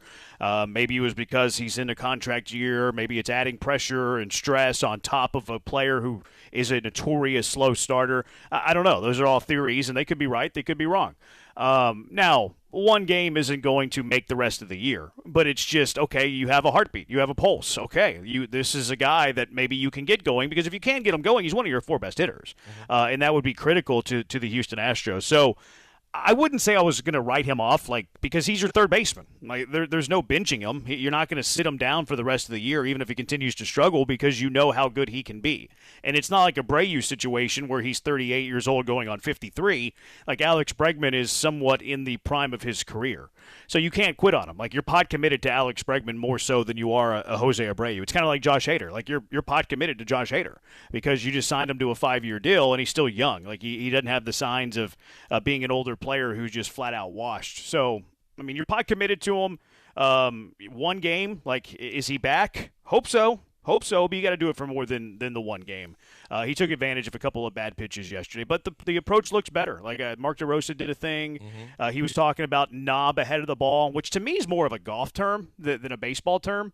Like, I've always been taught with my golf club the knob, put it in my hip, out in front of the ball, and then that creates the shaft lean too. Like, that sounded more of a golf analogy or adage than it did a baseball adage. But hey, whatever works. Yeah, no, I think that, some of the videos, I found some videos last week with Tony Gwynn, and one of the things that he was talking about was exactly that, like keeping the knob through the zone and ahead of the baseball. It allows you to get more barrel in the zone for longer periods of time. Whatever works. Like, I know he's a tinkerer, and that's why I said the last time I saw DeRosa do a video, I was like, he knows DeRosa. I would think that he would look at something like that. Now, after the game, he credited his wife, of all people, saying that, with them being on the road for the last 6 games, that you obviously want to catch up with your family. You haven't been home in a while. And instead, he wanted to go to the batting cages. His wife said okay. He said he found something. And then it translated to batting practice where it was working, and he kept going, and he had a good game. I don't care at this point what it took and what he had to do and who he's thanking. Just please, for the benefit of this ball club, keep it going. You're right. We got to see it for more than one game. I would love to say that this is the start of him with the notorious slow starts, kind of getting right, figuring it out, and being more of a contributor that deserves to be in the top 4 in this lineup. Yeah, I don't know if it was any of that. The knob is a good story. The family, whatever, that's a good story. Grinding in the cages early yesterday morning is a good story. I think it's the headband. I think the headband is the reason. First time I've seen him wear the headband. Have you seen him wear a headband? No, they asked him about that after the game too, and he talked about the fact that, I guess, of course he had his bat company on the headband, but I don't know if it just arrived or he just decided to wear it. But Julia was giving the headband full credit. I do too. He has not recorded an out whenever he's wearing the headband. He has homered in 2 of 3 at bats wearing the headband. The one at bat he didn't homer was a double to right center field that burned the right fielder. I think it's Headband Bregman, and Headband Bregman is a new player. He's a completely never lose the headband. Alex Bregman on the mound. Spencer Arrighetti is what he needed to be. This is the type of guy. And look, the A's aren't this juggernaut offense. This isn't the 27 Yankees. You should be able to have good success against the Oakland single A's, even though you're looking up in the standings at them. But that's the Arrighetti that can play at this level. That's the Arrighetti whenever you have the fastball and you're working off of that. You're getting swing and miss with the breaking stuff. You're giving up 2 runs through 5. That's the guy who can make turns in a big league rotation that has playoff aspirations. The guy that was pitching at the Bronx, that's not the guy. So it was really good to see that with Spencer Arrighetti yesterday, especially because you're committed to the 6-man rotation during the stretch now of 29 games in 30 days. Yeah, no doubt about it. You can nitpick and say the pitch count was up. That's why 86 pitches in 5 innings he was done, but he was definitely more effective. He seemed to be able to locate some pitches. He seemed to have some effectiveness with the sweeper, with the fastball up. And you need him to be that kind of guy. You need to at least get him to be able to keep it with minimal run production and give you at least 5 innings so that your team has a chance to compete. And like you said, if they're going to a 6-man rotation, that's the minimum that you have to get out of him. And you're trying to avoid the blow-ups we've seen from him and Hunter Brown and others previously. So you'll take it. And I don't know how long he's going to be, in the rotation and how long they're going to go 6-man. But as long as in this stretch, this is something that they want to do, then that's something you have to see from him. And thankfully he got it. I don't care who they're playing at this point. I just needed to see a better Spencer Arrighetti, and that's another positive sign. Yeah, I would take that start from Spencer Arrighetti every single time this year because it's a winnable game. If he's given up 2 runs over 5 innings, you're capable of winning the game. And then especially whenever your bullpen does what it does. 4 shutout innings. Rafael Montero comes in, scoreless inning. Brian Abreu punches out 2, doesn't give up a hit, looking more and more dominant like Brian Abreu is. Ryan Presley doing what Ryan Presley does and making the inning stressful. Allowed the tying run to come to the plate when they were up 3, but got out of it.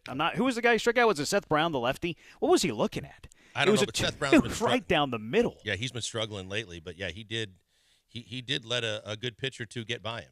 Yeah, he watched a fastball almost middle for strike 3. But Presley got out of it in a scoreless inning, and then the offense went to work in the 8th, so you didn't have to have Josh Hader pitch the 9th, which was good. I like Taylor Scott. Uncle Barney texted me, and he probably wouldn't like me saying this, but he was complaining about the Killer G's, the gag show. He was saying, what do these guys want? They've been Team Chaz over Jake Myers for the last few months, and now they're saying that they want to trade Chaz McCormick for a Phil Maton type. I didn't hear it. That's Uncle Barney relaying that information to me, but I don't understand why you would trade for a Phil Maton type, especially with a Chaz McCormick. Like, your middle relief has actually been better than anybody would have expected it to be. Between Taylor Scott and Seth Martinez, your middle relief's all right. And Rafael Montero's making $11.5 million. He's overpaid, certainly, but at least he's pitching all right. Like, he's got under a 3.5 ERA, so cool. So, what does a Phil Maton type add to this team, quite frankly? Like, you're replacing Sean Dubin. What does that do to translate in victories? And I understand where they're coming from because the Astros do have, this surplus of average to above average outfielders, right? With Jake Myers, with Chas McCormick, with Joey Loperfido. If you want to throw Mauricio Dubon into the outfield mix, well, there's a fourth one. So I understand that you have a surplus of that, but I don't understand what adding a fringe middle reliever is really adding to this team when Taylor Scott has been good and Seth Martinez has been good. They are your Phil Maton types. Yeah, no doubt. And again, we go back to what has been a topic the entire season, which is as this pitching staff continues to get healthier, as you continue to get pitchers back, you can add to your bullpen in terms of the arms that are going to hopefully be more effective, some of the guys that you've used. But you're right, those two main guys, they've been some of the brightest surprises of the season when you talk about Seth Martinez and you talk about Scott and you talk about what they've been able to do. No one knew what to expect from Scott, and yet he continues to get guys out. Dubin's a guy that when I looked at his stuff early on, I was optimistic. I thought there's a guy that has some major league stuff, but he can't control it. It looks like, more times than not, he's going to set up trouble for himself before he even tries to get out of it. That's where you can kind of replace those kind of guys as you get healthier with your pitching staff as well. So I don't want to give up on Chas McCormick just yet, because whether he is the guy that he was last season or somewhere in between his previous years and last season, he's still a good baseball player. And, I think there's a lot that he can add to this ball club to where I'm not trying to trade Chas McCormick at this point. Even if you're like playing the hot hand out there with Jake, with Chas, with Loperfido, with Dubon, it strengthens your bench. And I would argue that like a fourth, fifth outfielder, especially when it's, your third outfielder's kind of, streaky and maybe fringy as an everyday player, I would argue that's more valuable than, the second to last middle reliever on your pitching staff. So I'm not in the trade one of those guys camp yet. Like let's get them back. Let's see how they go. Let's see how the team goes until July 15th or somewhere around there, and then see where you're at. If Jake Myers Jake Myers hasn't done enough to should he be playing every day right now? Yeah, sure. But has he proven that he is a no doubt everyday player? No, he hasn't done that yet. He needs more pelts in the wall. If he continues to produce like this for the next 2 months, and then maybe Chas starts getting going a little bit, then let's entertain that conversation. Mm-hmm. But it's way too early to be begging for a Phil Maton type when this roster right now on May 14th doesn't need a Phil Maton type. Well, and I think, too, when you look at it, we talk about position versatility as being kind of a hot term. Texans have used it, Casario's used it, but the Astros are looking for it. When you look at the fact Dubon's getting more reps at first base, when the fact that you can kind of have a platoon system if you need it, but have guys – Dubon was a staple as a guy that could play one of the outfield positions as well as other positions in the infield. But if he ends up being able to spell Singleton a little bit, it's a good bat in the lineup when you need it. If they platoon at all or he gets some time there, that opens up opportunities for whoever the guys that are hot in the outfield, and you keep rotating them. But it's better to have the depth that has ability than the depth that they've had most of the season with guys that you just don't have confidence in, that it's hard to fathom when they got behind in the standings and were slumping the way they were, that the Gray Kessingers of the world and guys like that were going to find valuable minutes on this team spelling anybody.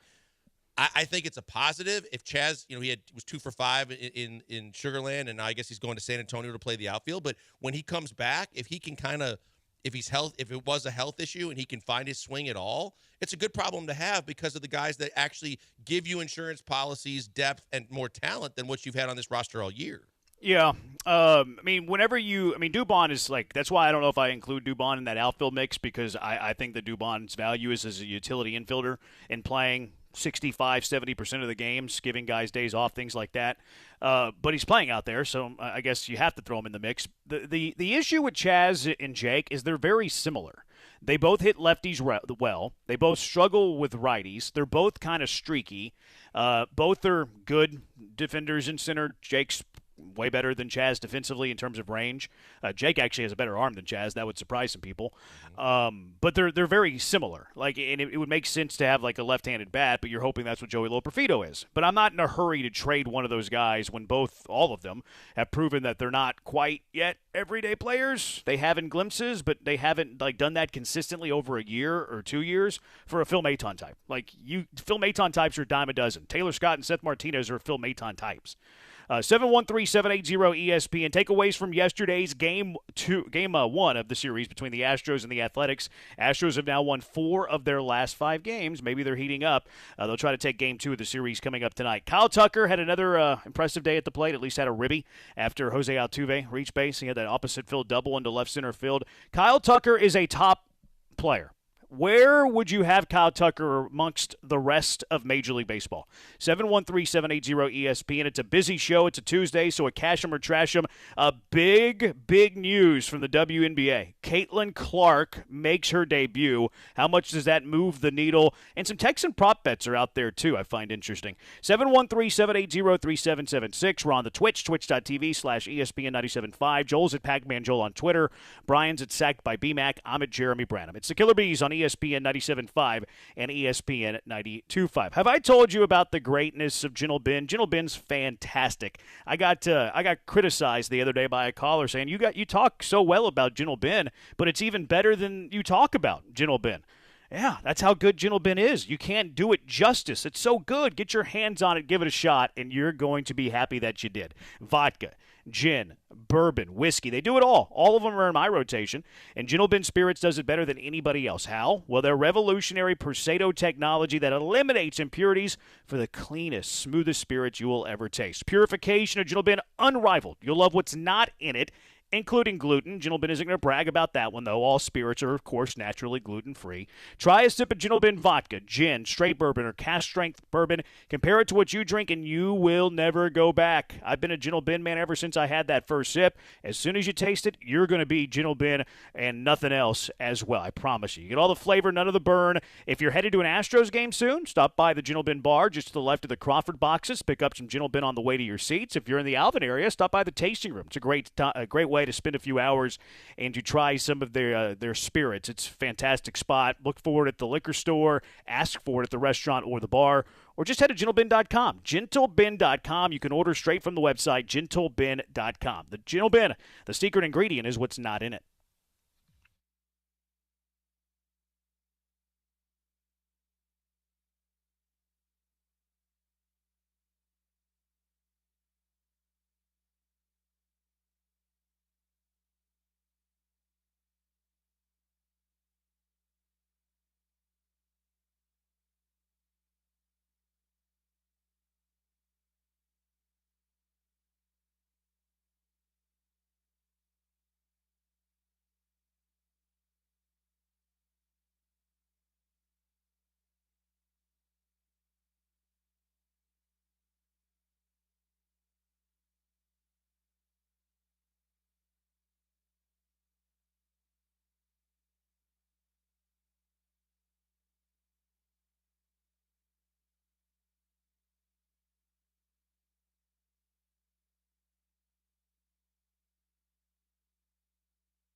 Coming to you live from the Veritex Community Bank Studios, it's the Killer Bees. On ESPN 97.5 and 92.5. Here's Joel Blank and Jeremy Branham.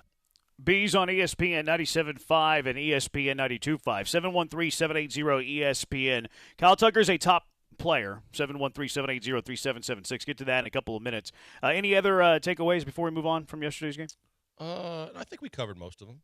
I had a couple more. The Jeremy Pena was getting complimented for his aggressiveness yesterday in the second inning whenever he came around to score from first on that Singleton tapper to third base, which, cool, be aggressive, make things happen, don't run into outs.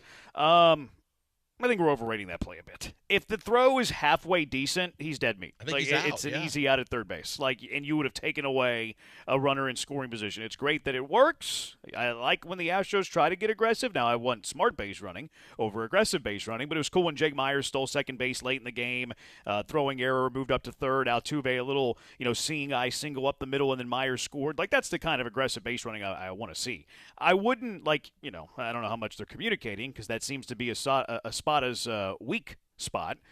But if that's something that they talk about after the game, and just kind of talk about what happened in the game, that's one where I'm telling Pena, hey, man, love your speed, love that you're trying to be aggressive. Maybe don't do that one again. Yeah, I get where he sees the open base and thinks he can beat the catcher there. But not only did he not beat the catcher there, but instead of trying to avoid the catcher, I don't know if you do a early hook slide or you roll or you do something, but then to just kind of tap the brakes and bow out. I'm like, man, I'm glad the catcher didn't catch that ball because I didn't get a true definitive answer. Maybe you did. I mean, an angle. But it looked to me from every angle I saw, if the catcher does get led the right way and led into the baseball to catch it, that he should have tagged him out. And in the first inning in that situation, a bit risky. I would think he should beat the catcher there, but obviously he didn't. I mean, the catcher was there. The throw was so far in front of him. It was a bad throw from first. 8807 disagree. The catcher had to cover third and didn't get there. Oh, he was there. He was at the bag, but the throw was errant. It was 10 feet in front of him, and if it was a decent throw, a halfway decent, it didn't even take a good throw. It took a decent throw. He would have been out by a mile. It would have been an easy play, but it was a bad throw. He benefited off a bad play. 60-30, my only take of the day. The Astros are going to win just enough to keep Crane, Gang, and Brown from trading anyone. ALCS maybe or trade and replenish. He says choose. ALCS maybe or trade and replenish before they go all for nothing. So you had to pick one. ALCS maybe, but nothing more, or trade and replenish before they all go for nothing. Well, we don't know nothing more. I mean, ALCS maybe means that you say there's a chance. I think once they get in, that this is a roster that can still compete in the playoffs and go a long way. I'll take that all day, every day. I'm usually more of a prospect hugger between the two of us, and I'm going. I mean, that's a no-brainer. You're not gonna mail it in. That's terrible. All right, 713-780-ESPN. 8807 said catcher was still running. He never made it there. If he makes a decent throw, he catches it on the move and tags Pena. They almost collided. What do you mean he wasn't there? Pena had to avoid a collision with the catcher who was running to cover third. If the throw was anywhere near him where it's catchable, Pena's out by a mile. All right, Kyle Tucker is a top what player? How high are you willing to go on Kyle Tucker? 15. Ooh, I think that's light. It might be, but I mean, he's got to maintain this, and there's plenty of guys up at the top of that list that have that kind of capability too. I didn't want to overstate it, so I'll say top 15. Yeah, I think that's light. It's not like this is Kyle Tucker, in the first year. Now, I do think he's playing above where he's been the last couple of years. Like, you look at his OPS, he's flirting with a 1,000 OPS. His career high is 917. He leads baseball in OPS. He leads baseball in home runs. And maybe he does win one of those categories. Maybe he finishes top 3 or top 5 in those categories. I would have Kyle Tucker in my top 10. I think Kyle Tucker is a top 10 baseball player right now with his combination of, he does everything at the plate. He hits for average, he gets on base, he hits for power, he can steal some bags on you. I don't think his defense is as good as it was 2 years ago, but it's still fine. His defense is still good. It's not Gold Glove good, but it's still good. He'll throw out a base runner from time to time, gives you a good defensive center field, not great anymore, or right field, I mean. I would have him in my top 10. 713-780-3776. How high are you willing to go on how good top 10 is? Xron on the Twitch, twitch.tv/ESPN 97.5. Top 10 easy and can listen to top 5? Easy. I think he's easy top 10 myself. Now, top 5, he probably will need to finish this season with a lead in one of those two categories. If you lead the league in home runs, you're a top 5 player, I think. If you lead the league in OPS, I think you're a top 5 player, I think. Infuentes says Tucker is top 7 player. everything considered. And that's the thing. He is a two-way player. I would go as far to say that Kyle Tucker is the best player on the Houston Astros right now. I think he's slightly better than Altuve, and because he's more of a – and look, Jordan isn't off to a great start. I think he's been hitting into some bad luck. But, yeah, I have no problem saying Kyle Tucker is the best Houston Astro currently on this team. Okay. Again, it's still early enough in the season that I expect Jordan's going to find it again. I think Kyle Tucker's going to come back a little bit, and I don't want to discount what Altuve's done. But right now, on the hot streak that he's on, and he's combining the power with the average and getting key hits, right now he is the best player on this team. 713-780-ESPN HRP listener line, or I'm not arguing that play at third anymore. 5623 top 25. Top 25 is low. I need to be top 25. 5895 Tucker is Gold Glove, batting champ threat every year, MVP potentially every year, top 10.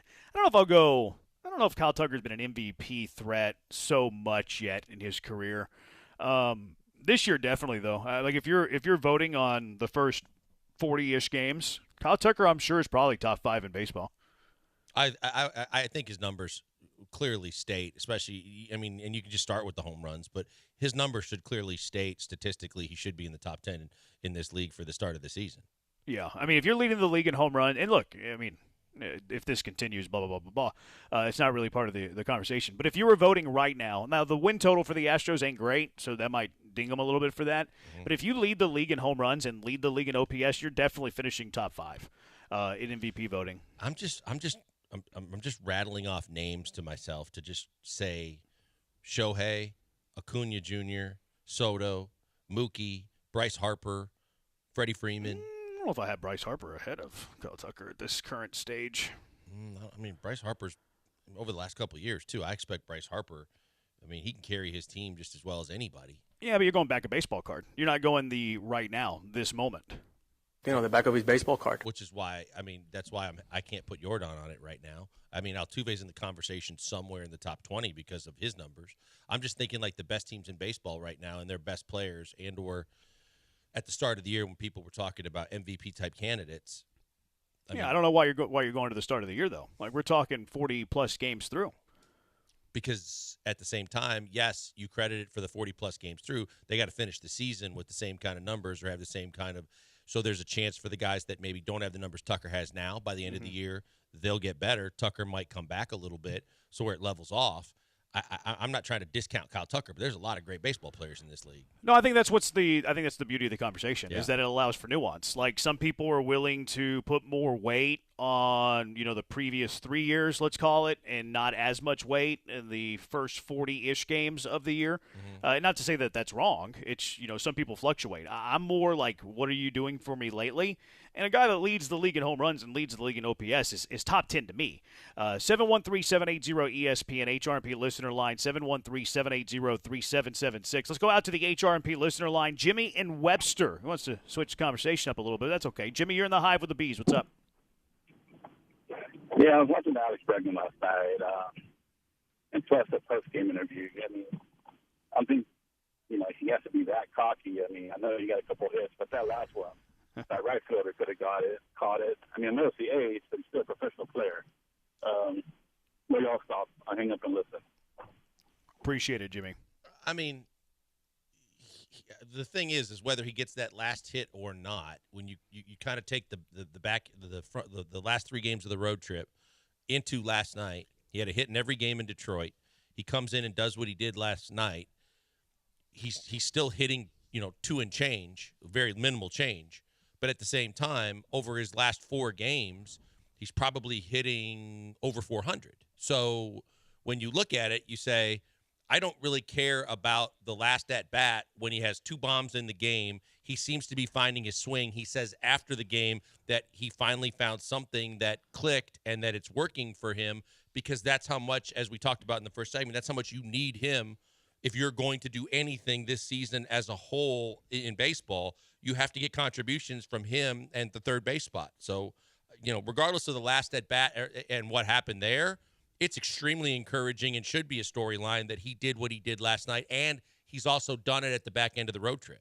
Yeah, I don't know if that's what Jimmy's really saying, though. I think Jimmy's saying that, hey, he shouldn't be arrogant because he had one good game. Like, he's a .218 hitter with a .615 OPS, and he's acting like he's Kyle Tucker. So, like, I I'm happy that Bregman has that attitude, and Todd the show on Twitch, cocky Bregman is the best Bregman, which is true. Like, he got called a D-bag in the past whenever he was young, like, and that's whenever Alex Bregman was really going. So, like, there's a healthy line between you want him to be confident, but I do understand where Jimmy's coming from. Like, the guy's been a major disappointment. The guy, and he still has a chance to earn some money back, but if he went into free agency with a 218 average and a 615 OPS, he would have cost himself millions of dollars. So, like, yeah, it's cool to have, like, the brash Alex Bregman for at least a day, but I understand that Jimmy's saying, hey, this guy's hitting 615 OPS on the year with a 218 average. You shouldn't be acting like he has Kyle Tucker's numbers. So I do understand where he's coming from. No, but, you can even go so far as to say in the postgame when they said, did it bother you when you moved down? He didn't like it, but, he tolerated it. There's nothing you could say. You don't have the grounds to do that. But I think, in my opinion, the best Alex Bregman is the cocky version of Alex Bregman, which has been missing for a long period of time. And part of what makes him who he is as a player is when he's cocky, he's confident. When he's confident, he's in a different mode from the ability to kind of attack all plays. And it just seems like he's in his element when he's that way. So I was happy to see it. I'm happy to hear it. Yeah, I get that you can obviously have grounds to criticize him because he doesn't have the numbers to back it up yet.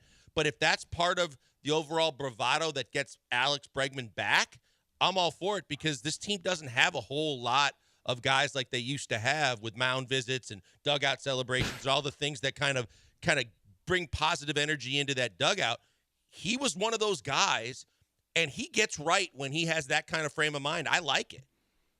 Are you putting value in mound visits? No, I was kidding about the mound visits, but I wanted to be sure. But I I'm wanted saying, to make sure. On every team, there's a guy that can kind of be the spark plug, that can energize everybody, get them motivated or get them dialed in or do the things that need to be done. And Bregman can be that guy. And in the past, when he's cocky, he likes being that guy. He wears it on his sleeve, but he wears it in the way he goes about his body language and his business when he's slumping. And it almost brings other guys down to where if that's what it takes as part of the overall, I'll take it because cocky Bregman is a better baseball player. Yeah, I'd err on that side, too. 713-780-ESPN. Someone texted, said, don't forget Kyle Tucker led baseball in RBIs last year, 112. That is true. Good point on that. Other people, where does Tucker rank amongst baseball? USC on Twitter says he's a top 15 player, Mr. $300 million, alluding to the contract he's going to get. DK says top 15. Tucker's leg, he says 10. Brooks says 25. Joe says 10. Brian says 8. Alfred has, he's got some growing up to do. He's immature. And then Anthony says top 3. So that's just the range of where people have Kyle Tucker right now, which is the beauty of the conversation.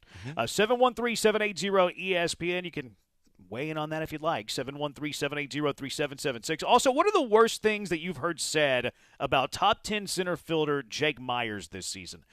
And also, what's more important from your center fielder, arm or range? 713-780-3776. It's the Bees on ESPN 97.5 and ESPN 92.5.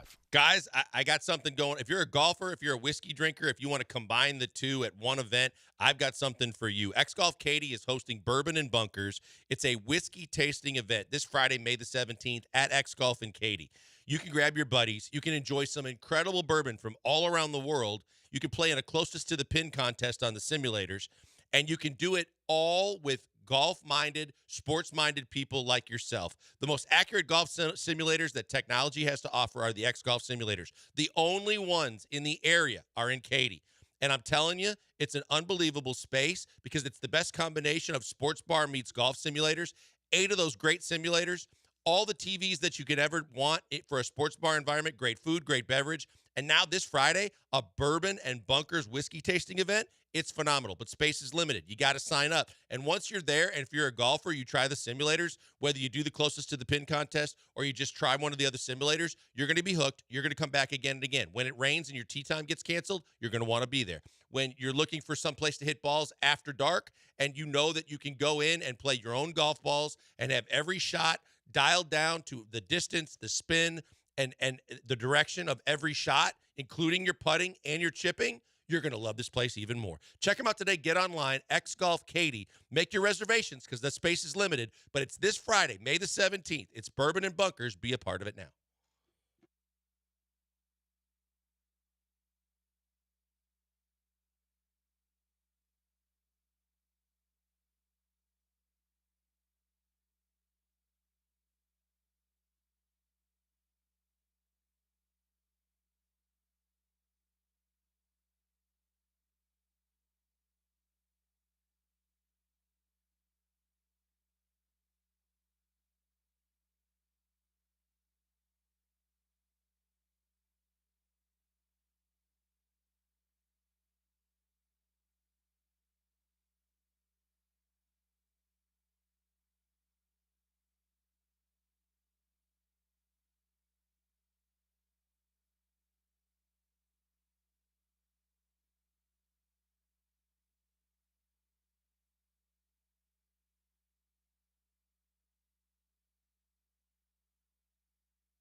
You're back with the Killer Bees on ESPN 97.5 and 92.5. Live from the Veritex Community Bank Studios, here's Joel Blank and Jeremy Branham.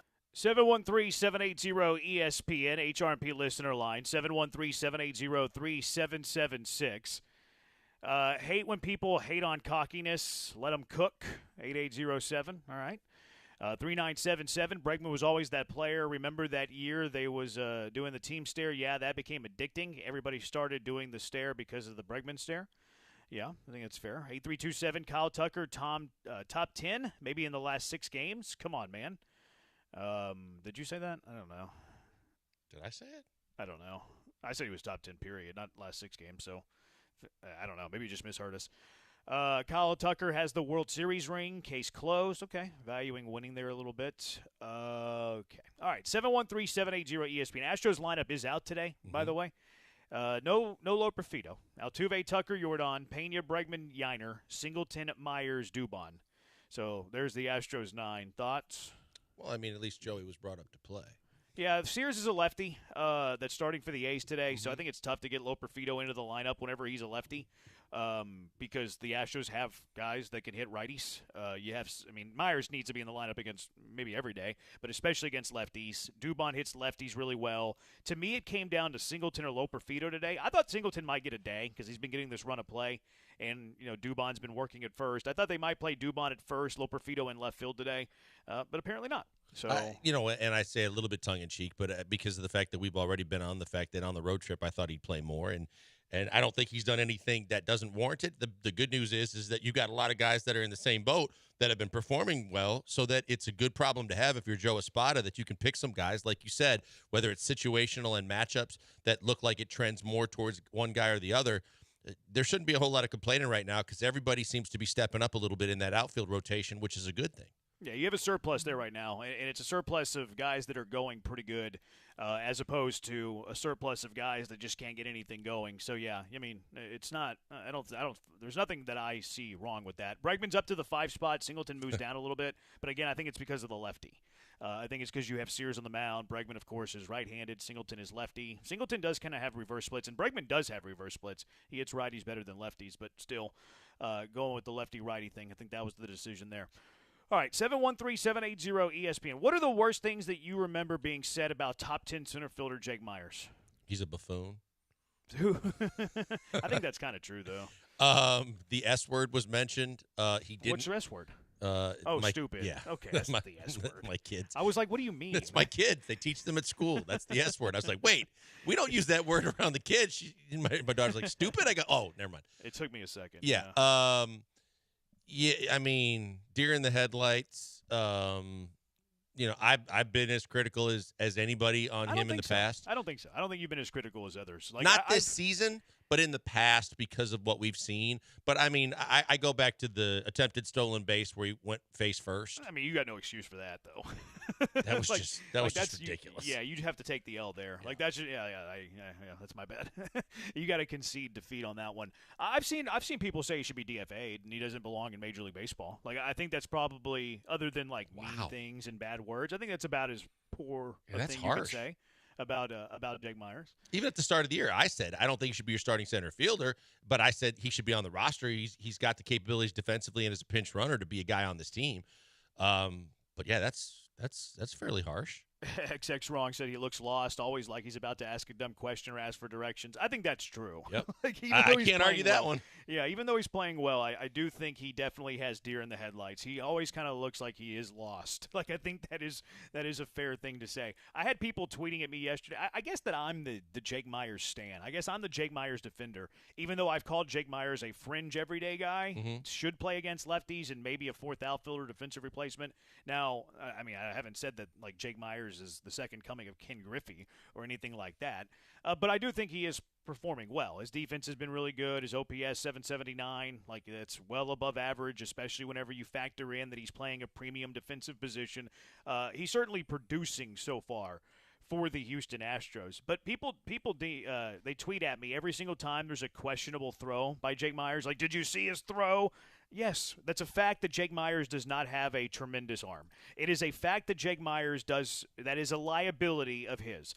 One thing that annoys me, though, is that we act like every player is perfect. Like every player has their strengths and every player has their weaknesses. We could pick apart Jose Altuve. Like, look at Jose Altuve when runners in scoring position and look at his approach at the plate. He swings at everything. Same thing with Yainer Diaz. We can nitpick weaknesses in every player because there is base no running such ain't thing. great either. There you go. His defense now isn't as wonderful as it used to be either, even though he'll make some diving plays here and there. So you can nitpick every player. Every player has a weakness. There is no perfect player. Maybe even Barry Bonds, steroid Barry Bonds, wasn't like a tremendous left fielder at that stage of his career. So it wasn't the runner that he used to be. So you can nitpick every single player. So yes, it is a fact, and I'll agree with everybody that it is a fact that Jake Myers has a poor arm. But it is also a fact, and this is where people fail to tell the rest of the story whenever they tweet at me, that he has tremendous range. So if you're going to tell me that his arm sucks, I would say, yes, you're right, but let's go ahead and finish his defensive evaluation and talk about what wonderful range he has, because both things are true, and both things can be true. Was it second inning last night when that ball was punished to right center field? Yeah. And I thought that was going off the wall, but no one was going to get it. And Jake he ended up coasting at the very end. He kind of padded the brakes a little bit to make the play, and that was impressive. Like, go ahead. I think he had kind of the perfect litmus test to this conversation both in yesterday's game. In the catch that you referred to in right center field, second or third inning, with 2 outs, runner at second. Like, how many guys make that catch? I went back and I looked at it because I have some access to like some behind-the-scenes MLB research stuff, pat my back. And that was a 55% catch probability. So, like, slightly more than half of Major League center fielders make that catch. So, like, okay, let's give him credit for that. And then later in the game when they scored their first run, it was that relay, which Peña's still wasn't great either. He kind of threw it high, but maybe he was rushing it because it didn't get to him quickly because Myers doesn't have a tremendous arm. So we saw the range, we saw the arm. So I wanted to throw out the question to the Hive, to everybody, to you, to Brian, 713-780-3776. What is more valuable from a center fielder? Because both things are true. Yes, Myers has a poor arm. Yes, Myers has tremendous range as a center fielder. What do you prefer more in your center fielder, range or arm? Oh, there's no doubt to me it's range, because I think to the point of the second play too, I don't think that, and we saw Atlanta do it early. I think there's a few teams that have tried to capitalize on Jake's arm. And I thought last night it kind of caught him off guard, whether Peña even double pumped and was a little surprised. But I agree with you that Peña had a shot at him. But between the two, I don't know that there were, that you ever really, if you get a center fielder that's got a cannon, then that's just an added bonus for you. But the big thing is where runs are saved is by being able to get into the gaps, by being able to go back over your shoulder and be able to get balls as they head to the gap or up against the wall, come in charging and get a ball, because there's always going to be a relay. You don't have to get it most times all the way to the cutoff man at the mound or to the plate. If you can hit the relay, and we've seen Tuck do that a lot in the right field corner too, where you just play the relay man the right way and you can still make plays. You can have a cannon, but if you can't get to the ball, then you're not going to save as many runs as you can if you can cover the gaps and you can cover the fence. I think range all day, every day. Yeah, I'm a range guy myself, and like there's not perfect ball players, and yes, it'd be like if Jake Myers had a cannon, obviously I would take that, but he doesn't. Like, and all you have right now are the options that you have. You have Joey Loperfido, who is capable of playing center, which I question his range. His arm's also not very good, by the way. He throws. I'm not going to say what I was thinking. He throws awkwardly. He throws it from like this weird shot put style. He doesn't have a very good arm. Chas McCormick's arm's actually worse than Jake's. Now Dubon has a strong arm, but Dubon lacks range. So like you don't have this option of your Joe Espada where you can just play this defensive center fielder like Jose Siri. I thought was a really good defensive center fielder. He had tremendous range. He had a cannon. Good gun. Yeah. But he didn't have that option. On your point on Dubon too, the angle that you take matters as well, because he's got an arm. And I think he's capable of being rangy, but a lot of times you see his footwork get all crazy at the end because he doesn't get the right angle to cut a ball off or get to a ball quicker. And that's probably as much as anything else, that's a product of not playing out there enough or playing every day at center field. But at the same time, I think some of the angles matter sometimes that he doesn't take, even though he does have some speed to be able to get to baseballs that I don't think that Chas would get to. Yeah, he doesn't have tremendous angles. You're right. And a lot of times, too, like Dubon has a strong arm. Dubon's a little inaccurate with the arm at times too. So like it's great to have a cannon, but if you're not putting it on the bag, what's the use? Like if you're throwing it 10 feet away from the plate and a play at the plate, it's the same thing as Jake not having a chance at the guy. So you have to be accurate with that arm too. But yeah, range to me is the easy answer. King says I need my center fielder to have great expected WOBA. Well, you'd be in luck because Jake Myers is 357 and in the top half, well, actually above average, like almost top third in expected WOBA. So you're in luck there, King of Twitch. XX wrong, in my opinion. Range and good jumps on ball is way more important than arm. Jordan cannon, no range. So there's that. There's not many people that say arm, 5.718 range with Myers. If you can get to any ball, you won't need the big arm in most situations unless a runner's on third and tagging. There's base hits into the outfield. There's guys going first to third. So, arm does come into play, but it is minimized a little bit. That's where they've caught him the most is the kind of the liner or the ball on the ground that gets through the infield, and teams are pressing it every time. If it goes to center field with Jake in center field, they just don't think he can make that throw, whether he puts enough on it or makes it accurately. That's where we've seen more of than I think in years past. That's where they're trying to capitalize on Jake's arm. Oh, for sure. They're taking extra bases on his arm. There's no doubt. That is a fact. No one is arguing that point. What we're trying to say is, what do you value more? Mm-hmm. And you have to tell the entire story whenever you're evaluating a player.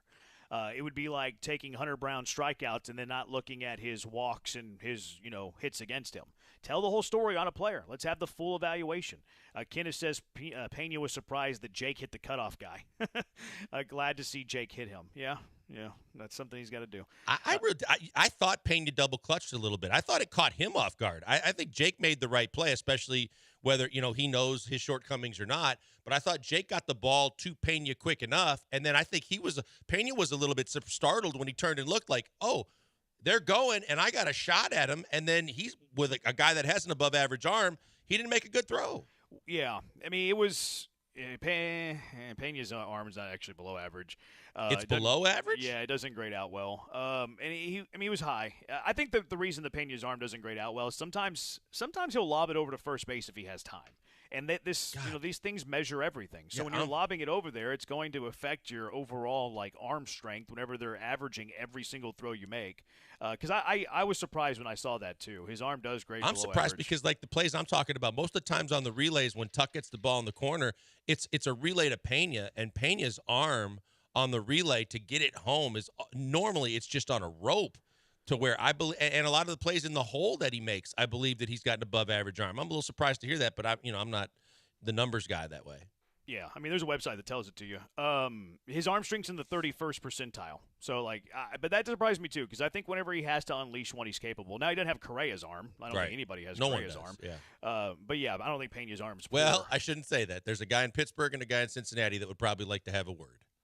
Dela Cruz. Dela Cruz is a cannon. Oh, and the kid in Pittsburgh has a just talking about Onel Cruz. Yeah, I haven't noticed that with him as much. I've seen the Reds guy several times. They clocked Cruz at 100 miles an hour. That's insane. Yeah, and the latest one, Dela Cruz, they dared him to throw a ball from the dugout into the bleachers in center field, and he put it at least 10 rows deep.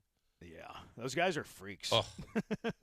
And what I've noticed, especially with the De La Cruz in Cincinnati, and I bet you Cruz is the same way, is that they know they have a heater. They know they have a howitzer. They don't lob it over there very often either. You have a routine play, you could lob it over there and easily get the guy. They're firing it over there. They're showing off their Exactly. arm. It's like the old Sean Dunston days in Chicago when he had just this any routine ground ball. He was like, "Y'all paid your money. You want to see this? Boom, here you go." I used to love Dunston. You know who else would do that? He was a catcher. Was Benito Santiago. Throw people out from his butt. He would try to show off his arm any chance he had. Yep. And I loved it. 713-780-ESPN, HRP listener line. What are the odds that we'll look back in September and just laugh and laugh and laugh about the start of this year? But how much will we look at this stretch of games as when the Astros got things on track and become the team we expected? 713-780-3776. It's the Killer Bees on ESPN 97.5 and ESPN 92.5.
Broadcasting live from the Veritex Community Bank Studios, it's the Killer Bees with Joel Blank and Jeremy Branham. On ESPN 97.5 and 92.5. How much will we look back at this stretch of games as to being the turning point of when the Astros got back on track? I'm talking September, hopefully October, where we look back at this stretch like that's when the Astros did it. We'll discuss that in a couple of minutes. Key from L.A., glad the Astros have something good going, makes for a better show. You guys been sad for the past few weeks, LOL, laughing emoji. You know what? We just got your jack-of-all-trades, receiver, fullback, special teams ace. So take that, Key from L.A. Skoranek is going to be the Texan. He's going to make a huge play in the Super Bowl as you watch the Super Bowl from home, watching your L.A. Rams without Aaron Donald miss the playoffs. Key from L.A. Embrace the suck, Key. Yeah. Skoranek's going to be the difference for the Houston Texans. You're going to rue the day that you traded Skoranek to the Texans for a late-round pick swap. You're going to rue the day. I can't say that with a straight face. Honey Glazed Branham, I need an outfielder who has perfect crow hop form. Sounds like one of those little high school Harrys that coaches Little League Baseball. You got to have They're out there crow. Oh, I know. in droves. Oh, I know. 3897, but his Pena diving plays, his arm looks excellent. See, that's where I'm at with Blankers, is that we do we see Pena when he has to unleash it, but there's a lot of times when he has time that he kind of lobs it over there. And I think that hurts his, StatCast numbers, for whatever you want to call it. Yeah, I don't look at those numbers. From the eye test to me, I've always thought he's had an above-average arm. I'm always very confident in him to have a strong throw, whether it's in a relay or a play on the infield, to where, I was a bit surprised when you said that. 713-780-ESPN. In September, hopefully October, how are we going to be looking back at this stretch? You think that we could be looking back at this stretch saying, this was the point where the Astros got their season going, got it on track? I think we can. I think we definitely can. And I think there's a lot of reasons to point to. I know that I was a little hesitant to say the schedule looks easy right now because the A's, the Tigers, they're better teams than they've been in the past. So, and as bad as this team has been to start the season, it's kind of hard to look at anybody and say you should be able to steamroll them. You should have an advantage and be able to capitalize on them. But when you look at the perfect storm, right, it's like everything's coming together. Singleton continues to hit fair, at least with some pop, to where you got something out of what you literally thought was going to be nothing from him the rest of the year. And I said you should have DFA'd him. I'm on the record as that. I get that. But when you look at the fact that Bregman has been such a needed piece, and that at the end of the road trip leading into last night, he's starting to look like Alex Bregman again. And this team has won now 5 out of 6 or 4 out of 5? They've won 4 out of 5. So they won 4 out of 5 games. You've got more with the A's, a lot of them, and the Angels. Yes, that Brewers team is still a decent team. But I think in September, looking back at the fact that in the loss column, you're only 6 games out of first place behind Seattle, that we easily could be looking at this stretch and saying if they play their cards right, if they just do what they've been doing, this could be the stretch that turns it back in the right direction. I mean, I hope so. It's hard. I mean, you can't predict the future. I think that the Astros are going to give it a run. I've kind of teetered on can they still win this division. Now where you're at in the standings is doable. Where you're at in the standings isn't the issue. Where you're playing in terms of how you're playing and what the win-loss record's the issue. You're not out of the race by any stretch of the imagination. It's just okay, will the real Astros show up? Do we think that this team is the real Astros that we've come to know? I need to see more. The whole prediction thing, we'll see. I'd rather wait and see and react to what we're seeing as opposed to try to guess what this team is going to be. Do I think they have a chance? Yeah, absolutely. I think they have a chance. I think that you have a pitching rotation that's capable. It is interesting to me. I think that their pitching philosophy, I've just kind of noticed this. I think they're trying to pitch more to soft contact than they are get swing and miss. You see a lot of these pitchers on the Astros have really good at miss barrel rate, but their strikeout rate isn't terrific. And it's you have plenty of stuff on this team. So I'm wondering if their philosophy's changed a little bit to where they're trying to get soft contact and they get BABIP'd to death. Their bullpen's fine. Maybe their last guy is a hole, Sean Dubin, Brandon Belak, like whatever, but that's a mop-up guy, so I'm not losing my mind on who a mop-up guy is. And then they have an offense that's capable. Like, the offensive numbers have shown you that they've been pretty good amongst the leaders in OPS, amongst the leaders in average. They're not amongst the leaders in runs. Why is that? Is it lineup construction? Is it bad luck? Is it hitting with runners in scoring position? So they're certainly capable of it, but they got to go do it, you know? Yeah, I realize all that, but I just think that, and I keep harping on the fact, the roster's too good for them to be this bad. And then when you look at the division and you say, yeah, everybody, we hear all the numbers. We know the numbers are stacked against them in terms of getting off to this bad of a start and finding a way to make the playoffs. But when you look at the division, with a team that starts off this bad, normally you're 10 or more games behind at this point. Like, you're really chasing it at this point. When you look at the standings after last night's games and you're only 6 down, it's like, that's doable. It's not even a wild card. You could actually still win your division. And with the team and the roster that they have on paper, and with guys that have been underperforming for most of this point in the season, to start finding it, to have guys that actually are viable players on a night-by-night basis in the outfield, at first base, and then you're getting pitching help that's going to continue to kind of trickle back to you to enhance everything with your pitching opportunities.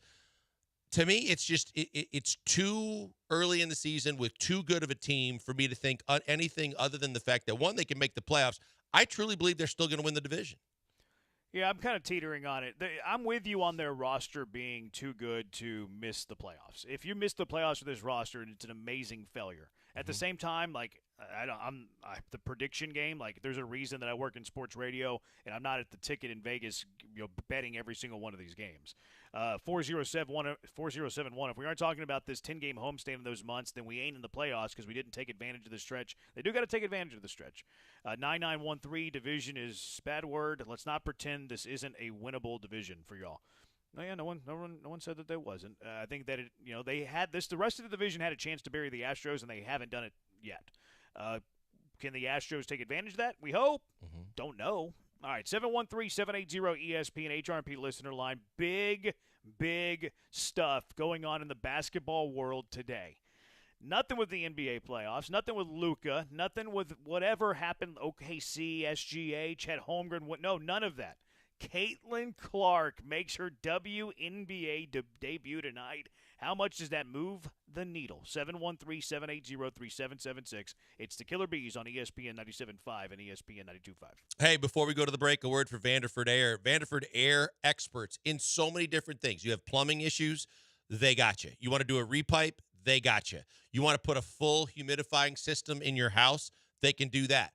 And their main focus for you as well is HVAC, AC, and all the things that are so vital to people living in Houston, Texas, to make sure that you can keep your house cool on a consistent basis. You know that it's always a priority, but you always just assume it's going to be there. When your air conditioning goes down, you need someone, and you need them fast. And in most cases, the companies that you call here locally are going to say, we'll be there in a couple days. We'll be there as soon as we can. We're backloaded right now. No telling when we might be able to get to your house.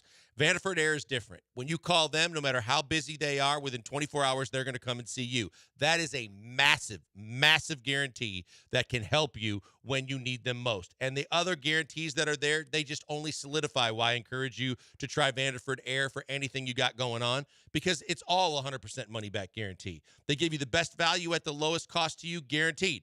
Comfort assurance guaranteed. The temperature will be exactly what they say it will be. Everything's going to work exactly how it's supposed to.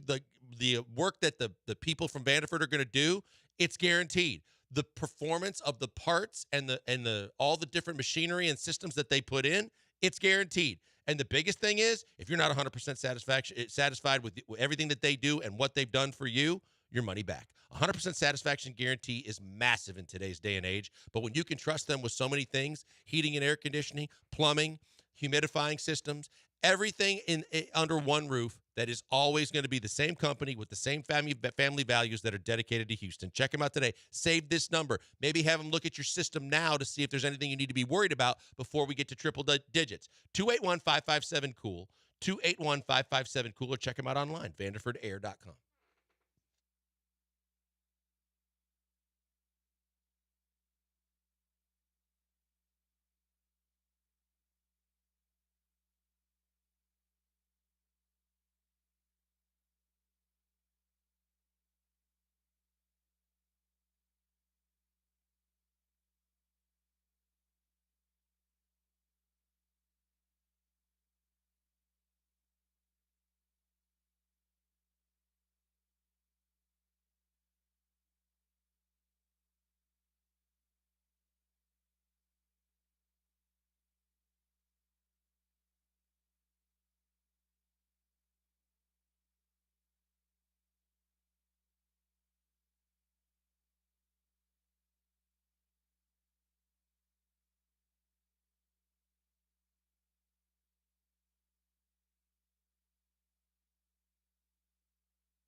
You're locked in with the Killer Bees on ESPN 97.5 and 92.5. Live from the Veritex Community Bank Studios, here's Joel Blank and Jeremy Branham. A lot going on in the basketball world. You have the NBA playoffs happening as these teams try to navigate to the NBA Finals, eventually playing down to an NBA champion. Had a good game yesterday, Dallas, OKC, where OKC storms from behind, pulls off the win to even the series at 2, take back home court advantage. But nothing bigger than what's going on in the WNBA. Caitlin Clark, season debut, WNBA debut tonight. How much does that move the needle? 713-780-3776. I have to ask. I know it's insulting to ask because I know it's through the roof. I know it's all the way to 10. But it's insulting to ask, but I have to. I have to do my I was going to call it journalistic duty, but I'm not a journal. I don't identify as a journalist. I'm just doing my talk show duty by throwing the question out there. Mm-hmm. Your due diligence? No, it's not so much due diligence. It's more just asking the question. Due diligence more like, digging up and, researching and watching things and et cetera, et cetera.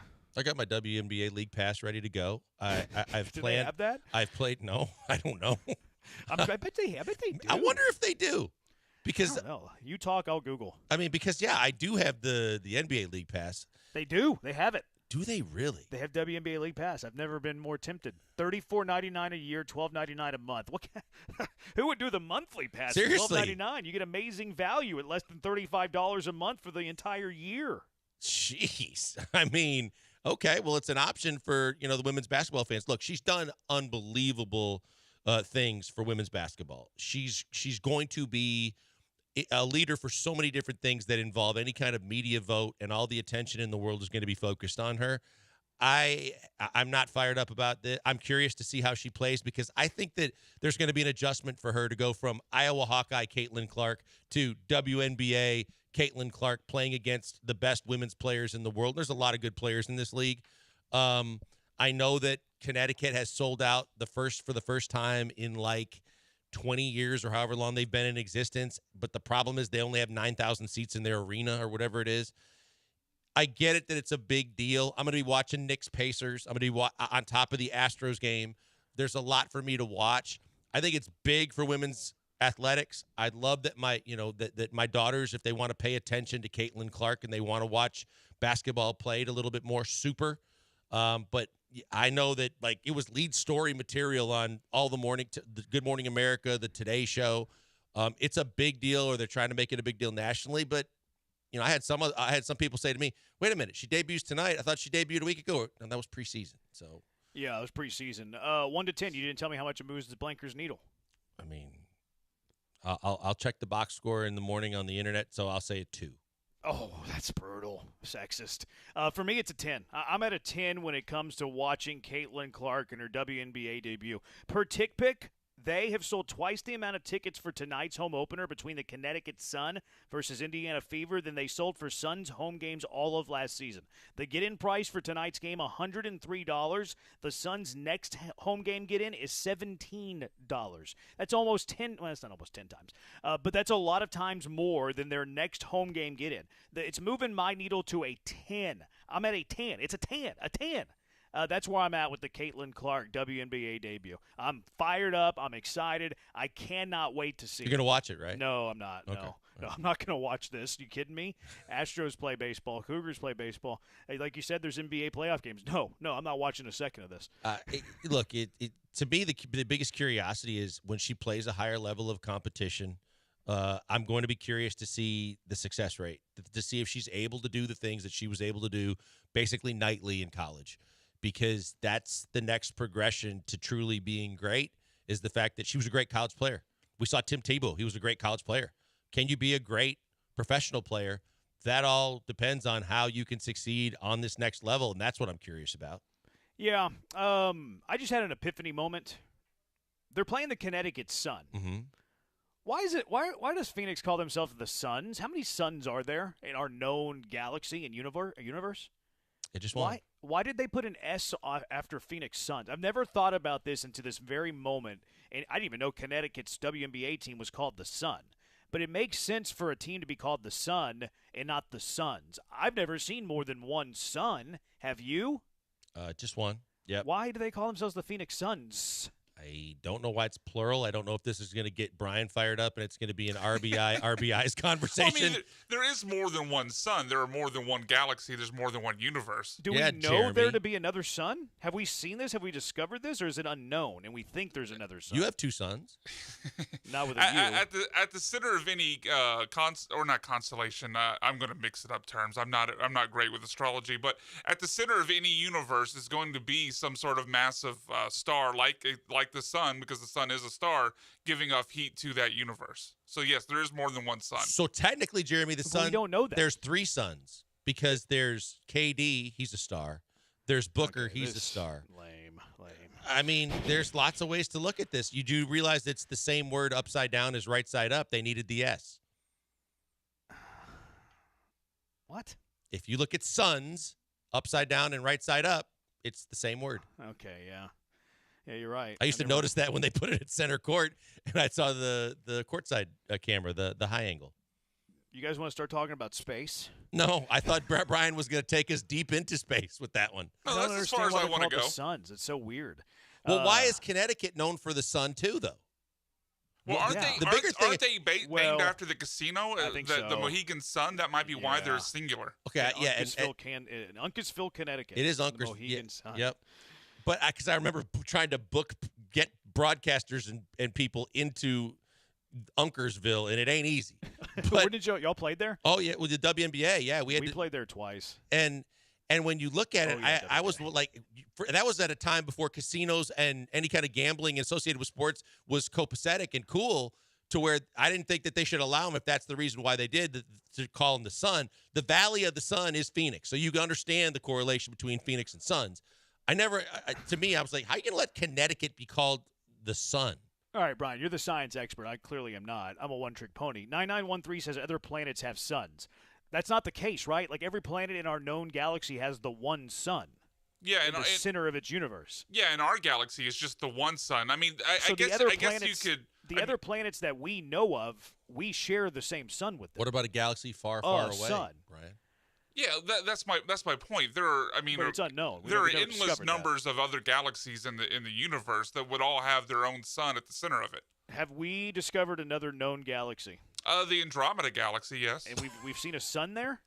I would assume so, because every galaxy would have to have a sun at the center that would both be what the orbital pull, the rotation of the planets around it, are based off of, and also to give off light and heat to the rest of the galaxy. Talking space makes me stressful. I was going to say, very impressive from Brian. Every star is a sun. Everybody's telling us, yeah, but I mean, they're not known as the sun. Like, we have one, the sun. You know what I mean? Like, I know stars are suns, blah, blah, blah, blah, blah, but we have one sun.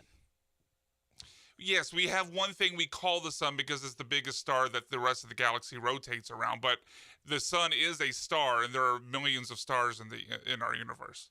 No, each solar system has a sun. At the center of the galaxy is a black hole.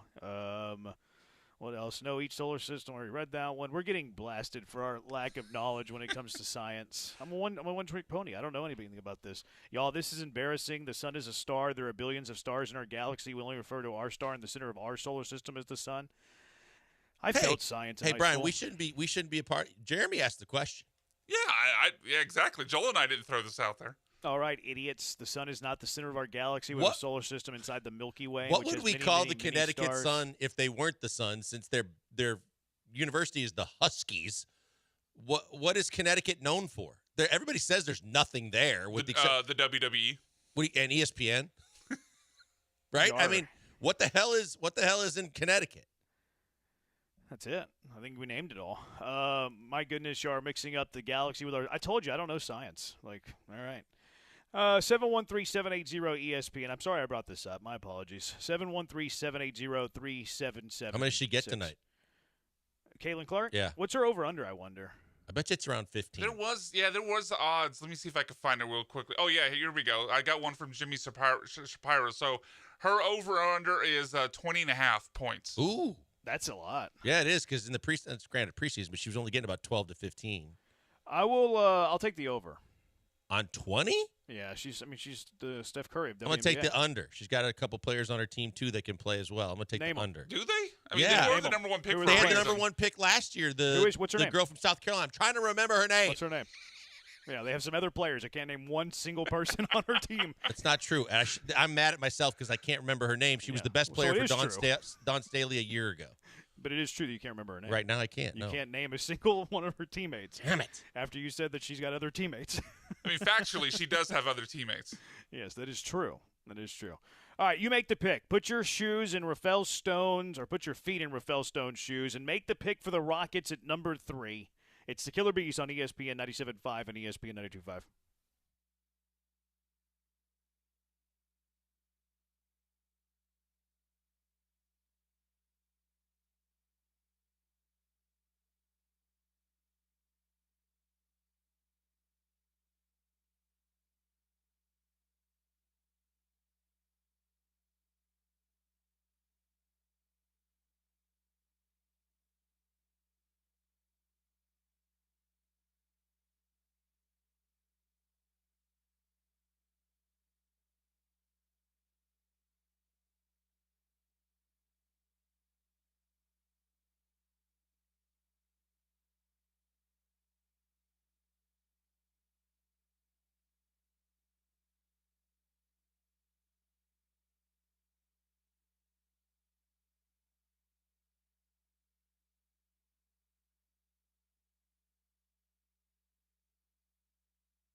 Now back to the Killer Bees. On ESPN 97.5 and 92.5. Live from the Veritex Community Bank Studios, here's Joel Blank and Jeremy Branham.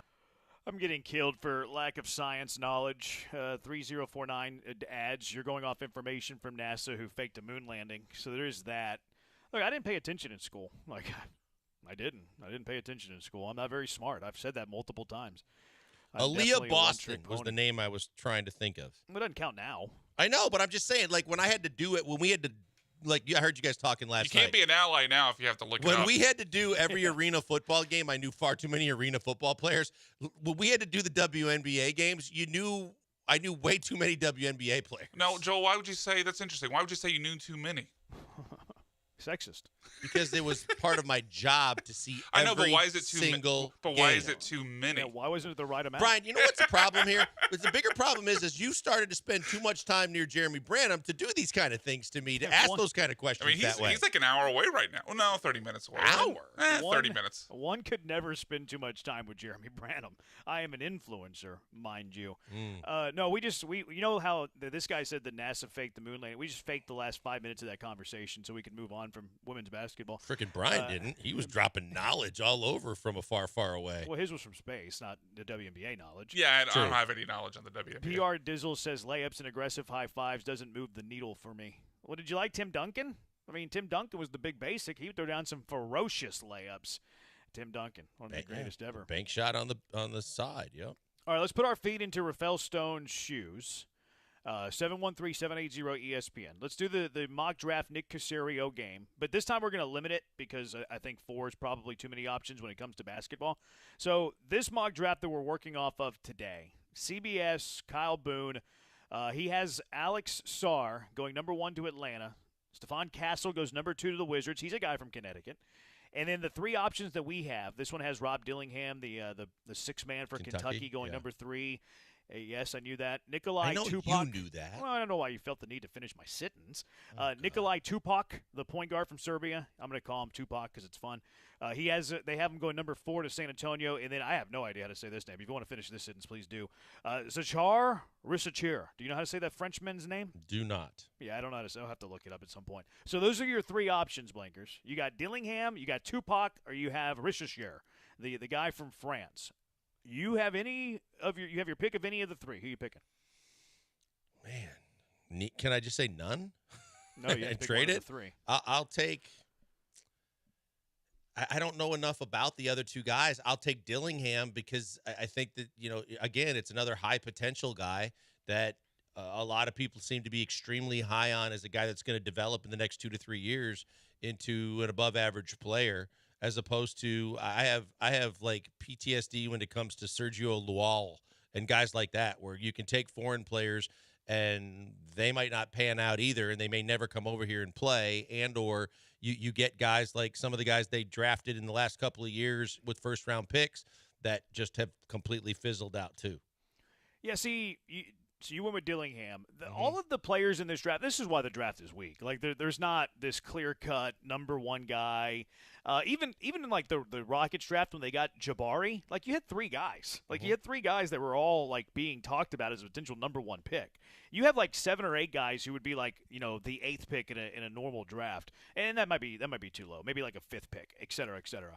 So I can talk myself into almost every player, and I can talk myself out of almost every player. I think one thing that you have to factor in when it comes to this year's draft, though, just because you have the 3rd pick doesn't mean you have, like, the 3rd pick in a normal draft. Right. So, like, some of these players we talk about, well, he's not good enough to be a 3rd pick. No one in this draft is good enough to be the 3rd pick. So you have to change your qualifiers and, like, your conditions of what you think an NBA draft is. Dillingham, here, and I'll give you a pro and con about, like, each of these 3 players. Dillingham, to me, is like best case scenario, like a Lou Williams. I think he's going to be a huge liability defensively. I don't think he's ever really a starter in the NBA. I think he's a backup point guard that's a 6-man type that can come in and score, in bunches at some point at the highlight of the high water mark of his career. But he's always going to be a bit of a defensive liability, and Ime Udoka doesn't really like that about certain players. But he can score and he can shoot. He's kind of small, too, by the way. The Nikolai Tupac guy, like, this guy's kind of a fringe athlete, but he's long. He's a good, he's a good passer.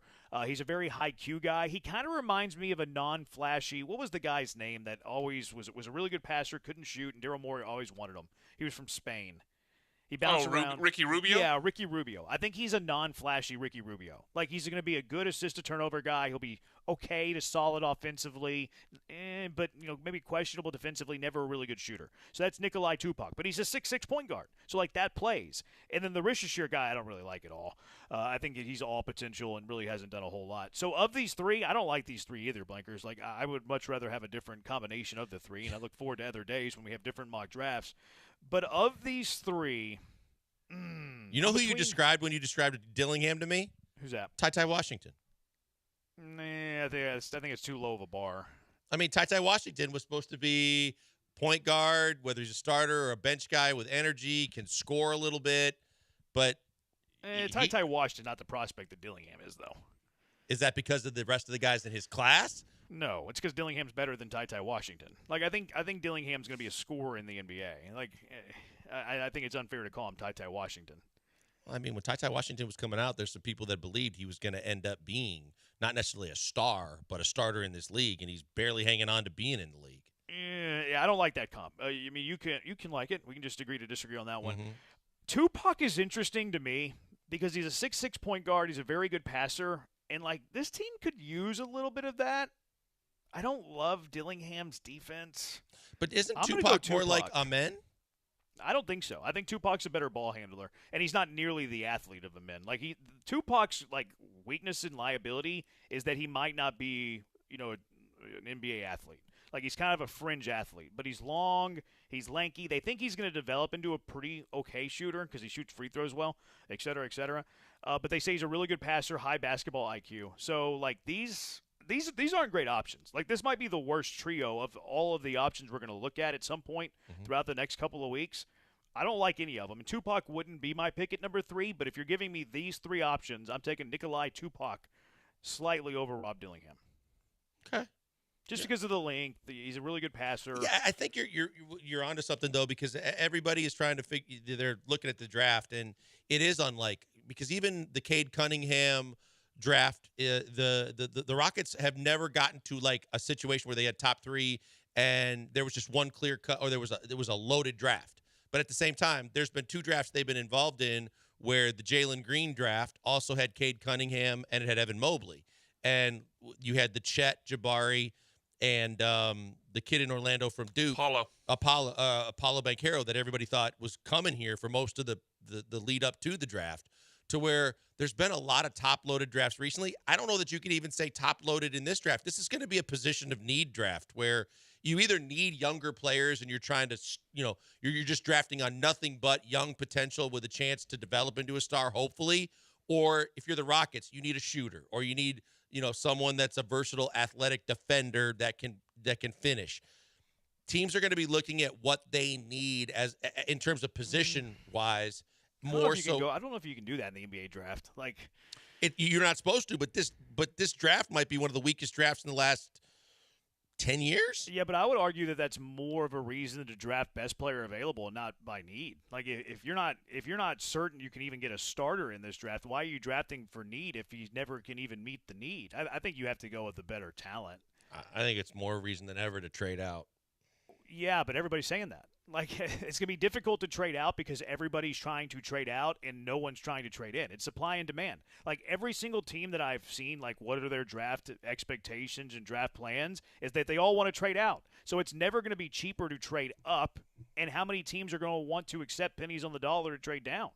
Yeah, that's unfortunate because, again, we talked about this yesterday, that they don't really have a need for another developmental, young, potential talented player that could maybe be a star, could be a contributor, but is something probably similar to what you already have. So you either trade down or you trade out, and you're right. It sucks if you're trying to trade out and you can't get value on the dollar for giving up the number 3 pick in the draft. No, and look, I'm making those calls. Like I'm turning over those stones. I'm turning over those Rafael stones. I'm trying to do that. Like I'm trying, and maybe it's a package. Maybe somebody becomes available that we don't know is available, and you make a move trying to get a slightly better number 1 player on your team or a slightly better shooting guard on your team because people want to trade Jalen Green. So like, I'm with you on that. I just think it's way easier said than done, and I think it's super way easier said than done this year because who in the world are these teams that are going to be trading into the top 3 with, like, we got to have this guy? How many people are banging on the door? We need Nikolai Tupac. Well, I mean, you look at teams like Detroit that are still trying to figure out, at least with the Rockets, you can say you've got some core guys that have the potential. All right, let's use Detroit as the example. Which players in Detroit do you want for pick number 3? Well, it depends on what position Cade Cunningham plays. If Cade Cunningham's going to continue to play the point guard, then you've got some young versatility. You've got the 1 and the 2 covered because you. No, I'm saying it from a Rockets perspective. If Detroit calls you for pick number 3, who do you want off the Pistons? Well, I'd love to have Jalen Duren. I'd love to have a big that's athletic, that can run, that can finish, that can defend, that can clean the glass and block shots. Mm-hmm.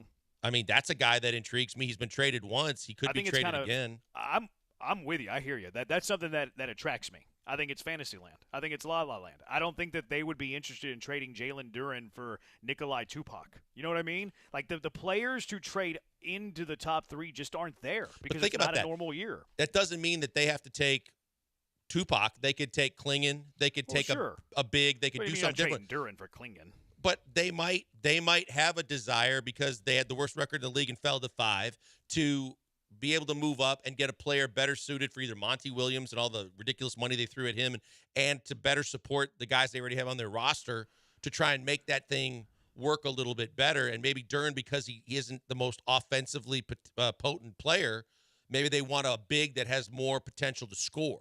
I don't know.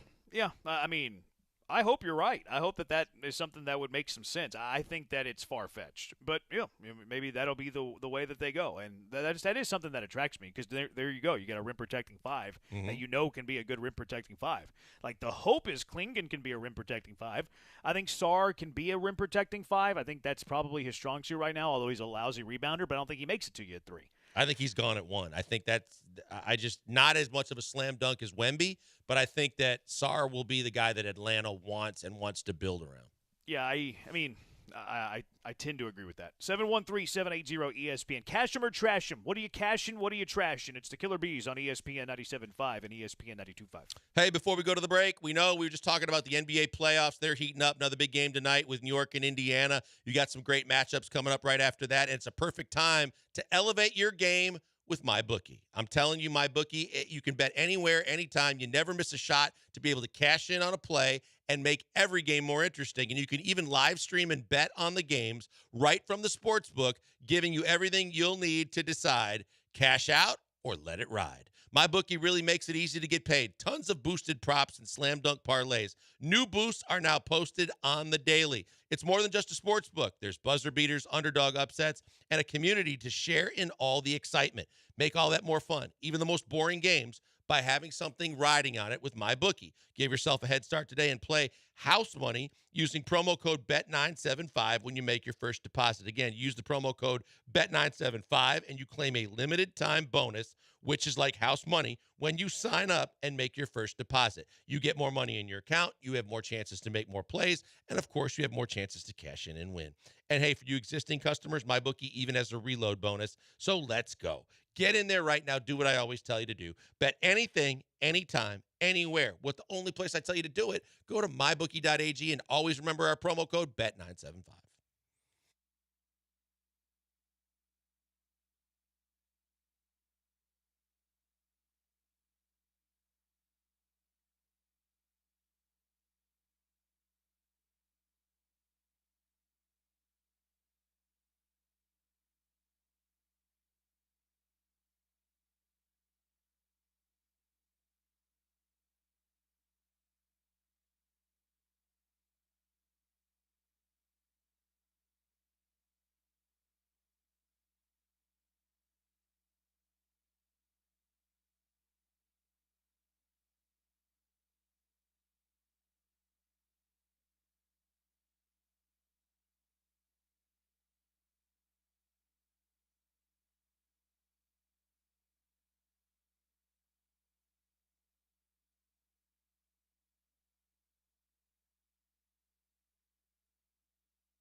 Cash them or trash them with the B. 713-780-3776. What are you cashing? What are you trashing? Blankers, what you got? Alex Bregman is going to start a resurgence that's going to allow him to end up hitting 265 with 18 home runs.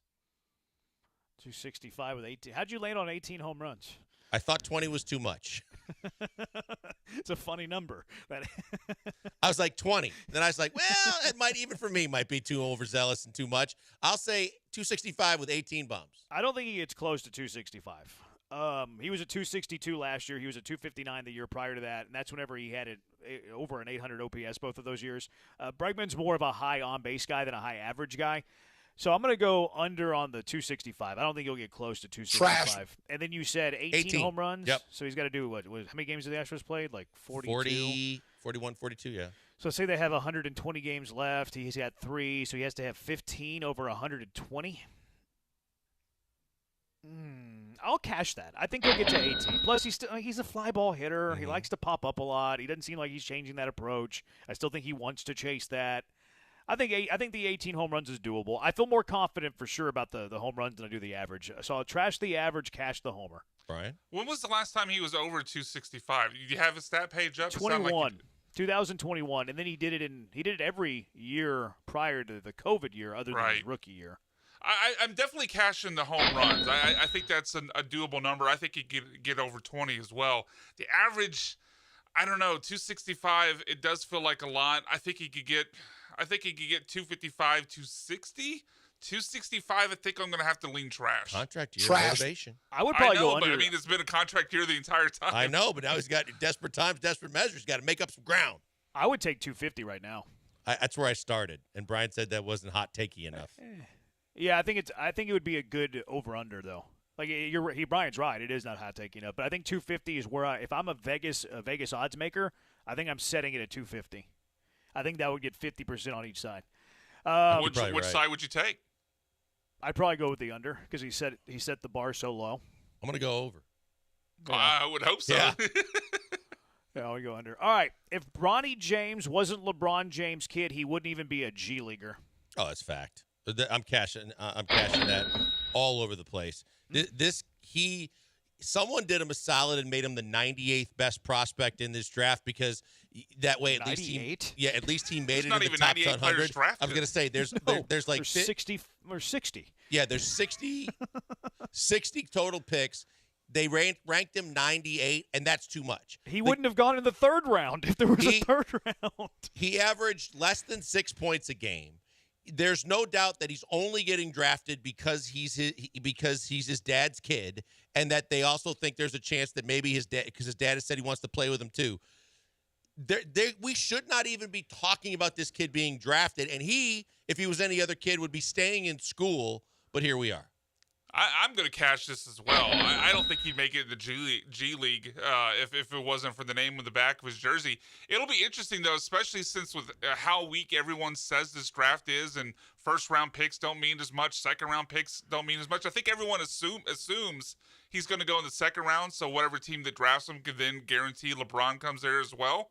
I mean, as weak as this draft class is, I wouldn't be shocked if someone took him in the first round. I don't see first round. I'll trash that. Let me do my second cash or trash. Go ahead. It segues into this one too, though. LeBron will end his career, and Bronny will begin his in Cleveland. Well, that was the hot take after last night, sitting courtside in Cleveland with his bottle of wine tucked under his seat and coffee. Did he really? Yeah, he had coffee, he had water, and he had a bottle of wine. Coffee and wine never seemed like a great pairing to me. No, drinking wine courtside. Yeah. Oh my God, he's a big wine drinker. Well, no, I don't care about the actual drink. I just mean like the feasibility. You're sitting there right by all the action. You're trying to pour yourself glasses of wine. Yeah, it was weird. It's hard to get it service sometimes, Brian, even if you're LeBron James. I'm going to trash this because I don't think there's any way the Lakers are going to let him leave town. I think he's got 2 years left. I think he'll play them both in L.A. He can opt out. He can, yes, but I think that the Lakers are also going to do the other. They're going to do the solid. They're going to take Bronny in the second round, and then LeBron doesn't have to worry about playing anywhere else. They can all stay at home. They can try and work it out with the Lakers. Rob Pelinka will take Bronny James in the second round, and then we won't be having this conversation. Yeah, I'm going to trash this as well. I think he's finishing his career in L.A., and that's where Bronny gets drafted. I don't read a whole lot into this appearance of LeBron being at the Cavaliers game.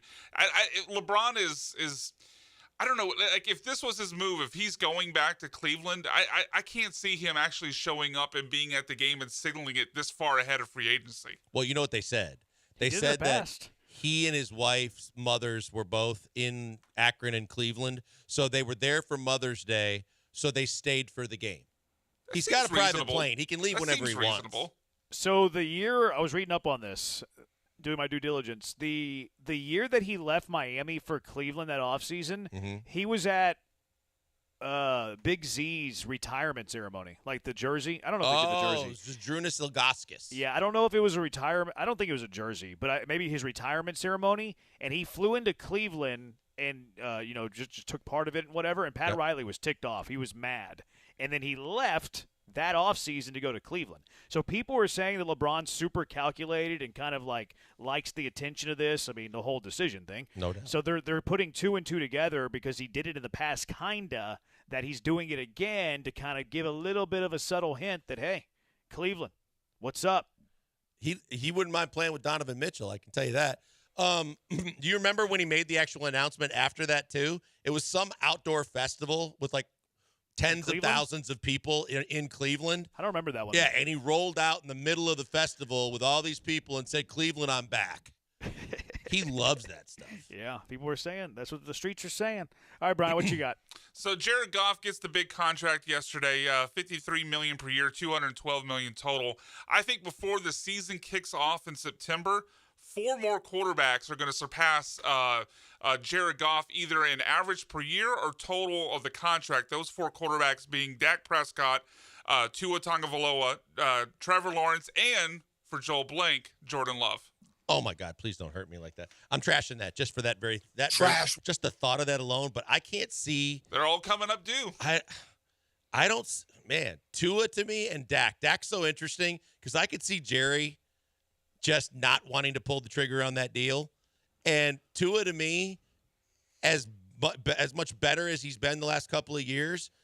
God, that's a ton of money for a guy that I don't know if with his injury history and everything else. So I'll trash it. I mean, Dak was second in MVP last year and led the league in touchdowns. I think Dak's a no-brainer. I think Jordan the way Love's you hear a Jerry no-brainer. Jones talk, would it surprise you if he decided to balk on it? Yeah, it would. Okay, it would. Because what's your plan? I mean, he can't say he's all in if you let the quarterback go. Can't say he's all in. He doesn't have a running back that's worth a crap on the roster. Oh well, Yeah, quarterback but greater sign than running back though. You can get by with running back by committee. You can't get by with a quarterback by committee or not. He having let more a guys quarterback. walk than he signed so far for being all in. Sure, but not a quarterback. This is not a defense of Jerry Jones. I'm just saying he can't let a quarterback walk. My hang up here is not Love. I think Love will get it. I think Dak will be a no-brainer. My hang up here is Tua. But if Goff is getting it, how does Tua not? So I'm going to cash this. Yeah, I'm going to cash Goff that is one. better than Tua. I think it's borderline. I think it's 6 one way, half the dozen the other. Yeah. I think with arm strength and everything, I give Goff nods that I would say they're both not elite in arm strength, and I don't think that's a hot take. Neither Goff or Tua has elite arm strength. Goff has to be more durable. And I think they're both. Yeah, Goff is definitely more durable, and they're both boosted by the talent around them. They're not guys that can go anywhere and win with anybody. They're not Tom Brady. So I think there are a lot of similarities there with Goff and Tua. To be fair to Goff, he's won 2 places. I think if you put Goff on the Dolphins, they're better. I think if you put Tua on the Lions, they're worse. Yeah, I don't disagree. I don't disagree with that. What was our Tua argument? I can't remember what it was. Oh my God! Please don't. But do you remember what it was? It was. I want to say it was like ceiling related or something. I remember it was about Tua, but I don't know what what we were nitpicking that led to that. I can't remember for the life of me. If you remember, 713-780-ESPN. I want to know.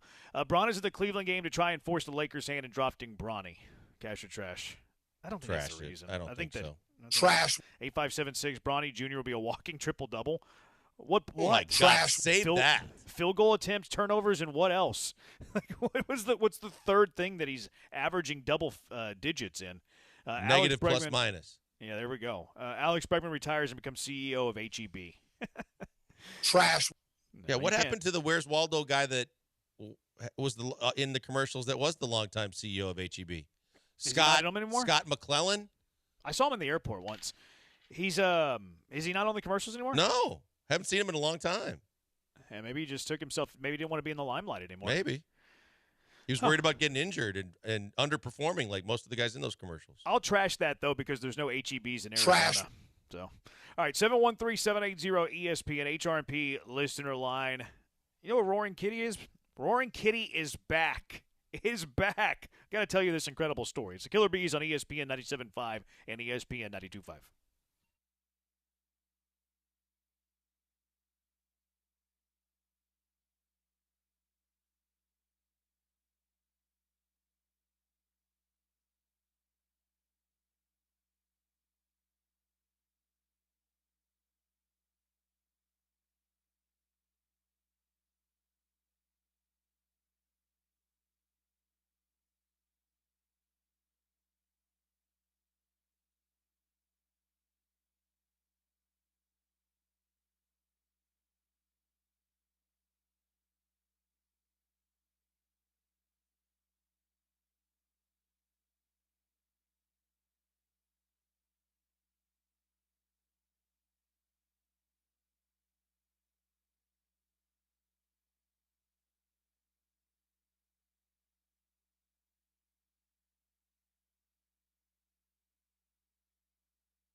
Live in the Veritex Community Bank Studios, it's the Killer Bees. Now back to Joel and Jeremy. Blankers, have you ever heard of Nope. Roaring Kitty? Nope. If you had to guess, what would you think Roaring Kitty is? Detroit Tiger or cartoon character. Okay. I could say Hello Kitty, I think, stone out the first pitch a minute made tonight. Hello. First of all, Craig Ackerman and my daughters, big fans of Hello Kitty. Wait, Craig Ackerman and your daughters? Oh, yeah. Okay. Are all fans of Hello Kitty. Craig Ackerman So he's like a brony, but for Hello Kitty? He's scary about his love of first of all, he loves cats in general, but the fact that fine. He has gone off on his love of all things Hello Kitty, which is weird. Yeah, it's a little weird. Grown man. It's kind of like I'm sure you've heard of the guys refer to themselves as bronies who love adult men who love My Little Pony. No. And yeah, that's weirder. That's a thing, and apparently, I guess so are grown men who like Hello Kitty. So that's Roaring way Kitty. weirder than grown men that love Jason Statham. Roaring Kitty's this random dude who I don't even know. Like, he had like this stock market show back in the day, I think, on YouTube, et cetera, et cetera. But he grew to notoriety and grew to fame because he figured out that there was like a bunch of shorts in GameStop and AMC, and then it went viral, and it was GameStop and AMC and Hold, and these things to Diamond the hands, moon. baby. And you had like all of the people that run Wall Street and like the SEC. They were like halting purchasing in this, like trying to manipulate it a little bit, and they eventually didn't. And Roaring Kitty, like this was 3 years ago. It was like during. Like right around COVID, wasn't it? Like yeah, it maybe was after 2021. COVID? It was 2021. So he ended up making like $35 million. Some people think it was even more than that. So he's gone away for like the last 3 years. He has disappeared for the last 3 years. And then yesterday, out of nowhere, he tweets, the meme of the guy that kind of leans forward in his chair. That's all he tweeted. And all of a sudden, GameStop has went through the roof.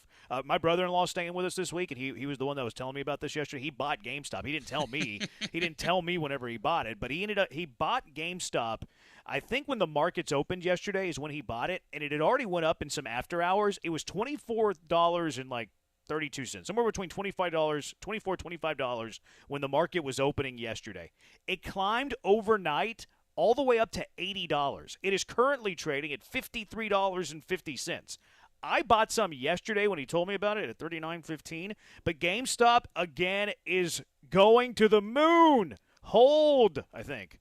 Hold Diamond hands. Explain this to me again. So what does he do? He's giving you a tip or something? Yeah, basically he noticed that people, and I'm not a Wall Street guy. Basically, he noticed that people taking a short position on GameStop were basically over leveraged and were I guess susceptible to people buying the stocks and screwing them over. So everyone did screw over Wall Street guys, and in the process, they drove up the stock price to the point where people who bought in made money. Yeah. So I bought some when I got home yesterday. So it was after hours, but I have Robinhood, so I can buy after hour prices. So like I've profited a little bit on this, certainly not as much as like my brother-in-law. And there was who was saying it in our Twitch. I think it was Rare Candy. Rare Candy was saying that yesterday his brother made $7,800 on Roaring Kitty. Wow. Because this was all that and all he did was like post some memes, and then all day I followed him on Twitter. All day he's been posting like these 1-minute inspirational videos of like, let's go, basically. When do you dump out? I don't know. I have no idea because I'm not very smart when it comes to this. As you can tell, I'm a one-trick pony. Just listen to me talk science earlier. I have no clue. Like I was trying to figure out when I should dump out, and I have no idea. If I made $7,800, I'm out already. See, I'm not going to tell how many shares I bought because my wife might be listening, but I bought it at $39.15 a share, and it's currently at $53.20. That's good enough for me. I'm out. You think that's see, I have FOMO, though. I don't want to miss out if it keeps going. Yeah, I think I would hold on a little bit longer because I bought some stocks and some other meme stocks when this whole thing started yesterday. I bought into AMC and SunPower, and I bought into AMC the last time around in 2021, and I buy in for low amounts, but basically I take because what I use on the Cash App allows you to set like an automatic sell if the stock price reaches a certain number. Yeah. So I basically just try to double up and then cash out. See, I set mine at $80 a share. I did that too, but I set it at 80. Is that too high? And you bought it at 39? It hit 80 after hours right before the market opened today. It's $80 was its high today. Then get out. Well, I didn't get it at 80. It's currently not at 80. I'm still holding at 53.60. It's not at 80. Yeah, I think it'll take another run. I think I would hold until if you had the automatic sell 80, I would stick with that. You think you would just stick with that? Yeah, I would stick with it. Okay. I think Diamond hands, high. baby. I think that's a little greedy. I think that as long as you're making a decent profit of over 25%, I'm out. Yeah, opportunity cost though, Blankers. If I sell it at 53 and it gets up to 200, you know how sick I'm going to be? Yeah, but if it bottoms out quickly. No, hold to the moon. I think it got well over 100 last time, didn't it? Didn't it get up to like? Yeah, I think it did, but I don't think it's expected to get that. Tell your boy to keep tweeting right now. I know. That's what we're talking about. I know, but I'm saying, DM him. Do what you got to do. Hey, keep this up. Let's go. He's not going to respond to a jabroni like me. You never know. Jeremy can't get Spotrac to respond to him. He's not going to get Roaring Kitty. Tell him you want to talk to him on the air. Maybe he will respond to you. I've reached out to Spotrac. They won't respond to me. I reached out to Sketch. He won't respond to me. Like, you think that Roaring Kitty is going to respond? A chance. I don't think he's going to respond. I don't think Roaring Kitty's going to respond. Yeah, what should I sell it at? Sell if you're green? Sell There's a at movie 60. about this. Get out. Brandon T said there's a movie called Dub Money. I've seen the previews for it. Yeah, It looks awful. it's on Netflix. Is it good? I haven't watched it yet. I watched Netflix also had a documentary that came out about a year before the movie, and it was pretty good. I haven't watched the movie though. It looks terrible. Like I've seen the previews on it, and it looks really bad. Let's see what Rotten Tomatoes has on this. I think Rotten Tomatoes score was actually pretty good. If it's, I usually think am it was a like believer in Rotten 70+%. Dang, it was higher than that. 84 tomato meter, 85 audience score. I'm gonna have to actually check it out then. It looked terrible. Yeah, it's on Netflix. Doesn't cost anything. How? Well, Netflix costs money. Well, there, you're already paying for it though. No extra money. Okay. They're trying to bundle. You see that today? They're trying to bundle Netflix, Peacock, and Apple TV together and make them one cost. Which I subscribe to all three of those. I hope that they do it. A couple of them already did it. Like there was the Discovery app and the HBO Max, and those combined into one app as well. So there's precedent here. This guy said that I've seen every famous person in an airport or elevator. That's kind of true. I don't talk to them because I don't want to bother them. This guy says that. No, don't forget Fridays. What's Friday? I mean, to text. What's Friday? No, you see famous people at was it TGI Fridays? Oh, I saw Allen Iverson at a TGI Fridays, yeah. We hung out at a bar, and by hanging out at a bar, I mean I watched his every move from across the bar, and I didn't talk to him at all. What city was this in? Philly. It was in Philadelphia. Yeah, It was like in the heart, and he was going out to smoke some weed in his car every 15 minutes. I think that's what he was doing. I'm pretty confident that's what he was doing. He and Mike Tyson have that in common. Yeah, Tyson wasn't there, though. 8807 says Duran was the 13th pick. They'd move him for number 3 easily. It's apples to oranges, though. Like, you have a known commodity in Duran. Just because he was the 13th pick and you can get number 3 doesn't mean you're getting the better player. He's already established himself as being an NBA player, and he's still very, very young to where he has more value than all these guys being drafted on potential.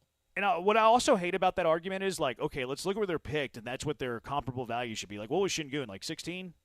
Like, no, he was 12 or 13, I think. Was it that high? Yeah, because they traded up to get him, and I believe that he was at the bottom half of the lottery. So, regardless, like, you're not trading Alpi Şengün for the 5th pick of the draft just because, you know, it's a higher draft pick than where he got drafted. He was 16. He was 16 pick. Yeah, it was 16. It's Wikipedia. Unless Wiki lies, and Wikipedia never lies. I'm just wondering why players like Klingon, Jared McCain, Shannon Jr., Filipowski, and Zach Edey fall so far in drafts. Honest question. I think it's because they're limited ceiling.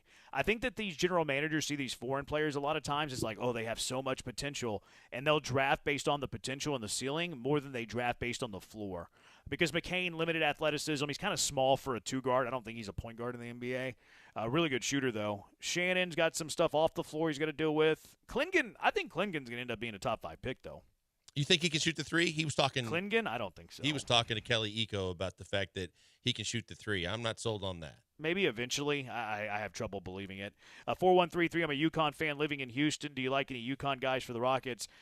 I'm trying to talk myself into Klingon. I think that Klingon can be a good defender. Klingon kind of reminds me of Steven Adams, but taller and maybe more athletic. So, like, it's a guy that you. Tough.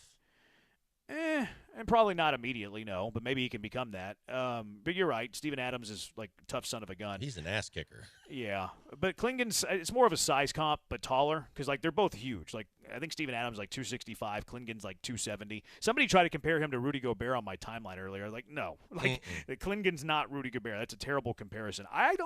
The Castle guy intrigues me. I think Castle's ceiling's limited because I don't know how good of an offensive player he'll be in the NBA. But in terms of, like, defense, I think that he and Holland might be the best 2 defensive players in this draft from a perimeter guy perspective. Not, rim protectors, but defending, out in the perimeter. Castle intrigues me. It wouldn't shock me if Castle's a guy that Ime Udoka falls in love with. Like, he'll never be a tremendous scorer, but he's not a bad, like, ball handler. Played a little bit of point. He was kind of a combo guard, but he's 6'6", and he can defend. So, like, is he too much like Tari Eason? Like, I don't know. But I could see Castle catching the attention of Ime Udoka. Because Udoka had that kind of guy with – who's the guy that they just balked on that got all the money? Grant Williams. You could bring in a guy he's a little bit more of a wing instead of a post player, but he's the kind of the guy that Udoka can go to off his bench and say, I just need you to lock someone down. If you get fouls, I get it. But especially if they could develop a 3 – just be a decent 3-point shooter and be able to defend, and that's perfect for Udoka to have a go-to guy for the defense. He has a really high ceiling as a defensive player. The offensive ceiling's probably limited, but like you're right. I don't love the Grant Williams comp because Williams, like you said, was more of a post. Castle's a perimeter. I don't see him really. But he being was a a post really at good all. defender. He developed a 3-ball that was a slightly above average, and then he was a staple in Udoka's rotation. Yeah, in terms of like role, Yeah, other than the that's what I'm position, talking I agree with you. Yep. 3209 guys, the Rockets don't need another rookie. Trade the third pick for future assets or a package deal for maybe someone like Brandon Ingram. I'm with you. I hear you. I think that's going to be so much easier said than done. Yeah. Every team in the NBA is trying to do what you just said. There's 5 teams in particular that want him that have a more veteran-laden roster, but are also they have assets too. And you have to assume that and understand that you're not just giving away the 3 pick to get Brandon Ingram. You're going to have to give up probably Jalen and probably another one of your young players as well as the 3 pick just to get in the conversation. Yeah, if Branham's a one-trick pony, the question is, what is the trick? Because he has shown he isn't literature, science, or sports. Basically, the Ron Burgundy of Houston. 0315, trade the third pick in Dylan Brooks to Portland for DeAndre Ayton. Oh, no, thank you. Please, no way, and don't ever mention that again. You love DeAndre Dylan Brooks Ayton that much, should huh? no, I can't stand DeAndre Ayton, especially as a max player. Yeah. I mean, Dylan Brooks pretty close to This max. dude can't get out of his own neighborhood because of weather. Yeah, that's not a great He's look. not reliable. I mean, you had the snow on the ice. He's not used to that. All right, 713-780-ESPN. Bregman has to be Bregman for the Astros to win. 713-780-3776. Killer Bees, ESPN 97.5 and ESPN 92.5.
Bregman drives this one, and you can say bye to that baseball, y'all. Hits this one hard. Get out, ball. That's 2. 2 for 2. You found the Killer Bees, live from the Veritex Community Bank Studios. Here's Joel Blank and Jeremy Branham. Julia Morales on the shin with the 2 home run calls of Alex Bregman yesterday. 713-780-ESPN. Does Bregman have to be Bregman for this team to win? But first, Blanker's grade the call. 5. 5. Good excitement. Sexist. She was a 10. That was a 10 from Julia Morales. She was outstanding. She was great. Certainly better than that Oakland A's. I was going to say this So from the much guy better. that was annihilating the A's lady yesterday. Well, that was fair. That was fair for me to annihilate her. Plus, it wasn't the only one. No one gave her higher than a 3 on any of the 2 grades that we gave her. So don't pigeonhole me as What are you the giving her, only Brian? one that was annihilating her. It was a 10. I wouldn't go 10. I'd go 8. I thought it was definitely it wasn't perfect, but it was pretty good. Well, you're not as sexist as Blankers. There we go. Not as sexist as Blankers. I think Jeremy's obviously the biggest ally, then me, and then Joe, obviously. There is, from the voice of the Cougs, this is the fact that you have to understand that is an art form, that is a trained skill. I felt bad for her because no matter how much she prepared with notes and things like that, she got a really tough example of how difficult it is to do that job. I can't believe you're blasting her today. I'm not blasting her. I'm glad she got to do it. It was a great opportunity. It's You said a you great felt bad story. for her. It's a great opportunity for females and women and girls to follow in their footsteps. It's fantastic. But literally, to do that job, you can't just jump in off the sideline reporter gig and expect to do it at a very high level. I thought she did it better than the other person. I agree with that. So maybe it is easier for her to. I think she would be fabulous if she had like actual time to over like a season. You know, to be able to do it. I think she'd be. But Perfect. she's got I a think better she'd just voice fine. for it too than the A's woman. She was better yesterday than the A's woman has been all year. So I mean that's the truth. I just can't believe as a father of girls that you would be a 5. Julie Morales when I mean that was a 10. So call. that's middle of the road, a 5, My and opinion. I'm killing her. Okay. Yeah, I think it is killing her. I think that's your opinion. It is. It's my right. opinion. And my opinion is a 5 is just fine. Now, let's get the Hive's opinion. How much of a sexist is Blanker? 713-780-3776. Let's get to Alex Bregman afterwards after he hit the 2 home runs on what clicked for Alex Bregman. Ended up going back to Old Faithful, just not past the ball, and kind of clicked and felt good in BP today, and hopefully continue it into tomorrow. There you go. Old Faithful for Alex. Why does he go away from Old Faithful? This is like Tiger Woods. Like he wins the Masters by 18 strokes and then he tries to go change his swing. Why does Bregman always tinker? Like if it's Old Faithful can give him 260 with 20, 25 homers and an 800 OPS, why is he messing with it all the time? Because I believe the ego and the desire says that he could, in his mind, I'm not saying this is true, but in his mind he believes he can be one of the better third basemen in baseball. And in order to do that, he's constantly tinkering to up it a notch, up all of his stats a notch, bat speed a notch, barrel it up a notch. You're right. He could consistently be one of the top 10 third basemen in this league, but instead, because the desire and the ego says I should be top 3 or better, he tinkers way too freaking much. Yeah, to me, Old Faithful can give you. I mean, obviously you're not going to hit double dongs every single game, but if he can give you 800 OPS, that's all the Astros really need from you. Here was another one, Bregman. He was asked if being moved down in the lineup is something that helped him. Not really, but wherever they want me to hit, I'm gonna hit, and I feel like over the course of 162, the cream always rises to the top. You could tell he didn't love the demotion. No, he didn't like it at all. But at the same time, well, wherever they want me to hit, I'm going to hit. Well, until the last week, that's not necessarily true either, as you were hovering under 200. Yeah, the cream wasn't really rising during the first 40 games of the year. But it does ask the question because, the Astros have tried to bat him in the 2-hole, 4-hole.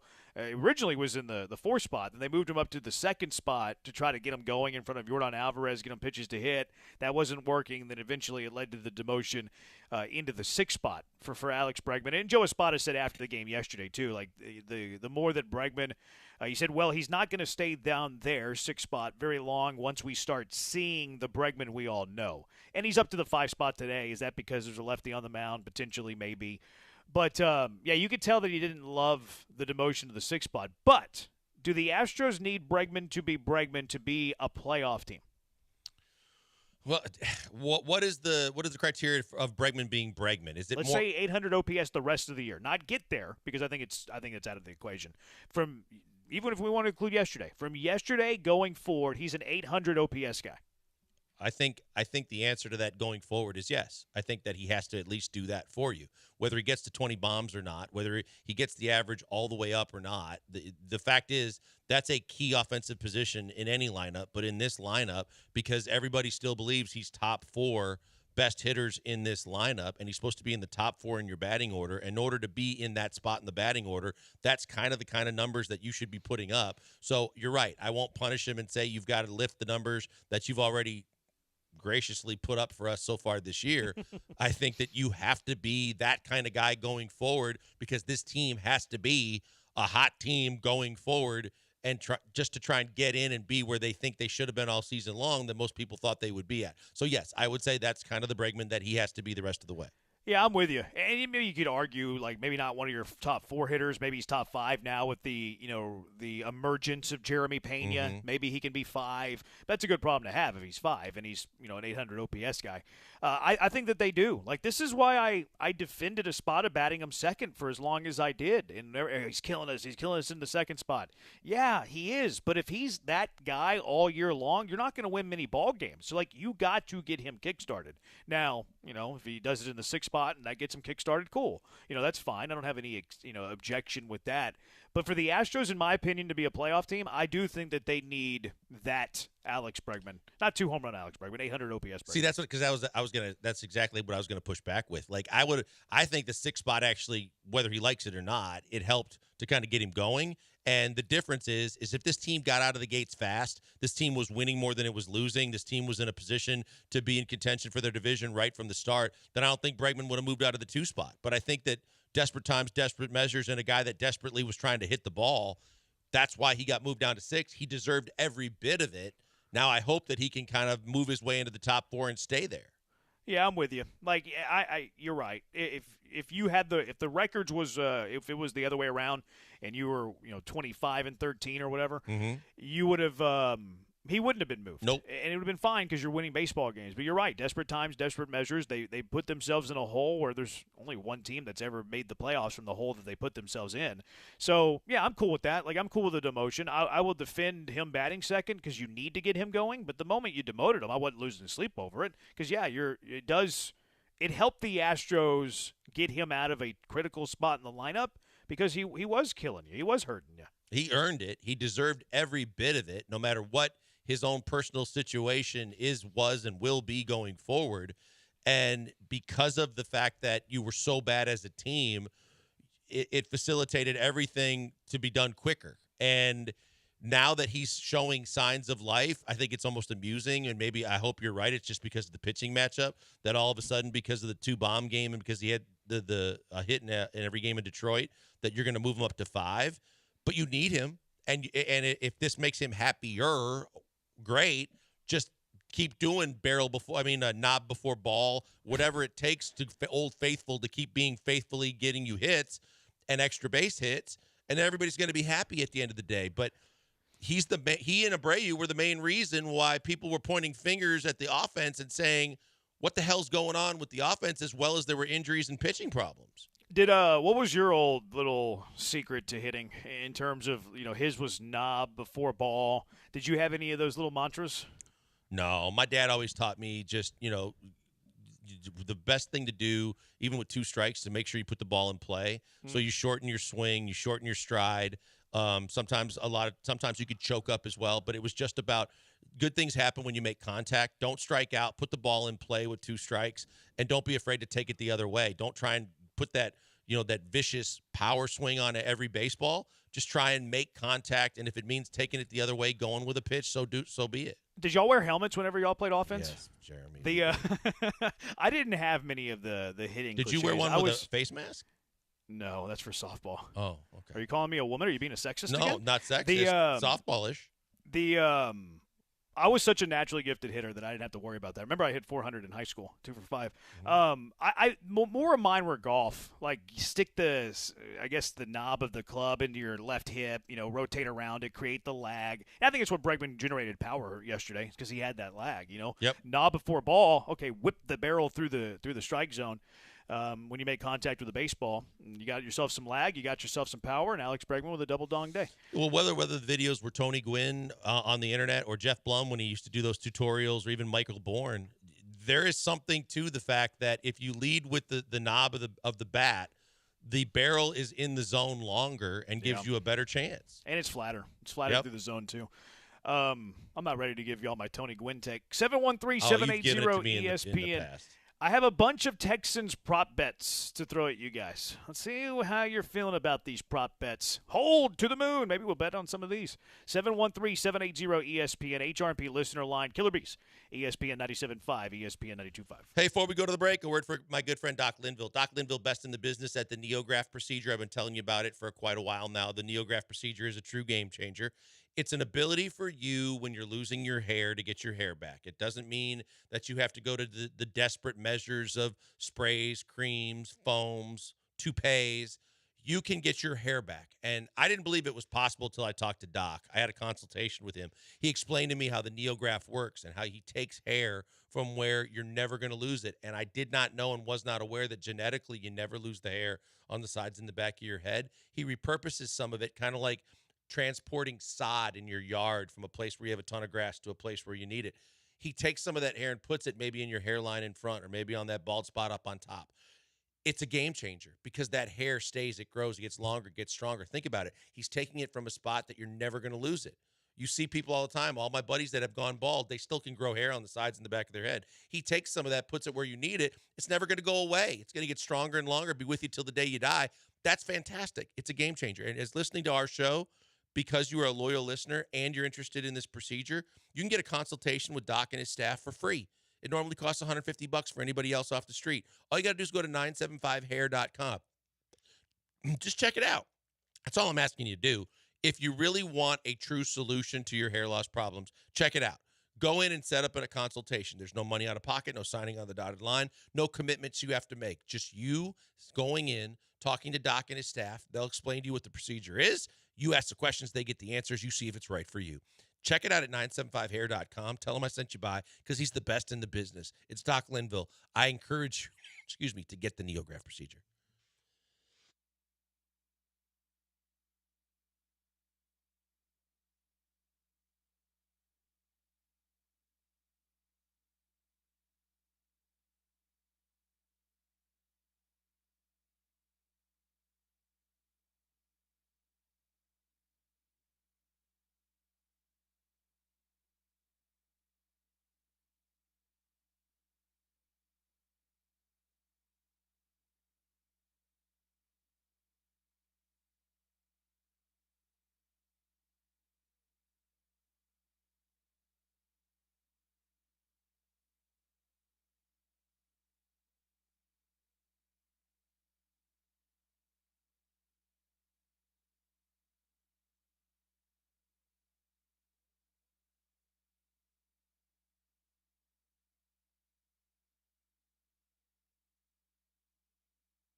You're listening to the Killer Bees with Joel Blank and Jeremy Branham. On ESPN 97.5 and 92.5. Broadcasting live from the Veritex Community Bank Studios.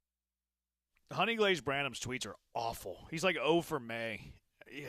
And he's trying – you can tell he's pressing. He's like Bregman at the plate up until Knob before the ball. Look at this latest tweet, his latest text. Do you really trust this Klingon guy? I mean, he's from another planet. What if he tries to mind meld with a cheerleader? That's bad. Yeah. That's a bad text. He's 0 for May. I don't think he sent a good text Rate in all the of text. May. 0-3. Ooh, at least he registered? Yeah, I mean, I'm talking about it on the radio. 0.1? Registered. It's bad. He's 0 for May. Yeah. 0 for May. You got to step up your game, Honeyglaze Branham.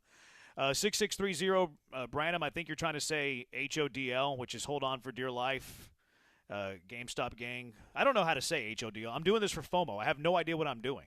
I've made that very clear. I have FOMO. I don't want to miss out. I have no idea what any of these acronyms and what these sayings mean. I thought it was pronounced hold because you're holding on to the stock. Brian, it seems like you've dabbled in this more than I have. The acronym's HODL. Am I holding? Am I hodling? What am I doing? I don't know how to pronounce it, but I know it is HODL. I don't know how people are pronouncing it though. Yeah, I've seen it spelled that way. I just assumed that it was pronounced hold. Make a profit and get out so you don't have to hold on for dear life. Diamond hands, Joel. Diamond hands, baby. Diamond hands. Hold. What was the one that everybody everybody was all in on Bitcoin, and it was supposed to be this massive profit. Dogecoin. Can't lose, and then boo.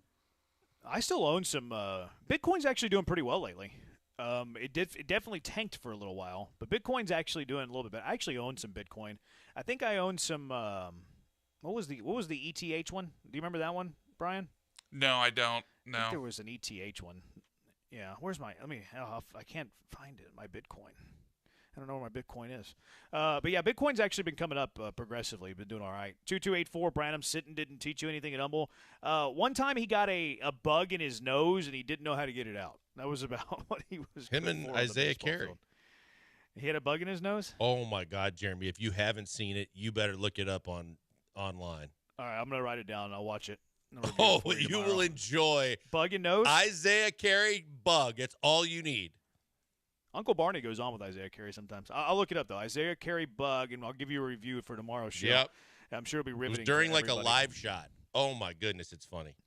Bitcoin is worth over $60K per coin, doing just fine. Good. I haven't looked at. I do own it. I must not own it on Robinhood. Maybe I own it on Coinbase. I think I own it on Coinbase actually. All right, 713-780-3776. Let's go out to the HRP listener line. Rob from the Southwest side. You're in the high with the bees. What's up? Hey guys, appreciate you taking my call. I kind of have a little bit of issue with Espada's comments. As soon as Bregman gets going a little bit, they're going to move him right back.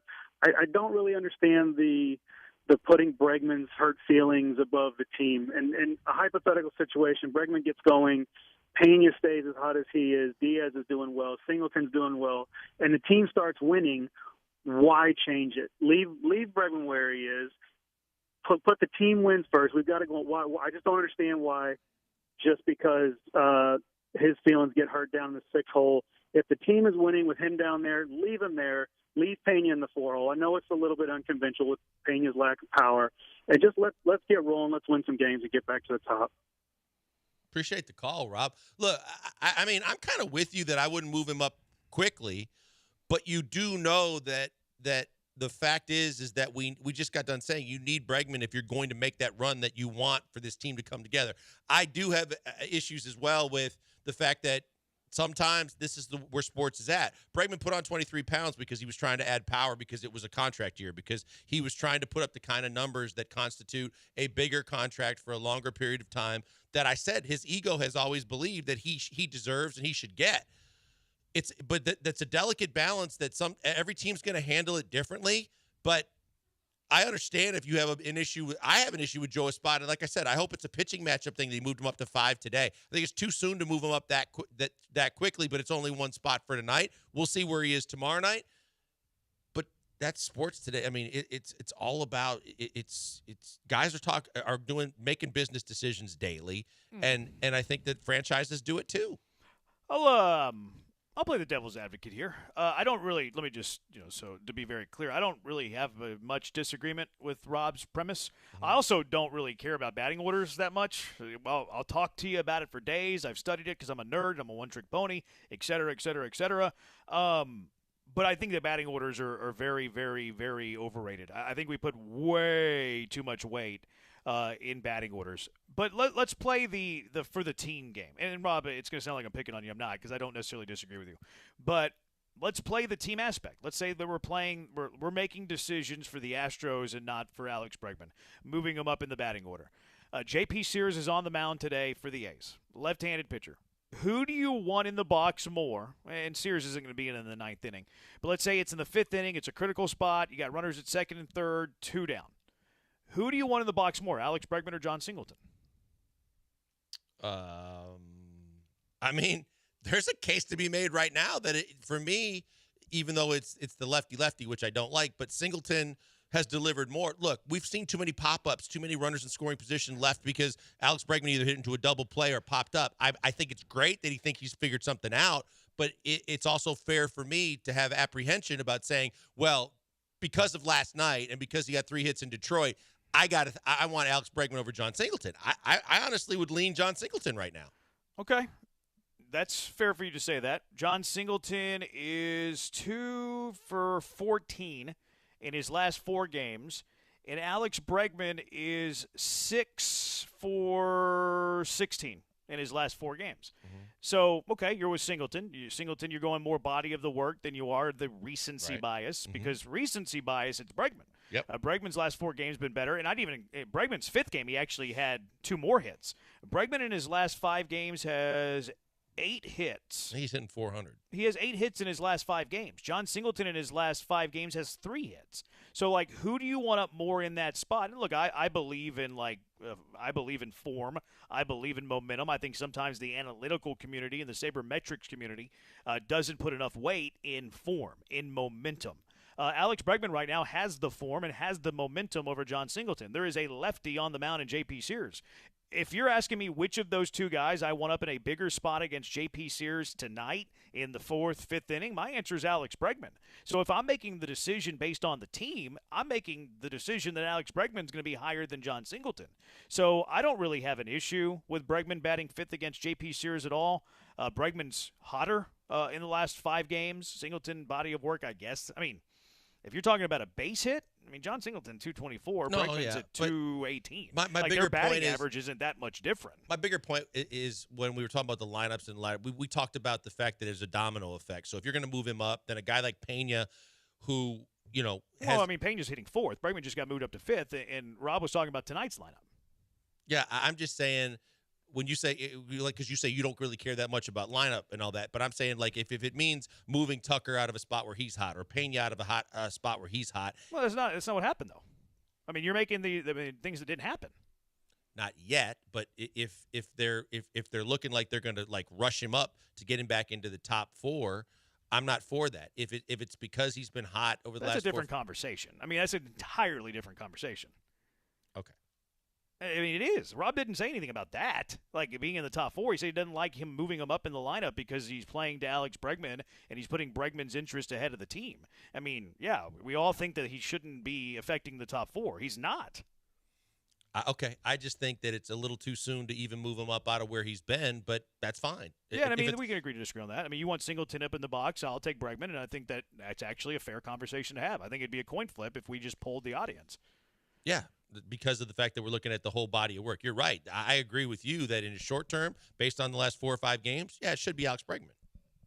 That's why I disagree with Rob a bit. I don't think that this move is really Bregman-centric. I think it's more team-centric, honestly. Bregman's been a better hitter against Singleton. You got a lefty on the mound, Singleton lefty, Bregman righty. If it was a righty, I'd be curious what the lineup would look like today. And I think today's performance should have an impact on tomorrow's lineup, too. For sure. So, 713-780-ESPN. Let's get to those Texans prop bets on the other side. Killer Bees, ESPN 97.5, ESPN 92.5. Hey, before we go to the break, I've been talking about our newest sponsor. It's Bull Shirts. I've been a big fan of Bull Shirts because I've been aware of Bull Shirts for a long time. They've been a staple in the Houston community. They've also been a staple with 2 of the 3 biggest teams in this city, the Astros, and with my personal experience with the Rockets. There's only one place to go for T-shirts and promotional items. it's Bull Shirts. Right now I got Joe Dodderwich on the line. He's the owner of Bull Shirts. He's here to tell you more because a lot of times, whether you're at work or you're doing a family reunion or you got a golf tournament, you're thinking about, I got to get something, but you don't think enough about the fact that, yeah, I need promotional items. I need a tent. I need T-shirts, but you don't have to go out of the city to get the best for you. Joe, tell people just a little bit more about Bull Shirts and all the different ways you can help them on a daily basis. Hi, Joel. Thanks for having me on. It's been a long time, and I appreciate it. Yep. Well, yeah, I've been around a long time. I started in 1980, and we're over on the Beltway between Clay and Tanner, and I'm really proud of the showroom that we have put together over there so people can come in and touch and feel and see all the different products we carry. Like you said, from koozies all the way up to tents. We pretty much carry everything and consider ourselves a one-stop shop, and we've been doing that for many years. So what's the best way for, you talk about the showroom, also the website is there for them. Best way if someone's got an event coming up and they're like, hey, I didn't think about this, now I am. What's the best way to get the process started so they can get in contact with you, see what you do, and then see what they need? Yeah, if we can go to our website, it's info@bull-shirts.com. People send inquiries in what they're looking for, and we get back usually within 12 hours to somebody and kind of give them some ideas on what we do, what's available out there, kind of price ranges. We ask people kind of what their budget is. That gives us an idea, direction, which way to go. We carry Peter Millar and all the high-end polos, but most people, a lot of people in corporate, like the $25, $30 polos that we embroider in-house. We also do silkscreen in-house too, so we can be very competitive on pricing. That's one of the things that I've been stressing to people too, is the fact we see the commercials. We hear the people that are encouraging these people to place these ads, and they're all out of town. And therefore, if something ever goes wrong, trying to fix it is darn near impossible. The fact that you guys are as good as you are and you're local has to be a huge selling point too, right? It really is. We pride ourselves on customer service. The customers very important to us. We like to treat people the way we like to be treated. So if somebody calls and we find out what their needs are, we make sure that we do what they're looking for and what they want. We want them to come back to us. That's how we build the company, word of mouth, and building relationships throughout the years. So, Joe, tell them one more time how to get in touch with you so you can help them with their next event.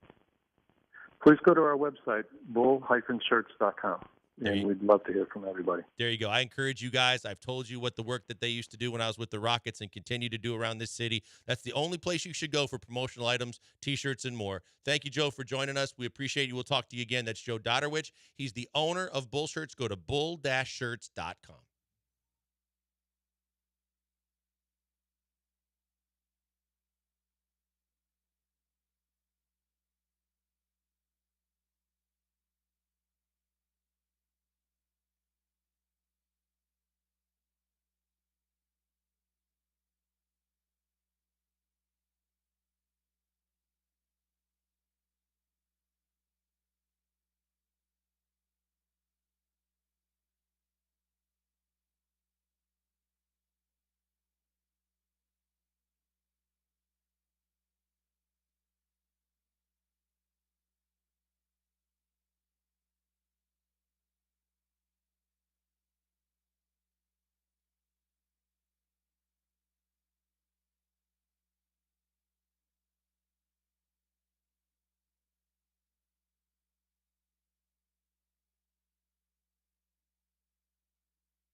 Coming to you live from the Veritex Community Bank Studios, it's the Killer Bees. On ESPN 97.5 and 92.5. Here's Joel Blank and Jeremy Branham.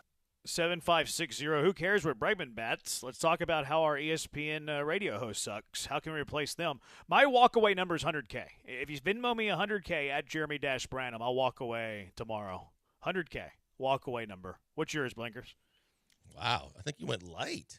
Yeah, I mean, I can invest it. I hope to, work for myself. I am an influencer and a content. You can put $100,000 in the GameStop stocks. I have a side hustle. Yeah, I put $100,000 and then HODL'd, whatever the hell you ever pronounce that. I could be a millionaire by tomorrow. Yeah. So Venmo me 100K. You could be a greeter and I'm gone. Well, I'm out. You got a side gig too, so you're fine. I got a little side hustle, multiple side hustles. I mean, I'm an influencer. What's your walkaway number?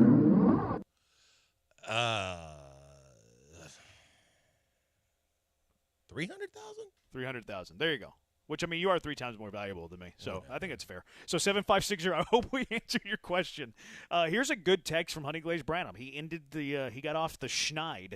You guys hear the morning show? They were debating who was the first woman in Houston sports. I think they settled on Julia. They never mentioned Patty Smith. Those were I actually texted Granado. You should have thrown that in the rundown. That would have been a great topic, Blake. Didn't you try to get Lisa Mulaski in the conversation? I said Lisa Mulaski and Patty Smith were the two that came to my mind just because, like, from Lisa's case, Lisa got the rings, and from Patty's case, she did multiple sports for a long time, and she was one of the faces of 2 of your teams because she did Rockets and she did Astros, and then she ended up doing Texans programming too. And, of course, the Houston Sports Awards as well. That's right now. Yep. Yeah, I'm going to go I'll go Lisa Mulaski. That's what I said too. Go old school. Yeah. Granado blew it out of the water and crapped all over it and said it was only 2 options. It was Hannah McNair or Julia Morales. I'm like, you're missing the boat, man. Yeah. You should have thrown that in the rundown. It'd been a great conversation to have. It would have been something really good to talk about. 713-780-ESPN, HRP Listener Lounge. 2341. What's that account again? At Jeremy-Branham. Please Venmo me all your money. He said wanted to send 100K as a joke. Yeah, I'll send it right back. If you send me 100,000 on my Venmo, I'll send it right back. I got Cash App, I got PayPal. We can figure out a way for you to send me 100K, and I'll pay you right back. I'll send it right back. I got a couple of Texans prop bets for you guys. Okay. Let's see what sticks out to y'all that y'all like. Coach of the Year, DeMeco Ryans at plus $1,400. Oh man, I really thought he should have got it last year. I'm trying to think of coaches that are going to be in it this year. And can you tell us what place that is in the odds? It was like fifth. Fifth. I think it was like tied for 4th, something like that. I can pull it up real quick. Yeah, it was like tied for 4th. Actually, I might not be able to pull it up because the schedule bothers me. Because last year they had a winning record, but they didn't have as good a record as Stefanski. Nope. So Stefanski got it, and I thought DeMeco did a better job. I get it that Watson was hurt, but the Texans weren't supposed to do anything. Now you've got a first-place schedule, and I just don't know if he's going to get the credit even if he does win. So I don't like that one. I don't like that one either. I don't really care about the schedule, but the second point you hit apart on about him getting credit, I think that's kind of the way the voting goes. The guys with established teams don't get the votes. It's the guys that are coming up on the way up. So I don't think DeMeco is going to get as much credit for, even if they have the same record, even if let's say they have one win more. I don't think DeMeco is going to get as much credit this year as he did last year because no one was expecting it. Kind of like Dan Campbell. Dan Campbell almost made the playoffs, turned the Lions around. Great story. You think he should get it next year, and then he didn't win enough. Yeah, that's why Belichick never got it. I mean, once you have a team that's established, they don't just give you the same credit. You add Diggs, you add Daniil Hunter. I don't think they're going to give DeMeco as much credit this year as they did last year. I think you would have to win. Joe Mixon. I think you would have to win 13 games and have the best record in the AFC. Yeah, I think that would give probably him. So. But again, that kind of backs up what you're saying because the bar is higher. He's got to do more. I can't pull up the website. It's blocked for Sugarland Space Cowboy employees. So hope I didn't get Garrett in trouble. Will Anderson, Defensive Player of the Year at plus 2,500. Actually, let me give you 2 names. Will Anderson's at plus 2,500, and then Danielle Hunter is at plus 5,000 for Defensive Player of the Year. Ooh. I think both are going to help. They're going to help each other, obviously. If I had to play one, I would play Hunter. Certainly for those odds. Yeah, plus 5,000. That's getting great double odds. the odds. I would go Hunter before I go Will Anderson. And having a team around him that he can really kind of feed off of, there's a chance that he actually puts up same kind of numbers or better. I could see that. Plus, I mean, maybe Anderson gets the attention, which opens up Hunter to put up, better numbers, even though he might not be the better player. Defensive Rookie of the Year, they have Lassiter at plus 4,000, and they have Kalen Bullock, don't let anybody else tell you different, at plus 6,000. I wouldn't touch either one of them. I don't think either one of them got a shot. Yeah, me either. There's 3 Texans for MVP on the board. Stephon Diggs plus 40,000, Nico Collins plus 30,000, and then C.J. Stroud's plus 1,000. Ooh, I like C.J. Is Stroud the favorite? No, he's not the favorite. I can't pull up the side, but he's not the favorite. He was like 4th or 5th. Yeah, okay. I plus 1,000 seemed like it would be. Well, I guess that is top 5. I would. I like CJ. Of those 3, yeah, I would bet Stroud. I think Diggs and Nico have no chance. I mean, 1, wide receivers don't win it. You're 2, burning money on fire. You're exactly. You're just lighting money on fire and tossing it in the trash can. I would put a bet on Stroud though. I mean, he's obviously, even for good reason, going to be behind a guy like Mahomes. I'm guessing he's probably behind Lamar too, even though I can't see Lamar getting more weapons, a third. Better weapons, right? Because what we said about D'Amico as far as him getting less credit, I don't think is true for C.J. Stroud. If his numbers go up, not only because he's going into the second year, but also because he's got better weapons and the Texans' record goes up, I think he gets that credit and would be right there in the conversation for MVP. And then it's like Mahomes, you're there every year. You're in the conversation every year because no matter who's on your team, you can do it. What I think I like more than C.J. Stroud MVP, if you're going to play it, Offensive Player of the Year, which a lot of times aren't quarterback awards, he's plus 8,000 for Offensive Player of the Year. He's Nico Collins is plus 7,000, Stephon Diggs is plus 6,000. But if Stroud has an MVP type of year, I think Offensive Player of the Year is in play, and you're multiplying your value by 8. It's great value, but to your point, how many quarterbacks win that award? Has Mahomes ever won Offensive Player of the Year and MVP? I'm sure he won it in, 18? That was his breakout year? I'm assuming he won it then. Did he win both? So the last time the quarterback won the award was 18. So Mahomes, yeah. That's tough. It went McCaffrey, Jefferson in 22, Kupp in 21, Henry in 20, Thomas in 19. I don't know. 8 times the value though. Like you might want to maybe divide what you're going to bet on MVP in half and play half of it on MVP and then half of it for Offensive Player of the Year. Like that's crazy. It's 8 times more. I like him in the MVP conversation though. You're right. The numbers that's tough to completely pass on if you get plus 8,000. Here's some Stroud milestone numbers. 4,100 yards is his over/under. Minus 120 over, minus 120 under. Over. He threw for 4,105, I think it was last year. And missing 2 games too. Yeah, and has better weapons. But I mean, guys miss games. If you wanted to bet him to reach 5,000 passing yards, it's plus 700. So you could go that route. That's high. I think there's only been 8 or 9 quarterbacks in the history of the game that have thrown for 5,000 yards or more. And they got blazing Joe Mixon. You get a wild hair. Joe Mixon, here's a Joe Mixon prop for you. Plus 1,400 on Joe Mixon rushing for 1,000 yards or more and receiving for 500 yards or more. Ooh, I think he gets the 1,000. Okay, well, he's got to get both. I know. I wouldn't bet it. Yeah, I don't think the combo plus platter. 1,400, not so bad. He's never had over 500 receiving yards. I think his high is 450, something like that. It's probably it's tempting because of plus 1,400. Yep. But I think 500 receiving yards is out of play. I don't think he's there. I agree with that. Texans to win the AFC are plus 750. Yay or nay? I would bet it. I could do that. Texans to win the AFC South plus 110. Yay or nay? Yay. Yay. See, I'm more yay on the division. I don't think they win the AFC. I think they come close, but make playoffs minus 190. Yeah, I'd bet. I'd bet make the playoffs. And then the over-under win total is 9.5, but it's minus 145 on the over and it's plus 115 on the under. So it's 9.5, but it's very close to being 10. I mean, I think I've gone on record saying that I think they're going to win 11, so I would have to bet the over. Yeah, you're giving up some value there, but I'm not touching it. I wonder how close this is to being an over-under. I'm leery of that schedule. Tomorrow's going to be a big day for Joel on that schedule. I know we already know the opponents, but when the schedule's fully out, that schedule bothers me. We need a live stream of Joel watching the schedule show to see how terrified he gets. Go live on IG. It's I can't just wait a tough-ass schedule. I'm looking forward to mapping out how the Texans get to 14 wins. It's going to be a lot of fun. All right, I'm going to put the Homer hat on. Wait, the schedule releases tomorrow night, right? Yeah, it's supposed to be tomorrow night. Oh, I'm going to have to dust off the Homer hat for Thursday. Oh, remind me. Remind me to dust off the Homer hat for Thursday so I can get you to 15 wins. All right, 713-780-ESPN. What's your car wreck of the day? 713-780-3776. Car wreck of the day on ESPN 97.5, ESPN 92.5. Guys, we got NBA basketball tonight. We've got lots of sporting events that mean a whole lot more, and it can mean a whole lot more to you even if your favorite team's not involved if you go to MyBookie. Because with MyBookie, you can bet from anywhere, any place, anytime, and you're never going to miss your shot to cash in on a great play. You can even live stream and bet on the games right from the sportsbook, giving everything you need to decide. Cash out or let it ride. MyBookie makes it easy to get paid. Tons of boosted props, slam dunk parlays. New boosts are now posted on the daily. It's more than just a sports book. Buzzer beaters, underdog upsets, and a community to share all the excitement with. Plus, when there's not games going on, there's live dealers standing by so you can play casino games too. It's awesome. Make all that more fun, even the boring games, by going to mybookie.ag.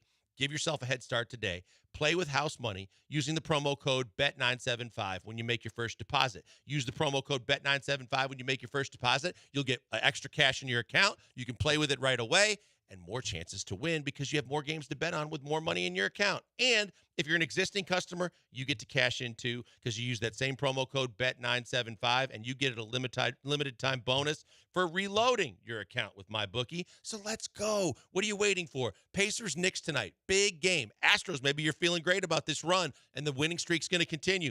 Bet on your favorite sports teams or bet against them because if they win, you're going to feel great. If they lose, you got money coming in at the same time. I'm not telling you how to bet. I'm telling you where. All I tell you to do is bet anything, anytime, anywhere with the only place I tell you to do it. That's always been mybookie.ag and use that promo code BET975.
You know what just happened, Blankers? What's that? What normally happens when Astros play baseball games? The final segment of the show. We normally find a way to nominate them. No, what do we do with the pitcher? Oh, that's right. Car wreck of the day, Brian McDonald. Actually, again. you are. You fell for it. It's Ronel Blanco. We're not playing Ronel Blanco music because we don't have Ronel Blanco music until he pitches poorly. So this is what I don't like working with him. His objective more times than not is to embarrass me and find humor in it, and it's not fun. See, that's you being egotistical. The objection is not to embarrass you. The objection is to have fun on the radio so the listeners get entertainment out of it. Okay. Yeah, you're thinking it's all about you when it's not. No, it's never about me. I don't worry about that. You said my goal is to embarrass you. My goal is to make the listeners have entertainment value. Is it at your expense sometime? Yes. Is it at my expense sometime? Yes. I criticize my own self more than I criticize you, or I make fun of myself more than I make fun of you. Okay. Okay. Anyways, what's the car wreck of the day, Blankers? I'll start with the first one. The Dallas Mavericks free throw shooting was atrocious. When you miss almost 50% of your free throws in a playoff game and you scratch your temple and wonder why you lost a key game in the playoffs, that's not acceptable. That's horrible, especially with the players that they have on that team. Especially Luke at the end there. Oh, my God, it's terrible. Yeah, Luka. I had Luka as one of mine, too, so I just go to that one first. Is there a player in the NBA that pushes off more than Luka Doncic? Yes, there's one. I saw you tweet that. There's one. Who's that? Jason Tatum. Yeah, I don't really watch much Celtics. Boy, those two guys, you're right. Both of them do it, and they do it all the time. Luka was just nonstop pushing off. Like every single time you go to the basket, push off, push off, push off. And then what he's doing is he's sitting here, and then he complains about the referees on every single call. Like if they were going to call everything that you want them to call, they would call an offensive foul on you every other possession.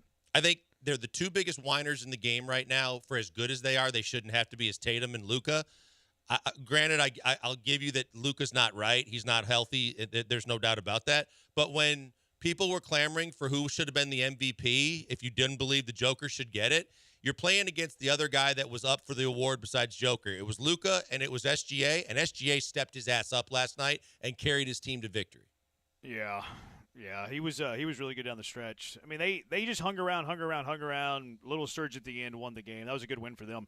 I want to nominate Green Bay hiring Doug Gottlieb, which, okay, whatever. You can hire whoever you want as your head coach. Like, who am I to say? Like, whatever.